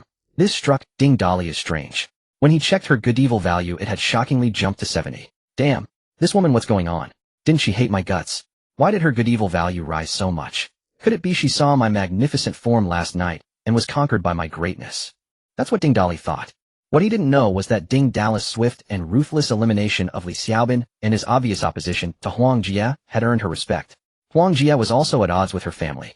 The enemy of my enemy is my friend. And compared to Huang Jie's cunning and treachery, Ding Dali, though a bit of a rogue and a bit of a pervert, at least wasn't the type to hide a knife behind a smile. Meanwhile, in Huang Jie's room, besides Huang Jie and Su Hongyu, there were 5 others. One of them lit a cigarette for Huang Jie, who was standing by the window. Director Huang, our most capable man Li Xiaobin, was killed by that Ding Dali. Xia Donghai's side also has the advantage in numbers. We can't fight both of their groups. What should we do next? Huang Jie pointed to his head, then took a drag of his cigarette and blew out a smoke ring. Our main goal isn't to fight them, but to find a way to escape safely to the 3rd resettlement camp. Use your brains. Figure out how to cooperate with them, let them shield us, and help us get away. Once we reach the 3rd resettlement camp, we'll find a chance to deal with these blind fools. The others' eyes lit up at the mention of the 3rd resettlement camp. It was an official establishment with government backing, far safer than staying in this hotel. And Director Huang knew the higher-ups there. Following him to the official camp meant living the high life. Just thinking about it was exhilarating. They took turns flattering Huang Jie, who basked in the praise, took a deep drag of his cigarette, and waved his hand. You all go out for now. I want to rest. Report to me immediately if anything happens outside. After everyone left, Su Hongyu crouched in front of Huang Jie, massaging his legs, while speaking in a sultry voice. Director Huang, are we really planning to take these people to the 3rd resettlement camp? Huang Jie's once content expression turned cold. A flicker of ice passed through his eyes as he stared out the window. In the old world, to climb the ladder you had to step on others and scheme relentlessly. This world is even more so. To survive, to live better than others, you have to know how to use people. When we have such perfect human shields to block the zombies, why not use them? As for taking them to the 3rd resettlement camp, let's see if they even survive the journey. Not just them, but that Ding Dali and Xia Donghai will also become our stepping stones. Hearing this, a chill ran down Su Hongyu's spine, sending a shiver straight to her heart. Bang, bang, bang. A violent knocking erupted at the door. Huang Jie, sitting by the window, was so startled by the urgent banging that he almost lost his composure. But before he could react, the door was smashed open. Ding Dali and Xia Donghai were checking rooms one by one, and almost all the doors were wide open. Even if a door was locked, Ding Dali would unceremoniously break it down. When they reached a door, Xia Donghai reminded him it was Huang Jie's room. Ding Dali knocked forcefully several times, but heard no response from inside. A closed door in broad daylight can only mean trouble. With a single kick, he sent the door flying open. Xia Qiuga, following behind them, saw Huang Jie and covered her face, shouting, "Pervert." She felt utterly disgusted. She couldn't understand what kind of bad luck she had stumbled upon today, constantly running into such filth. Why was she so cursed? Director Huang, what fine taste you have sunning your mushrooms before such a grand window. Quite a unique flavor indeed. Ding Dali couldn't resist teasing Huang Jie, who stood flustered, stripped of all his director's poise. Hearing Ding Dali's words, Huang Jie, who rarely displayed emotion in public, was unusually irritated. He tried to dodge the awkwardness by pulling Su Hongyu in front of him as a shield. Su Hongyu was already embarrassed at being caught in the act, but being thrust before everyone by Director Huang made her wish she could sink into the ground. Ding Dali watched Su Hongyu, who seemed to be searching for a crack to crawl into, and chuckled. I never expected Section Chief Su to have such unique taste, but... He glanced at Huang Jie before continuing. But as anyone who picks mushrooms knows, the ones too small are useless. If Section Chief Su ever wants to go picking, I'm always available, haha. Oh my, you flatter me, brother Ding. I'm but a fragile woman. In this world, I need to rely on your support to survive. After speaking, she cast a sidelong glance at Huang Jie behind her. Seeing he was busy tidying his clothes and paying her no mind, Su Hongyu looked up and gave Ding Dali a bewitching smile, then swayed her upper body. Su Hongyu had a voluptuous figure, and that sway was utterly captivating. Both women were full-figured, but when Lu Ruyan swayed, it made one crave a second bowl of rice. One sway was a feast for the eyes, the other a feast for the stomach. The old Ding Dali had no particular preference for virgins after all. In these times finding a maiden would require a lantern search. Similarly, he had no complex about mature women either. Of course that was because he was too young to appreciate their charms. But the current Ding Dali was someone who had struggled through the apocalypse once before. In the wasteland, the more beautiful a woman, the more tragic her fate often was. Being passed around was commonplace. So Ding Dali didn't mind driving others' cars, riding others' horses, or enjoying others' women. He cast a provocative glance at Su Hongyu, then searched the room. Not in here, let's check the next one. He turned to leave, but Huang Jie, seeing them barge an uninvited rummage through his room, and then simply walk away, grew angry. His mind went blank for a moment, momentarily forgetting Ding Dali's recent lethal display, and he stopped them with a stern voice. Isn't this going too far? You barge into my room, rummage through my things without a word, and now you just leave. Xia Donghai stepped between the two men. He knew a man-eating creature was hiding in the hotel, and finding the killer was the priority. He was terrified that Ding Dali might get an itch and kill Huang Jie too, potentially causing chaos, and giving the killer a chance to escape, leading to a bigger disaster. This reckless man killed without warning, acting on pure instinct. Director Huang, listen to me. We have no choice. There's a mutant hiding in the hotel, and it feeds on humans. Those bodies downstairs are its work. Brother Ding here can identify them, so we're checking every room. We never meant to disturb your leisure. What mutant? What is that? Why hasn't the government mentioned it? Huang Jie was deeply suspicious they had fabricated this story to embarrass him. Xia Donghai quickly relayed all the information he had learned from Ding Dali about the mutants, but Huang Jie remained skeptical. Are you telling the truth? Such monsters actually exist. Believe it or not, a mutant is as strong as an awakened and grows stronger with each person it devours. If we don't find it, more people will suffer. With that, Ding Dali turned and left. I'm coming with you. Huang Jie quickly followed, with Su Hongyu trailing behind. They searched all the occupied rooms, but found no mutant. At the end of the corridor, 4 rooms remained unchecked. The doorways were piled high with garbage, emitting a strange odor. These 4 rooms are vacant. They've been empty, so people toss their trash here, Xia Donghai explained. Let's go. Check them. They inspected 3 empty rooms without finding anything. Dust had settled on the floors and furniture. Finally, they reached the last room. As they twisted the doorknob and pushed the door open, a faint foul stench of decay wafted out. It was somewhat masked by the garbage outside. Be careful, everyone. Something's in here. Ding Dali moved towards the source of the smell, warning the others as he went. When they reached the bathroom door, Xia Donghai pressed his nose against it and took a deep breath. Cough, cough. It's overwhelming. It's coming from in here. As they opened the bathroom door, a thick, putrid odor assaulted their nostrils. The group covered their noses and mouths and entered the bathroom. The suite's bathroom was spacious, with separate areas for showering, toilet, and washing. Lying right at the entrance to the shower area was a blackened corpse. Its death matched the ones downstairs exactly. Su Hongyu and Xia Chioga, who had followed along, couldn't hold back and ran aside to vomit. Ignoring them, Ding Dali stared at the corpse and said solemnly, "If I'm not mistaken, this is the mutant's first victim." "How can you tell?" "Because it's already started to rot." Ding Dali shook his head. "Look at his forehead. The other victims had no facial wounds. Mutants like their prey to watch themselves being eaten, it's their quirk. But this one has a wound on the forehead, clearly knocked out with a blunt object before being attacked. Before its first meal, the mutant is just an ordinary person, so it has to resort to such tactics. Once it feeds and transforms, it gains power and can easily grab an ordinary person, forcing them to watch their own demise while they can't even scream." His words sent a chill down everyone's spine. What kind of monster makes its victims watch themselves be devoured? The very thought made their blood run cold. "I know this man." Xia Chioga, having finished vomiting, exclaimed in surprise as she wiped her mouth. "Chioga, how do you know him?" Xia Donghai was puzzled. "Oh, Dad, don't you remember? When we fled to the 29th floor, there was a middle-aged man in a leopard print bodysuit among the survivors. A lot of people weren't wearing much then, but his outfit was truly eye-catching. I was even discussing it with Xiao Shui and Anen. Later I heard he had some strange quirks. Who knows if it's true?" Now that she mentioned it, Ding Dali remembered. When he had arrived alone on the 29th floor, he had indeed seen a flashily dressed middle-aged man. "I was wondering why I hadn't seen this old man in a long time. I thought he was like those other missing people who couldn't take it and jumped off the building to kill themselves. Who knew he'd end up dead here." Xia Chioga let out a soft sigh, then turned her gaze toward Ding Dali. "Hey, Ding, you pervert. The mutant isn't on this floor. What do we do now?" If it weren't for the rising goodwill points, Ding Dali would have definitely rewarded her with a smack from his bat. Or maybe a different kind of smack. "What? Miss Xia, scared already? Afraid the mutant will crawl into your closet at night?" It had to be said, Ding Dali's skin was truly thick and his mouth was truly infuriating. A single casual remark turned Xia Huge's face beet red with embarrassment. This scene, witnessed clearly by Xia Donghai standing nearby, made his heart pound with anxiety, thinking to himself that his daughter must definitely share some unspeakable secret with Ding Dali. Could it be that his precious cabbage wasn't rooted up by a pig, but was being messed with by this monkey in front of him? So he spoke up to interrupt the leering Ding Dali. Brother Ding, what do you think we should do next? Is the mutant hiding on another floor? This mutant is very likely one of those missing people. Let's search the lower floors thoroughly first. If we don't find it, it's probably hiding outside. The mutant's scent can repel zombies, allowing it to come and go freely. If that's the case, then the people in this hotel are like livestock it's raising. And the entire hotel building, along with the zombie horde outside, is the cage for that livestock.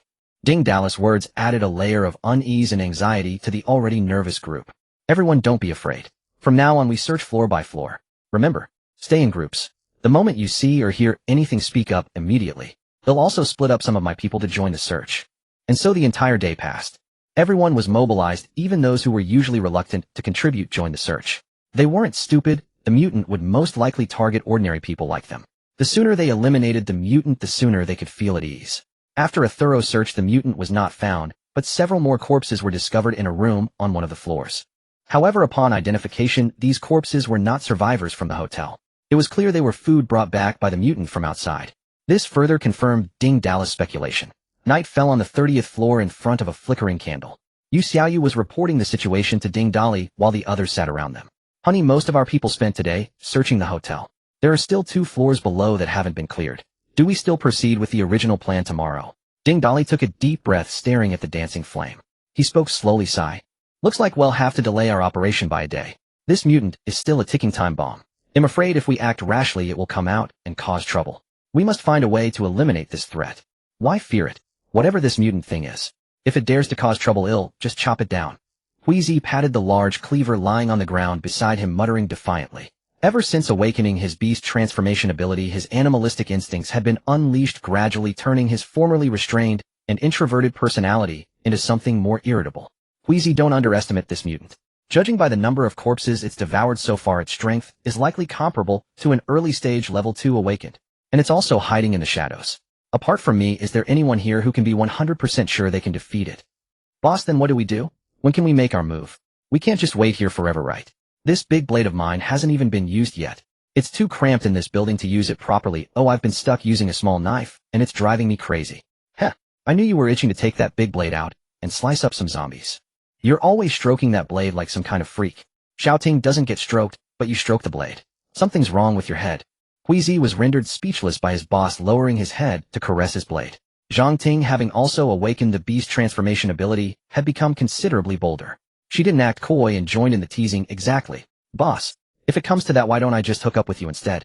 Let him go sleep with his big blade. Lu Rian also looked like she was enjoying the spectacle, not minding the chaos at all, and chimed in naively, boss. How about I also hook up with you? I've never even been in a relationship before. This flustered even the usually thick-skinned Ding Dali, who waved his hands frantically, telling them to stop joking around. This drew a burst of laughter from everyone. Ding Dali cleared his throat. Ahem ahem. Alright, enough. Tonight we'll pair up into teams of 2 and take turns keeping watch. Don't let your guard down. Honey, do you think that mutant will make a move tonight? Xia Anan leaned against Ding Dali's shoulder, casually munching on melon seeds. Hee, it will definitely make a move tonight. Ding Dali grinned eerily, then instructed everyone to either stand watch or get some rest. After everyone dispersed, Ding Dali took out his phone and sent a few messages to Chun Na and Feng Linwan to check on the situation. He then sent a message to another person before turning off his phone. Afterwards, he wrapped his arms around Yu Xiaoyu and Xia Anan and headed back to the room to sleep. It wasn't until 3 a.m. that Ding Dali suddenly snapped his eyes open. He slowly slid his arm out from under Yu Xiaoyu's head, gently lifted Xia Anan's head off his body, and then quietly slipped out of the room. At that moment, Huizi and Zhang Ting were on watch duty. The two were sitting on the floor just outside the door, with Zhang Ting having already fallen asleep leaning against Huizi's shoulder. Seeing his boss come out, Huizi was about to speak. Ding Dali made a shushing gesture, then pointed at Zhang Ting, signaling him to be quiet. He then gestured that he needed to go downstairs for a bit. Huizi nodded in understanding. He had absolute faith in his boss' abilities, and he knew there must be a reason for him to go out at this hour. Besides, he wasn't interested in what his boss was up to. Ding Dali carefully made his way down to the 28th floor, where a graceful figure was standing in the stairwell. Hearing the noise behind her, the graceful figure was startled and nearly cried out. Shoo, it's me. After confirming who it was, the two quietly descended together to the 27th floor. Thinking about how a few people had just died there, they found it rather inauspicious. So they went down another floor to the 26th. Because of the daytime search, all the doors were wide open. Ding Dali took the other person's hand and walked straight into one of the rooms. In the hallway by the entrance. Ding Dali tossed the other person's clothes there, a sinister smile curling at the corner of his mouth. So they went down another floor to the 26th. Because of the daytime search, all the doors were wide open. Ding Dali took the other person's hand and walked straight into one of the rooms. In the hallway by the entrance. Ding Dali tossed the other person's clothes there. Why is there no one on night watch duty on your floor? Ding Dali squinted, leaning back on the beanbag chair, whispering as quietly as possible. One hand stroked the hair of the graceful figure beside him. It was too dark to see clearly, but his other hand seemed to be squeezing something soft. The woman looked up with a charming smile, tucking a strand of hair behind her ear, and whispered back in a breathy voice, Xia Donghai and Huang Jie are locked in a silent rivalry, each terrified of taking the slightest loss, so neither of them sends anyone out to stand guard. If the awakened ones won't stand guard, the ordinary people certainly won't either. No one's a fool. Everyone knows there's a mutant lurking in the shadows. Oh, so you're not afraid of the mutant? Ding Dali let out a breath and asked in a puzzled whisper. The woman raised her head, took a deep breath as well, unable to see his face in the darkness, then lowered her head again and continued. Anyone with half a brain should be able to figure it out, Right now in this entire building, the safest place to be is right by your side. Because you're the most powerful person in this building. Then aren't you afraid that the reason I came out tonight is precisely to deal with the mutant? Staying by my side might actually be more dangerous, don't you think? Perhaps the late May night air was still a bit chilly. Standing by the window, Ding Dali felt goosebumps rise all over his body and couldn't help but suck in a sharp breath. Hearing this, the woman visibly paused, and Ding Dali's grip tightened. Only then did she continue. I'm not afraid of that either. I believe that if I take good care of Boss Ding won't just abandon me. Director Huang would never have guessed that he missed his chance by the floor-to-ceiling window during the day, and I snatched it right from under his nose. I have to admit, Section Chief, Su isn't just easy on the eyes, her eloquence is top-notch too. No wonder she became a Section Chief at such a young age. She's truly exceptional. Indeed, the one who had secretly come up to the 26th floor with Ding Dali was none other than Section Chief Su Hongyu. The two had quietly exchanged contact information during the daytime search of the hotel. Before going to bed, Ding Dali sent her a message asking her to meet him at the stairwell at 3 o'clock. Sure enough, she showed up. Su Hongyu raised her head again, her breath soft as orchid. Boss Ding, could I take a short break first? Even a Section Chief can't keep working non-stop, it's exhausting. Can I rest for a bit, and then continue? Ding Dali nodded, and Su Hongyu immediately leaned against him. Boss Ding was joking earlier, Director Huang can't compare to your work ethic and manly charm. Ding Dali chuckled slyly, then gestured with his hand. Haha, tell me the truth, how big is it? A project this size, Director Huang alone probably can't handle it, right?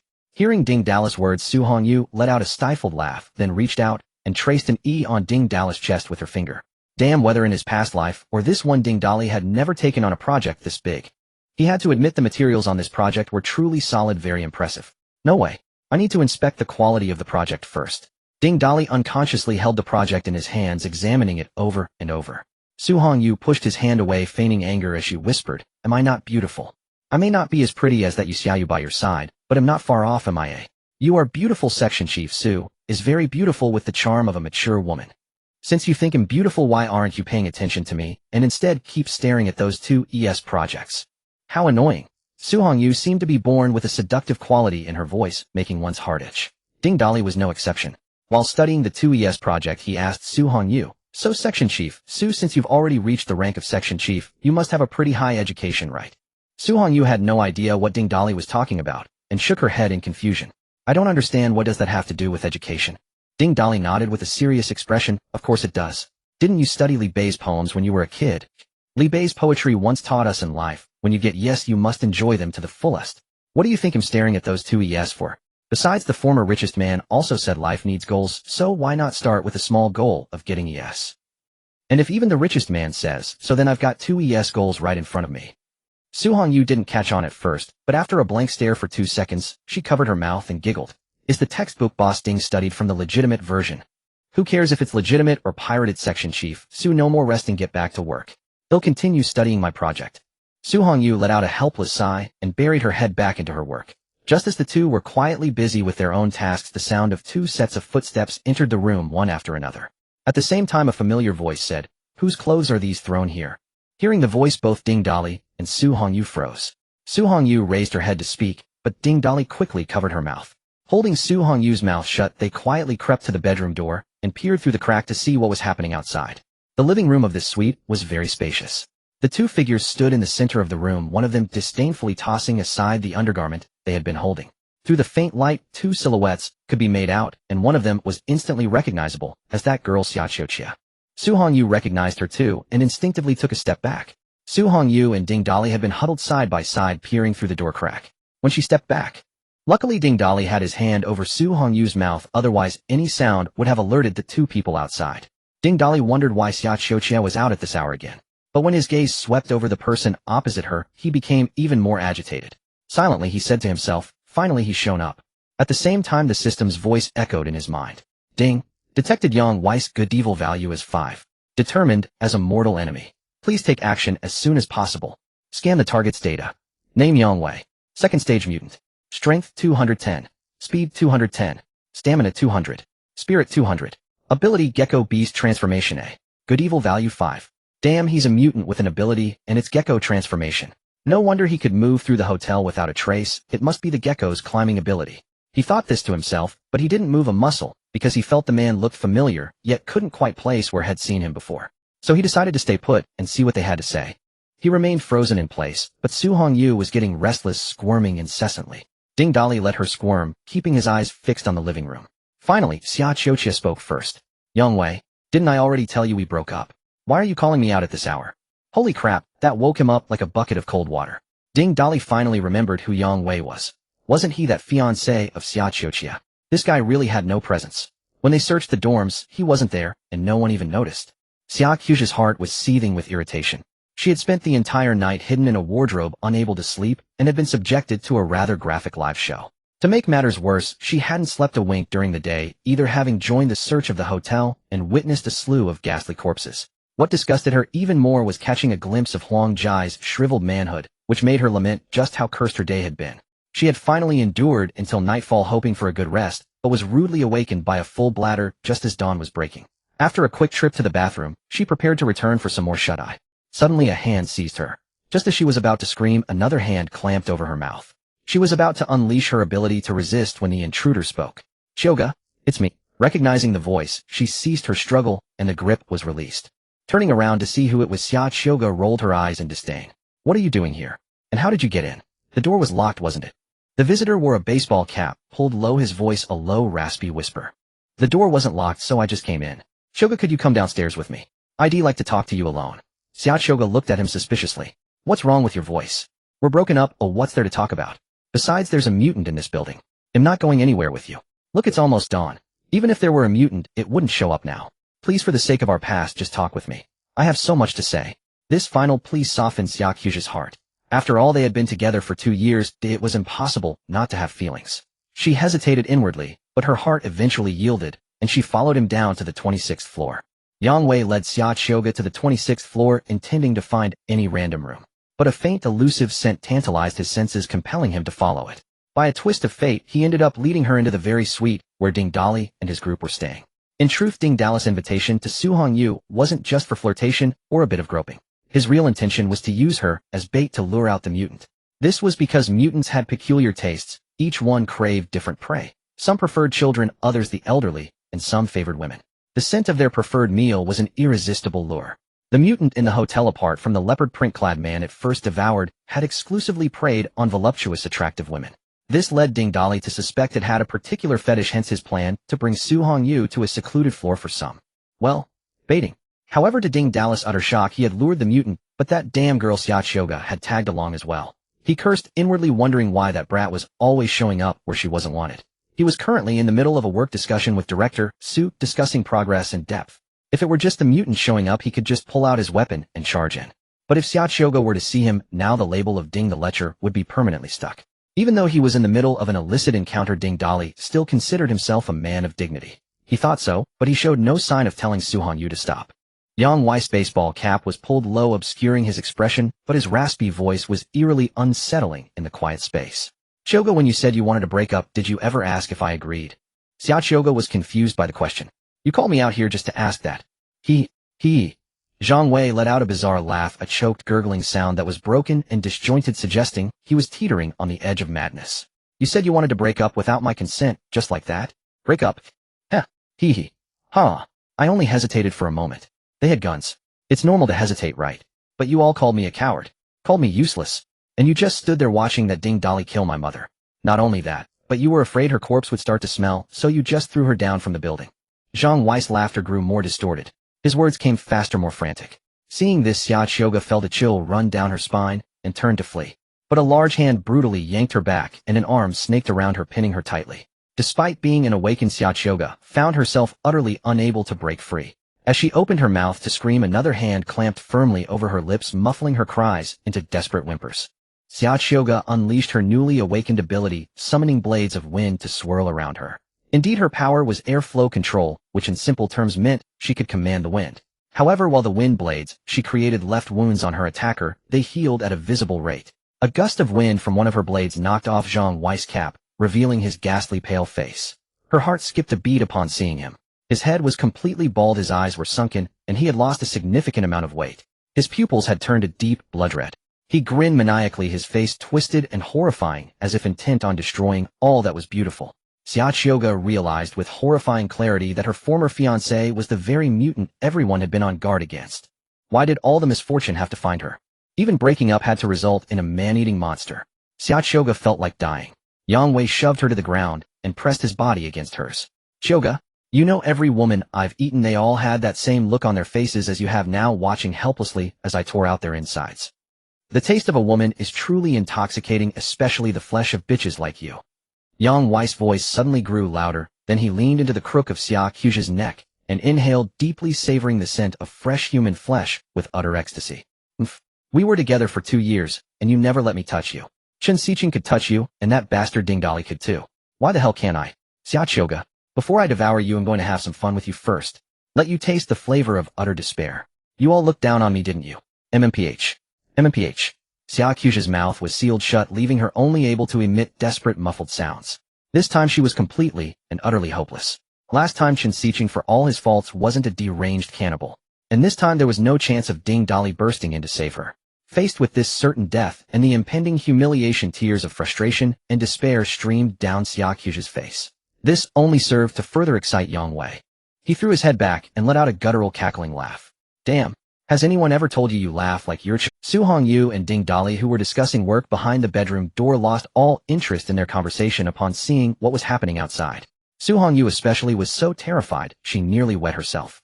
Watching Yang Wei make a move on Xia Qiuge, all while wearing a grin that Ding Dali found utterly repulsive, filled them with dread.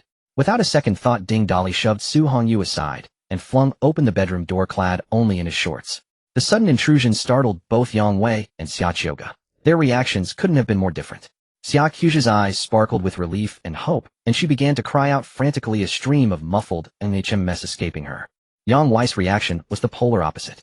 The instant he laid eyes on Ding Dali, his face contorted with rage, his eyes blazing with a murderous hatred, as if he wished to devour the man whole. Ding Li, he snarled. Ding Dali, unfazed, hitched up his shorts and eyed Yang Wei with a mocking sneer. What do you want calling for your grandpa like that? You're just a mutant, and you think you can toy with a woman. All that talk is useless. His words struck a raw nerve. Yang Wei's face twisted in fury, turning an even more sickly pale as veins bulged grotesquely on his forehead. He slowly released his grip on Xia Qiuge and rose to his feet. Free from his grasp, Xia Qiuge scrambled backward, gasping for air. Ding, you pervert. He's the mutant. Kill him. No need for your reminders, Miss Xia. I can see that for myself. But tell me, Miss Xia, do you have some kind of fetish for always ruining my plans? Ding Dali, this is hardly the time for your nonsense. I can't even understand what you're babbling about.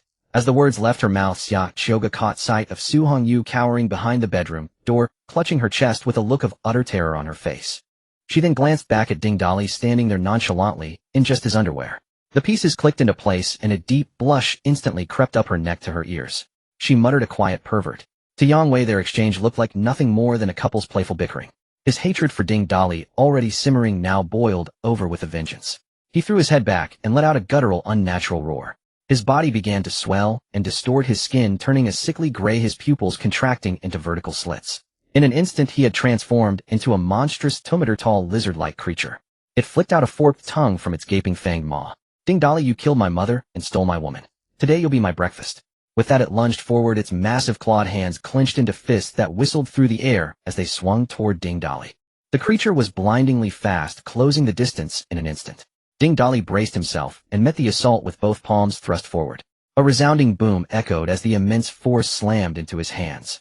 Mutants with beast transformation abilities naturally held an advantage in raw physical power, especially in their transformed state, and this one was a mutant to boot. However, the expected scene of Ding Dali being sent flying never came. Instead, he managed to firmly grasp the creature's fists, his hands aching from the impact, yet his superior stats gave him the edge. Yang Wei knew Ding Dali was formidable, but after consuming so many and evolving to a second-stage mutant, he had been confident he could at least severely injure him, if not kill him. To his shock, his full power blow was effortlessly caught. He threw several more wild punches in quick succession, but Ding Dali deflected each one. After blocking a series of blows, Ding Dali noticed a pattern, sidestepped the next punch, and then retaliated. Clenching his fist, now crackling with arcs of lightning, he delivered a devastating punch. Due to their difference in size, the blow connected squarely with Yang Wei's abdomen. The lightning-imbued punch carried tremendous force, sending Yang Wei flying backward. He crashed through the suite's wall, the impact shattering a large section of it. After delivering the punch, Ding Dali shouted to Xiaoxiuga, "Get in the bedroom now." Xiaoxiuga obediently scrambled toward the bedroom, but paused as she passed him. "I can help. Get lost. You, pervert." Xiaoxiuga stomped her foot in frustration before darting into the bedroom with surprising speed. Ding Dali stood guard in front of the bedroom door, yelling at Yang Wei, who was sprawled amidst the rubble of the broken wall. "I just landed 2 A-level projects. I was about to invest a few $100 million more, and you disgusting cockroach dare to interrupt me. You've made me very unhappy, and very, very angry." Yang Wei slowly got to his feet, brushing the dust from his clothes. His wounds were healing at a visible rate. "Ha ha, Ding Dali, what good is your brute strength? My power as a mutant combined with the regenerative abilities of a gecko means my body recovers quickly. Do you really think you can still beat me?" With a grand wave of his hand, a gleaming golden staff materialized in Ding Dali's grasp. Without a word, he swung the staff, while simultaneously using his ability to control 2 flying daggers. Panic seized Yang Wei. He could dodge the daggers, but not the staff, or dodge the staff, but not the daggers. Though his wounds healed quickly, the pain was agonizingly real. Finally, after narrowly avoiding a slash from the 2 daggers, the gleaming golden staff slammed squarely into his abdomen. Racked with pain, Yang Wei was sent flying backward once more, this time crashing out into the corridor beyond. Ding Dali followed closely, the flying daggers swirling in the air like streaks of light, piercing through Yang Wei's arms before returning to hover beside their master. The tremendous commotion from the fight roused the people upstairs.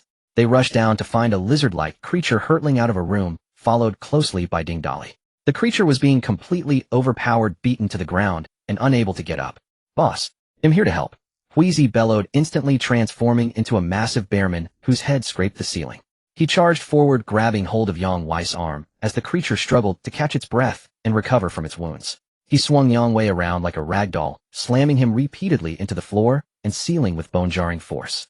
It wasn't until Ding Dali yelled, "That's enough. You'll bring the whole floor down," that Wheezy finally hurled the battered creature down the corridor. Yang Wei crashed into the walls, leaving a trail of craters before collapsing onto the floor. Wheezy's bare form gave him strength even greater than Yang Wei's, and the relentless beating had left the creature in a sorry state.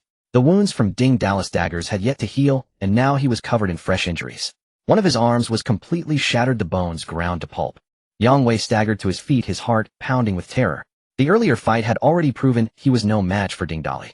Now there was this bearman who was also stronger than him, and they had many more people backing them up. There was no way he could win this fight. Gritting his teeth, he made a desperate decision. With a sickening crunch, he tore his shattered arm clean off his body. Ignoring the searing agony, he tossed the severed limb aside. The bleeding at the wound had already begun to slow. "Huh, Ding Dali, do you really think this is enough to kill me? How naive. You and your people will soon be wiped out, and they'll be back to full strength in no time." With that, he vanished into the adjacent room. "Damn it, he's getting away." Ding Dali gave chase with all his might, but when he reached the room Yang Wei had entered, it was empty, a single window flung wide open. Peering down from the window, he saw Yang Wei clinging to the outer wall like a giant gecko almost at the ground floor. At such a distance, mental manipulation was useless against him. Yang Wei quickly reached the bottom, stood beneath the building, cast a contemptuous smile up at Ding Dali, then darted swiftly under the hotel's canopy. "Damn it, everyone, get ready for battle. That bastard is trying to lure the zombies inside." With that, he pulled a pistol and a few magazines from his spatial storage and tossed them to Zhang Ting. "Shouting, you can fly. Use the gun to attack that bastard from the air. Buy us as much time as you can." Zhang Ting gripped the pistol, her body blurring as ethereal wings sprouted from her back, and she leapt straight out of the window. "The rest of you follow me. Stick to the original plan. We need to get to the first floor now. Xiao Ting can't hold him off for long. He'll definitely break down the main gate." By the time the 30 floors heard the sounds of the scuffle, Yu Xiaoyu had already gathered everyone and descended. The pursuers of the mutant also rushed into the room, and upon hearing the boss command fell in line behind Ding Dali. Su Hongyu, having just dressed and exited her room, happened to run into Ding Dali as he sprinted down the corridor. Without pausing, Ding Dali pulled out a spear made of rebar and tossed it to her as he passed. Stay close if you want to live. Clutching the spear, Su Hongyu glanced at the team following. Ding Dali hesitated for a second, then gritted her teeth and joined them. Xia Donghai and the others stationed at the stairwell entrance were baffled. Seeing Ding Dali charging over with such intensity, they quickly waved. Brother Ding, what the hell is going on? Did the mutant get away? Old Xia, get out of the way. The zombies are about to break in. If you don't want to die, we all rush out together.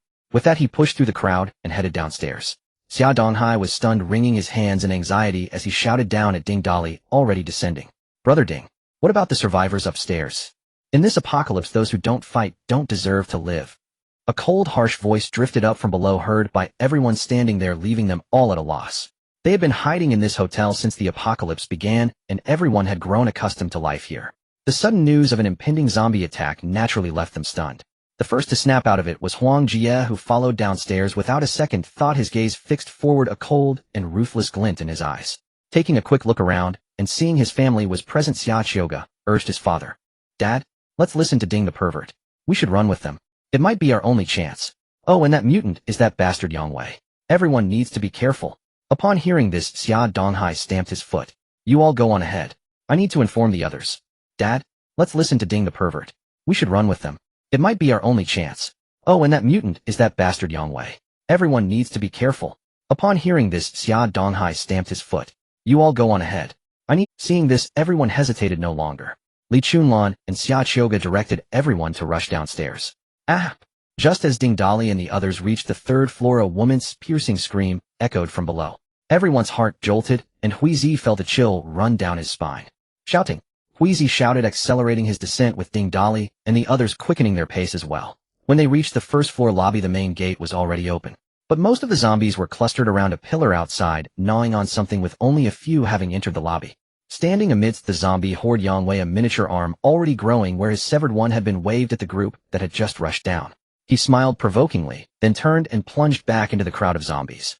Without a word, Huizi transformed into his bare form, gripping his massive golden-bladed cleaver as he charged into the horde under the canopy. Each swing of his blade cleaved through a swath of zombies. In an instant, black zombie blood sprayed everywhere, splattering all over his body and face.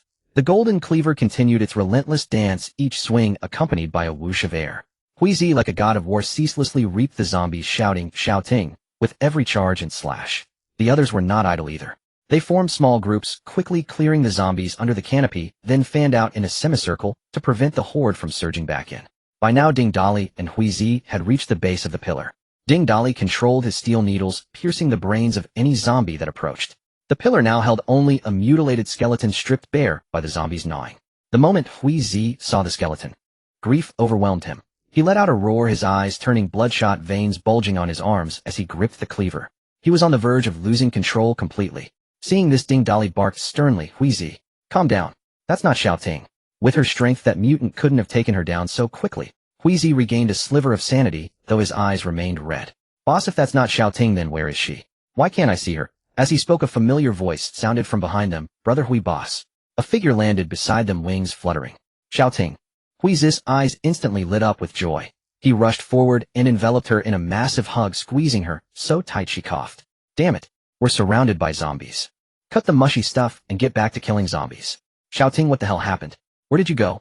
Ding Dali kicked Huizi, who, turning from sorrow to joy, patted his rear, hoisted his cleaver, and charged back into the zombie horde. Boss, I flew down to intercept the mutant, but my aim is pretty terrible. I only landed 2 shots on him, and his wounds healed almost instantly. I saw him dodging and weaving towards the pillar, and that's when I noticed a woman tied to it. I don't know how he kept the zombies from attacking her, but I guess he was planning to use her to lure the horde. Sure enough, I saw him rip the gag from her mouth, and then slit her belly open with his sharp claws. I couldn't hesitate. Before the horde on the street could react, I flew over to the hotel's main gate and shut the iron sliding door. But there are quite a few first-tier zombies mixed in the horde, and I'm afraid that iron door won't hold for long. Ding Dali listened to Zhang Ting's explanation and praised her. You did well. You've bought us precious time. Scanning the hotel courtyard, he counted at least several hundred zombies, mostly low-tier ones, with only about 20-odd first-tier zombies. Watching the iron door being battered with loud bangs, Ding Dali shouted, "Form groups. Maintain formation. Finish this quickly before the gate breaks. Xiao Ting, provide air support. If any of our people are in danger, get them out of there immediately." Upon hearing Ding Dali's command, everyone released their grip and began slaughtering the zombies. Lu Rian transformed into a stone giant nearly 3 meters tall, her already loose-fitting top bursting apart at the seams.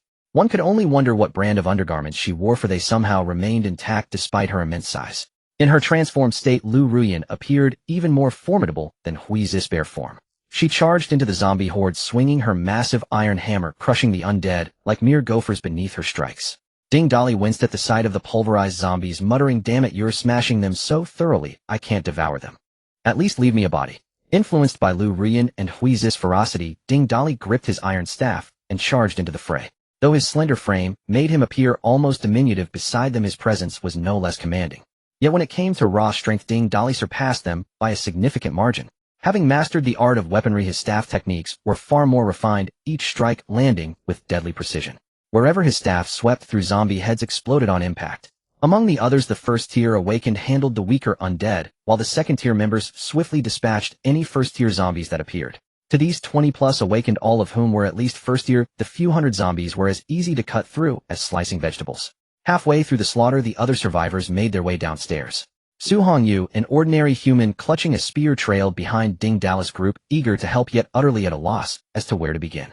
Glancing back inadvertently, she spotted Huang Jie standing beneath the portico. She nodded awkwardly, knowing full well that anyone with half a brain could deduce what had transpired between her and Ding Dali after they emerged from the same room. Huang Jie, however, paid her no mind, his gaze fixed coldly upon the ongoing battle. One of the underlings who had come down with him whispered, "Director, Huang isn't section chief, Su, your woman. How did she end up with Ding Dali's lot?" Forget that worthless woman. We need to figure out how to reap the benefits without lifting a finger. Director Huang, just say the word, and we'll follow your lead." The other 4 men chimed in agreement. Huang Jai's eyes darted around, taking in the field littered with zombie corpses. While they're distracted, go collect the crystal cores from the zombies' heads. With this many zombies, a few missing cores won't be noticed. The men exchanged sly grins and crouched down to rummage through the corpses. But after flipping over more than a dozen bodies, they found no cores at all. Puzzled, they hurried back to report to Huang Jie.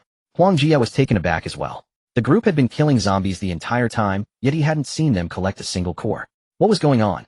Meanwhile, Li Chunlan, Xia Qiuge, Xia Xiaoxue, and their team had also descended and were now standing beneath the portico, gazing at the field strewn with zombie corpses and watching Ding Dali's group in the thick of battle. Each of them silently marveled, realizing they had underestimated their strength.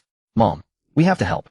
Xia Qiuge, anxious at the sight of the zombie horde, summoned small wind blades around her palms, ready to charge forward, until Li Chunlan firmly grabbed her arm. "Qiuge, don't rush. Wait until your father comes down. There are still zombies lurking in this hotel that haven't been cleared. Once your father is safely down here, well, follow his lead." But Xia Qiuge started to protest, yet upon seeing her mother's stern gaze, she reluctantly retracted her ability.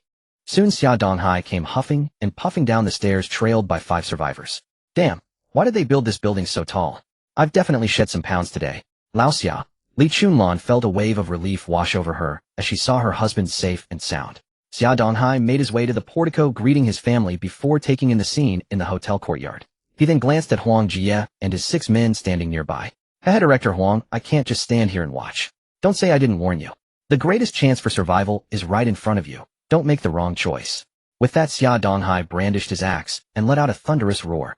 "Brother Ding, I'm coming to help you." Seeing their leader charge forward, Xia Donghai's men followed suit. But the moment they engaged, they realized the zombies weren't as easy to deal with as Ding Dali's group made them look. There were first-tier zombies among the horde, and most of Xia Donghai's people were newly awakened, with only a few even reaching the initial stage. Some were still ordinary humans. Almost immediately, one awakened was tackled by a zombie, and before he could even struggle, a swarm of undead descended upon him.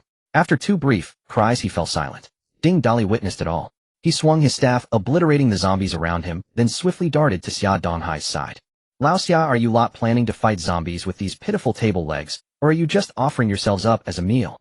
With that, Ding Dali opened a spatial rift, and the spears and cleavers he had prepared earlier clattered to the ground. Seeing proper weapons, the men didn't hesitate, each grabbing one and giving it an experimental swing. After all, they had just witnessed one of their own get devoured while trying to fend off zombies with a wooden plank. Only a fool would refuse a real weapon. "Lao Xia, I appreciate the gesture. Have your people hang back and provide support. Deal with any stragglers that slip through, but whatever you do, don't split up. There's more work for you ahead." Once we've cleared the courtyard, I've got a big gift for you. In truth, given Xia Donghai's team's strength and battle experience, they could handle isolated zombies, but facing a horde would be like throwing eggs at a stone. For Ding Dali and his crew, however, the few hundred zombies were nothing short of a one-sided massacre. Wiping them out was merely a matter of time. Soon the entire courtyard was littered with zombie corpses.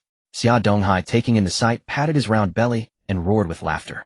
Who would have thought old Xia here could battle so many zombies? Alright Lao Xia, don't get too cocky. This is only the beginning. The real fight is yet to come. Ding Dali clapped Xia Donghai on the shoulder, then crouched down and activated his devour ability. The corpses strewn across the ground visibly withered and shriveled at an alarming rate. Xia Donghai's eyes widened, his jaw dropping in sheer astonishment at the sight. Still, curiosity got the better of him. Brother Ding, what did you mean by that? Aren't all the zombies dead? After devouring the corpses, Ding Dali felt his power surge slightly once more. Counting Xia Donghai's team minus the one who had just perished, there were 20 people left. Ding Dali had more than enough crystal cores from the zombies' head killed to elevate every single one of them to the first tier. With a grand wave of his hand, a pile of cores materialized before Xia Donghai. Lao Xia, I'll explain later. Time's short, get your people over here. These cores are enough for everyone to evolve to the first tier. With that, Ding Dali turned and strode toward Yu Xiaoyu, leaving Xia Donghai staring at the glittering pile of cores, his eyes gleaming with anticipation. It had taken them days of clearing zombies from the hotel just to get himself and Li Xiaobin to the first tier, while his family members remained at the initial stage. Now, simply by lending a hand, he could elevate his entire team to the first tier. The excitement was overwhelming, and it further cemented his belief that his suspicions about Ding Dali were spot on. His choice had been the right one. Of course, everyone had witnessed this. Li Chunlan, Xia Qiuge, Xia Xiaoxua, and even Huang Jia himself. Ding Dali handed the newly acquired 30-odd first-tier crystal cores to Yu Xiaoyu. Distribute these to the sisters, prioritize those with abilities so they can advance to the second tier. After speaking, he patted the back of her hand and said softly, stay safe in the upcoming battle. Yu Xiaoyu gazed at Ding Dali with deep affection, nodded lightly, and promptly distributed the crystal cores without delay. Standing among the group, Su Hongyu, clutching her spear, watched everything Ding Dali did. Her heart sank to rock bottom, and she couldn't help but mutter inwardly. I've been busy all this time, without killing a single zombie, unable to lend a hand. It's only natural he doesn't care about me. It seems my path has reached its end. Once the zombies charge, and an ordinary person like me is doomed. Gazing at the gaunt man who had shared warmth with her not long ago, she let out a deep sigh. Alas, it was all just a fleeting romance after all. Director Su, what are you thinking about? So lost in thought. Not still reminiscing about our unfinished work, are you? Heh. Su Hongyu, startled by the man who appeared before her with a lecherous grin, was taken aback. After recognizing him, she looked flustered and stammered, Nothing. Take this. Hurry up and awaken to the first tier, then familiarize yourself with your ability. If a woman wants to survive in this apocalypse, she can't rely solely on a man. With that, he shoved a pile of crystal cores into Su Hongyu's arms. Su Hongyu stared blankly at the man who turned away to handle other matters, and an unexpected warmth rose in her heart. Especially the words he had just spoken. They made her see this powerful man in a whole new light. But when Su Hongyu eagerly lowered her head to look at the crystal cores in her arms, she instantly felt she had overthought things. I was just thinking you were mature and steady. What the hell do you mean by stuffing every single crystal core into my bra? The reason Ding Dali distributed the crystal cores wasn't just out of reciprocity. It was also because these people all had good evil values above 70, and after he gave them the cores, most of their values rose above 80. A major battle was sure to come, and with more people their chances of victory would be greater. Why did you give them crystal cores, but not us? We helped too. One of Huang Jia's men ran over to confront Ding Dali, who frowned at the man before him. Do you take me for a fool, or are you the fool? Do you think I didn't notice that you never lifted a finger the whole time? Well, you couldn't find any cores in the zombie corpses, so you decided to just ask for them outright. Who gave you the nerve? Director Huang. The man was left speechless, stammering without knowing how to respond. Just then another of Huang Jia's men ran over to interject. Boston, you can't say that. You know there are still zombies in the hotel that haven't been cleared out. We were stationed at the corridor entrance to guard against zombies breaking out. That counts as helping too. Ding Dali nearly laughed at the man's absurd justification, staring at the two of them as if they were idiots. Seeing Ding Dali stay silent, one of them spoke up again. Since everyone helped, and they didn't kill many zombies either, yet still got cores for fairness, we should get some too. Yeah. Boss Ding wouldn't play favorites in front of so many people, would he? We don't want much. Just 10 cores each for the two of us. Ha. This time Ding Dali was genuinely laughed into anger, and even the others who weren't absorbing cores were amused by the sheer shamelessness of the pair. Help. A few dozen cores are nothing. Even 100 cores I could afford. But I might need you two to do me a small favor. Do that, and 100 cores will be yours, handed over with both hands. At these words the two men's eyes lit up. 100 crystal cores. But the one who had spoken later wasn't completely carried away by greed, and asked cautiously, "May I ask what this small favor boss Ding mentions is? We brothers might not be able to handle it. Don't worry, it's definitely something you two can manage. Just nod your agreement, and he'll give you the cores right now." Ding Dali casually pulled out a handful of cores, and gestured with them, feigning generosity. The two exchanged glances, seeing the burning desire in each other's eyes, and nodded in unison. "Since you want to help, then go die?" Ding Dali's gaze turned icy in an instant, looking at the two as if they were dead dogs. "What do you mean?" Shaken by his words and murderous stare, the two stumbled back several steps, ready to flee. But Ding Dali didn't give them the chance. 2 arcs of lightning flashed, and both men were electrocuted into unconsciousness. Shouting, "Throw them across the street to lure away some of the zombies. Buy us more time for everyone to evolve. Oh, and remember to slash them open before tossing them into the horde. Don't hit an artery. Just a few cuts will do enough to wake them up in pain." At these words, everyone present drew in a sharp breath, knowing Ding Dali was ruthless with his enemies. But they never expected he could take ruthlessness to a new level, using living people as bait for zombies. Everyone unanimously agreed this man was not to be crossed. Even Ding Dali's own people were awed by their boss' thunderous methods. Zhang Ting froze for 2 seconds, thinking, "The boss has taught me another lesson today. So this is possible." Snapped back to reality by a shove from Huizi from behind, she grabbed one of the men, and with a flap of her wings, soared over the wall. Before long, blood-curdling screams echoed from not far away. The cries swelling, then fading, and the banging on the iron gate noticeably subsided. Zhang Ting soon flew back. "Boss, it works. A large group of zombies has been lured across the street, but there are too many. More keep coming." Ding Dali pointed casually at the other man on the ground, and said nonchalantly, "Throw this one farther out." Zhang Ting grabbed the other man, and flew off again, this time staying away a bit longer. Once more screams drew off a portion of the zombies, giving the groaning iron gate another reprieve. Afterward, Ding Dali waved his hand, curled his lip, and said, "Thanks to these 2 brothers for their help. And of course thanks to the hotel's former owner for building such a sturdy door." Xia Donghai was stunned, silently thanking his lucky stars he hadn't made an enemy of Ding Dali. This guy was all jokes and laughter one moment, then killing with improvisational cruelty the next, truly ruthless and decisive. Huang Jie was even more terrified. 2 of his men had become live bait in a matter of moments. His gaze toward Ding Dali began to waver. But as the saying goes, what you fear most is what comes to you. Ding Dali looked over with a grinning expression. "Director Huang, thanks to your men for their help.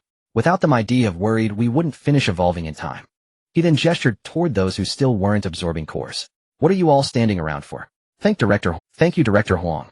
The crowd voiced their gratitude in unison, almost involuntarily. Huang Jai's face twisted with an awkward grimace, as if he had swallowed something foul. He forced a stiff smile, and probed cautiously, "Brother Ding must be joking. That was their own doing, nothing to do with me. However, you just said that if they helped you'd give them 100 crystal cores. They've already helped, so what about those cores?" "What cores? Their actions had nothing to do with you, so neither do the cores. Those 2 are zombie chow now, giving them cores would be pointless. They'll just hold on to them on their behalf." Having merely probed tentatively, Huang Jie, despite his years of navigating bureaucratic waters, found himself thoroughly embarrassed by the sarcastic retort. He fell silent, yet the hatred smoldering in his eyes deepened with each passing moment. None of this escaped Ding Dali's notice. His moral compass was practically flashing red exclamation points. To deal with this sly old fox, one had to resort to cunning tactics. Ding Dali sneered inwardly, but his face remained an impassive mask. One by one, the others completed their evolution and rose to gather around Ding Dali. Soon everyone had finished, just as the hotel's massive iron door began to groan under the strain. Xia Donghai asked with concern, "Brother Ding, do we really have to fight the zombies? There are tens of thousands of them out there. Can't we just retreat into the hotel and barricade the door?" He glanced towards Zhang Ting, who stood nearby. Ding Dali understood his unspoken meaning and gave a wry smile, shaking his head. "Old Xia, fixing the door won't help anymore. The zombies are frenzied, we can't avoid this. Look at our numbers. Setting aside whether Xiao Ting can carry someone and fly for that long, even if we tried to ferry people out one by one, would only get a few out before the door falls. What happens to the rest then?" Xia Donghai nodded thoughtfully. Ding Dali continued, "If we all just try to flee, someone will definitely fall behind. And once left behind, they're as good as dead. Instead of that, let's fight with everything we've got. If we coordinate well, taking down this horde is entirely possible. Different goals lead to different outcomes. Those who survive this battle will grow immensely, rather than merely clinging to life. Why not fight for a future in this godforsaken apocalypse?" Ding Dali's words ignited a fire within Xia Donghai. He swung his axe and let out a hearty laugh. "Huh, well said, Brother Ding.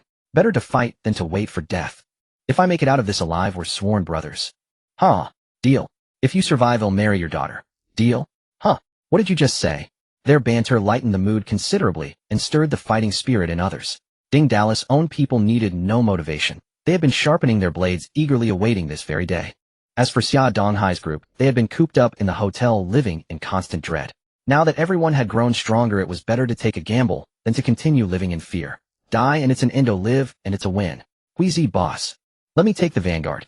Don't any of you dare steal my spot. My golden ringed cleaver is finally going to see some action. Lu Ruyan and me. I'm charging in first too. Wheezy, what the hell are you doing hitting me? The zombies are that way. You Xiaoyu. Honey, if we survive this, you can have your pick of my sisters. Xia Xiaoxua. Xia Choga, if we make it out. You lecherous Ding. They'll have your babies too. Xia Xiaoxua, MHM. Li Chunlan. Ha ha ha, that's wonderful. They'll give my old Xia's blessing. You young ones have to survive. Su Hongyu, Boss Ding. Are you seriously planning to fight the zombies in just your underwear? Only then did Ding Dali realize he was clad only in his shorts. Unfazed, he replied with a thick-skinned grin. Ha ha, no worries. Today I stand before you all in utter transparency. Xia Anan shot Su Hongyu a glare. And whose fault is that, you vixen? I'm telling you, once this is over, you're only fit to be my husband's bed warmer. Su Hongyu retorted, Humph. I've already thrown caution to the wind today. As long as Boss Ding agrees, I'd gladly be his mistress for life. Everyone exchanged their final words before the battle, each utterance carrying the weight of unspoken farewells. Except for Ding Dali, who exuded quiet confidence, no one knew how this fight would end, and even fewer truly believed they would survive. What they didn't know was that they were about to take part in a battle that would be etched into the annals of apocalypse history. Years later, those who lived through it would still feel their hearts race whenever they recalled their first confrontation with the zombie tide. And whenever they spoke of it, they would feel a surge of gratitude and pride for having been part of that fight. Just as everyone was making their final remarks, the iron door let out a deafening screech, visibly buckling. Every nerve in the room snapped taut in an instant. Here they come, Xia Donghai said in a low voice, looking at his family. Once we charge out the gate, form a tight circle. Every 3 people have a second stage awakener in between. They'll create openings for you to strike. Just unleash everything you've got. Aim for vital spots and take them down in one hit. If you get wounded by a first stage zombie, don't stop fighting. We're all first stage, ITLL, take a while before you turn. After the battle, the first stage cores will be enough for everyone to recover. If a second stage zombie appears, the second stage awakeners must take it down together. Don't give it a moment to breathe. The moment he finished speaking, the massive iron door crashed to the ground with a thunderous boom. A tide of hideous, snarling zombies surged through the breach. Those at the front were instantly trampled by the ones behind, crushed underfoot before they could even attack, killed by their own kind.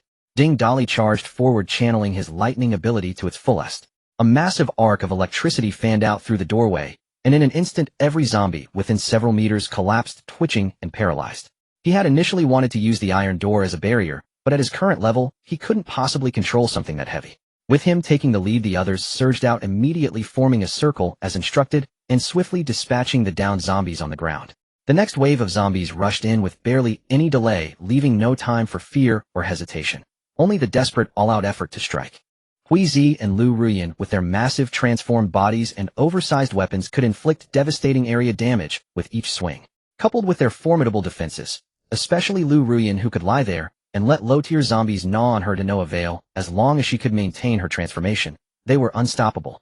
The two pushed to the very front of the ring, creating more openings for the others to kill and simultaneously relieving the pressure on Ding Dali. The group quickly burst through the gate and onto the main road. Seeing this, Huang Jie, seizing the moment before the zombies could fully encircle them, hurried up with his 3 companions, hoping to join the formation. But Ding Dali had been expecting exactly this. How could he ever trust someone with such blatant hostility to follow at his back? Just as Huang Jie was about to catch up, Ding Dali diverted a sliver of his focus and sent a steel needle shooting out with a sharp whistle. The needle struck with unerring precision, piercing the leg of the man in the lead. He let out a blood-curdling scream and collapsed. The cry instantly drew the attention of the surrounding horde. By now they were already out on the road with no hope of retreating back to the hotel. Watching the zombies closing in from all sides, Huang Jai's heart sank into despair. He unleashed a torrent of curses at Ding Dali. Ding Dali, they'll fucking kill you. You'll rot in hell. All traces of his former director dignity had vanished completely. Huang Jai's furious shouts only further provoked the zombies, drawing more of them to encircle his position. The man with the injured leg was the first to be bitten, and his piercing screams mingled with the scent of fresh blood drove the zombies into a frenzy. They surged forward in waves, instantly drowning the group in a sea of the undead. Ding Dali paid no heed to the commotion, nor did he have the luxury to. His lightning and telekinetic abilities activated in tandem, creating openings for his comrades while cutting down zombies. Both abilities, however, were extremely taxing on his mental energy. Other second-tier awakened wouldn't be able to sustain such large-scale attacks. But Ding Dali was different. His devouring ability allowed him to rapidly absorb the energy from crystal cores, replenishing his own reserves. In a sense, the zombie horde was his limitless wellspring of power. In his past life, Ding Dali had relied on this very tactic, devouring the fallen to sustain himself in the midst of battle. It was highly effective against hordes weaker than himself, but he had to be extremely cautious when facing a creature of a higher level. Everyone fought with everything they had, pushing forward step by step. They soon reached the middle of the road, but the tide of zombies seemed endless and untiring. One awakened lacking battle experience failed to watch his step. A first-tier zombie lying amidst the corpses, its body riddled with wounds, but still alive, suddenly reached out and grabbed his ankle. It yanked with brutal force, causing the awakened to lose his balance and crash to the ground. Before anyone could react to save him, a new wave of zombies swarmed over him. Ding Dali unleashed his lightning again, felling a swath of the undead, but it was already too late. In that brief moment, the awakened was torn apart, his fate sealed. The others witnessed it all, but dared not stop. To pause was to invite the same end. Everyone hold the formation. Watch for those on the ground. If you fall, crawl back into the ranks, even if you have to roll. Boss, the horde is coming too fast. We barely have time to react. At this rate, some of us won't have the stamina to keep up. Wheezy swung his blade, cleaving down a swath of zombies. Ding Dali had a plan and shouted, "Hold on, everyone. We push to the Carrefour building, use the wall at our backs, and circle to the main plaza. There are large blood donation trucks there. They're surrounded by those stainless steel barriers from the subway station. That's our destination. We'll make our last stand there." Ding Dali had been observing from above for days. Fighting inside a building was too cramped, a death trap, like a bird in a cage. Open ground offered room to maneuver, but without a barrier they'd tire too quickly. His gaze had finally settled on the subway station, next to Carrefour. Those zigzagging stainless steel guardrails used for queuing during rush hour were the perfect makeshift defenses. And there was a large blood donation truck that never moved, surrounded by rings of those same steel barriers. If they could get on top of that truck, they'd have the high ground with the barriers acting as a buffer below. This would make the fight considerably easier. Hearing his plan, Hui Zi and Lu Rian shot forward like arrows to clear the path, while Ding Dali, an unyielding shield, guarded the flanks and rear.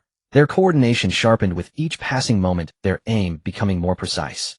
It was in these life-or-death battles that their combat prowess was forged and tempered. They finally reached the wall of Carrefour, but during the formation shift, 2 more awakened were dragged into the horde. Many had sustained injuries of varying degrees. Yet they pressed on, moving along the wall towards their goal. In that time, 3 second-tier zombies had emerged, only to be instantly slain by the combined might of Ding Dali, Lu Rian, and Hui Zi. Even Ding Dali would need a few moves to handle a second-tier zombie, but there was no time for duels. If they could gang up, they would never fight fair. They carved a bloody path through the horde, leaving a trail of corpses in their wake as they continued their advance. Yu Xiaoyu had learned to condense her water control into high-velocity droplets, each one striking like a bullet and piercing a zombie's skull. Xia Anan, with her cat-type beast transformation, wasn't as large as other beast morphs, but her agility and lithe body were unmatched. Her twin daggers found their mark with brutal speed and precision. After advancing, Xia Qiu's wind blades had grown significantly more powerful. Through the battle, Shed also mastered precise control over each blade's force, conserving energy while still cleaving through zombie skulls with a single strike. The most pleasant surprise for Ding Dali was Xia Xiaoxua. Her ability Ice Control was a branch of the water element, technically subordinate to Yu Xiaoyu's water element control. But while Yu Xiaoyu couldn't yet manipulate the physical state of water, Xia Xiaoxua could command ice directly. Snowflakes danced around her, and icy spikes radiating cold shot through the horde like Ding Dali's steel needles. After this long fight, Xia Ziox's combat talent seemed to have been fully awakened. Her already impassive face had taken on an even colder, more killing edge. Seeing the blood donation truck just ahead, the group's pace quickened, mowing down zombies in their path. They reached the truck in no time. Ding Dali held the rear, clearing the zombies below as the others climbed over the barriers and onto the truck's roof. Once everyone was up, he leaped aboard. Freed from the immediate press of the horde, they all breathed a collective sigh of relief, panting heavily. Ding Dali waved his hand, and a pile of crystal cores appeared before him. Swallow these to recover your strength. The barriers will only slow them down for a moment. They'll be back. Stay on your feet, and don't fall. We'll fight from the roof. Soon everyone had recovered most of their strength by consuming the cores. The barriers held the zombies back, but the pressure from behind crushed those in front against the railings. The pile of bodies grew, filling the gaps, and the zombies began to climb over their fallen brethren, pushing ever closer to the truck. The truck began to rock violently as the horde surged against it from all sides, threatening to topple it. Spread out around the roof, and take them down as they come. Once the bodies pile up, ITLL stabilized the truck. Ding Dali moved back and forth on the roof of the vehicle. Whenever a wave of zombies was electrocuted, those behind would surge forward and trample the fallen ones flat. The corpses piled up layer upon layer, quickly wedging the blood donation vehicle firmly in place. Now unleash the slaughter. With a thunderous roar, Ding Dali stopped playing support. He controlled over a dozen finger-thick steel needles, weaving them back and forth relentlessly around the vehicle. The others unleashed their abilities and weapons, reaping zombies in a ceaseless harvest. The undead slowly piled up to the height of the vehicle, and soon the blood donation truck was completely hidden from view. The only ground beneath their feet was the mountain of corpses. It grew into a towering mound, its slopes forming a natural buffer. Zombie bodies constantly tumbled down the incline, crashing into and flattening swathes of others below. The defensive perimeter at the summit was much smaller now, allowing them to rotate to the center of the group to absorb energy from the crystal cores. The zombie horde was thinning, but the fighters were pushing past their physical limits. From dawn to dusk, they moved on autopilot, their arms swinging mechanically. Looking out, the entire Carrefour front plaza was carpeted with the dead, and the pile beneath their feet had risen to 8 meters high. During this time, 2 of Xia Donghai's men slipped and tumbled down the corpse mound. They were torn to shreds before they could even scream. Boss, I'm running on fumes here. Cores aren't doing a damn thing, my body is wrecked. Huizi had swapped his greatsword for a short blade. He grabbed a zombie, yanked the weapon free from its skull, and kicked the body down the slope. Honey, I can't hold on much longer either. When will these things be gone? It's getting dark. Yu Xiaoyu had abandoned her abilities and switched to close quarters combat with a weapon. Ding Dali's body was also nearing its breaking point. It was a deep mental exhaustion that no core could replenish. He looked around and saw everyone was battered and wounded. Some were even showing signs of turning. But the large intersection in the distance was nearly clear of zombies. Look everyone, we've wiped out the horde at the crossroads. All that's left are these in front of us. And there are no high-tier ones left, just the ordinary kind. Pull yourselves together. We've slaughtered so many already, these are nothing. Ding Dali shouted, then glanced toward the 3rd floor of Carrefour. Xia Donghai's face was covered in blood, impossible to tell if it was his own or the zombies. He coughed and gasped for air. Haha, cough. I never thought old Xia would make it this far. I'm done for. Huh. But killing this many zombies, I've gotten my money's worth. Even if I go to the underworld now, I can brag to the king of hell. Cough. I just wonder if zombies go there too when they die. Brother Ding, my wife and kids are in your hands. You've got to keep them alive. Old Xia, don't talk nonsense. You're coming with us. Brother Ding, think of something. I feel just like my old man, I can't hold on. Li Chunlan was bawling, but her spear kept thrusting mechanically. Her hands were blistered and raw with dried zombie blood flaking off. Everyone was covered in grime and gore, some so much that their faces were unrecognizable. A few were starting to have nosebleeds, and those showing signs of turning were unsteady on their feet. Ding Dali looked at the remaining 1,000 or so zombies and sighed helplessly. Is this the limit? No, absolutely not. This is the last wave. We can win this. It's not over yet. Gripping his iron staff, Ding Dali roared. If you want to live, then fight with everything you've got.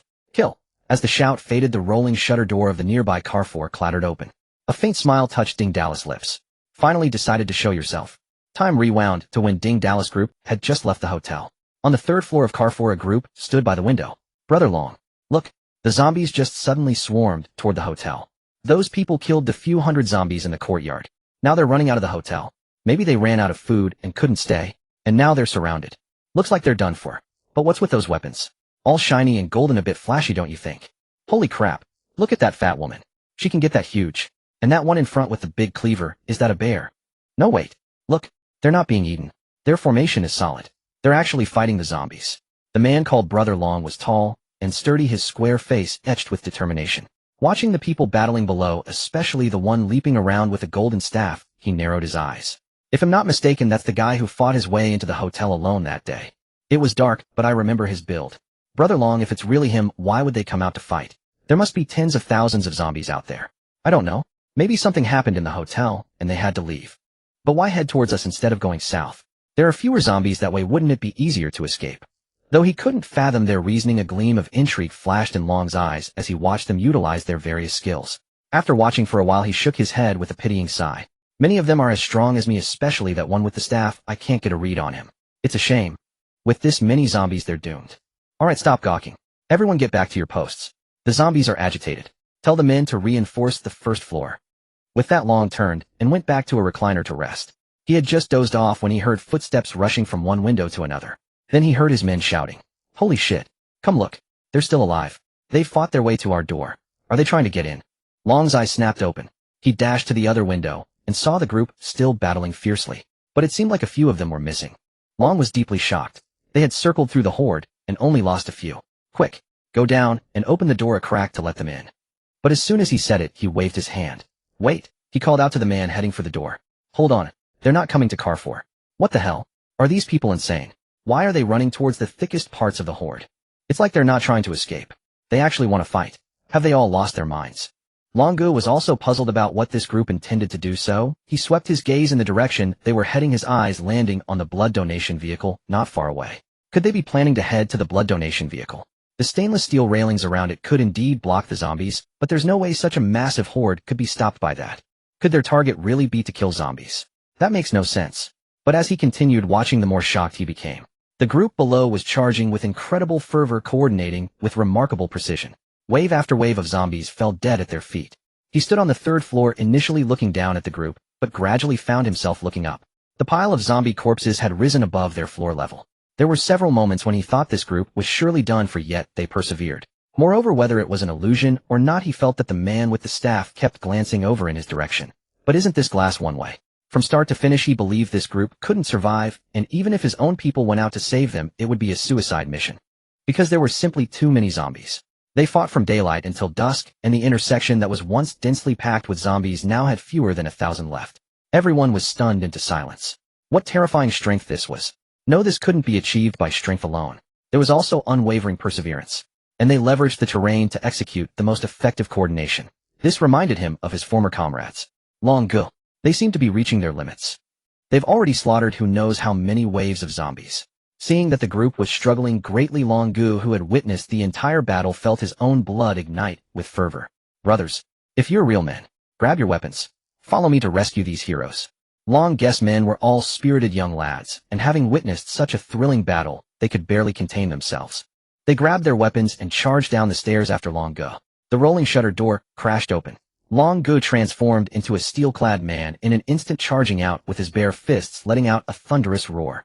Long Outyin is here. Zombies, face your death. His voice boomed like a bell. A massive horde of zombies was immediately drawn to him. Ding Dali and his exhausted group, seeing the rolling shutter door suddenly open, watched as a muscular man gleaming with silver light charged out, shouting an over-the-top battle cry, followed by a group of subordinates howling like frenzied monkeys from Mount Amei. Everyone was dumbfounded, nearly tumbling off the pile of corpses. Only Ding Dali smiled slightly and muttered under his breath, "You've finally appeared." Then Ding Dali also let out a mighty roar. "Haha, reinforcements are here. This is the last wave of zombies. Hold on, everyone. After this, I'm buying drinks for all of you. As much as you can drink." Watching the silver-gleaming, burly man plow through the zombie horde like a tank. And his name was Long Outyin. How cool was that? He thought turning into a bearman and swinging a golden backblade was flashy enough. Now this guy appeared and ignited his competitive spirit. His inner wildness was rekindled, and with a shift he transformed back into the massive bearman. He dragged his great blade from the pile of corpses and charged down the mountain of zombies, swinging wildly. "Haha, Dong Yuhui is here. Zombies, surrender your lives." Xia Donghai's axe was long shattered, so he wielded a rebar spear. While stabbing zombies, he laughed heartily. "Haha, the young ones sure have spirit. Even an old fellow like me is getting caught up in it. Looks like I won't be dying today." All the women's morale was lifted as well, and they continued fighting with their weapons, though they were puzzled. What had gotten into the men? Were they possessed by something unclean? Only Lu Ruyan, her eyes gleaming as she watched below, stomped hard and leaped down from the corpse mountain. Her plump body shifted midair, transforming once again into a rock giant. "Ha! Lu Ruyan is here. Taste Granny's iron hammer." A tremendous thud echoed as she landed, shaking the ground. Long Outyin looked at the transformed Lu Ruyan with a mix of shock and admiration in his eyes. Observing from a distance upstairs was completely different from witnessing it up close. Even he, who prided himself on his imposing stature, felt small and delicate in comparison. With the Carrefour group joining the fight, the battle concluded before nightfall completely set in. To prevent their wounded and bitten comrades from fully turning, Ding Dali didn't dare delay, and quickly followed Long Outyin and the others into the Carrefour supermarket. Meanwhile, a military drone high in the sky circled the intersection a few times before speeding off into the distance, disappearing into the night. As soon as the Carrefour doors closed, Ding Dali distributed enough evolution crystals to all the injured first-tier awakened to facilitate their evolution and prevent zombification. He also instructed all second-tier awakened to surround them, resting and standing guard. After doing all this, Ding Dali approached Long Outyin, ignoring the outstretched hand, and said directly, "We'll do introductions later. Quickly check how many of your brothers are injured and what tier they are." Long Outyin nodded blankly, then quickly ordered his men to check their injuries. It was only then that he realized how fast this man's execution was. A subordinate quickly reported, "Long Gu, we have 10 brothers injured, 9 basic tier and 1 first tier. No big problem. Before Long Out Yin could speak, Ding Dali waved his hand, and a pile of crystals materialized before him. These are enough for 10 basic tier to advance to first tier, and enough for 2 first tier to advance to second tier. Consider this a thank you for your help earlier long ago. My name is Ding Dali. Nice to meet you. Long Out Yin was stunned again. When they had gone out, only basic tier zombies remained outside.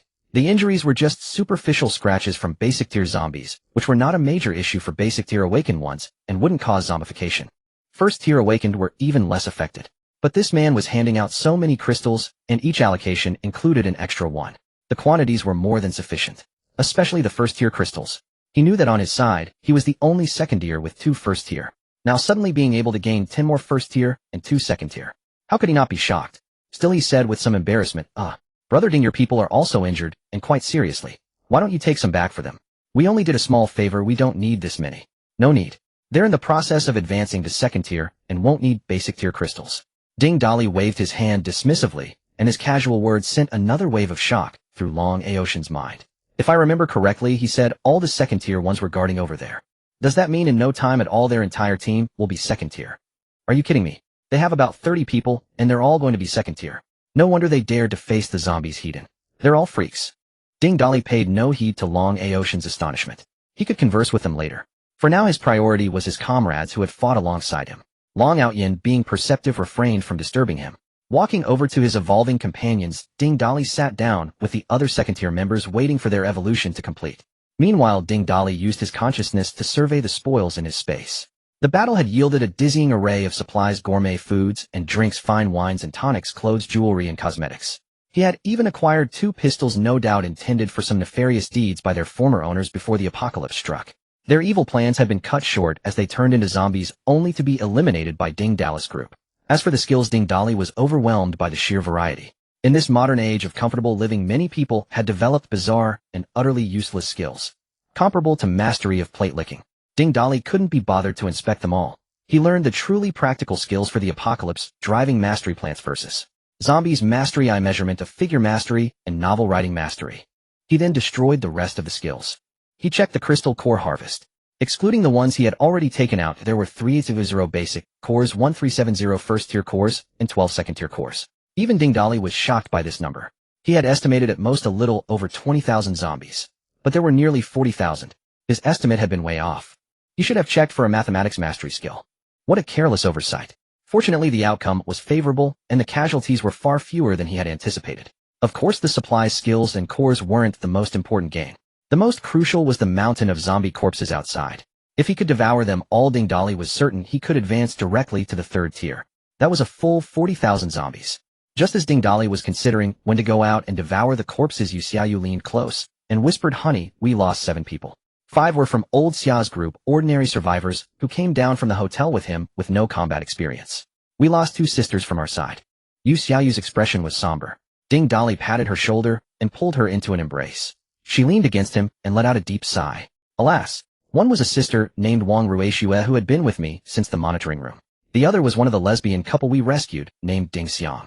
She shared your surname, and she used to boast about it to us all the time. What a pity." Ding Dali gently stroked her hair and said softly, "Remember their names. When we have our own place, our own home, I will build a tall wall and carve the names of our fallen comrades upon it, so that all who survive will know their sacrifice." Yu Xiaoyu nodded, but she still seemed somewhat dejected. Seeing this, Xia Anan shifted closer to Yu Xiaoyu, offering continuous words of comfort. Lu Ruyan, who was usually oblivious, finally noticed her best friend wasn't herself. She strode over and draped her arm around Ding Dali's shoulder. "Hey, boss, move aside for a sec." She shoved Ding Dali away and plopped down beside Yu Xiaoyu. Ding Dali quickly shuffled further away, fearing the plump girl might break his frail bones. Unnoticed by Ding Dali, after Lu Ruyan stood up, Long Out Yin, who was in the distance, had been watching them. The companions gradually finished their evolution. Although some were severely injured and their wounds hadn't fully healed, it was no longer a major concern. With their second-tier awakened bodies, self-healing was only a matter of time. This was truly a narrow escape, but we gained much. Now I, old Xia, am also second-tier. It's just a pity about those ordinary people I called down from upstairs, Xia Donghai said, shaking his fat, causing dried zombie blood and grime to fall to the floor. Enough, old Xia, stop shaking. At this rate, you'll shake off all the weight. Come on, let's go meet the man who saved us. Ding Dali led the group over to thank Long Out Yin, and they all introduced themselves one by one. Long Out Yin seemed to be in excellent spirits, thumping his chest as he declared, "Let's head to the 3rd floor. Tonight I'm treating, eat, and drink as much as you like." Ding Dali quickly waved his hand, then with a sweep of his arm a variety of prepared dishes appeared on the floor. Brother Long, you helped us out a lot today, and we've also borrowed your space. Tonight the food and drinks are on me. It's all ready made. Long Outyin, seeing Ding Dali's ability, once more was filled with curiosity. My brother Ding, what kind of ability is this? How can you conjure up pre-made meals? This remark almost made Ding Dali faint on the spot. What the hell are you talking about, pre-made meals? Brother Long, this is my ability. I can store things in a space, and they come out exactly as they went in. These are definitely not pre-made meals. If you don't believe me, feel them. They're all fresh and hot. Long Outyin touched them suspiciously and couldn't help but marvel at the wonder. He then ordered his underlings to transport the dishes to the third floor. Ding Dali patted Long Aoshan's shoulder and said awkwardly, is there any chance I could just store the dishes back in my space and take them out when we get to the third floor? Long Outyin slapped his forehead, exclaiming that Ding Dali was a genius. Brother Long, do you have a restroom here? We all reek of zombie blood. Xia Donghai was quite embarrassed as his group stood there looking filthy. They looked like a bunch of beggars. Long Outyin pointed to the southeast corner. Every floor has restrooms there, but the running water has been cut off. No problem, we have a way to clean up. Brother Long, we'll go wash up and change clothes first, and we'll meet you on the third floor later. Ding Dali informed Long Outyin and hurriedly led the group to the restrooms. He was in such a rush because he was still only wearing his underwear. Many of Long Aoshan's men were looking at him as if he were a pervert. It had to be said, Yu Xiaoyu's ability was truly useful. She could clean all the grime off them even while they were fully clothed. Before long, everyone was clean and dressed in fresh clothes. Only Lu Rian was a bit unhappy because none of the clothes Ding Dali had collected in his space were in her size. Fortunately, the first floor of Carrefour was full of branded clothing stores, so they managed to find something suitable for her. Xia Donghai, having survived a brush with death and advanced to the second tier, was feeling refreshed and invigorated. He sidled up to Ding Dali and whispered, Brother Ding, do you think we can trust this Long Outyin? Should we be on our guard? Glancing at Xia Donghai, Ding Dali draped his arm over his shoulder. Well, father-in-law, you're learning. You're actually thinking about being cautious.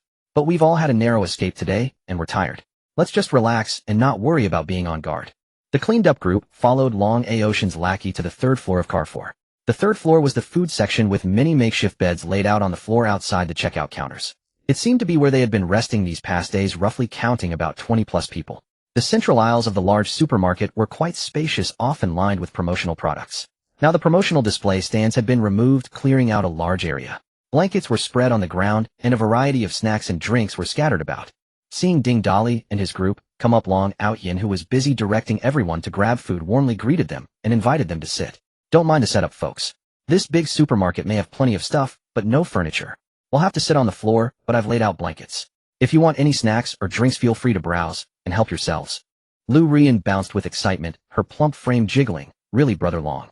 We can eat anything we want. Haha, don't be shy, sis. Take whatever you like. Eat as much as you want. This supermarket is ours now. Lu Rian didn't hold back, dragging a few sisters into the shelves area, stuffing her arms full of chips, spicy sticks, small buns, cookies, and chocolate. Ding Dali laid out a spread of various delicacies on the ground. Long Outyin watched Lu Rian and the others pick snacks with a smile and nodded, then turned his gaze to the feast on the ground, his eyes practically gleaming. This baffled Ding Dali. With so much food, fresh meat, and vegetables in the supermarket, why were they so excited to see food? It wasn't just him, even his brothers were the same. Brother Long, you've got all this food in the supermarket, why do you all look like you haven't eaten in days? Long Outyin swallowed hard a few times. Sigh. Don't even mention it.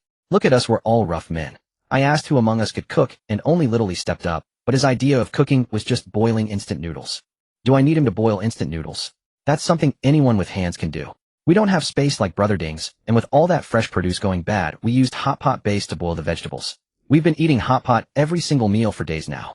The mere smell of hot pot makes me want to vomit. Haha, then today we'll all have a change of taste. Host and guests took their seats, chatting merrily. They introduced themselves again, and Long Outyin raised a bottle of beer with a hearty laugh. Haha, I've seen something new today. You all are true heroes, charging heat-in against so many zombies. I salute you. With that, he downed the entire bottle in one gulp, then flipped it upside down to show everyone. Haha, it's been so long since I've been this happy. Ever since the apocalypse hit, we've been cooped up in this supermarket, only daring to sneak out the back window to kill lone zombies. It's been stifling. Watching you all fight so fiercely, I truly admire you. I hope you don't take offense, but honestly I thought you were done for several times.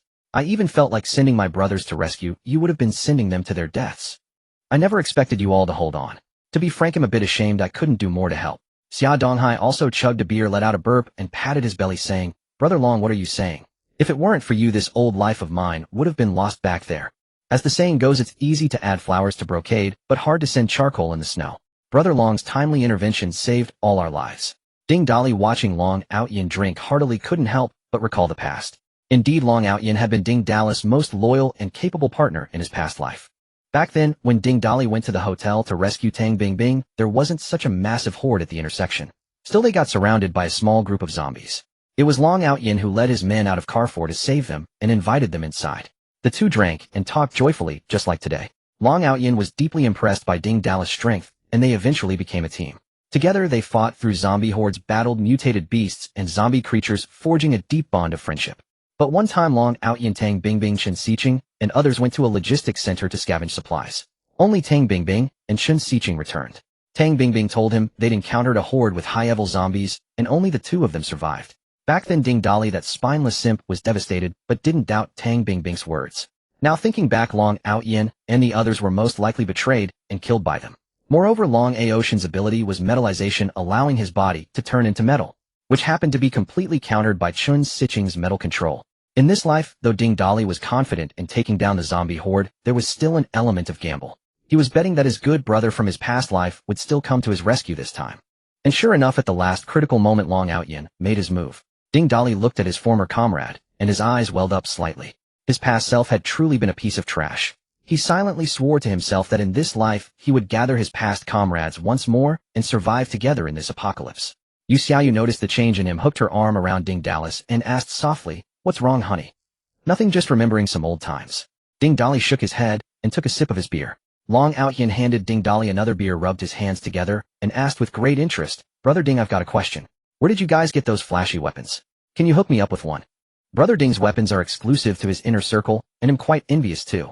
Xia Donghai's tone carried a hint of sourness as he continued, "Brother Ding, I've said it before. If I survived, I'd swear brotherhood with you. So we're basically family now, right? You've got to get me a shiny new axe." "Old Xia, if we're sworn brothers, should Chiu Gu call me uncle, or what? She also said she'd survive to have my babies. That's you young folks' business, I don't care. We'll just go by our own terms." Ha ha ha. Li Chunlan gave Xia Donghai a hard pinch. "You old fool. Wait. You all aren't one team. You fought those zombies with such perfect coordination, I thought you were a unit." Long Outyin was even more astonished. Ding Dali didn't hide anything and gave a rough account of what had happened at the hotel. Long Outyin listened, utterly dumbfounded. "So, all those people being thrown out of the hotel these past days, that was your doing, Brother Ding? And this mutant thing, I've never heard of it before." Mentioning mutants reminded Xia Qiugu that Ding Dali had saved her again from Yang Wei that morning, so she raised a glass and walked over to him. "Ding. Brother Ding, thank you for saving me again. If it weren't for you, I might have been. Well, forget it. Anyway, thank you. Hey, raise a toast to you." Ding Dali didn't stand on ceremony, took a big swig, burped, and grinned. "We're all one family now, no need for formalities." He deliberately emphasized the words "one family," which made Xia Qiugu blush deeply. Watching Xia Qiu guess and value rise to 90, Ding Dali felt a sense of relief. Finally, this little wench had warmed up to him, and he could use her for missions again. Chuckling to himself, he said mysteriously, "Let me tell you a secret. You don't have to worry about Yang Wei doing anything lewd to you anymore. He's now just like his name suggests." Seeing everyone look at him with confusion, Ding Dali slapped his thigh. "What are you all afraid of being banned, pretending to be innocent? I said just like his name. Yang Wei impotent."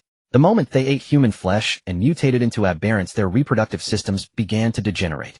By the second tier, that thing is nothing but a decoration. The realization dawned on everyone, and they burst into raucous laughter. Ding Dali looked around and continued, "So old Xia, how about it? Want to join my team?" Xia Donghai, who was gnawing on a chicken leg, was visibly startled. It wasn't until Li Chunlan gave him a nudge that he snapped out of it. He quickly wiped the grease from his hands and grinned. "Haha, Brother Ding, we've been waiting for you to say that since we were at the hotel. But I know my place. Back then we were nothing and wouldn't have caught your eye. But now my group has managed to survive this brutal fight, so we haven't lost face. Even if you hadn't asked, I would have shamelessly begged to join." "Excellent. From now on we're one team. Welcome aboard." He raised his glass and clinked it with everyone. Then in front of everyone's eyes, Ding Dali used his ability to manifest a large gold-backed axe and handed it to Xia Donghai. "Try it out, see if it's to your liking. The rest of you tell me what you want and I'll make it for you." "Holy crap. Brother Ding.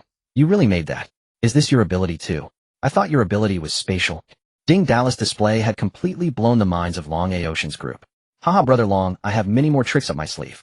What are your plans for the future? Any interest in joining us?" Long Outyin had been thinking the same thing, and hearing Ding Dali voice it, it was a perfect match. He immediately said, "We brothers have been feeling trapped in this supermarket, itching to get out and make a name for ourselves.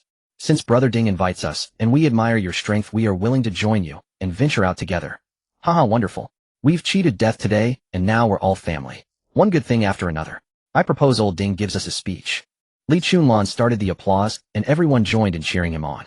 Ding Dali didn't stand on ceremony. He stood up, raised his glass, and said, "Everyone here today is a brother forged in life and death struggle, a member of my family. I don't have grand ambitions. I only hope to lead everyone to survive in this apocalypse. Down the hatch. Together let's build a home in this wasteland. Cheers." Everyone shouted and raised their glasses. The 4 teams that would one day become legends in the apocalypse came together that night in this supermarket, rallying around Ding Dali. When everyone had drunk their fill, Hui Zi asked Long Outyin curiously, "Brother Long, the apocalypse broke out in the middle of the night. This supermarket was closed. How did you end up with over 20 brothers here? Don't tell me you needed that many people on the night shift. Only 5 of us were on duty when it started. 2 turned into zombies. I had no choice but to take them out. That's when I accidentally discovered the crystal core and became an awakened. Many of the supermarket staff were my good brothers.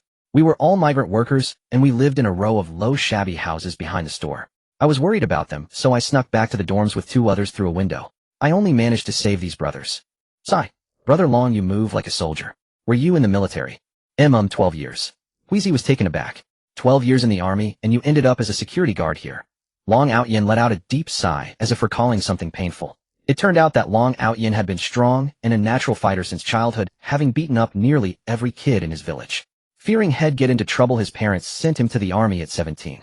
He ended up serving for 12 years. Once they were cooperating with the anti-narcotics unit to raid a group of drug traffickers in a border region. But they fell into an ambush, and the traffickers' firepower was overwhelming.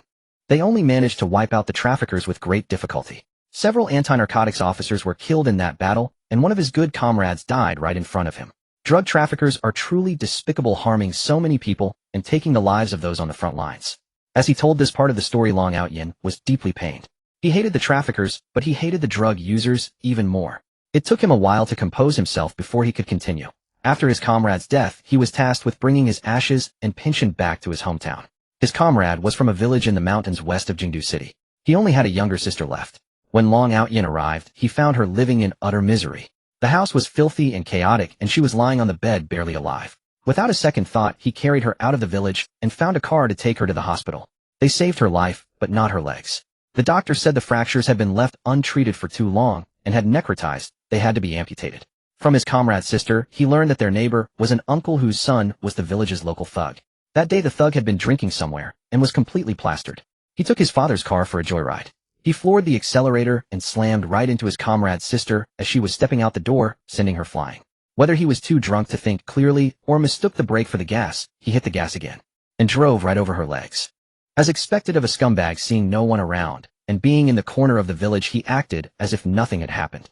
He dragged his comrade's sister back to her home and dumped her on the bed.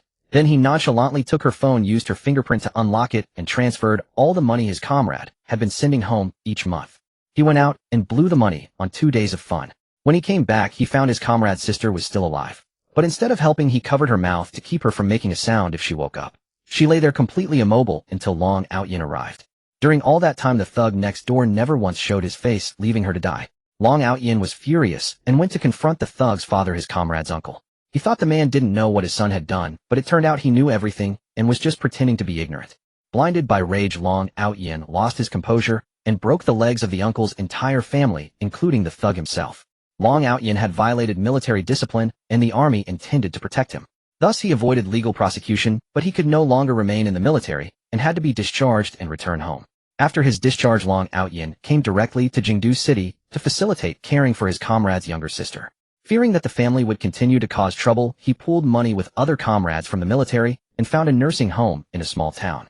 After settling the sister in the nursing home, Long Outyin temporarily found a security guard job at Carrefour. He worked during the week and spent his days off at the nursing home caring for his comrade's sister.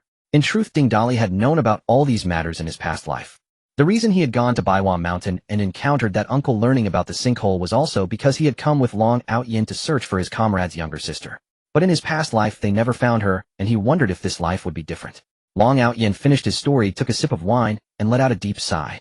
Alas, I wonder how my comrade's sister is doing now. Whether she's even alive in this apocalypse. She hasn't replied to my messages. Ding Dali pretended to be ignorant and asked, "Brother Long, is the Shishan you mentioned near Baiwa Mountain?" Yes. It's a town near Baiwa Mountain. Brother Ding. No, I should call you Boss Ding now. You know of that place too. Ding Dali nodded. Once I've dealt with some matters, I might need to head over there to investigate a few things. When the time comes, we can search for her together. That's great. Even though the odds of a disabled person surviving in this world are slim, I still want to go and see. After sharing another drink with everyone, Ding Dali spoke up. I'm truly exhausted today. Let's call it a night. Everyone go get some rest. We can discuss everything else tomorrow. Ding Dali's team members were indeed all worn out and voiced their agreement. Long Outyin didn't insist on them staying to drink and said, we brothers will continue drinking for a while. You all can find a place to rest on the first or second floor. Feel free to grab blankets, quilts, and pillows. Upon hearing this, everyone followed Ding Dali downstairs. You don't need to stick with me. There's plenty of space. Feel free to choose anywhere. Brother Ding, I think we'll all just stay on the first floor. There's enough room and plenty of shops here. We can all fit comfortably. It seemed everyone still felt safer clustering together, so he let them be. Ding Dali chose to enter the Uniqlo store, and while he was at it, collected all the clothes inside. However, everyone followed him into the Uniqlo store, as well, each finding a corner to lie down in. Ding Dali looked at the 30-plus people remaining and gave a helpless smile, resigning himself to their choice. He found a spot near the store entrance and lay down. Yu Xiaoyu and Xia Ainen, each holding a blanket, lay down beside him. At first he could hear the soft murmurs and laughter of the group, but gradually the voices faded, eventually replaced by faint snores. Indeed, they had fought all day and were exhausted. Ding Dali also fell asleep, sleeping deeply. But in the dead of night his eyes snapped open. He sat up abruptly. He tucked the blankets around the two people beside him, then quietly got up and made his way to the second floor. The windows on the second floor hadn't been sealed shut. Ding Dali peered outside, confirmed there was nothing unusual, and leaped directly from the window, landing squarely on the pile of corpses. "Huh, I'm here, my darlings," he muttered excitedly under his breath like a child who'd discovered treasure. He hopped in place twice, rubbed his hands together, and eagerly climbed onto the small mountain of zombie corpses. Devour. He placed his hand on the corpses and activated his ability. Soon the mountain of bodies visibly shrank and lowered. Since all the corpses were piled together from the fight along the way, there was no need to devour them one by one. Standing in one spot, he could absorb them all. The energy from devouring a single zombie corpse might be minuscule, but quantitative change leads to qualitative change. These were 40,000 zombies. Moreover, among them were over 1,000 first-tier and more than a dozen second-tier ones. Vast energy like surging tides was rapidly absorbed into Ding Dali's body. When all the corpses had been drained, Ding Dali felt the energy within him was severely saturated, like a balloon about to burst. Knowing the system's usual demeanor, it must have also absorbed its fill of energy by now. A familiar sensation washed over him like a tide. Ding Dali struggled to control this surging energy, guiding it to circulate throughout his body. However, the energy was so immense that he felt overwhelmed. Physical pain gradually emerged, starting as a gentle breeze, then escalating to a violent storm until it felt like his body was being torn apart, a pain akin to thousands of arrows piercing his heart. Finally, a mysterious gateway seemed to open within his body. The energy, which had been packed to the point of explosion, surged into this gate like a bursting dam. Simultaneously, Ding Dali could clearly feel his body become incredibly light and filled with power. This feeling was all too familiar to Ding Dali. It was unmistakably the sign of a breakthrough to the third tier. Ding Dali took a deep breath, savoring the formidable power that the third tier brought. Suddenly, the system's voice echoed in his mind. Ding, energy is saturated. Complete the species reproduction mission to upgrade the system. Wait a minute. Since the last upgrade, I've had Yu Xiaoyu and Xia Ainen. Doesn't that count? Boss, I am the many children, many blessings system. I don't mind having multiple partners. But once energy is saturated, you must complete a mission with a new eligible partner to upgrade. Don't even mention that many children, many blessings nonsense. It can't even pass censorship. And you still have the nerve to prattle on about it. I'm asking you, if I devour you now, is it too late to switch to another system? Boss, I don't understand. What do you mean by not passing censorship? I don't know why I said that either. Anyway, didn't you mention there are other systems? Is there one that those handsome guys would love to see and that won't get me thrown into a dark room? Boss, how about you just make do with me for now? When we encounter other systems and devour them, we can add new functions. Or have you considered that maybe it's not my fault, but that your mouth is just too glib? Ding Dali was too lazy to argue with a bunch of data. He sighed and shook his head. There was no choice but to accept it. After all, he couldn't bear to give up the convenient abilities the system provided. One shouldn't be greedy and want everything. But this posed a dilemma for Ding Dali. Approaching Xia Qiuge and Xia Xiaoxue seemed too sudden, and he feared their hard-earned good and evil values might plummet, which would be awkward. Going after Yu Xiaoyu's female teammates was even more inappropriate, especially with Yu Xiaoyu right there guarding them. And Zhang Ting. That was completely out of the question. She was his brother's woman. Suddenly a thought struck Ding Dali, and a wicked smile curled at the corner of his mouth. He then leaped up with force, vaulting back into the building. He returned quietly to the first floor and went back to where everyone was resting. Ding Dali paced back and forth in the shop, moving cautiously and tiptoeing, careful not to wake anyone. Finally, he spotted Su Hongyu curled up in a blanket in the corner. Ding Dali gently patted Su Hongyu. She shot up abruptly, ready to call out, but upon seeing who it was, she swallowed the words that were about to escape her lips. "Boss Ding, what are you wandering around for instead of sleeping? Come with me, Section Chief Su. Let's continue our discussion about work." Su Hongyu, not yet fully awake and oblivious to Ding Dali's intentions, was pulled by the hand out of the shop. After a few steps, she came to her senses, a coquettish smile curving her lips as she spoke in a sweet, delicate voice. "I've been killing zombies all day. My boat is about to fall apart. Aren't you tired?" "Oh, Director Su, you don't understand. Work is important. Try to talk less. Make less noise." Su Hongyu was utterly bewildered by his outburst. Not talk, not make a sound. Could this guy actually be looking for her to discuss work? It's the end of the world, for crying out loud. What work is there to do? But seeing Ding Dali's agitated state, she understood all too well. So she asked, somewhat puzzled, "Why can't I make a sound or talk?" Ding Dali said solemnly, "Because it won't pass censorship. I don't know why I keep saying that today. Anyway, from now on, if you're happy, don't say dirty things. If you're really too happy, just sing Let Us Row the Oars. Don't tell me you don't know that song. Even elementary school kids know it." Su Hongyu nodded with a face full of dark lines, inwardly thinking this guy must be crazy liking to hear people sing nursery rhymes. But she still let Ding Dali pull her forward. They arrived at the men's restroom on the first floor and were about to enter when they heard voices coming from inside. Who would be chatting in the men's restroom in the middle of the night? Out of curiosity, Ding Dali pressed his ear to the door and listened carefully. It turned out to be Xia Donghai and his wife. The old man had had a bit to drink and dragged his wife in here to whisper sweet nothings. With no other choice, the two of them had to enter the women's restroom. It wasn't until the early hours of the morning that the two quietly returned to the shop, where everyone was resting. Su Hongyu, who had spent the day killing zombies and then 2 hours on work, fell asleep as soon as her head hit the pillow. Ding Dali lay down by the door, and the system's voice echoed in his mind. "Ding. Quest target, reward 20 tons of supplies. Ding. System upgraded to Tier 3, reward 3,000 cubic meters of space, reward 1 ability upgrade card for any ability below rank. An ability upgrade card. Any ability below rank can be upgraded a level." The thought alone was exciting.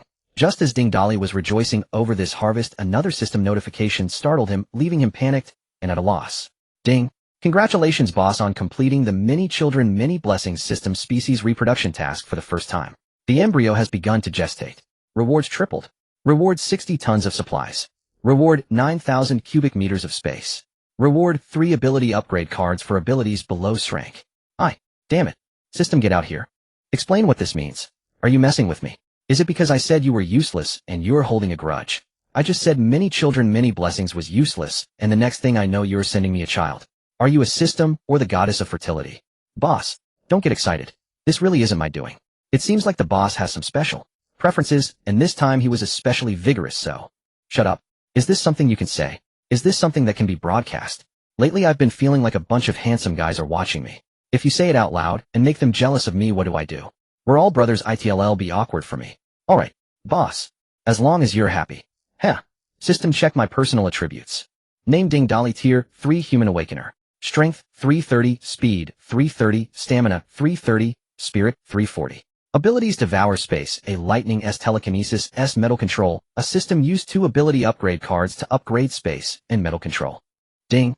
Space ability upgraded to S, gaining the skill Space Leap, allowing spatial folding movement within a 10-meter range. Ding. Metal Control ability upgraded to S, advancing to become Gold Element Control.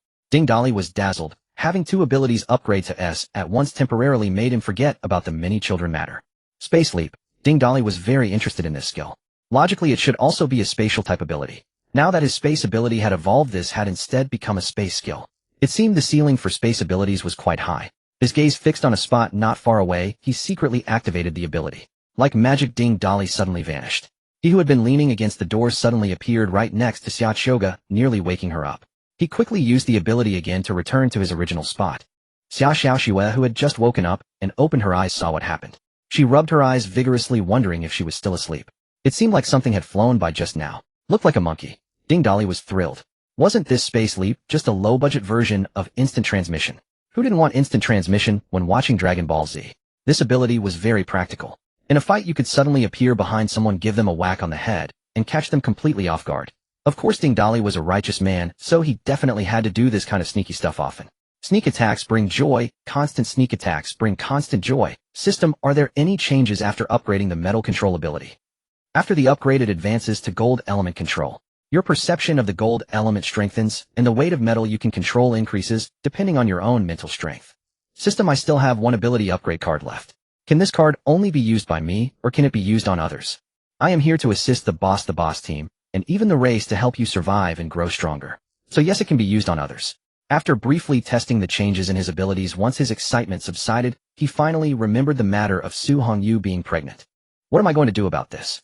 None of the formal ones have any news yet, and am bringing home a pregnant mistress. Do I really share the same hobby as that prime minister? No way. I damn well fell for that woman Su Hongyu's trick. She awakened the rank ability charm. Yeah, it must be because I fell for her trick that I was so vigorous. It's definitely not because I have some special preference. Ding Dali didn't dare imagine what Chun Na's reaction would be when he brought back a group of women, including a pregnant one. She wouldn't burn me at the stake, would she? As he thought about it, Ding Dali fell asleep leaning against the door. He was just too tired.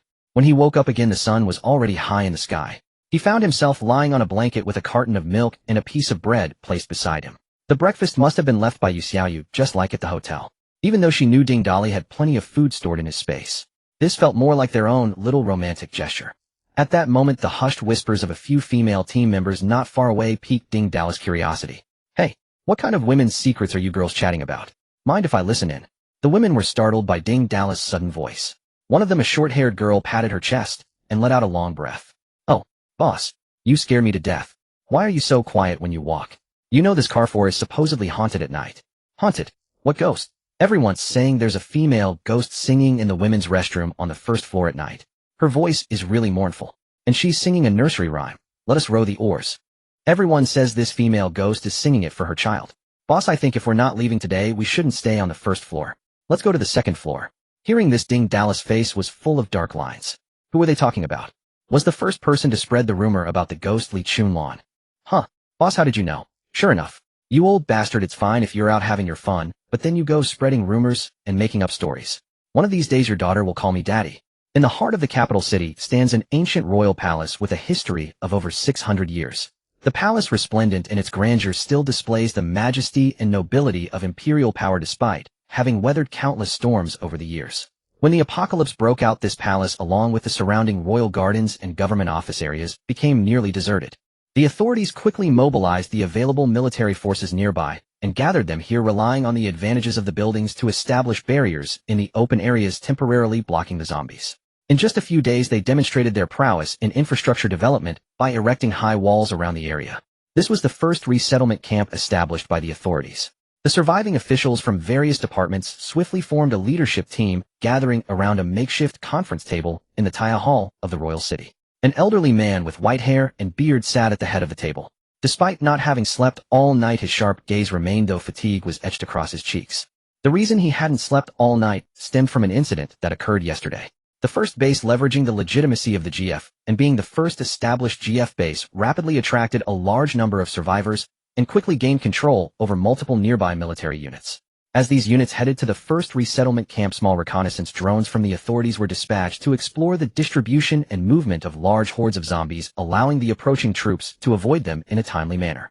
The elderly man stood before the screens, vigilantly monitoring all developments. Suddenly, a guard shouted from the side, "Look, there's a massive tide of zombies, and someone has charged into the horde. With so many zombies, those people won't survive. What a pity, it seems they are all awakened ones. Notify the eastern troops to bypass that intersection and send a message to all connected units that if they cannot reach the first resettlement camp, they should choose other nearby ones, including the second, third, and the newly established fourth resettlement camp. The primary task now is to preserve the living forces. We must establish resettlement camps to accommodate more survivors. This is not just our disaster, but a calamity for all humanity. We must unite and weather this storm." The old man glanced again at the screen, seeing the group of people fighting their way through the dense horde of zombies, which only intensified his anxiety. The guard pointed at a few individuals on the screen, eyes filled with admiration. "These don't seem to be ordinary awakened ones, especially these few." The guard pointed them out one by one to the elderly man. "These 11 people are all second-tier awakened ones. The others are all first-tier awakened ones." "What did you say? Over 40 people are first-tier, and there are 11 second-tier. How is this possible?" The old man could hardly believe it, continuing to stare intently at the screen, unable to tear his eyes away, watching each frame and every movement closely. Finally, he widened his eyes and looked at the guard. So it really is all first tier, and there are indeed 11 second tier. This is too incredible. Oh, our entire first resettlement camp only has 20 second tier awakened ones. And that is thanks to our extensive use of firearms to harvest zombies. How could they possibly achieve this with just their weapons? Could it be those glimmering weapons? The guard wore a similarly incredulous expression, but the facts were clear before their eyes. Just then, another person among the group that had just approached the Carrefour was dragged away by zombies. The old man and the guard's attention was again drawn to the screen, and other staff members couldn't help but gather around. Is this their limit? What a pity for these awakened ones. Especially those second tier. The leader sighed, deeply filled with regret. Suddenly the screen went black and the image froze. What happened? Why did the screen go black? It seems the drone has run out of battery. Immediately send other nearby drones to check. Don't stop. I need to know what will happen to this group of people. The staff quickly contacted nearby units to dispatch new small reconnaissance drones. However, the current situation was that everything had been disrupted by the sudden apocalypse, and mobilizing all forces would take time. After more than an hour, the screen finally lit up again. This time it showed Dali and the others climbing onto a blood donation vehicle, using the advantages of the environment to fight fiercely against the zombies. So much time has passed, and they are still battling the zombies, and more importantly, there have been no new casualties. Quickly, everyone take action. Record these people's movements. They have managed to hold off so many zombies for so long with so few people through teamwork and utilizing the environment. These individuals are remarkable.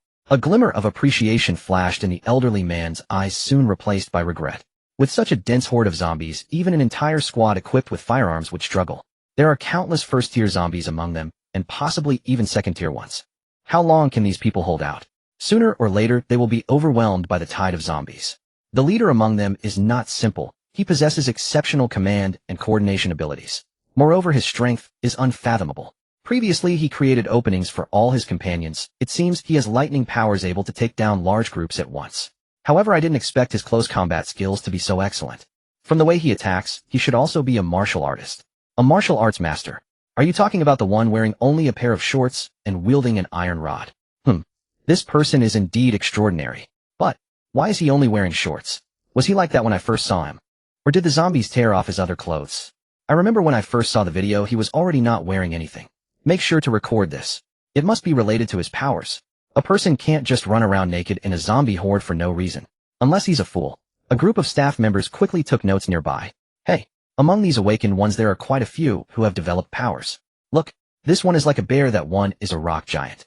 There's also a cat girl, and this woman seems to control water while another woman controls ice. And this woman can control the wind. Another woman has wings. Plus that leader who can generate electricity. They all seem to possess powers. But look closely at the screen. It seems there are some things flying back and forth. The old man focused on the screen for a moment, and indeed saw something flying in the air. Due to the speed being too fast, the camera had trouble capturing it clearly. Quick, transfer the video to another screen and slow down the footage. In the slow-motion replay, needle-like objects could indeed be seen darting through the air, each pass piercing through the heads of countless zombies. It's an ability. Everyone stared at the screen and exclaimed in unison. But who is the one using it?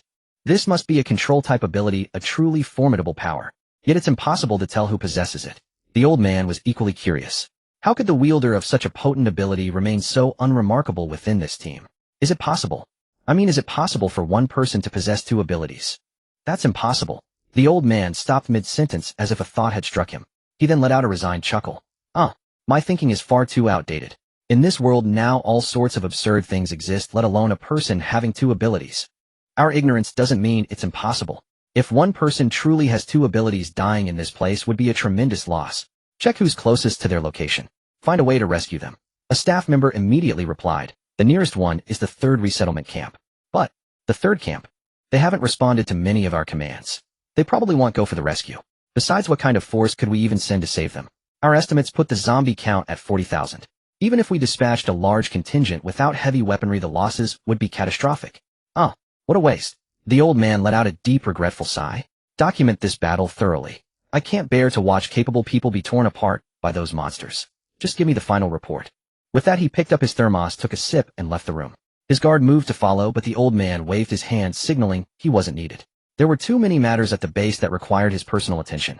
He had to consider the resettlement of survivors, the distribution of food and water, and find a way to contact official institutions in other provinces. So every day he visited every department in the base to ensure work was being carried out. By the time he returned to the temporary command center, it was already dusk. The setting sun had dyed half the sky crimson, and the glazed tiles of the grand imperial city shimmered brilliantly under its glow. The old man dragged his weary body through the door only to find that all the staff were not at their posts, but gathered in one spot. This infuriated him. He thought the world has already come to this, and am handling everything myself exhausted to the point I can barely stand straight. I step away for half a day, and this lot is slacking off. Is humanity truly beyond saving? He cleared his throat a few times, but still no one reacted.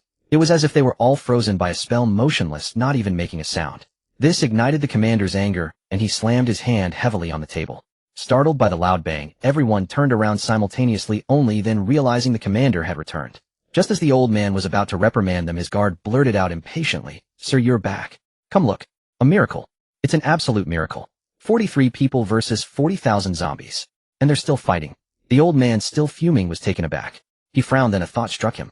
He quickly strode to the screen, and his pupils gradually dilated in disbelief.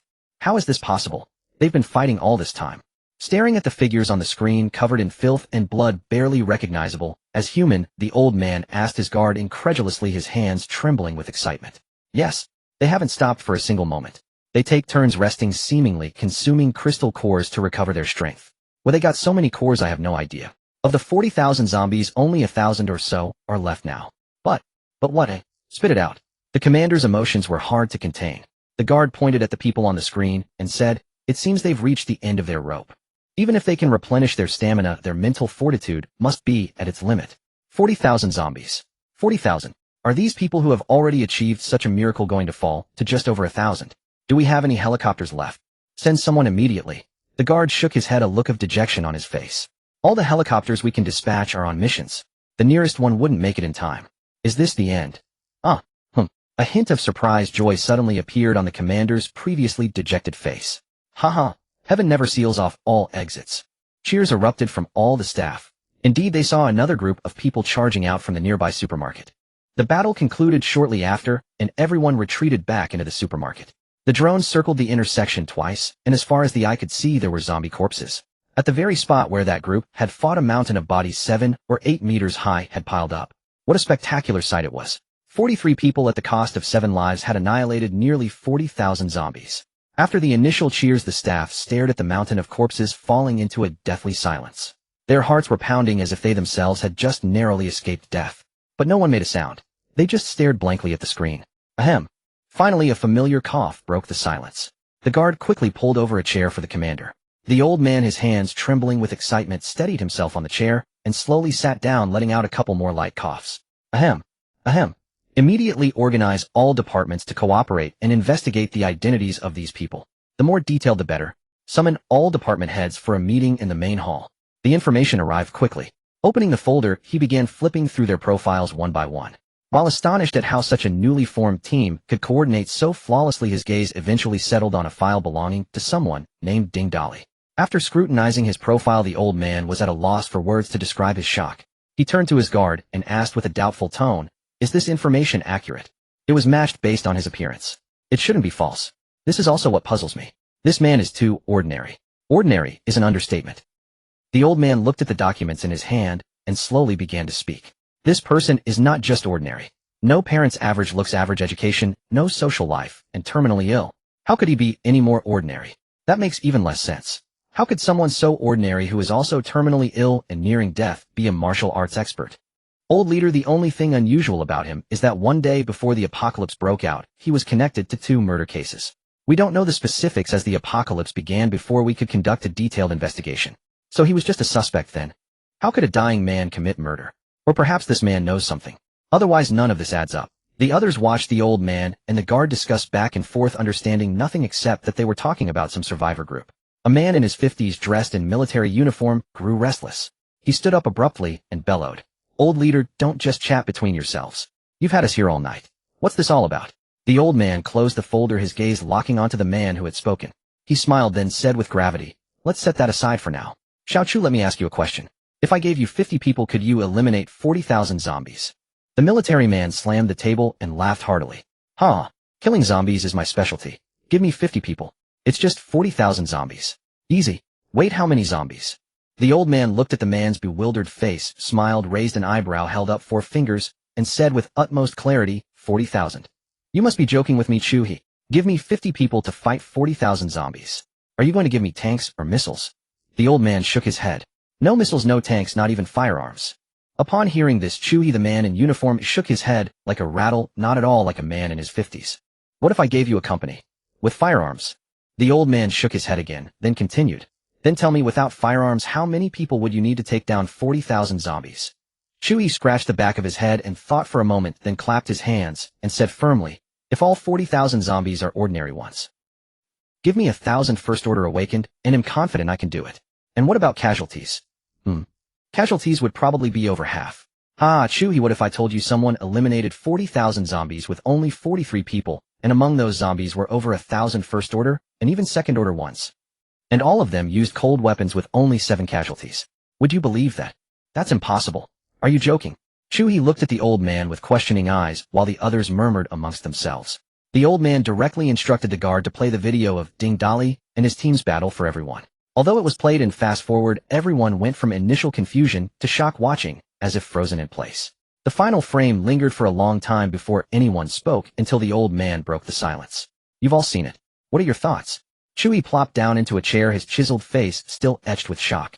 Suddenly he shot back up to his feet, his eyes gleaming with intensity and his breath quickening. Whose soldiers are these? Old leader, can you assign such a formidable group to me? The old man chuckled and pushed the documents towards Chuhi. Pass these around. These people are also, especially the leader, this Dali. It's simply incomprehensible. As they took the documents and flipped through them, they read about a bankrupt rich kid, a hotel front desk clerk, a hotel kitchen worker, various hotel staff, a small business owner, and his family, a tax bureau section chief. A wide array of professions. And the leader of this group was actually a man suffering from a terminal illness. This is unbelievable. These people are all First Order and Second Order awakened. After this battle, they're probably all going to be Second Order. With all those zombie corpses, there must be plenty of First Order crystals. They might even produce a Third Order. Third Order. We don't even have a Third Order in the official ranks. That's because we've been deliberately avoiding large zombie hordes, so we've barely encountered any Second Order zombies. We must recruit these people. Send their battle video to the other official resettlement camps, and have them try to recruit them as well. Even if they can't recruit them, they must not become our enemies. I dare say in the world to come, individual strength will be what matters. The guard recorded the commander's orders on the side, then asked, should we still send it to the 3rd resettlement camp? Send it. Why not? Let those cowardly ones who want to claim their own turf see what this world should really be like. Our enemy should always be the zombies. The mutated beasts. Not our fellow humans. They're always scheming for power and profit. They'd be better off spending that energy killing a few more zombies. Not only will we send it to them, we'll set an example. We'll edit their battle footage into a short video and broadcast it to every phone in the country. Let all survivors see it. Arouse everyone's will to survive. The old man spoke with growing passion and excitement, finally sweeping his gaze across everyone present. Discuss this. Even if we can't recruit them, we must let them know of our goodwill. We absolutely cannot let them end up on the opposing side. Everyone discussed it animatedly, and the final conclusion was to announce nationwide that Dali would be awarded the title of combat hero, the rank of regiment commander, and enough firearms to equip a regiment. The old man nodded with satisfaction, then ordered his guard to personally oversee the matter. As the video and announcement were released, survivors everywhere were talking about it. The title of combat hero spread far and wide, and the other 3 official camps in Jingdu City were also shaken. Especially at the 3rd camp, a composed man with slicked back, graying hair watched the video from the 1st camp, a look of disbelief on his face. A woman dressed as a secretary poured him a cup of tea, then parted her red lips. Chief, the hotel they fought their way out of is the Sunflower Hotel that Director Huang mentioned in his last contact. The man without a shirt in the video should be the Second Order awakened Dali that Director Huang spoke of, and this fat man should be Xia Donghai. Director Huang doesn't appear in this video. I'm afraid he's come to harm. Damn it. That group must have killed him. Chief, should we send people to capture them? A sly smile flickered across the man's grim face. No. Sending people to deal with them now would surely result in losses with no benefit to us. This is exactly the time we're contending with the 1st camp. It's best if we can use this group's strength for our own purposes. It'll be most cost-effective to deal with them once they've outlived their usefulness. Besides, with all those zombie corpses, they wouldn't have had time to dig out all the crystals. Immediately send people to this location. Buzz. Just as the man finished speaking, a series of phone vibrations sounded. It was an unknown number. He answered with suspicion, and his stern expression was instantly replaced by surprise. Jia, you're alive. At that moment, Dali and his group had no idea what was happening, busily forging weapons for everyone. Long Outyin and a few of his underlings each carried an armful of gold jewelry and various gold items. Boss Ding, this is all the gold we could gather from the 2 jewelry stores on this floor and the neighboring bank. Think it's enough? Why are you putting this gold on the weapons? For the aesthetic. With an Awakener's strength, ordinary weapons are too light to unleash our full power, so we're using gold to add weight for now. But as we continue to level up, these weapons won't be able to withstand our strength. We'll definitely need to find new metals to replace them later. In his past life, there was a black metal that appeared alongside the apocalypse. This metal was pitch black with golden specks like twinkling stars in an inky night sky. People called it black gold. Black gold's strength and density far surpassed any existing metal. It was also an undiscovered element, but it was rarely found in the wild, and those who controlled these resources never revealed where they were mined. Those who could afford weapons forged from black gold were few and far between, undoubtedly the strongest of the strong. He wondered if he could find news of a black gold mine in this life to equip all his people. Ding Dali set aside this unrealistic thought for now and said to the group, "Everyone line up. Decide what weapon you want." With Ding Dali's rank increasing and his metal controlling ability growing, he became more adept at manipulating metal. It didn't take long to finish all the weapons. Now with over 60 people in his group, each armed with gleaming golden weapons, they looked quite intimidating. Ding Dali watched everyone examining their new weapons and casually glanced at everyone's stats. When he saw Su Hongyu, his heart pounded like a drum, each beat echoing the shock within him. Name: Su Hongyu. 3rd tier human awakener. Strength 305. Speed 305. Stamina 310. Spirit 310. Good evil value 95. Ability charm S. System. Hey system. Get your ass out here. What's going on? Why is she 3rd tier now? And wasn't her ability? Why is it S now? Boss, this is a perk of the many children many blessings system. Didn't I tell you? Like hell you did. Do you see how shocked I am? Does that look like you told me? Boss, many children, many blessings isn't just for you alone. When a woman who does missions with you conceives a child, shall level up to match your current rank. If her rank is higher than yours, you'll level up to match hers. As for ability levels, each time a woman conceives, her ability level increases. Simultaneously, you'll receive rewards like ability upgrade cards and other corresponding bonuses. You'll need to discover the specifics of those rewards yourself. Why didn't you tell me this earlier? Boss, I've said it many times. I am many children, many blessings. My purpose is to ensure the continuation of humanity. The process of doing missions with women only yields basic rewards. The result is what matters. The real rewards only begin with results. You misunderstood. As Ding Dali pondered the system's words, someone suddenly shouted, "Boss Ding, come quick. A group of people is outside. They look like soldiers." Huh, soldiers. Here to collect supplies. Ding Dali thought, getting up to move the barricade from the door and open the rolling shutter. He did this because he held soldiers in high regard both in his past and present life. His good brother Long Outyin was a prime example. In peacetime, soldiers protected the nation, ensuring ordinary people's stability. At the start of the apocalypse, they were also the first on the front lines. In his past life, Ding Dali had fought alongside many former soldiers. However, as they were moving the barricade, a sudden explosion rang out. The rolling shutter was blasted open with a large hole. The companions standing closest were caught in the blast and injured. 2 first-tier awakeners being too close to the door were killed instantly. Even a 3rd-tier awakener like Ding Dali couldn't guarantee head escape and scathe from such a close-range explosion, let alone 2 first-tier awakeners. Who is Ding Dali? Step forward. The atmosphere on the entire first floor instantly turned heavy. A cold sneer curled at the corner of Ding Dali's mouth, hiding a sinister chill that made even Yu Xiaoyu and the others who had spent time with him tremble inwardly. No one had ever seen their boss this angry. He was usually jovial and easygoing, but at this moment no one dared make a sound. Damn it. A bomb as a greeting gift isn't enough. And no one even says a word. A man dressed in a suit and a fedora, a cigar dangling from his mouth, styled like Su Wenxiang, stepped into the first floor. He glanced briefly at the wounded and walked past them nonchalantly. Behind him, over 50 soldiers in military uniforms swarmed and all armed with guns. The suited man scanned the crowd, his gaze locking onto Ding Dali. He looked him up and down with contempt and said, "So the legendary hero Ding Dali is just a scrawny runt." Behind him, over 50 soldiers in military uniforms swarmed and all armed with guns. The suited man scanned the crowd, his gaze locking onto Ding Dali. He looked him up and down with contempt and said, "So the legendary hero Ding Dali." The man spat out a mouthful of blood mixed with a few knocked-out teeth. The soldiers raised their guns and aimed at Ding Dali. Ding Dali's people also gripped their weapons, and the tension was palpable. The suited man staggered to his feet, spitting out a bloody wad. "Ha ha ha. Ding Dali, you dare strike me. I'm here on official orders to recruit you. Don't think I'm not fighting back, because I fear you. If the leader hadn't said you might be useful, I could order my men to gun you all down right now. Even a 2nd-tier awakener can't withstand firearms." Recruit. Official. Which official are you from? We're from the 3rd resettlement camp. We're here to recruit you to join us. I blew up your people, you slapped me. Consider us even. Now you can pack up your supplies and follow us. Oh, and hand over the zombie cores from outside too. The suited man finished, still wearing that contemptuous smile, as if mocking Ding Dali's group like clowns. Even the soldiers behind him wore smug grins. You don't deserve to wear those uniforms. Long Outyin carried the bodies of two fallen brothers aside, his eyes blazing red at the uninvited guests. His body began to glow with a silver light as he gripped the greatsword Ding Dali had just forged for him, his knuckles cracking as he prepared to strike.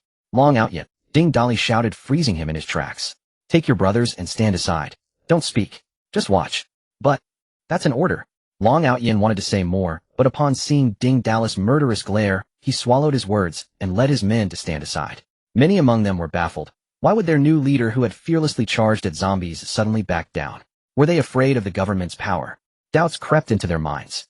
Ding Dali could see through his system that those with moral scores of 80 or 90 were starting to drop, some hot-tempered, ones falling to the 70s. In contrast, the group he had brought from the hotel wore expressions of pure amusement. They knew Ding Dali all too well. Once he stopped joking and smiling, it usually meant he was ready to kill. The man in the suit, seeing Ding Dali call back his men, grew even more smug, believing that Ding Dali feared the government and had accepted their offer. See this, brothers? Hero Ding knows when to yield, since he's accepted the offer, hand over the crystals and supplies. The people behind him let out mocking laughter. Ding Dali ignored them all, speaking in a calm, airy tone. Huizi, Ruyan, guard the door. The rest of you who came with me from the hotel, show our new brothers what happens to those who mess with our people. At his command, the hotel group drew their weapons. The man in the suit finally realized something was wrong and ordered his men to fire. But no matter how hard they tried, the soldiers couldn't pull their triggers. It was as if they were welded shut. As they stood there in confusion, Ding Dali spoke again, his voice still light. Leave no one alive, except that dog in the suit. The moment he spoke, over 30 figures lunged forward, reaping lives like grim reapers.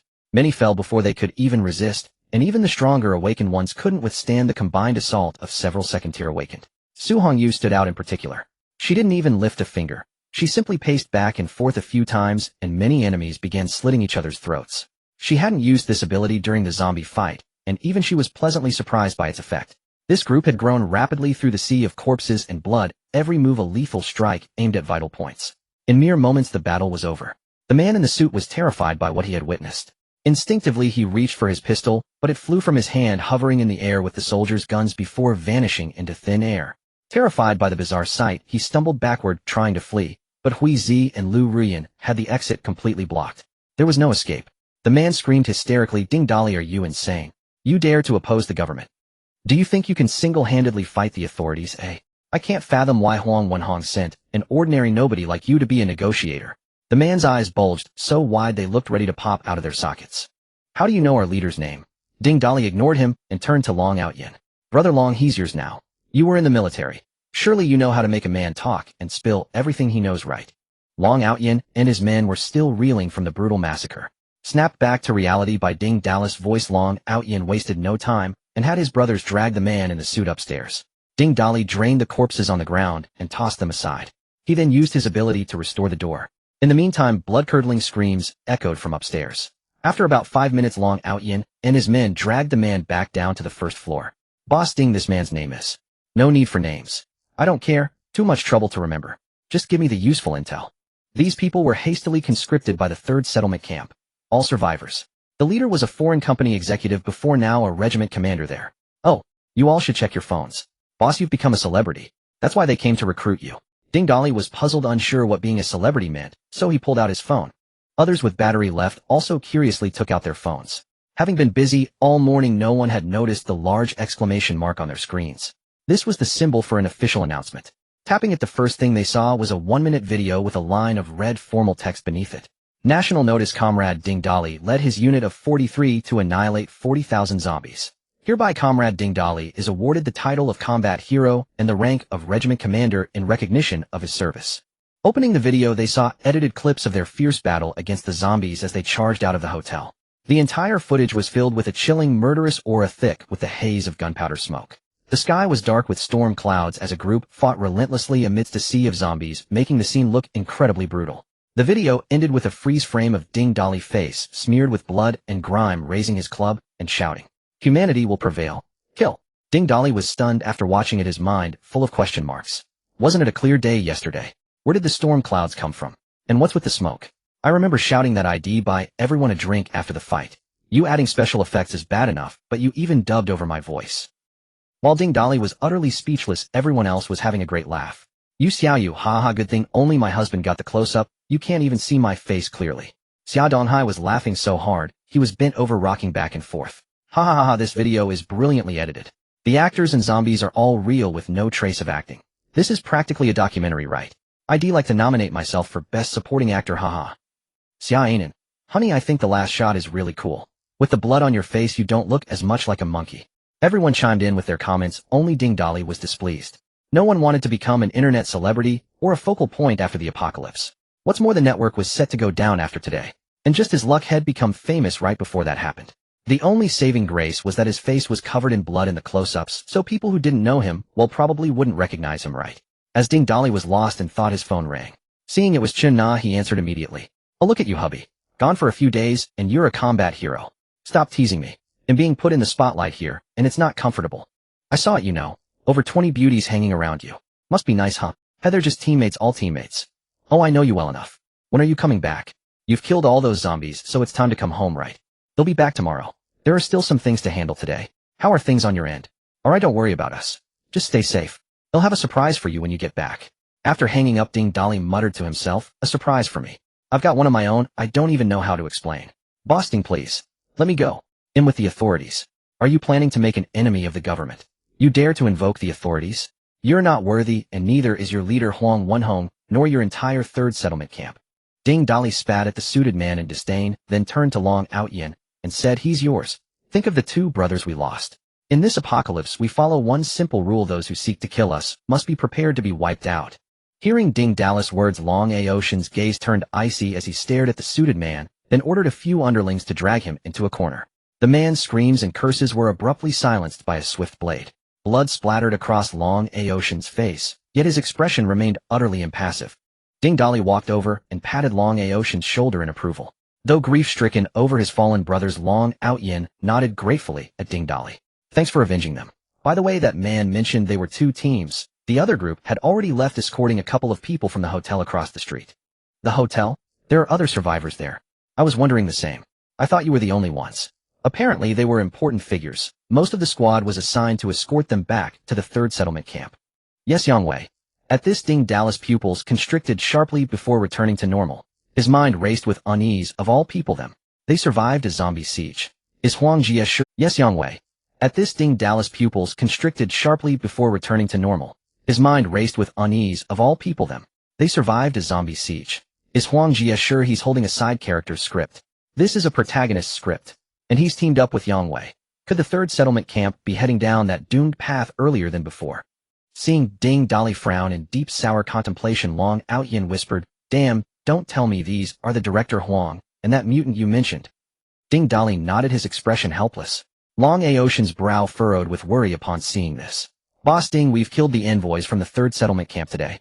Huang Jie and Yang Wei were specially escorted by them, so they must have close ties to the camp. We've made an irreconcilable enemy of them now. It's a fight to the death from here on out. Don't worry. We'll cross that bridge when we come to it. We were bound to clash with the third settlement camp sooner or later. Might as well be now. I still have some first-tier cores to help your remaining first-tier brothers evolve to second-tier. Only strength is what matters for survival in this world. In his past life, Ding Dali had never known Huang Jie or Yang Wei. They likely perished early on in that hotel. He knew the third settlement camp all too well, and he had 1,000 reasons to be locked in a bitter feud with them for their deeds in the apocalypse. What Ding Dali didn't know was that Huang Jie had encountered Yang Wei at the hotel. Yang Wei had claimed to be Ding Dali's adversary and handed him a bottle of liquid, instructing him to pour it on himself to be ignored by zombies useful for escaping. Huang Jie naturally didn't believe him, but he didn't discard the bottle either. His intuition told him it might be something extraordinary. Later, upon learning about mutants, he was certain the man was one and began to believe his words. Back when Ding Dali had set him up and the zombies closed in, he had pushed the two others towards the horde. But the zombies were overwhelming.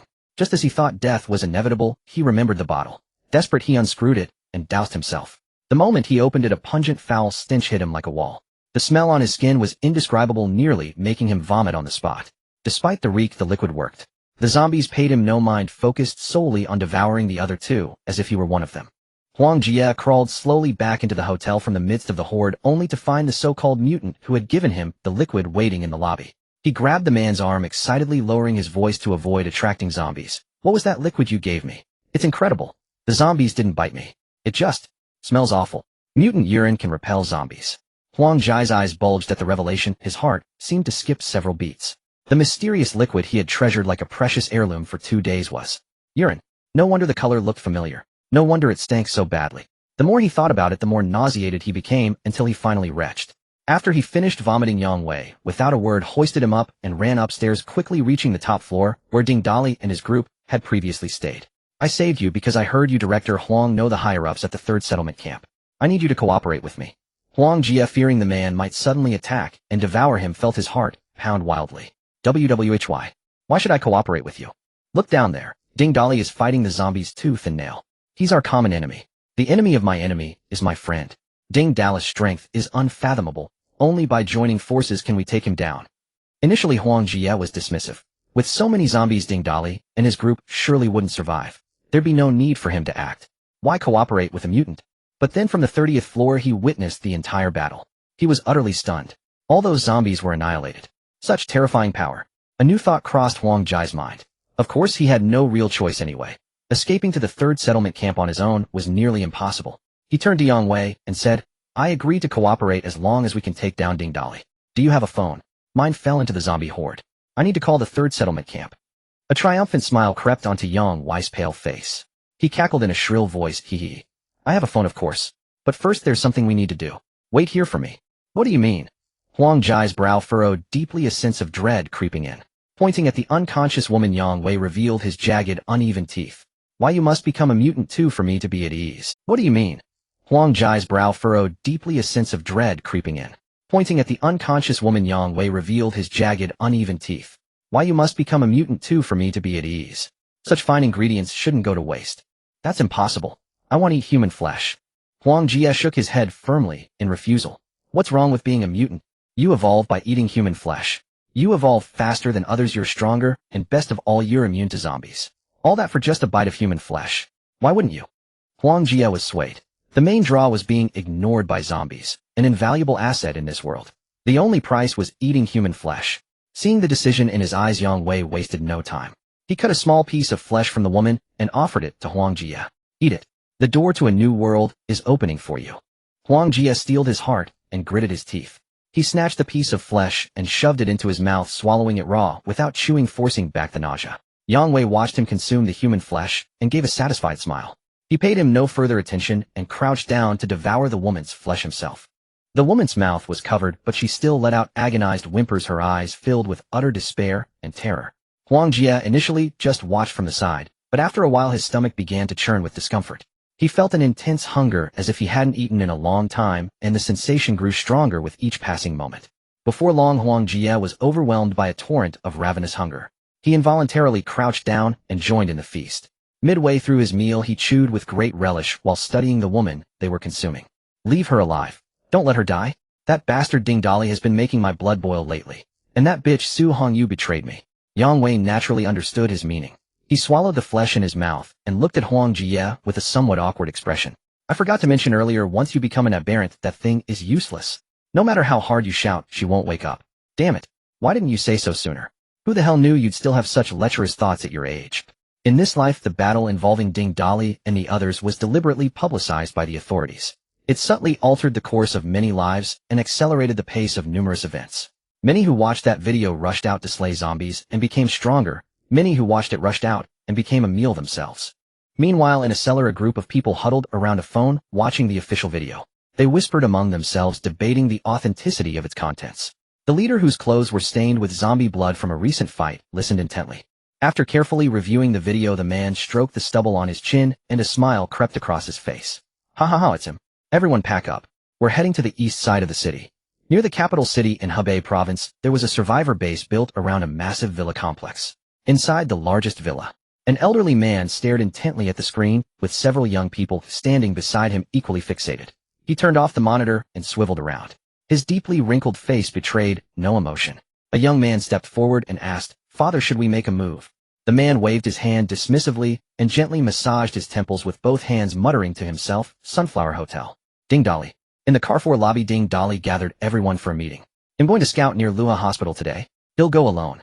You can head to Xingfuli residences and rendezvous with our people. He'll be back tomorrow, and then we'll discuss our next steps. Honey, are you going to look for that nurse phone Lin one you mentioned? At least take Huizi with you. It's good to have backup. The world isn't what it used to be. Xiaoyu is right.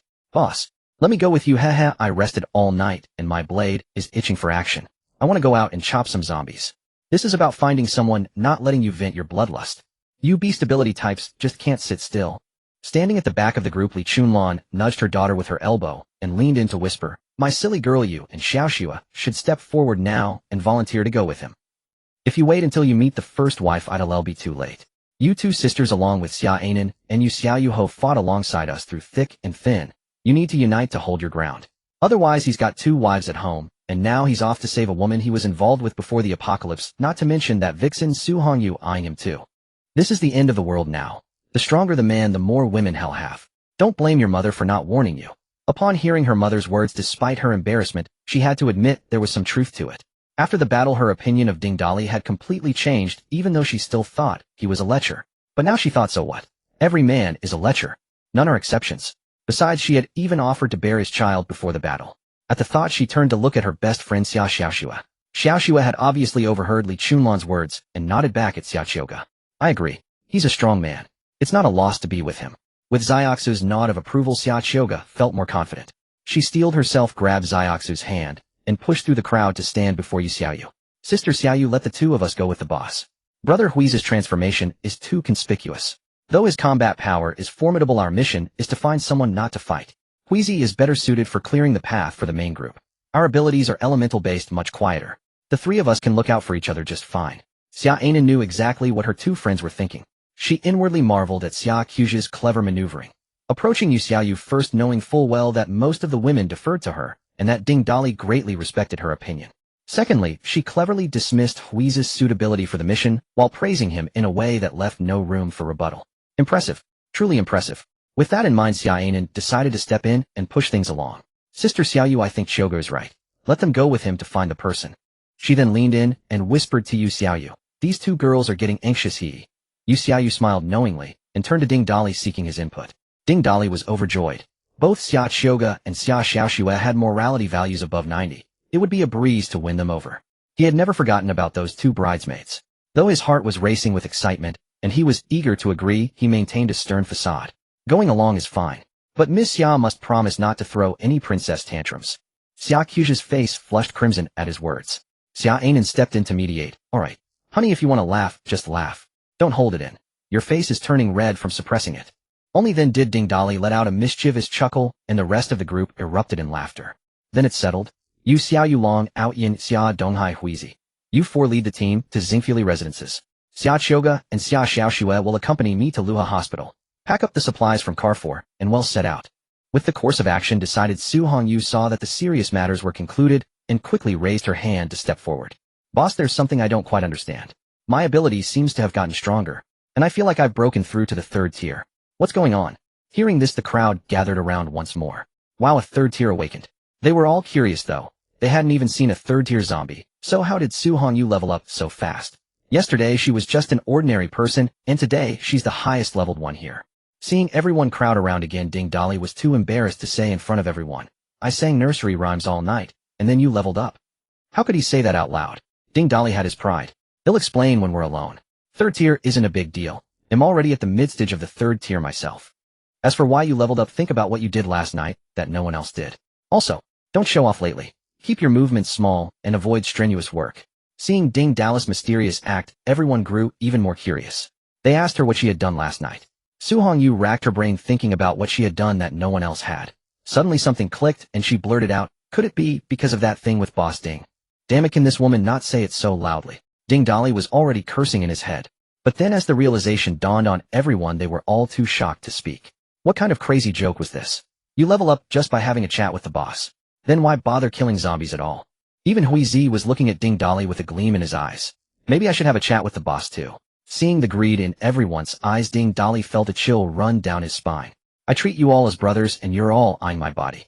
I treat you as human beings, but you don't even see yourselves as human. I'm heading out. See you all tomorrow at Xingfuli residential area. Bye.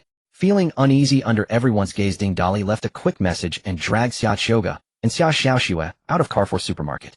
Only Yu Xiaoyu remained pondering Ding Dali's words. Why won't he let Su Hongyu do physical work? Her eyes swept over Su Hongyu, finally settling on her lower abdomen.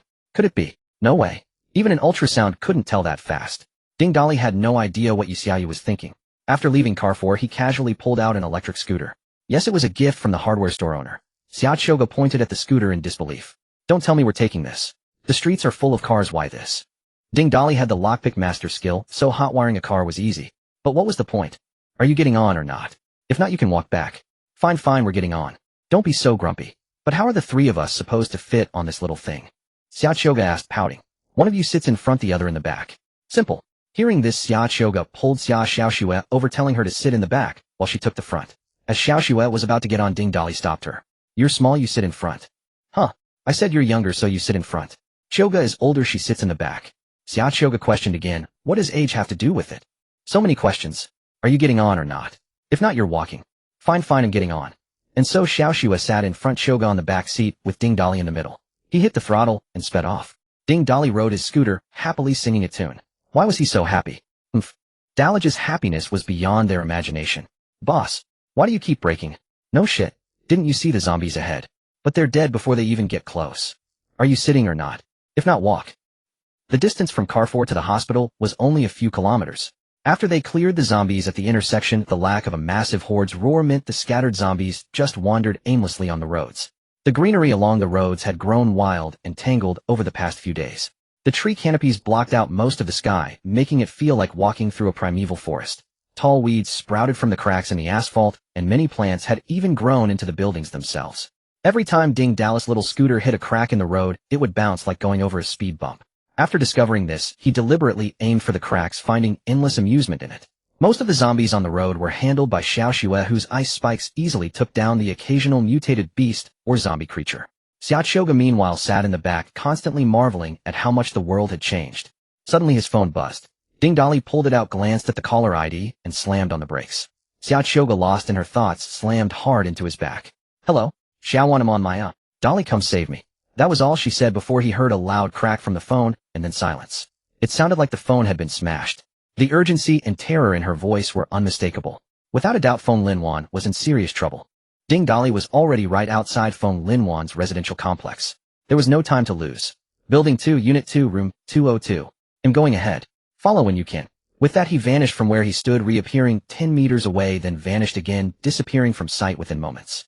Xiao Choga and Xia Xiaoxue had no idea Ding Dali had mastered spatial jumping. They just assumed it was a third-tier ability. Their hearts raced with a newfound intense desire to reach the third tier themselves. But they still rushed after him as fast as they could. Meanwhile, Feng Linwan was in a terrible state, like a lamb to the slaughter. Several burly hulking men had her pinned down on the bed, holding her fast, so she couldn't move an inch. Her clothes were torn and disheveled. And on her face, 2 bright red handprints were starkly visible. The reason Feng Linwan had been caught was entirely her own carelessness. Since the apocalypse broke out, she had kept her door locked and her curtains drawn. Aside from sending Ding Dali a nightly message to report she was safe, she spent her days in utter boredom. Fortunately, she had stocked up on a large supply of her favorite snacks. Every day she'd curl up on the sofa reading comics and snacking while eagerly waiting for Ding Dali to come. When she felt too cooped up, she would carefully crack open a window to let in some fresh air. And so she had remained safe and sound until the entire city lost power and plunged into darkness. She found the aromatherapy candle she had bought earlier. That candle became the spark that brought disaster upon her. When she lit it, she had opened the window for air but forgotten to close the curtains. That faint flickering flame in the pitch-black neighborhood was like a glaring beacon guiding those with ill intentions straight to her door. In a room on the 4th floor of the building opposite Feng Linwan's, 5 burly, bare-chested men were drinking beer by the faint light of their phones. In a corner not far away lay a nurse, still in her work uniform, tortured beyond recognition. She lay motionless, covered in filth, her condition unknown. Haha, if it weren't for Brother Tian, we wouldn't have gotten such a fine piece. Though we're starting to get a bit tired of her these days. Basking in the flattery, the man called Tian wore a smug look. That bitch. She was always so aloof when I tried to chat her up. Lucky for us, we were drinking at the barbecue stall outside the neighborhood that night, and saw her returning from her night shift. That's how we quietly followed her, haha. Another man chimed in, what I say is good thing the apocalypse came so we can do whatever we want. Too bad a couple of our buddies became zombies. Tian took a swig of beer and laughed heartily. If they hadn't become zombies, how would we have become awakened? And if we weren't awakened, how could we have cleared out this building? That's exactly why we're all first rank awakened now. We only have strength evolution and speed evolution, not like Brother Tian, who also has a special ability. Brother Tian, have you ever used your ability for some mischief? Ha ha ha. One of the lackeys grinning lewdly glanced towards the corner. Ha ha ha, of course. Its uses are endless. At this the group burst into unrestrained laughter. After a while a scar-faced lackey asked, Brother Tian, what's our next move? Tian stroked his chin in thought for a moment, then grinned lasciviously. Tomorrow we'll start clearing out the other buildings in this neighborhood. There are plenty of nurses from the nearby hospital living here. That way we can have a change of taste, ha ha. After Tian spoke, the others howled in agreement. The scar-faced lackey couldn't contain himself, stood up, and unbuckled his belt. No, I can't take it anymore. I need to stretch my legs. He made to move towards the corner of the room, but his peripheral vision caught a flicker of light in the building opposite. Brother Tian, look, there's a light on in one of the units over there. There must be survivors. The men rushed to the window and peered across all of them, spotting the light leaking through a crack in Feng Linwan's window. Boss, should we go pay a visit tomorrow? Huh, maybe there are beauties. No rush. There were quite a few left downstairs. Alright. Wake that woman up and ask her if she knows who lives in that unit across the way. The men exchanged glances, seeing the unrestrained lust in each other's eyes. About an hour later the woman had completely stopped breathing. To prevent her from turning, Tian even smashed her skull. The scar-faced man flicked his belt, which was still stained with blood. His narrow eyes narrowed further into slits, the sickening cruelty not yet fully faded from his face. He licked his lips and said with a grin, Brother Tian, the woman said the person living across the way is also a nurse named Feng Linwan, a real beauty. We've got a new target. Tian joined in with a twisted grin. The next day these men couldn't wait to head across, but the zombies downstairs were too numerous. They spent the whole day at it, but didn't manage to clear them all, so they decided to try again the following day. The next day, with the ground floor mostly cleared, they made their way to Feng Linwan's door without much effort.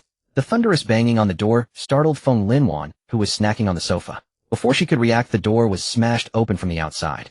Feng Linwan quickly pulled out her phone to call Ding Dali, but as soon as the call connected and she got a word out, a scar-faced man snatched it from her and dashed it to the ground, shattering it into pieces. Her voice trembling, but trying to maintain her composure, she asked, Who are you? What do you want? What do we want? Beauty, I think you're asking questions you already know the answers to. Brother Tian, this woman has a good stash of supplies, both food and water. Looks like she was prepared. Huh, looks like Wang Beishan have hit the jackpot. A beautiful woman and supplies. Brothers, get to work. Grab this woman. Feng Linwan was just an ordinary person. There was no way she could fight off 5 burly men, especially awakened ones. In moments they had her pinned to the bed, unable to move. Wang Batian looked Feng Linwan over, carefully clicking his tongue. Tisk tisk tsk. She's much prettier than our last toy. Beauty, if I'm not mistaken, you were just calling your boyfriend, weren't you? Ha ha ha, you're so naive. This is the apocalypse. The world is full of mutated monsters. Do you think he'll come to save you? Feng Linwan struggled to turn her head and spat out angrily, He will definitely come to save me. My boyfriend is Ding Dali, the battle hero officially announced this morning. You'd better let me go. Her words stunned them for a few seconds, then they all burst into raucous laughter. Wang Batian was laughing so hard, he was rocking back and forth. Did you hear that? She says the battle hero Ding Dali is her boyfriend. Huh. Who knows if that video is even real? How could 40-something people possibly kill 40,000 zombies? You just spout off that he's your boyfriend. Do you think we're all idiots? If you're going to lie, at least make it believable. Ha. I'm not lying. You bastards, let me go. My boyfriend Ding Dali won't let you get away with this. If your boyfriend is Ding Dali, then I'm Wang Dali. Brothers, don't just stand there. Let's loosen up the bowtie spoons. Give her a massage. The other 4 men began tearing at Feng Linwan's clothes while Wang Batian stood by the bed watching the scene with smug satisfaction.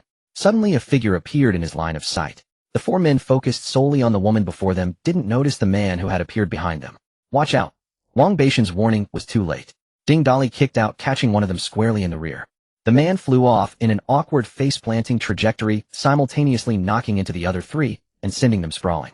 Freed in an instant, Feng Linwan turned to see that familiar face. Tears she could no longer hold back streamed down her face, and she rushed into his arms. Ding Dali patted her on the back and said softly, Xiaowan, step back for now. We'll talk in a minute. Don't get any blood on you. Feng Linwan gave a small "oh" and quickly hid behind Ding Dali. Ding Dali stared intently at the men before him. I heard some people don't believe I'm Ding Dali. Do I look like Ding Dali to you? At this moment Ding Dali was extremely excited because he had spotted something that greatly piqued his interest. The few who were knocked flying staggered back to their feet, but the one kicked by Ding Dali remained sprawled on the ground. His spine was twisted at a grotesque angle. He wasn't dead yet, but he was completely immobile, only able to let out weak groans. It was clear he wouldn't survive.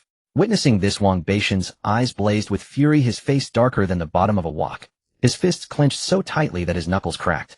Kid, you're quite arrogant. That sudden appearance of yours was an ability, wasn't it? No wonder your girlfriend called you Ding Dali. He does look a bit like him, both as skinny as monkeys, ha. After his burst of laughter, Wang Beishan's expression turned savage. He spoke through gritted teeth, but he only looks similar. In the video his face was covered in blood, so who knows what he really looks like. Anyone can claim to be a battle hero. You've hurt one of my brothers. I won't just torment your girlfriend, they'll make her watch us feed you to the zombies. Don't think your ability makes you special. I've got abilities too. As he finished speaking, Wang Beishan's arms suddenly began to swell.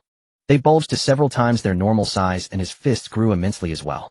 Every muscle on his massive arms stood out prominently, radiating explosive power and striking force. Simultaneously, information about Wang Batian flashed through Ding Dali's mind. Name: Wang Batian. First Order Human Awakened. Strength 180. Speed 160. Stamina 170. Spirit 150. Ability: Localized Enhancement Break. Karma value 5, irreconcilable. Seeing this ability, and then looking at Wang Beishan's arms thick as thighs, Ding Dali's eyes lit up. This was exactly what he needed. With this ability, could he enhance his kidneys and become the king of renal strength? Brother Tian, let's attack together just in case. This kid's ability is weird. I didn't even see how he appeared. Damn it, my back hurts from that hit. The scar-faced man stopped his boss, who was about to strike, cautioning him about the opponent's strange ability. Wang Beishan, however, was unconcerned. He shoved the scar-faced lackey aside, enhanced his legs, and with a powerful stomp launched himself at Ding Dali at full speed. His arm expanded again, and a fist larger than a human head hurtled towards Ding Dali's head, carried by a fierce wind. Feng Linwan screamed and covered her eyes, convinced neither of them could survive such a blow. But the scene she imagined never came to pass. Ding Dali sidestepped the punch and grabbed the massive arm with one hand. His hand could only wrap around one of the bulging muscles, yet Wang Batian found himself held as if in a vice, unable to move. Ding Dali tightened his grip, his fingers digging deep into Wang Beishan's flesh. FCK, he'll kill you. He swung his other arm, its massive fist aimed straight at Ding Dali's face, fast and vicious, whistling through the air. Ding Dali clenched his other hand into a fist, bent his knees, and assumed a striking stance. As the opponent's fist came within range, his own fist shot out to meet it. The sound of bone shattering echoed through the room. The three lackeys behind Wang Batian began to celebrate, the scar-faced one grinning wickedly. Serves you right. You little brat. Daring to punch Brother Tian. You must have broken your bones and turned into a cripple. Brother Tian, kill him now. The response was Wang Beishan's agonizing scream. He tried to retreat, but his arm was held fast, unable to move an inch. Ding Dali yanked him forward and delivered a powerful kick to his chest. Wang Batian flew backward, crashing heavily onto the floor. He clutched his arm where bone protruded through torn flesh, wailing incessantly. His hand was twisted and deformed, looking disturbingly like a braised duck's foot. His uncontrollable trembling betrayed his agony. Sweat beaded on his forehead, visible to the naked eye. Clenching his teeth, his breath ragged and chest heaving violently, he roared in a voice torn from his throat. All of you attack together. Kill him. The other three's smug expressions froze the moment Wang Batian was kicked away. If even Brother Tian couldn't beat this guy, what chance did they have? None of them dared to move. The scar-faced man's lips trembled as he stammered, Are you really that battle hero, Ding Dali? Ding Dali ignored the scar-faced man's question. His eyes gleaming with a hungry light, he strode purposefully towards Wang Batian. Wang Beishan, terrified by the look that seemed to want to devour him whole, scrambled backward, on one hand, his face pale with fear. A sense of dread welled up inside him. This guy isn't some kind of pervert, is he? I grabbed his girlfriend, and now he wants to. That look. He doesn't have some weird fetish, does he? Ding Dali looked down at Wang Batian and said slowly, You of First Order want to compare strength with a Third Order. Is getting big so impressive? I have to admit, I really admire your big shot, Ding. Do whatever you want. I won't resist. Just spare my life. Before Ding Dali could finish, Wang Beishan, enduring the intense pain, his face ashen and filled with despair, interrupted him. He had thought it through clearly. Compared to his life, his dignity meant nothing. Since you say I can do whatever I want, then I won't be polite. Hand it over. As he spoke, an electric arc flashed in his hand, and he zapped the cowering, bashful-looking Wang Beishan, leaving him charred and crispy. He crouched down, activated his devour ability, and drained Wang Batian into a desiccated husk. Ding. Learned Brank ability, Localized Enhancement. Ding Dali nodded with satisfaction, then stared at the burnt and shriveled corpse, curling his lip in disdain and contempt. I wanted your ability. What were you being all shy for? Freak. The scar-faced man and his companions, having witnessed Ding Dali's recent actions and the thoroughly cooked corpse of their boss, felt their jaws drop uncontrollably, their hearts pounding with sheer terror. The smell of roasted meat permeating the air drained the color from their faces, leaving them pale as sheets. All three were speed awakened, and their minds raced, calculating if they could outrun this monster. This guy wasn't just a living god of death, he was also a damn chef. What kind of ability does she have? None of them wanted to become roasted meat, especially not electrocuted jerky. With that thought, the Scarface trio turned and bolted. But as they rushed out the door, they ran straight into Xia Qiuge and Xia Xiaoxue, who had just caught up. The two girls, seeing the situation, understood immediately and moved to attack. But before their ice spikes and wind blades could be unleashed, 3 steel needles as thick as a finger shot past them with a cold glint. Before the trio could even react, 3 bloody holes appeared in their heads. Red and white matter oozed out, their eyes blinked a few times, and then their bodies crashed to the ground with a heavy thud. Seeing the thug dealt with, Feng Linwan threw herself back into Ding Dali's arms, and without a second thought planted a kiss on his cheek. This scene was witnessed by Xia Qiuge and Xia Xiaoxue as they entered. Recalling her mother's words, Xia Qiuge studied Feng Linwan's appearance, a flicker of unease stirring in her heart. Suddenly 2 women appeared, both breathtakingly beautiful, and by the looks of it, they were companions of Ding Dali. In the official videos, Feng Linwan could see a group of women around Ding Dali, but their faces were never clear. Seeing them now in person, an inexplicable pang of bitterness rose in her heart. Oof. No wonder he never came to find me. So he had beauties to keep him company, she thought to herself, yet her face still beamed with warmth as she introduced herself to the two. After the introductions, Ding Dali disposed of the corpse, and they all gathered around the coffee table. The moment she sat down, Feng Linwan excitedly grabbed Ding Dali's arm, pressing her body close as if to stake a claim. You finally made it. I thought I was a goner. Are you really the battle hero from the official announcement? Your face was covered in blood and grime. I could hardly believe it was you. Feng Linwan fired off questions like a rapid-fire cannon. She couldn't help it. She had been cooped up alone in her home with no one to talk to face-to-face. It had been unbearably dull. Ding Dali patted her shoulder and teased with a raised eyebrow. If you mean the guy in the video, then yes, that's me. Your boyfriend, Ding Dali, haha. He deliberately emphasized the last part. At his words, Feng Linwan's face flushed crimson like a ripe apple, and she wished she could crawl into a hole. She playfully hit his chest with her small fist and murmured, barely audible, "How dare you tease me? You told me to wait at home, and you made me wait this long." Seeing her rosy cheeks, Ding Dali found it even more amusing. Huh, how come I never noticed you blush so easily before? You're not secretly in love with me, are you? Oof, you never noticed because you only had eyes for Tang Bingbing back then. You never paid attention to anyone else. By the way, is your illness completely cured now?